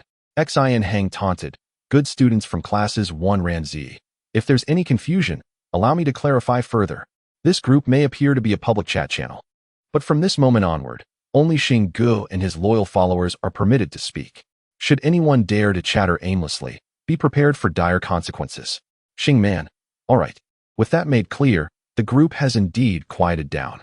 Now, we demand to know who from apartment 1008 is responsible for Wang Rui's demise. Do not dare tell me it was due to her leveling up and being slain. Given her timid nature, it would be surprising enough for her to step out of her apartment room, let alone venture into the depths of the corridor to fight monsters. So who killed her? An eerie silence enveloped the group as the students from apartment 1008 felt the weight of pressure from the rankings. 1010 newcomer apartment ranking first, Xing Man, level 5, second, Ran Zi, level 4, third, Xian Hang, level 3, fourth, Tang Xian, level 3, fifth, Do Heping, level 3, sixth, Yang Wenxiao, level 3, seventh, Yin Zhua, level 3, following the merging of the two newcomer apartments. They were renamed Apartment 1010, and the top ranks on the leaderboard were predominantly filled with students from Class 9 of Apartment 1010. The strongest from Apartment 1008, Yang Wenxiao, barely managed to secure the 6th position, while their second strongest, Wang Lingling, had fallen outside the top 10. The disparity was staggering. If once in school, Class 1 was akin to an elite rocket class while Class 9 was merely average, now, within this survival apartment, the roles had completely reversed. Those once considered underachievers had risen to prominence on the leaderboard, while the previously high-achieving students found themselves performing mediocrely, with many failing to even reach level 1. This vast chasm of difference struck the diligent students of Apartment 1008 with profound dismay. Coupled with the brazen remarks from Xing Man and his associates, they naturally refrained from speaking up in the group, fearing the repercussions. As a result, when Xing Man posed his question, no one dared to respond. Thus, he pointedly called out, Yang Wenxiao and Jiang Ye, you two, answer my question immediately. How did Wang Rui meet her end? He likely had noticed their conversation in the group when the apartments first merged and recognized Yang Wenxiao as the only level 3 powerhouse from Apartment 1008. By specifically tagging them, he aimed to further establish his absolute authority. However, at this moment, Yang Wenxiao and Jiang Ye were oblivious to the group's dynamics. After all, as Yang Wenxiao had stated, rescuing Jiang Ye was urgent, and every second counted. Once he confirmed Jiang Ye was unharmed, he produced a poster-like sticker from his pocket in the stairwell. After affixing it to the wall, he pressed his hand against the poster. Jiang Ye observed, sensing that the poster was akin to the television in the home of the woman in white, serving as a form of teleportation device. Indeed, they arrived at the top floor in an instant through the poster, without traversing a sinister forest-like space in between. Upon reaching the top floor, they beheld Jiang Ye ensnared by a black water snake around her neck. Yang Wenxiao hurried towards her while speaking rapidly to the bald-headed version of Jiang Ye, stating, given the current circumstances, it seems that the woman in white has survived the amalgamation within the apartment. Therefore, as she mentioned, she should come to release Jiang Ye. However, if we attempt to forcibly subdue her black water snake at this moment, it may provoke her. Fortunately, we possess inter-apartment devices that allow us to escape with the captured black water snake to another apartment. In just a few sentences, he arrived before Jiang Ye's first avatar. His gaze fixated on the black water snake coiling around Jiang Ye's neck. The bald-headed Jiang Ye followed closely, frowning and inquiring, if we escape to another apartment, what will happen to Jiang Ye? Yang Wenxiao responded with calm assurance. Did we not previously discuss this? These NPC residents typically do not harm players unless their lives are threatened. Moreover, it is us, not Jiang Ye, who are attempting to seize her black snake. Thus, Jiang Ye will merely receive a poor evaluation or forfeit her cleaning fee. Overall, it is not a significant issue. As he spoke, Yang Wenxiao pinched the small grass-like item purchased from the premium shop and offered it to the black water snake. He appeared composed, yet his hands trembled slightly. Only when he saw the black water snake flicking its tongue and moving towards the small grass did he slowly exhale in relief, though a hint of tension remained. He continued to keep a watchful eye on the black snake while presenting a dark diamond-shaped chip to the bald-headed Jiang Ye. This is the inter-apartment device. The console over there can be activated with this chip. After paying 1 survival point, we can transport to the same area of another apartment. Transporting to more distant areas will require additional survival points, which is unnecessary. Of course, accepting this chip implies your agreement to the collaboration we discussed earlier. It was evident that Yang Wenchao was resolutely determined to maneuver the mysterious bald-headed figure away. This operation seemed to procure a special item for the bald head, while simultaneously inciting the woman in white's ire, thus granting him a new rationale for inter-apartment travel. Moreover, the urgency compelled the bald-headed figure to act without overthinking. However, Jiang Ye had already contemplated the situation thoroughly. He had initially intended to send an avatar to explore another apartment, and now, faced with Yang Wenchao's scheme, he willingly played along. He seized the diamond-shaped chip from Yang Wenchao's hand, but furrowed his brow, asking, "But what if I have no survival points?" Yang Wenchao appeared speechless, but did not express skepticism. After all, aside from Huang Qi, they had deduced from their group discussions who had been responsible for the deaths in their apartment. The bald-headed figure had indeed never taken a life. However, from the group chat information, Yang Wenchao quickly recalled that previously, Jiang Ye had killed Ding Ding as he guided the black water snake, which had consumed the small grass. Into the test tube, he assertively addressed Jiang Ye. "Surely, you must possess at least one survival point within your survival token? We have gone out of our way to save your life. It would not be unreasonable for you to hand over that survival point." Jiang Ye internally scoffed, thinking, "Are you truly here to rescue me? This is merely a scheme to collect the black water snake while orchestrating the departure of the bald man." However, given his current persona as an ordinary tenant on the 20th floor, he found it unsuitable to openly criticize Yang Wenchao. At that moment, the black water snake, having ingested the small grass, appeared dazed as it was led into a small glass vial by Yang Wenchao. This vial contained a transparent liquid, reminiscent of the substance the woman in white had instructed Jiang Ye to use for her hair. Once the black water snake entered, it swiftly transformed back into strands of hair. Freed from the constricting serpent around his neck, Jiang Ye felt a wave of relaxation wash over him.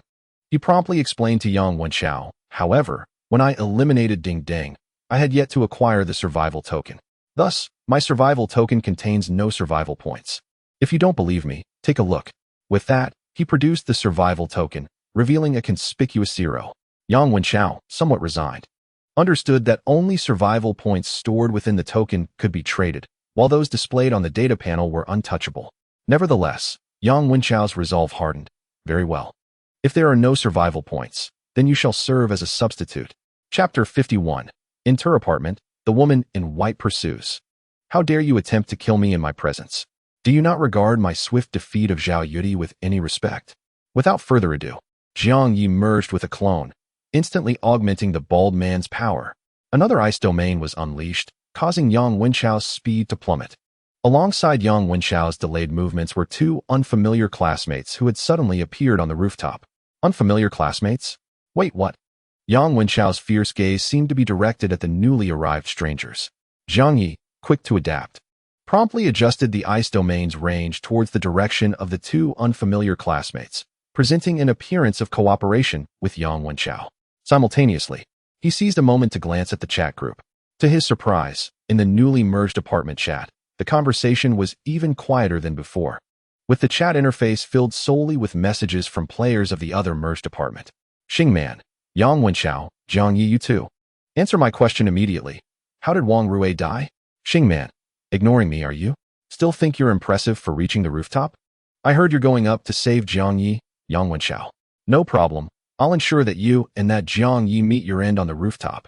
Following this, the group fell silent, with even the classmate who had previously addressed Yang Wenchao as super brother refraining from further comments. As Jiang Ye scrolled further up the chat interface, he quickly discerned that the players who had merged into the apartment this time were anything but benign. Of the initial 80 players, only 38 remained after the merger. It became evident from the messages in the chat group that the dwindling number of players was largely due to the formidable presence of a few individuals, led by Xingman, who displayed an overwhelming dominance. The deaths of the 42 players from another apartment were likely orchestrated by them. It was clear that Xingman had achieved an absolute leadership position in the other apartment. Following the merger, he regarded the other players with disdain, now setting his sights on Jiang Ye and Yang Wenchao. Perhaps he had observed that Yang Wenchao was the strongest in their apartment and intended to make an example of him. Coincidentally, during the merger, The conversation between Yang Wenchao and Jiang Ye on the top floor had revealed their position. Thus, among the two students who had suddenly descended upon the top floor, one of them must be Xing Man. Jiang Ye hastily checked the leaderboard once more. To his astonishment, it was no wonder that the students from Class 9 were so arrogant. They had nearly monopolized the top 10 of the leaderboard. Most outrageous of all was that Xing Man had already reached level 5. Undoubtedly, he was the strongest among the 1010 apartment S inhabitants. Realizing this, Jiang Ye's alertness surged to its peak. He moved with remarkable speed, swiftly striking the face of a frozen classmate. In the next moment, an icy mist surged forth, rapidly infiltrating his lungs. Simultaneously, he remained vigilant. Should this strike prove insufficient, he would immediately merge with his third avatar. At that point, the synergy between the avatar and its mirror image would exponentially enhance his power, surpassing the combat strength he had exhibited when defeating Huang Qi. Engaging with a level 5 Xing Man should pose no challenge. Of course, this was merely Jiang Ye's conjecture. In reality, he did not even need to summon his third avatar. That singular icy assault directly reduced his survival points to 1. The other player, caught within the high attribute intensity of the frozen domain, also found his body instantly immobilized. The terror etched on his face manifested slowly, reminiscent of a scene from a horror film in slow motion. However, in this frigid state, his body was rigid and his thoughts sluggish. He still managed to send a plea for help in the chat group. Tang Xian, Brother Xing, save me. This single utterance made Jiang Ye realize that among these two unfamiliar students, there seemed to be no sign of Xing Man. That individual was lurking, not ascending to the top floor himself, but rather sending his minions. However, it was also noteworthy that even his subordinates were at level 3. Meanwhile, Yang Wenchao and Jiang Ye were at levels 3 and 1, respectively. Logically, 2 level 3 subordinates should suffice to handle the situation. Yet, at that moment, Yang Wenchao also found himself ensnared within the icy domain, his body frozen, thoughts and actions rendered sluggish. He was experiencing firsthand the might of this enigmatic bald figure. Were it not for his resurrection ability and the safety net provided by his identity as a game player, he speculated that the bald man would not hesitate to eliminate him. Otherwise, at this moment, he would likely be engulfed by the dread of impending death. What on earth? Was this truly the 50-plus combat strength matched with Zhao Yudi? Yang Wenchao was deeply skeptical, believing this was undoubtedly the power to break the 100. Moreover, this ability was a remarkably advanced domain skill. Domain skills are at least of A rank at the very minimum, and A rank domain skills are exceedingly rare. Commonly, domain skills are typically of S rank. It is essential to note that in their apartment, it is already known that Wang Lingling and Gao Chang both possess S rank talents. However, they have yet to comprehend S rank skills. Yang Wenchao was acutely aware that S rank skills are not easily grasped, let alone domain skills. Generally, one must comprehend them through skill scrolls. Furthermore, the probability of understanding domain skills significantly increases only after reaching level 10. Yet, this bald fellow, what level is he? And he already possesses a domain skill. Damn, such luck, such comprehension, such strength. He should hurry and leave the apartment. He is an eyesore. Yang Wenchao scolded the bald man internally. At the same time, he felt fortunate that he had chosen to lure the tiger away from its mountain instead of confronting the bald man directly. He also harbored doubts about whether he could surpass this bald man in strength after 3 days. Additionally, he was perplexed as to why that love-struck girl had her sights set on Jiang Ye. Wasn't he, Yang Wenchao, equally admirable? With his handsome features and notably strong abilities, shouldn't girls typically be attracted to powerful and outstanding men? What followed next left him utterly speechless. The bald man, upon noticing another classmate who was not Xing Man and was also quite weak, directly beckoned Jiang Ye over. This head and survival point are yours. In truth, it was the same individual performing a duet. Jiang Ye was not a professional actor and was uncertain about his acting skills. He feigned confusion as he glanced at the bald man and cautiously approached, refraining from speaking much before eliminating the unfamiliar classmate. Only then did the bald man retract the ice domain. Subsequently, he grasped a diamond crystal in one hand while reaching for Yang Wenchao's black water snake test tube with the other. His gaze shifted, and he snatched the spatial ring from Jiang Ye's hand. After placing several attribute fruits purchased from the premium mall into the spatial ring, he returned it to Jiang Ye. Yang Wenchao stood by, utterly dumbfounded. This is beyond being love-struck. It must be termed lovesick.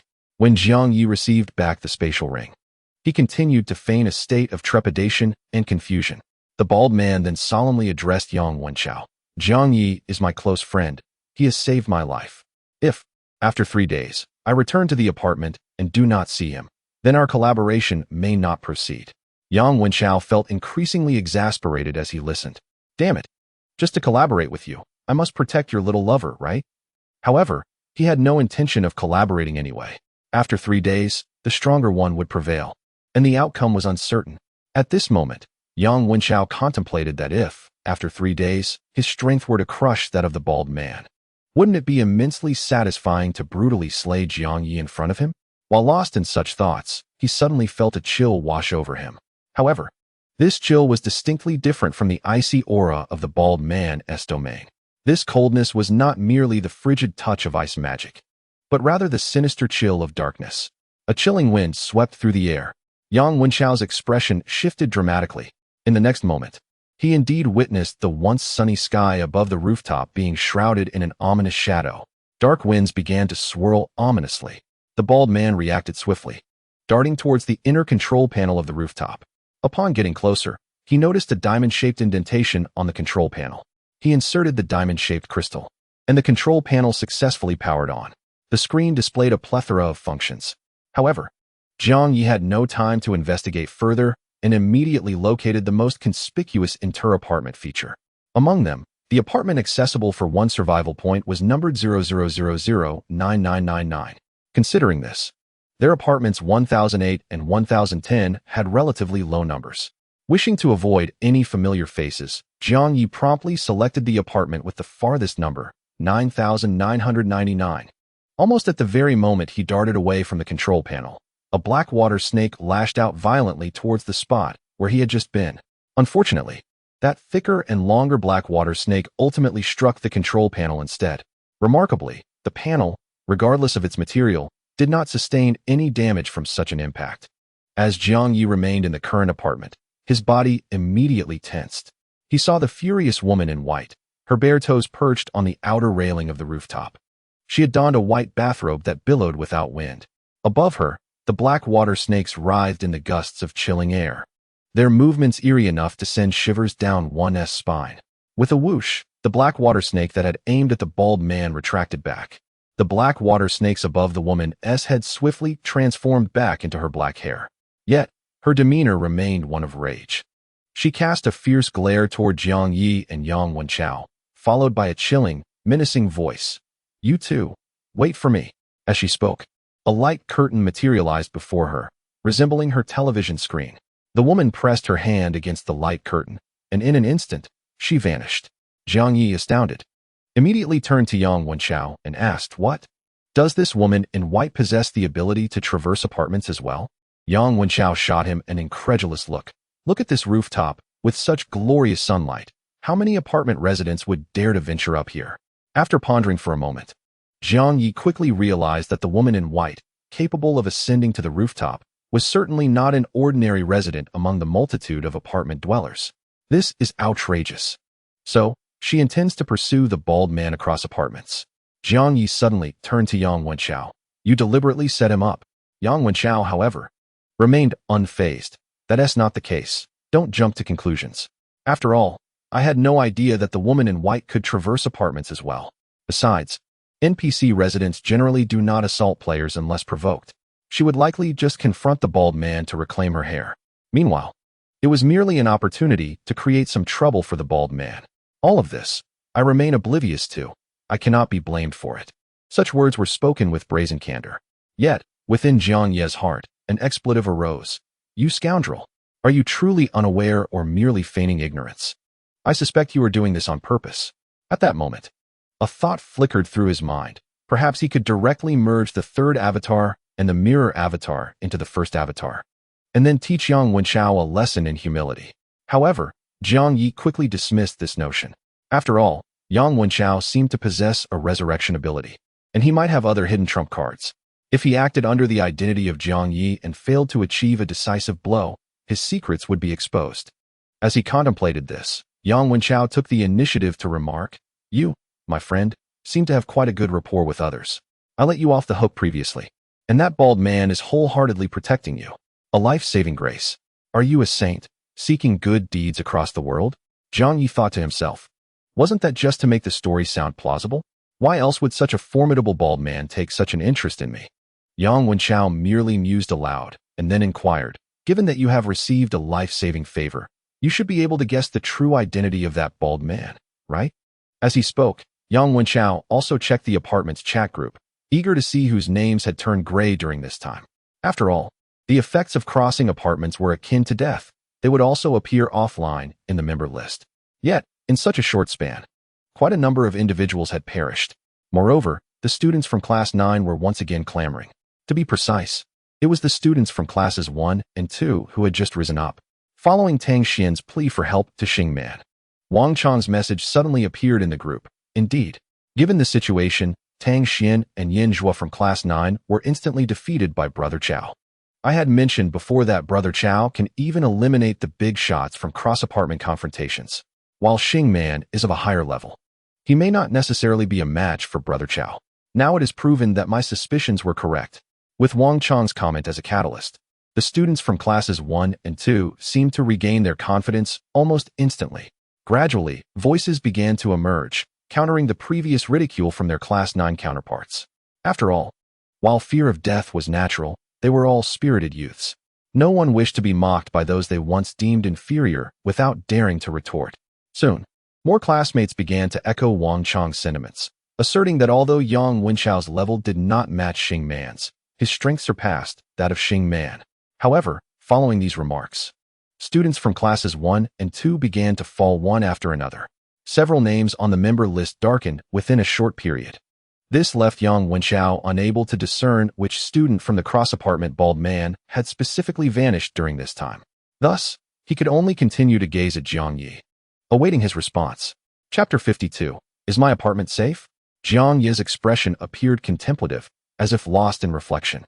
Yang Wenchao could not help but repeat. Surely you do not genuinely believe that the Saint Father has performed so many good deeds that he cannot remember them? Jiang Ye promptly shook his head, exclaiming, Of course not. In reality, I seldom meddle in others' affairs and have not performed many virtuous deeds. As he spoke, he bore a look of complete unfamiliarity with the bald man's identity. Meanwhile, Yang Wenchao, listening to his description, felt an inexplicable daze wash over him.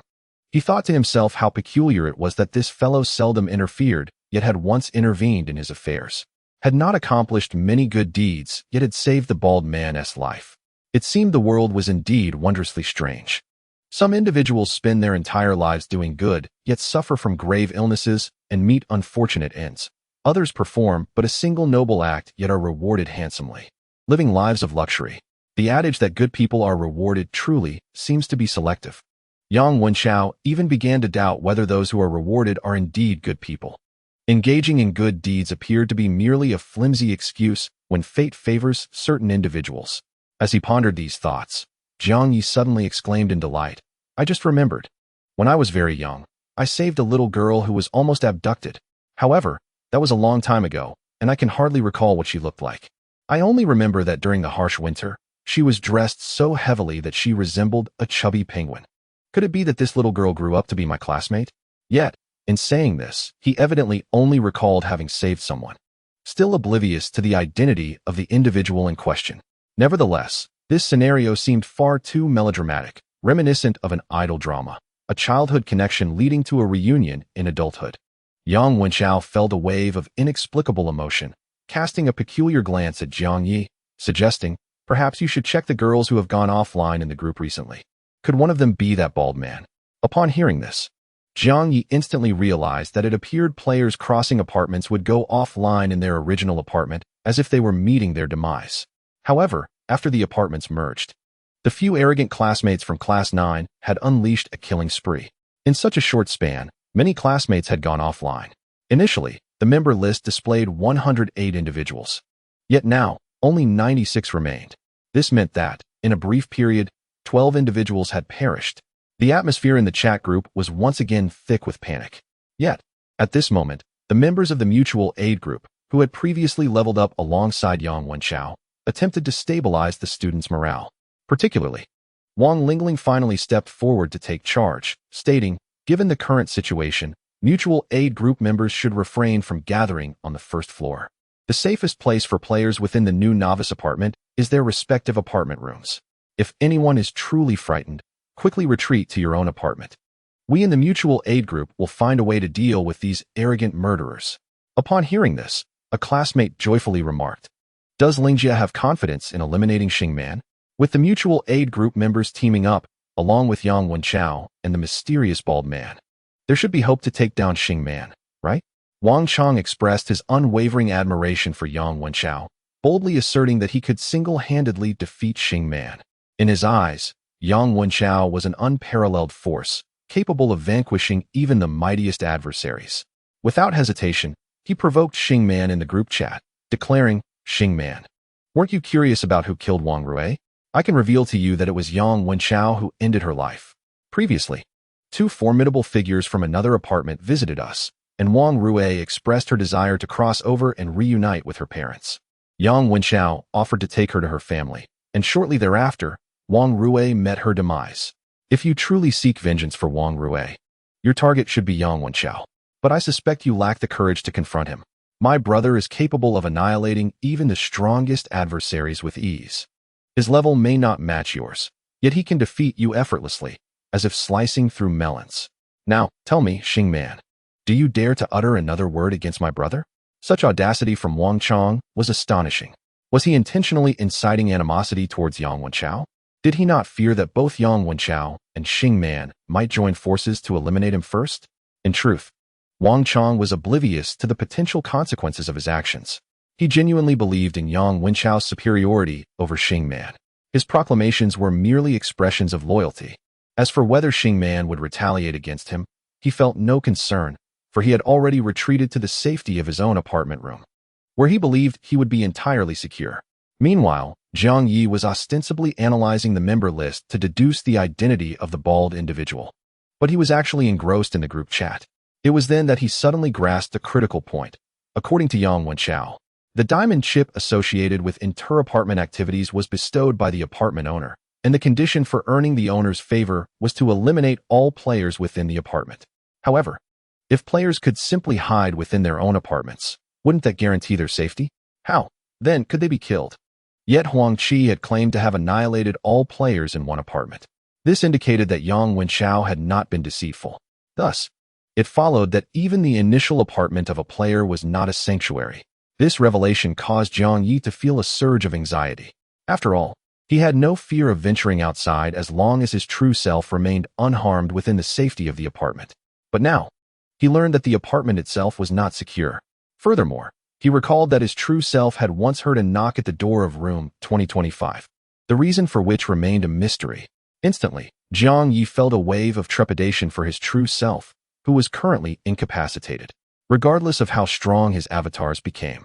If his true self were discovered and eliminated, he would cease to exist entirely. In an instant, he yearned to return to apartment 2025, administer the attribute fruit to his true self, and safeguard him with his avatars. However, prior to that, he anxiously inquired of Yang Wenchao, "Is it truly safe as long as we remain within our respective apartment rooms?" Almost simultaneously as he posed this question to Yang Wenchao, in the group chat, an unexpected remark emerged from Xingman. "Do you really believe that hiding in your apartment makes you safe?" This statement caused Jiang Ye's pupils to constrict in alarm, for it seemed, according to Xingman, that he could indeed intrude into someone else's apartment to commit murder. No, it was not merely a semblance. Subsequently, Xingman continued with an air of extreme arrogance. "I have discovered that you so-called good students are truly naive to the point of foolishness. Forming some ridiculous mutual aid group is one thing, but to actually register member information in a booklet is utterly absurd. Moreover, the registered information not only includes the initial talents of your mutual aid group members, but also their room numbers. Ha ha ha, how utterly foolish. Zhou Qiong, teacher Zhou. Come and see. This is the student from class 1 whom you often praise in our class 9. Now, teacher, upon seeing these academic elites, do you not begin to suspect that each of them has lost their wits?" Xingman's remarks remained excessively arrogant. In that moment, Jiang Ye realized that the players' room numbers might be an even more critical piece of information than their initial talents. Yang Wenchao, at this juncture, was evidently also attentive to the chat's discourse. He did not await Jiang Ye's conjecture regarding the bald man's identity, nor did he pay it much heed. After all, the bald man had already departed. Whether he would return alive remained uncertain.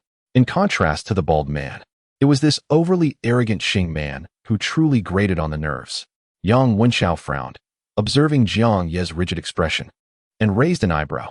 Have you also revealed your room number? Jiang Ye nodded vigorously, akin to a chick pecking at grain. Yang Wenchao disdainfully muttered, so foolish. He then chose not to answer Jiang Ye's previous question and instead directly addressed the group chat. Xing man, shouldn't you be released by now? Did you not just say something about dying together with Jiang Ye on the rooftop? Yet, the ones who perished are your 2 lackeys, aren't they, Xing man? 2 lackeys dead, and I remain on the rooftop. Why have you not come up to settle the score with me, Xing man? Besides, what Wang Chang said is not incorrect. I was indeed the one who killed Wang Rui. If you wish for revenge, hurry up. On the rooftop. I shall only wait for you for 3 minutes. If you do not arrive in 3 minutes, I shall assume you are cowardly. From now on, when you see me, just walk around in place and refrain from being a nuisance in the group chat, Xing man. The tone of arrogance displayed was not inferior to that of Xing man.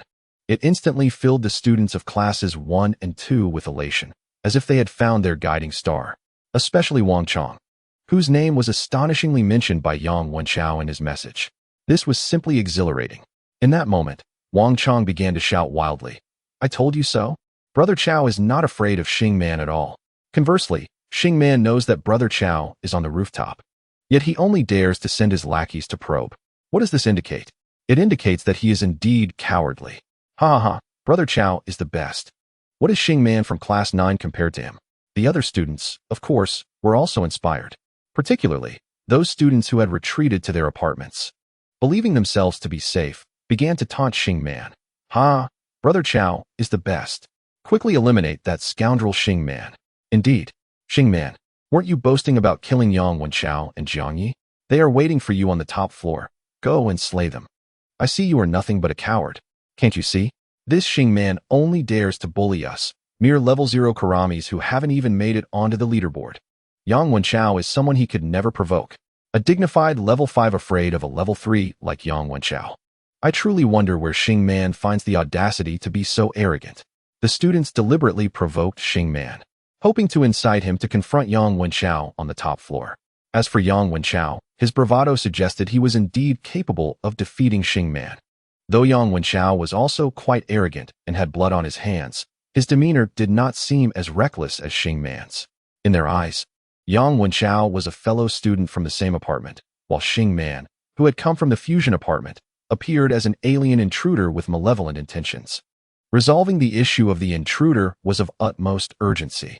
Ideally, it would be best for these 2 arrogant individuals to perish together on the top floor, allowing Wang Lingling's mutual aid group to regain control of the apartment. In contrast, Wang Lingling's group was much larger. At this moment, these students even entertained the fantasy of Yang Wenchao and Xing man battling to mutual destruction, with Jiang Ye, who was also on the top floor, reaping the benefits by eliminating both. Although such an outcome would be overly advantageous to Jiang Ye, it seemed he was not one to kill indiscriminately. Allowing him to benefit was preferable to letting either Xing man or Yang Wenchao survive, just as the students, hiding in their apartments and feeling secure, fantasized and summoned their courage to provoke Xing man into a confrontation with Yang Wenchao. Xing man suddenly sent a message in the group. All right, since that's the case, let this classmate Wang Chang explain to everyone why I am so audacious. This statement was somewhat perplexing. The group fell silent for a moment. Xing man continued, Speak up, Wang Chang. Weren't you quite eloquent just now? After a considerable wait, Wang Chang's sporadic messages finally emerged in the group chat. I was wrong. Please spare me. Brother Xing, I don't want to die. Upon reading this, students from both Class 1 and Class 2 erupted in astonishment. What was happening? How had the previously arrogant Wang Chang suddenly turned to begging for mercy? And despite it being mere text, his halting tone clearly indicated something was amiss. It soon became apparent, as Wang Chang, seemingly under some threat, began to hurl insults at Yang Wenchao in the group. Yang Wenchao, you worthless fool.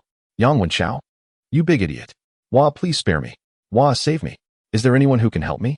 Brother Chao, save me. After a final, desperate plea for help, Wang Chang's name in the list dimmed.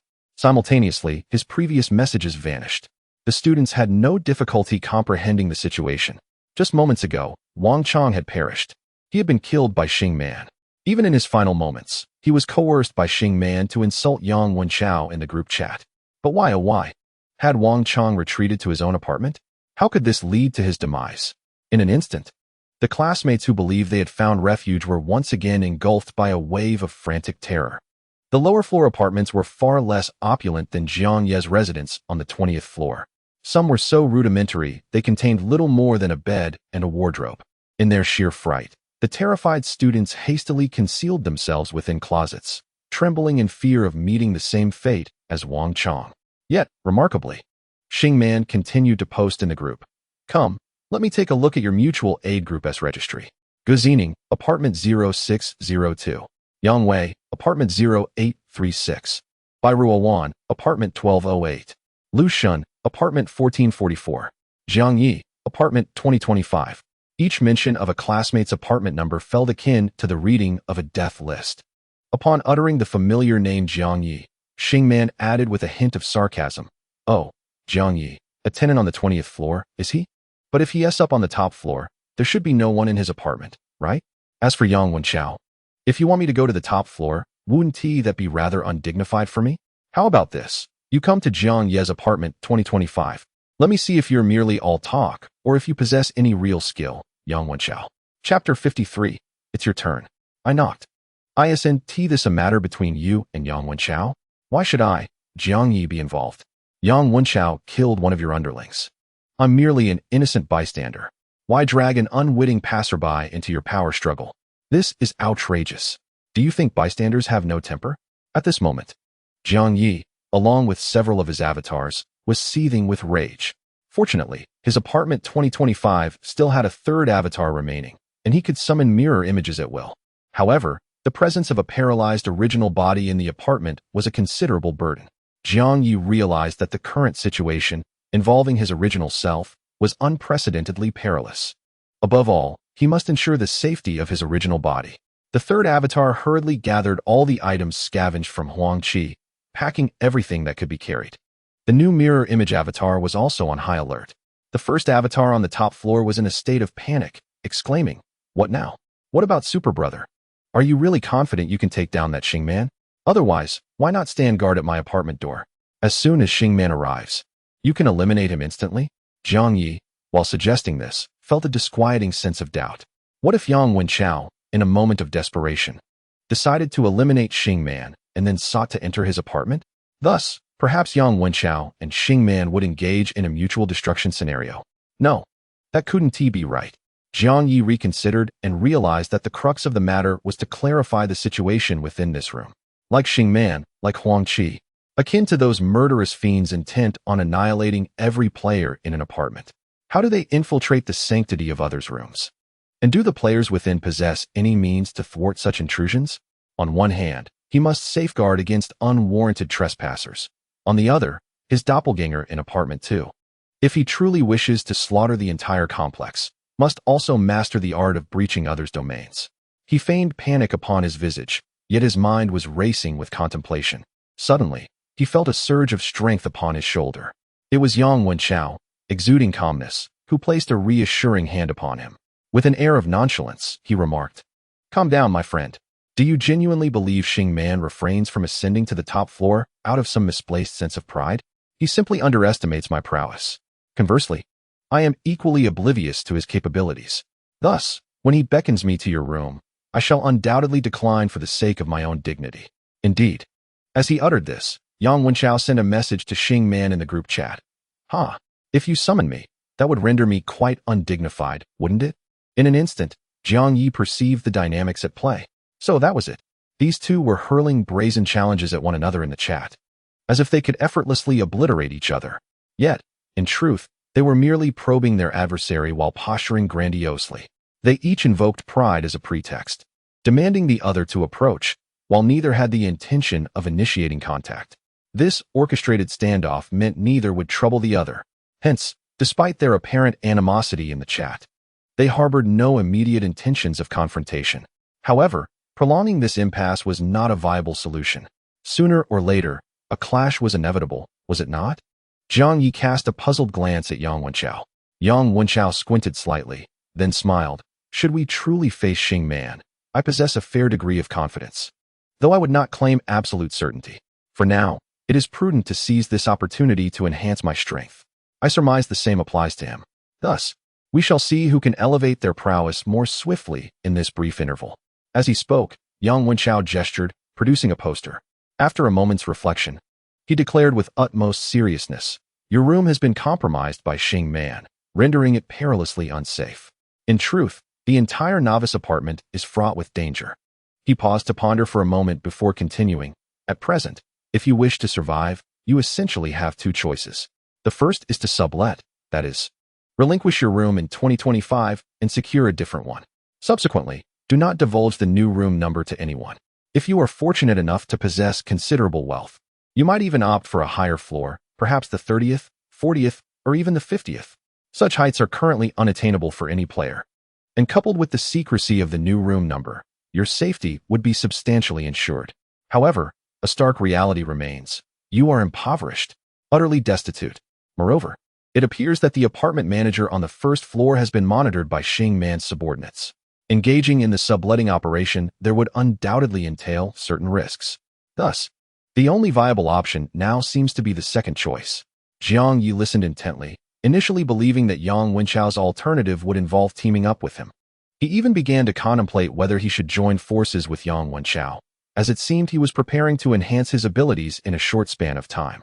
Teaming up might provide him with insights into swift methods of improvement. Every experience garnered would contribute to his growth. However, aligning himself with Yang Wenchao would certainly entail its own dangers, including the significant risk of exposing his doppelganger. He was still undecided. Unexpectedly, the second choice presented by Yang Wenchao was not to join him in action at all. Rather, the current situation was rather unique. The woman in white had gone after the bald man and may not return for a while. This meant that during this interval, he could seek refuge in her room. You are aware of her room, aren't you? This suggestion startled Jiang Ye. Me? Go to the woman in white's room? Is that even feasible? Yang Wenchao raised an eyebrow. What do you mean it's not feasible? Weren't you working as a cleaner there? The cleaning order on your badge should still display incomplete, correct? Based on this, coupled with the woman in white's hurried departure and lack of clear instructions, her somewhat inept domestic assistant robot is unlikely to deny your request for entry. Should the woman in white return unexpectedly, you could merely explain that you were waiting for her to confirm the cleaning order since it remains uncompleted. Although this act of waiting for confirmation in someone else's home might appear foolish and suspicious, your inherently naive demeanor would likely prevent her from doubting you. Additionally, her room was designated as NPC housing, making it improbable for Xing Man and his subordinates to intrude. Thus, your safety would be ensured until the woman in white returned. This does seem to make a fair amount of sense. Yet, Jiang Ye couldn't shake off the suspicion that Yang Wenchao might be leading him into a trap. As he hesitated, Yang Wenchao bluntly stated, "The analysis I provided is for you to decide upon. Your fate is not my concern. If you prefer not to go to the woman in white's room, wandering aimlessly around the apartment is also your choice. However, the option of hindering my progress is out of the question. It's simply not possible. How cold and heartless. When my bald friend returns, I shall surely take advantage of his presence." Jiang Ye theatrically mused internally. At the same time, he realized that while Yang Wenchao offered him choices, he had no intention of looking after him. The decision was entirely his own. Yang Wenchao merely provided a suggestion. In fact, he did not even wait for Jiang Ye to make a decision. Instead, he abruptly pulled him, pressing his hand against the poster. Subsequently, Jiang Ye felt as if he had been thrown into the poster itself. With a stumble, the surrounding environment began to shift. He seemed to have arrived at the stairwell on the 20th floor. Yang Wenchao left behind a remark about life and death being determined by fate before vanishing in a flash. The first clone of Jiang Ye was indeed lacking in strength. He hastily departed the stairwell, dashing towards his room, 2025. At that moment, Xing Man had yet to reach the 20th floor. Following Yang Wenchao's rather humiliating retort, both parties exchanged a few more boastful insults. Xing Man then proceeded with the actions he had previously outlined on the death list. Currently, Gu Zining from room 0602 and Yang Wei from room 0836 had already logged off. Before their demise, It appeared they had been coerced by Xing Man to send out desperate pleas for mercy in the group chat. From their messages, it was evident that the two experienced despair and torment in their final moments.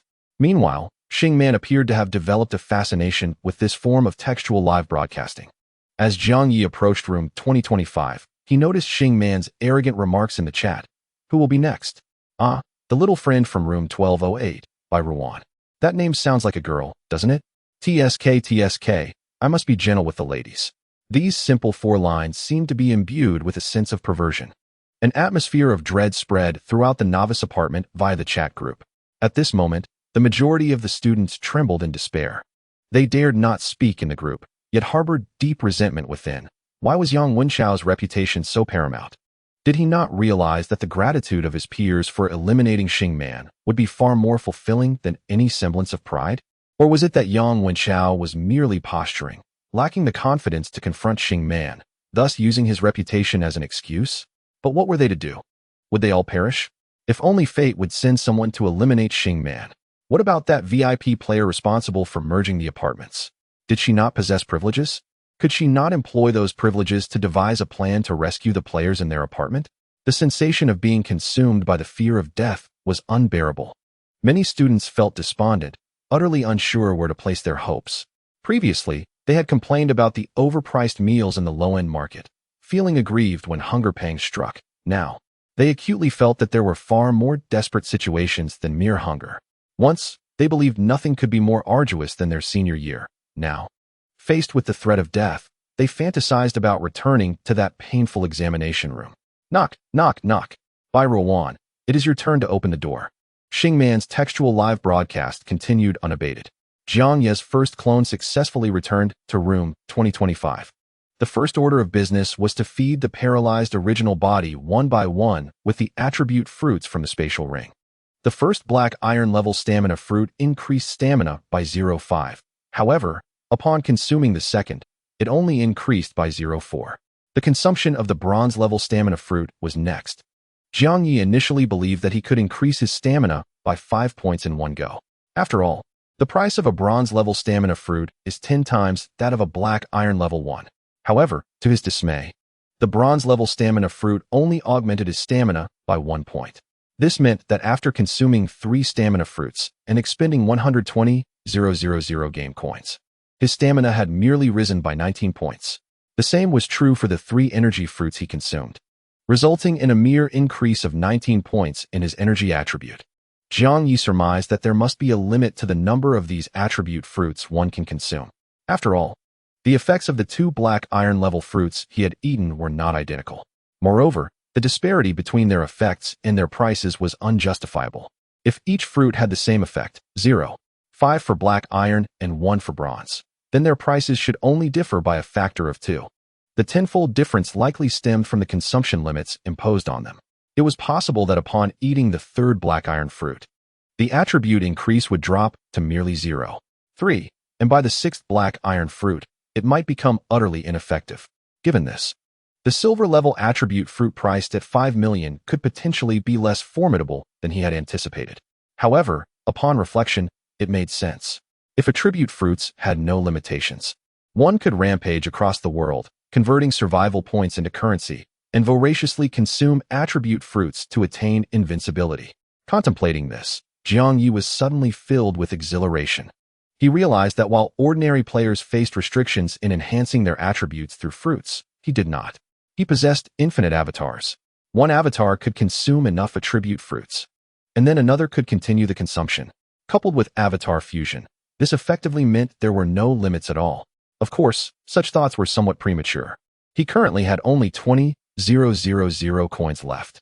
Nevertheless, he remained resolute in not converting survival points into currency. Instead, he transferred the survival points earned from defeating Tang Xian with his first avatar back to his main body. Following this, his main body, which had gained approximately 2 points in attributes, generated a 4th avatar. This quartet of avatars represented his limits for the day.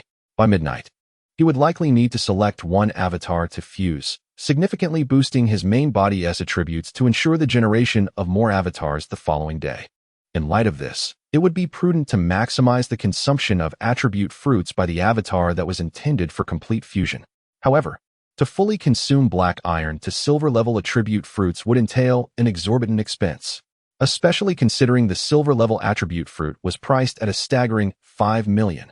Meanwhile, the second avatar, stationed across the apartment complex, had already caused a stir in apartment 9999, much like how Huang Qi and Yu Xiangming had unexpectedly descended upon their apartment. Jiang Ye's arrival in apartment 9999 had naturally drawn the attention of its players. However, their focus was on the bewildering notion, how dare a mere level 1 player venture across apartments? Upon reading this, Jiang Ye sensed something amiss. It reminded him of the peculiar reaction of his classmates when Huang Qi had suddenly appeared in their apartment 1008. After much deliberation, the hypothesis of cross-apartment movement was finally proposed. Yet, the very first speaker from apartment 9999 explicitly uttered the words cross-apartment. Moreover, the tone of this utterance was dismissive of the cross-apartment player, expressing instead a condescending surprise at the fact that he was merely level 1. Jiang Ye's mind stirred, and he hastily glanced at the level rankings of apartment 9999. What he saw left everyone utterly astonished. Apartment 9999 novice level rankings. First place, Lu Jing, level 10. Second place, Wang Qingjin, level 10. Third place, Ku Peng, level 10. Fourth place, Jiang Wenhan, level 10. Fifth place, Li Junqi, level 10. Sixth place, Sha Bo, level 10. 42nd place, Yu Ya, level 10. 43rd place, Cheng Kun, level 9. 118th place, Wan Xin, level 8. 119th place, Jiang Ye, level 1. What on earth was this? Jiang Ye was utterly bewildered. The level list of apartment 9999 contained over 80 names. Could it be that this apartment had undergone a fusion? Or were there simply too many players crossing apartments? Regardless of whether it was fusion or cross-apartment migration, the level rankings of apartment 9999 were staggeringly impressive. Before Jiang Ye's arrival, the lowest rank on the list was already level 8. Now, as an unexpected new arrival, Jiang Ye found himself at 119th place with a solitary level 1, completely out of sync with the rest. The others were uniformly level 10, 9, or 8. While he was a mere novice, as if an inexperienced newcomer had mistakenly wandered into an elite arena. Furthermore, the top 6 names on the ranking list seemed vaguely familiar to Jiang Ye, if his memory served him right. These 6 were all tenacious bronze warriors on the Battle Room-esque God of War leaderboard. So, what exactly was the situation with apartment 9999? Why was it so densely populated with formidable veterans and masters? As Jiang Ye's mind reeled in astonishment, the high-level players themselves were equally surprised and abuzz with speculation about his arrival. A level 1 cross-apartment player is one thing, but coming from a level 9-something apartment? Could this kid be a complete newbie who accidentally crossed apartments? Otherwise, I can hardly believe a normal player would dare to cross into our apartment 9999 at level 1. Could he be hiding some secret power? Perhaps an SSS-level talent, fully consumed attribute fruits, or wearing a full set of survival point gear. Normally, even a newbie would be scared off at a glance of our level rankings and run away immediately. This kid has been listening to our conversation without fleeing. Could he be a master playing the fool? Or maybe the newbie was too foolish. Crossing apartments with only 1 survival point, and after arriving at 9999, lacking survival points to escape, he just stayed? Jiang Ye, alas, I have been discovered. He is now contemplating fleeing. However, he lacks any additional survival points. How infuriating. Had I known, I would have let my second avatar deal with those 2 lackeys of Xingman back then, and I would have had survival points for my return. It is regrettable that I did not think clearly at that time and was greedy for the 4th avatar. I had thought that crossing apartments would be akin to Huang Qi's experience, entering an unfamiliar apartment, facing unknown players. Moreover, with no survival points for a return, I should have steeled my heart to eliminate those strangers. Yet, in reality, while I could harden my resolve, did I possess the capacity to slay this group of unfamiliar individuals? Thus, my second avatar can only find a place to hide in this 9999 and wait until midnight to merge back into the main body. By the way, in such cross-apartment scenarios, will merging be possible when the time comes? Jiang Ye found this utterly absurd. Simultaneously, he fantasized about Wan Xin, the level 8 player, who was at the bottom of the apartment ranking. He wondered what level of combat power that player possessed. In the event of merging, would he have a chance to defeat the opponent? However, the hope seemed exceedingly faint. He had a premonition that the level 8 player in this 9999 was likely not on par with an ordinary level 8 player from another apartment. To defeat an 8 in this place as a level 1 would be exceedingly challenging. While he pondered, Jiang Ye suddenly felt as though someone was watching him. However, as he scanned his surroundings, he saw no one. He couldn't help but tense up, placing his hand on the control panel of the rooftop, adopting an appearance of passive observation, ready to cross apartments at any moment. At that very moment, a message erupted in the group chat of the 9999 apartment. Wang Lingling. Goodness. Truly a hidden tiger among swine. Can you guess who this level 1 is that dares to cross apartments? Yuya. Who? A whale from the game rankings? Chang. Even if they were once a whale, entering a real apartment seems to offer no special privileges. Wang Lingling. No, you are all mistaken. It's not someone from the game. It's the mysterious bald man who recently caused a sensation in the battle room. Li Junkie, what? The one who defeated Zhao Yudi and seemingly provoked the Dui organization, attracting the attention of VIP players? Wang Qingjin, are you sure you didn't miss-see? The bald figure disguised with a mask does bear some resemblance. Wang Lingling, I am certain. I personally witnessed Zhao Yudi being taken down in that match. There is no way I could be wrong. Wang Qingjin, why not have the man himself respond? Are you the one who eliminated Zhao Yudi, Jiang Ye? Wang Lingling, is this fellow coming to our apartment for a life-and-death battle, Jiang Ye? Zhou Qi, that doesn't seem right. While that bald man indeed possesses strong combat awareness, if he matched up against Zhao Yudi, that would imply a combat power of over 50, which aligns with his level 1. However, a level 1 with over 50 combat power dares to come to our apartment? Isn't he afraid we could easily turn him into a survival point? Wang Lingling, this fellow must have come prepared. He is currently resting his hands on the control panel, exuding an air of readiness to teleport at any moment. It seems he is gauging our attitude. If negotiations are possible, he will engage. If not, he will flee. Wang Qingjin remarked, flee? Does he really possess the confidence to escape?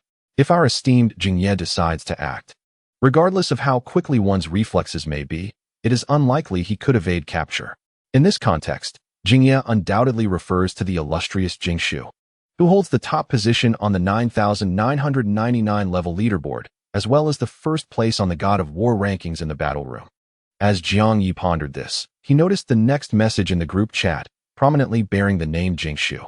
Jing Shu, what do you wish to discuss with us? Speak plainly, Jiang Ye. With this message, the chat in the 9999 apartment erupted into a frenzy, where only a few had been speaking moments ago. Now a multitude of comments flooded in, quickly obscuring Jing Shu's message. Wow, the God Lin has appeared. Jing Shu actually came out for this level 1 fellow. How many matches does Lin need for 100 consecutive victories? Will he achieve it today? If the apartment could defeat the administrator on the very first day. Just imagining it is exhilarating. The effusive messages from various fans felt dizzying to behold. However, Jiang Ye swiftly sifted through the rapid-fire comments to glean some insights. It appeared that Jing Shu was challenging the battle room to 100 consecutive victories. Additionally, it seemed that the players in this apartment were intent on overthrowing the administrator. From previous mentions of the affluent players, it could be inferred that these participants, like Yang Wenchao, were indeed gamers. Moreover, even among gamers, they appeared to be the elite. Likely intending to utilize the cash grab strategy Yang had spoken of to navigate the apartment. They even aspired to vanquish the apartment's administrator on the very first day. As he contemplated these revelations, Jiang Ye also considered how to respond to Jing Shu. It seemed that Jing Shu and the other prominent figures in the apartment believed he had come specifically to negotiate with them. In reality, Jiang Ye had merely chosen a distant apartment at random and stumbled into this situation. He had no ulterior motives for negotiation and was entirely unaware of the circumstances at hand. However, if he were to speak the truth directly, the outcome could be rather dire. After some reflection, Jiang Ye decided to muster his courage and replied, I wish to engage in a life-and-death battle, Jing Shu. To be honest, Jiang Ye had no understanding of what a life-and-death battle entailed. Yet, during the previous discussions among the prominent figures, someone had speculated that he was there for such a battle, and so he went along with that assumption. As for the nature of a life-and-death battle, it sounded as though it could be a deadly confrontation. Regardless, he wanted to learn more. If he could fight, he would. If not, he could delay until midnight and see if he could escape through fusion with a clone. Just then, Jing Shu replied again in the group chat. Jing Shu, please report your battle record, Jiang Ye. Jiang Ye felt a sinking feeling. He realized that his identity as a novice might soon be exposed. What on earth did battle record refer to? He directly questioned whether his inquiry would come off as foolish. Yet, to respond carelessly might lead to an embarrassing mistake. 100 consecutive victories, a life-and-death battle. It seemed this record pertained to consecutive wins. Jiang Ye hesitated before attempting to answer. Do 4 consecutive wins in the battle room count as a record? As soon as the words left his lips, an eerie silence enveloped the group chat. After a prolonged pause, messages began to emerge. Wang Lingling remarked, "Seriously, dude? You haven't even achieved 10 consecutive wins. And you're talking about a life-and-death battle?" Wang Lingling added, "Exactly. Are you here to entertain us? You even managed to alarm Lin Shun. And yet you only have a mere 4 consecutive wins." Yu Ye chimed in. "Though, I must say, I'm bursting with laughter. I can't wait to see the expression on Lin Shun's face right now." Cheng Kun commented, "Just look at me. I imagine my expression mirrors Lin Shun's quite closely." Yu Ye responded with laughter. Jiang Ye pondered if his response had indeed hit the mark, though the record was rather unimpressive. What could he do? After all, he had only achieved 4 consecutive wins. Moreover, how could 4 consecutive wins be deemed unimpressive? He had only played 4 matches. Perhaps by the time he reached 100 matches, he would indeed have 100 consecutive victories. Who knows, he might surpass Lin Shun in achieving that milestone even sooner. There is a saying, after all, do not underestimate the youth in their poverty. Jiang Ye silently observed the laughter, thinking that since he was merely a side character, he might as well be a bit thick-skinned. Thus, he boldly proclaimed in the group, "What if I were to achieve 100 consecutive wins before you, Lin Shun?" The group fell into an uncanny silence once again. After a lengthy pause, messages resumed. "Dude, that's not how you boast." "Indeed. Do you understand what 100 consecutive wins entails?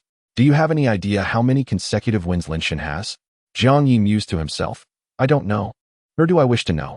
I merely intended to jest, hoping everyone would take it as a joke and not as a serious claim." Jiang Ye was at a loss as to how to navigate this situation. Suddenly, the highly esteemed Gue Jing responded, though it was not a direct reply to him, but rather an order. Gue Jing stated, "You have 10 minutes to complete 10 consecutive wins. If you fail, we will escort you out." The phrase escort you out clearly mirrored the previous incident involving Yang Wenchao and Wang Rui reuniting with her parents. Observing Jiang Ye from the top floor, Wang Lingling thought that this arrogant bald man was likely to make a hasty exit from the operation panel. After all, finishing 10 consecutive wins in 10 minutes was simply impossible. Even though this fellow had already achieved 4 consecutive wins, he only needed to win 6 more matches. However, both the 5th and 10th matches were notorious for being difficult for seasoned players. For others, it might have been possible to expedite the 5th and 10th matches through purchasing Win services.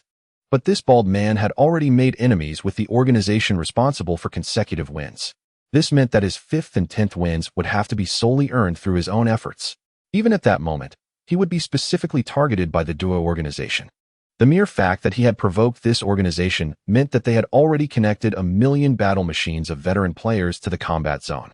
Although this did not guarantee that 1,000,000 veteran players would log in simultaneously, the probability of encountering them in an ordinary battlefield had undoubtedly surged. Under such circumstances, achieving 10 consecutive victories within 10 minutes was utterly implausible. Thus, if this lad had any sense, he should hasten to flee. However, unbeknownst to these prominent figures, Jiang Ye had long contemplated escape, yet he lacked the funds to do so. He could only muster the courage to feign confidence. Consequently, he soon made a seemingly impressive remark in the group chat. "All right, no problem. However, since you are all esteemed players, I trust you wouldn't go back on your word." Speaking as if it were mere nonsense, this assertion sounded utterly audacious, as if he genuinely believed he could secure 10 consecutive victories in 10 minutes, all the while fearing that Jing would not uphold his promise. This immediately plunged the chat group into a prolonged silence, which was eventually broken by various retorts aimed at him. "You really think too highly of yourself. Indeed, a single life is merely worth 1 survival point. With Lin's prowess, we wouldn't even consider it. If you truly can achieve 10 consecutive victories in 10 minutes, do you understand what that signifies? It would mean your worth equates to infinite survival points. In such a scenario, no fool would go back on their word and kill you." Jing replied, "Wang Lingling. Take him to the 99th floor. Start the timer once he enters the battle machine in 10 minutes. Chapter 55. The mutual aid group's ambush plan on the 99th floor. Jiang Ye's main body was still lounging on the 20th floor, while his avatar had already ventured to the 99th floor. This was indeed exhilarating. Observing these prominent figures, he realized they did not seem like collaborators intending to deceive him and then betray him. Moreover, lacking escape funds, he had no choice but to proceed boldly.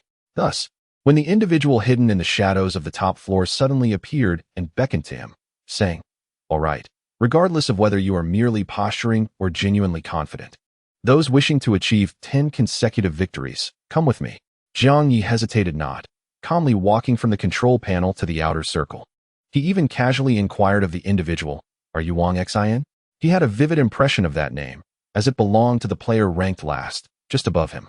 On the leaderboard, he was also the first to disclose in the group that he had defeated Zhao Yudi, the bald player. Indeed, it was Wang Lingling. The fellow nodded. He was clad in a black tactical jacket, quite similar to Yang Wenchao's. His skin was dark, his features rugged, and he appeared relatively youthful, resembling a young man who had served in the military. Wang Lingling scrutinized Jiang Ye, his expression clearly one of surprise. Initially, Jiang Ye was oblivious to the cause of his astonishment. A glance at the group chat revealed that this individual had directly shared his data panel with the group. How utterly outrageous. Did privacy not exist anymore? Meanwhile, in the chat group, various prominent figures were expressing their shock at his panel. Goodness, he really is level 1. With a battle power exceeding 50, and he possesses only an S-level talent. This panel, it appears woefully inadequate. Moreover, it appears that he has not fully consumed the attribute fruits. With this, can he truly achieve 10 consecutive victories in merely 10 minutes? Let alone 10 minutes. The very possibility of securing 10 consecutive victories seems questionable. Not quite. Have you not discerned the key point? This individual, in his battle with Zhao Yudi, evidently employed Ice-type abilities. It even seems that he utilized an Ice-type domain skill. If he has indeed wielded an Ice-type domain skill, how is it that his panel reveals no Ice-type talents or skills? I suspect this individual is concealing his true strength. The talent of Heavenly Path rewards diligence is merely the talent he wishes us to perceive. He must possess another Ice-type talent. Dual talents? To be candid, the talent of Heavenly Path rewards diligence, when combined with any other talent, yields effects that are significantly greater than a mere 2. If it truly is Heavenly Path rewards diligence alongside an Ice-type talent, then this individual is indeed formidable and possesses ample grounds for arrogance. However, this does not add up. Even if he has indeed concealed a dual talent, how does one explain his combat power? In his match against Zhao Yudi, his power was merely above 50. It is essential to recognize that no means of concealing strength can evade the matchmaking mechanism of the combat arena. Indeed, is it accurate to state that this individual's panel is as lacking as we perceive? Thus, could his Ice-type domain skill be a one-time cursed scroll? Surely not. How much could he possibly earn from defeating Zhao Yudi? Even if Zhao Yudi is immensely wealthy, could he truly make a profit of 5 million? The value of a one-time cursed scroll is 5 million. Even multiplying that by 10 would still result in a significant loss for him. Could it be that he was hired by someone to deliberately interrupt Zhao Yudi's 9 consecutive victories? Thus his motivation is not monetary? Hired by whom? Who harbors such animosity towards Zhao Yudi, who is so affluent? In summary, Jiang Ye's data panel and his performance against Zhao Yudi are evidently inconsistent. Moreover, various explanations fail to hold water. These individuals discuss him as if he were non-existent, brazenly conversing in the group. Meanwhile, Wang Lingling, while observing the group, utilized a poster-like teleportation device to bring Jiang Ye to the 99th floor. The entire 99th floor appears quite similar to the top floor, vast in size. Furthermore, there are no corridors or individual apartments. Rather, it is an expansive space akin to the top floor. However, this space does feature a ceiling. Within the area, rows of combat machines are scattered throughout, resembling an ultra-luxurious internet cafe or perhaps a professional esports arena. The rows of combat machines appear more opulent than the 20 machines on the first floor of the apartment, looking grander and exuding a superior quality.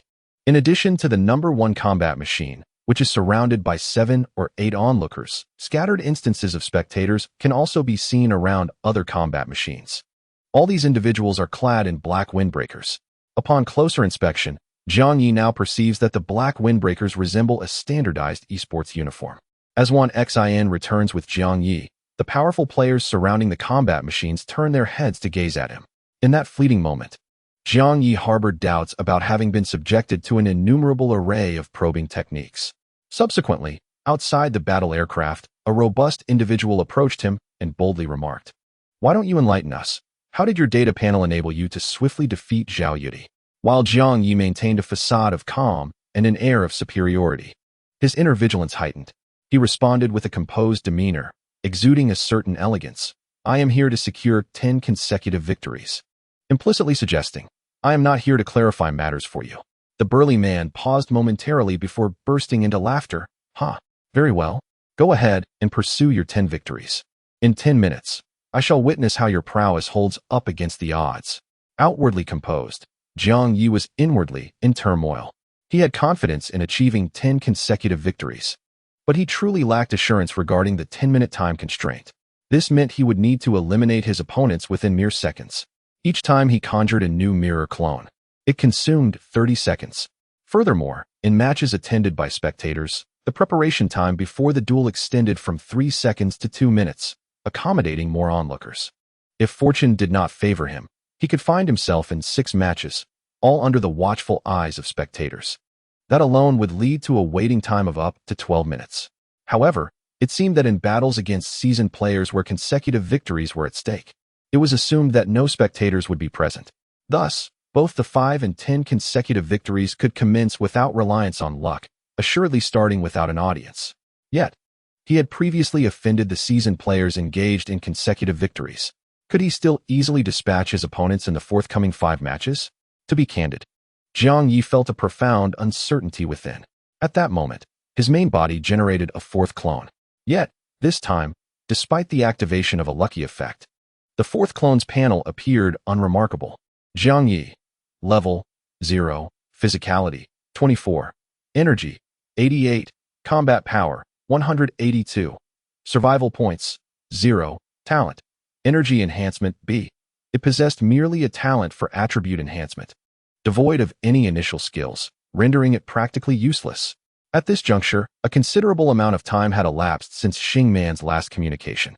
Logically, he should have already breached by Ruowan's apartment. However, the group chat remained devoid of any live updates regarding his assault on by Ruowan. Furthermore, her name had not vanished. Desperation stirred within the students, igniting a flicker of hope. Could it be that Yang Wenchao, unable to bear the sight, had finally come to Bai Ruowan's rescue? Nevertheless, Jiang Ye speculated that Xing Man had demonstrated his capacity to forcefully enter others' apartments. Those students who had exposed their room numbers on the registry would be better off seeking refuge elsewhere rather than remaining in their rooms to await their fate. Thus, he surmised that Bai Ruowan had likely vacated her apartment before Xing Man's arrival. The same logic could apply to the next individual, who was presumably no longer in his own room. As the narrative unfolds, it seems that Xing Man may soon arrive at Jiang Ye's location. Jiang Ye must ensure the safety of his main body while discreetly eliminating Xing Man without exposing the existence of his clones. To accomplish this, he undoubtedly plans to merge his clones, perhaps even integrating clone number 4 and the mirror clone into clone number 3 for added security. However, this strategy leaves clone No. 2 without any available clones to merge for a period of time. Consequently, in the 99th floor of apartment 9999, Jiang Ye resolves to slightly delay the time needed to achieve a 10 consecutive victories. Fortunately, he possesses an item that could serve to prolong the time. When the robust young man and Wan Xin intend to guide him to a battle machine, Jiang Ye intentionally produces a small vial containing strands of a white-clad woman's hair. As he contemplates how to weave a tale around this object, he is unexpectedly interrupted by Wan Xin, who exclaims, "Goodness! Is that an NPC item? Have you accepted NPC quests?" Wang Qingjin, the sturdy youth, also regards Jiang Ye with astonishment. Yet, he quickly adopts a dismissive tone, stating, "Surely you don't think that because you've accepted an NPC quest we would regard you with any esteem? If you can't secure 10 victories within 10 minutes, even if you were tasked by the King of Heaven to save the world, you would still meet a dreadful end." After a moment of contemplation, Jiang Ye lifts the small vial before his eyes, scrutinizing it while inquiring, "How did you discern at a glance that this is an NPC item?" Meanwhile, in another part of the scene, the trembling Bai Ruowan, keeping a vigilant eye on the group chat, gingerly makes her way deeper into the corridor, her legs feeling weak. The further she advances, the dimmer the light becomes, and at any moment, monsters might spring forth. The darkness and uncertainty instill fear within her. But the mere thought of Xing Man intensifies her terror and despair. Her face pales, and as she finally spots a familiar figure deep within the corridor, a tear escapes her eye, cascading down like a translucent drop of rain from an ancient Eve, continuous and pure. Suppressing her fear, her voice trembles with tears as she calls out, "Ling Jie, Wan Wan, and Gao Chang, you're all here." A sob escapes her. "You really are here." Finding her companions from the support group is akin to discovering family. The oppressive presence brought by Xing Man is far too daunting for her to withstand.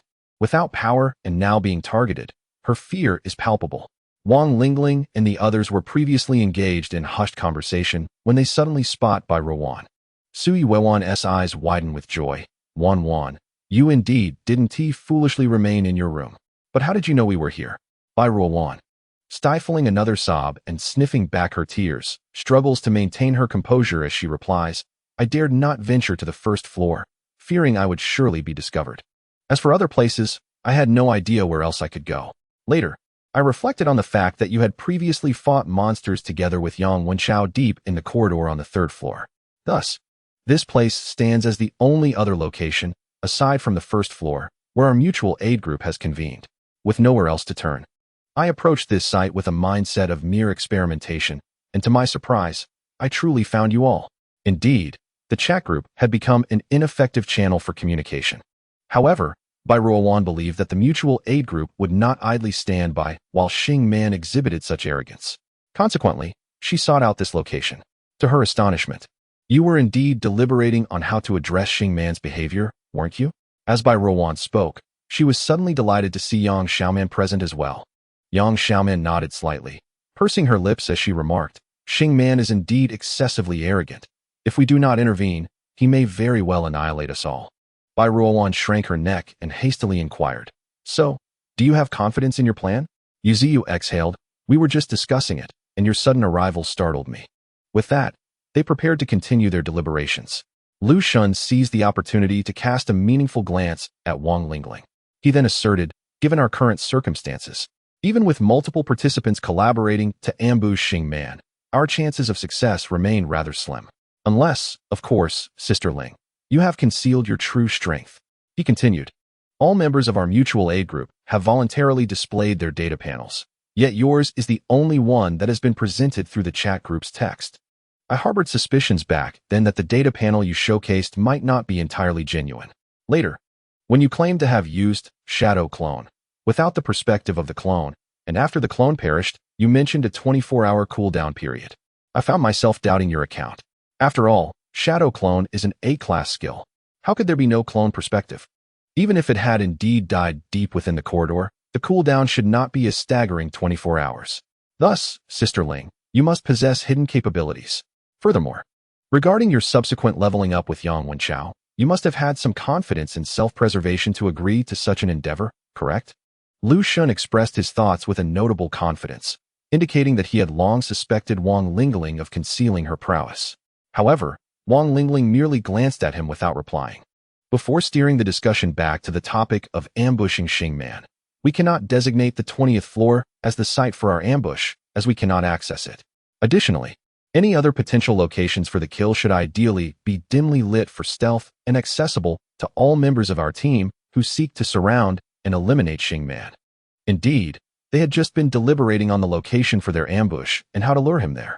As for the likelihood of success, their numbers, along with the presence of skilled individuals such as Wang Lingling, Gao Chang, and Yang Xiaoman, might enhance their chances, especially with the element of surprise at play. Just as Lu Shun intended to continue this analysis, he was taken aback when Wang Lingling paused mid-sentence. After adjusting her glasses, she solemnly stated, "However, before we proceed, there is an even more pressing matter to address." A more pressing matter? What could it be? The members of the mutual assistance group gazed at each other with bewilderment. Yet, in the next instant, a cold gleam flickered from the shadows. A figure, eyes wide with shock, slowly collapsed. With a resounding thud, accompanied by the heavy sound of footsteps, the atmosphere in the corridor became tense and rigid. Particularly affected was Bai Ruowan, who had just arrived. Her legs weakened, nearly unable to support her. She felt a scream rising within her, but the sheer terror stifled her voice. In a state of panic, she stiffly turned her neck, only to behold the fallen figure of Yuziu. Behind him loomed a skeletal warrior, possessing a body as formidable as steel. Wait, a skeletal warrior? Bai Ruowan abruptly turned her gaze towards Wang Lingling. To be precise, the moment she discerned the skeletal warrior, all eyes in the vicinity converged on Wang Lingling, their expressions tinged with fear. After all, this skeletal warrior must have emerged from Wang Lingling's dark abilities. Yet, during their previous team leveling, she had never showcased such power. Relying solely on her black whirlwind and high attributes, she had already established herself as one of the foremost powers within the group. Now, however, her revealed strength was indeed, as Lu Xun had suggested, previously concealed. But why had she suddenly resorted to murder? Was it merely because Lu Xun had pointed out her hidden prowess? In an instant, many recoiled in fear, as if dreading that Wang Lingling might strike again. Nonetheless, Lu Xun, though equally tense, summoned the courage to address Wang Lingling. Is this what you refer to as the more important matter? Wang Lingling's gaze remained calm as she slowly nodded. Lu Xun's eyes darted about, and he feigned nonchalance as he spoke to the other members. In truth, I had also harbored suspicions about Yuziu, but out of respect for our camaraderie, I refrained from voicing them. Do you not find it peculiar? The roster of our mutual assistance group is maintained by Yuziu. Yet now, it has fallen into Xing Man's hands, yet Yuziu remains unscathed. Have you not questioned this? Upon hearing this, the other students suddenly appeared enlightened. Indeed, the roster had ended up with Xing Man, yet how was Yuziu completely unharmed? Given his strength, how could he possibly escape from Xing Man? Furthermore, what right did Xing Man have to know about the roster's existence in their apartment? Thus, was it true that Yuziu had betrayed them? Yet, perhaps not. Wang Lingling had not even posed a single question. She had simply dealt a fatal blow. What if she had wrongfully executed an innocent? Meanwhile, Bai Ruowan, who had just joined, was engulfed in terror. She feared that Wang Lingling might strike again, taking her life as well. What if, in the aftermath, she too was deemed a traitor aligned with Xing Man? In a moment of panic, Bai Ruowan took 2 steps back. Just moments ago, she had witnessed Wang Lingling here, weeping profusely as if she had found a long-lost relative. But now, looking at Wang Lingling, she felt an unsettling distance. This was no longer the classmate she once knew. Rather, she seemed to embody the essence of a formidable leader. Indeed, in a fleeting moment, Bai Ruowan was reminded of a particular term. It was not that Wang Lingling truly possessed the domineering aura of a formidable hero, but rather that Bai Ruowan recalled a segment of history concerning the rift between Cao Cao and Chen Gong. The debate has persisted through the ages regarding whether Liu Bosch was indeed wrongfully executed by the suspicious Cao Cao, or if he was deserving of his fate, subsequently romanticized by history. Even now, with Yuziu deceased, it remains difficult for her to ascertain whether he genuinely betrayed them or was unjustly slain by Wang Lingling. Nevertheless, his demise, along with the concealed strength of Wang Lingling, seemed to suggest that her establishment of the mutual aid group was not merely an act of benevolence aimed at safeguarding her classmates. Much like Cao Cao's purported affection for talent, it was not an altruistic love, but rather motivated by self-interest. Bai Ruowan retreated 2 steps, feeling reluctant to move further back. She swallowed hard, her gaze stiffening. Lu Xun cast a fleeting glance in her direction before addressing the mutual aid group, stating, I believe Sister Ling's actions are justifiable. The manner in which the registry came into Xing Man's possession is indeed suspicious. If Yuziu is worthy of scrutiny, then his death is not unjust. Conversely, consider Ge Zining and Yang Wei. Those students committed no wrongdoing yet fell victim to Xing Man's violence. If even a formidable figure like Sister Ling faces doubt for eliminating a traitor, do you wish for the powerful in this apocalypse to act with the same reckless abandon as Xing Man, killing without reason? This argument, albeit a form of sophistry, resonated with the members of the mutual aid group. The logic was simple. Xing Man kills without justification, while Wang Lingling has reasons for her actions. Thus, she stands superior to Xing Man. Given her strength, she could have easily mirrored Xing Man's indiscriminate slaughter, yet she refrained. This alone speaks volumes. The moral standards of the past, when applied within this apocalyptic setting, serve only to restrain the weak and cannot bind the strong. Now, regardless of whether Yuziu betrayed them, he is deemed a traitor because Wang Lingling perceives him as such. This might even be seen as a sophisticated rendition of the principle of calling a deer a horse, with the distinction that they cannot discern whether Yu Ziyu is a deer or a horse. Sui Wewan glanced at the pallid Bai Ruowan, then shot a look at Lu Shun, intentionally praising him. Truly, Lu Shun, I cannot believe I failed to notice the suspicious nature of Yu Ziyu. Gao Chang took a sidelong glance at the steel-gray, coldly charismatic skeletal warrior, pursed his lips, and nodded in agreement. My attention was entirely captivated by the arrogant Xing man, and I completely overlooked the issues surrounding Yu Ziyu. The other members of the mutual aid group echoed their agreement. Indeed, we were all terrified by Xing man at the time, who had the presence of mind to consider Yu Ziyu. Reflecting on it now, if Yu Ziyu had perished when the registry fell into Xing man's hands, it would have seemed far more reasonable. The fact that he survived at that juncture raises questions. Bai Ruowan surveyed the unfolding scene, feeling an unexpected sense of inevitability. She bravely took 2 steps forward, despite her trembling legs, and with a soft, timid voice echoed, "Indeed. The deity of the road has always been remarkably accurate in their deductions. It seems the wandering fish truly harbors issues." However, upon finishing her statement, she noticed Wang Lingling gazing intently at her. A chill ran through Bai Ruowan's heart, and she felt tears welling up uncontrollably. After all, if one could be condemned to death based on mere suspicion, then any crime could be fabricated without hesitation. She should have been slaughtered by Xing man within that room. Yet, here she stood, which was indeed a cause for suspicion, was it not? Bai Ruowan had initially believed that finding the organization signified hope, but despair engulfed her in an instant. She turned sharply to look at Lu Shun. She had joined the mutual aid group alongside him. She yearned for his support. Yet to her surprise, Lu Shun appeared to be following Wang Lingling's lead, utterly unwilling to assist her. Conversely, Wang Lingling suddenly averted her gaze from Bai Ruowan and addressed the crowd in a deep voice. We had previously battled monsters on the 3rd floor, and that information has been shared in the group. Therefore, our classmates should be aware of it. I do not believe our peers are the type who could withstand severe torture while keeping secrets. Indeed, their classmates would likely divulge everything with just a few threats. Thus, if Bai Ruowan could locate this place, so too could Xing man. We must swiftly relocate our position. With Wang Lingling advocating for a change in strategy, the others naturally refrained from dissent. However, Lu Shun, ever perceptive, turned his eyes thoughtfully and lowered his voice, suggesting, if we could mislead Xing man while relocating, that would be splendid. We could lure him to the location where we intend to ambush him.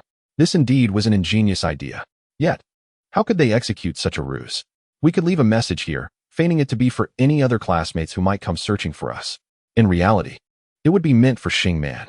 When he arrives and discovers the signal we left for our classmates, he would follow it to find us, Lu Shun articulated fluently. The others, however, were not as confident. Can this truly work? Such schemes of deception are only witnessed in the tales of the 3 kingdoms. In reality, can one truly predict another's actions and guide an enemy into a trap? Sui Webai, also an academic achiever, stepped forward to support Lu Shun. From what I understand, Xing man possesses an average intellect. In the context of the 3 kingdoms, he would be akin to a character of lesser caliber than Lu Bu. His current arrogance stems solely from a stroke of fortune that granted him formidable power. Much like a newly affluent individual, such a small-minded person is most prone to hubris. His bluster in the group suggests he intends to hunt us down one by one for slaughter. However, after several failed attempts, he will surely become infuriated. He will be eager to ascertain the whereabouts of those classmates he has failed to capture. Subsequently, by randomly tormenting a classmate, he should be able to track us to the 3rd floor. When he finds nothing there, his rage will only intensify. In that moment, upon discovering the information we left for our mutual aid group classmates, he will transition from fury to delight, eager to come and slay us. With his inflated ego, he would undoubtedly not suspect that we would dare to ambush him. Thus, this notion is indeed feasible. However, it remains uncertain whether he possesses the intellect to decipher the clues we have left for our classmates. It would be advantageous if we could also place a traitor among them as a spy. Sui Wewan analyzed the situation while contemplating, her expression tinged with a certain excitement. Clearly thrilled by a scenario reminiscent of a dramatic television series involving cunning and intrigue, Wang Lingling was inclined to entertain the proposition put forth by Lu Shun and Sui Wewan. Yet, after a moment of reflection, she cautiously remarked, "This method is indeed viable. but it is excessively passive. We must await Xing Man's actions. We are relying on him to torture our classmates until he reaches the 3rd floor and discovers the information we've deliberately left behind. Our only course of action is to wait passively, while the initiative lies firmly in Xing Man's hands. We cannot predict when he will move our classmates to the 3rd floor. The other classmates fell into a momentary silence. Wang Lingling suddenly interjected, "In truth, I wish to protect Jiang Ye." This statement caught the others off guard, and they turned to her with expressions of surprise. Wang Lingling offered no further explanation, instead redirecting her gaze towards Bai Ruowan. Bai Ruowan, who had been quite frightened moments earlier, turned pale as Wang Lingling's eyes met hers. Previously, she had regarded Wang Lingling merely as a classmate, but now she perceived her as someone of authority. She felt as if she could no longer utter the affectionate title of Lingjia, and instead wanted to exclaim, "Big shot." Fortunately, this imposing figure did not seem inclined to harm her. Instead, she inquired, "I recall your fondness for the 3 kingdoms, so you must have heard of the bitter meat strategy, correct?" Bai Ruowan instantly comprehended. "Are you suggesting that I should act as Huang Gai?" However, Wang Lingling shook her head. "There is no need to endure suffering akin to Huang Gai. In fact, you need not risk your life by performing a ruse in front of Xing Man. After all, your psychological resilience is rather weak, and your acting skills are subpar, making it likely that you would be easily unmasked." Bai Ruowan exclaimed in dismay, "So, what can I possibly do?" Wang Lingling remained composed, methodically outlining her plan. With the recent demise of Yu Ziyu, it is certain that the other classmates have taken notice, as evidenced by the group chat member list. However, given the current circumstances, none dare to speak up in the group, nor has any discussion arisen. Nonetheless, you may voice your concerns in the group, accusing me of suspecting Yu Ziyu of betrayal and having him killed. You may also express doubt about your own loyalty, claiming I intend to eliminate you as well. You can portray a sense of despair, allowing your speech in the group to become somewhat incoherent. Through this desperate and disjointed discourse, you can subtly convey certain information to Xing Man. This strategy, indeed, appears to be far more expedient than passively awaiting Xing Man's arrival. Should he be sufficiently distracted, he might temporarily postpone his search for Jiang Ye on the 20th floor. There is a genuine possibility that we can safeguard Jiang Ye's life. Furthermore, the information Bai Ruowan provides can suggest that our mutual assistance group is rife with suspicion and internal conflict, thereby diminishing Xing Man's wariness. Lu Shun and Su Yuewan exchanged glances, both recognizing the potential of this tactic. However, they still needed to prepare. While they would take the necessary steps, Bai Ruowan's act of betrayal must be executed without delay. Otherwise, if it were the case that Yu Ziyu had languished for half a day before betraying Wang Lingling, it would appear exceedingly contrived. Thus, Wang Lingling and her companions hastily prepared for the unfolding events. Meanwhile, Bai Ruowan took to performing in the group chat. Fueled by a sense of indignation after being criticized by Wang Lingling for her lackluster acting skills, she resolved that this performance would undoubtedly leave everyone in awe. As for Jiang Ye, he remained oblivious to the actions of the mutual assistance group.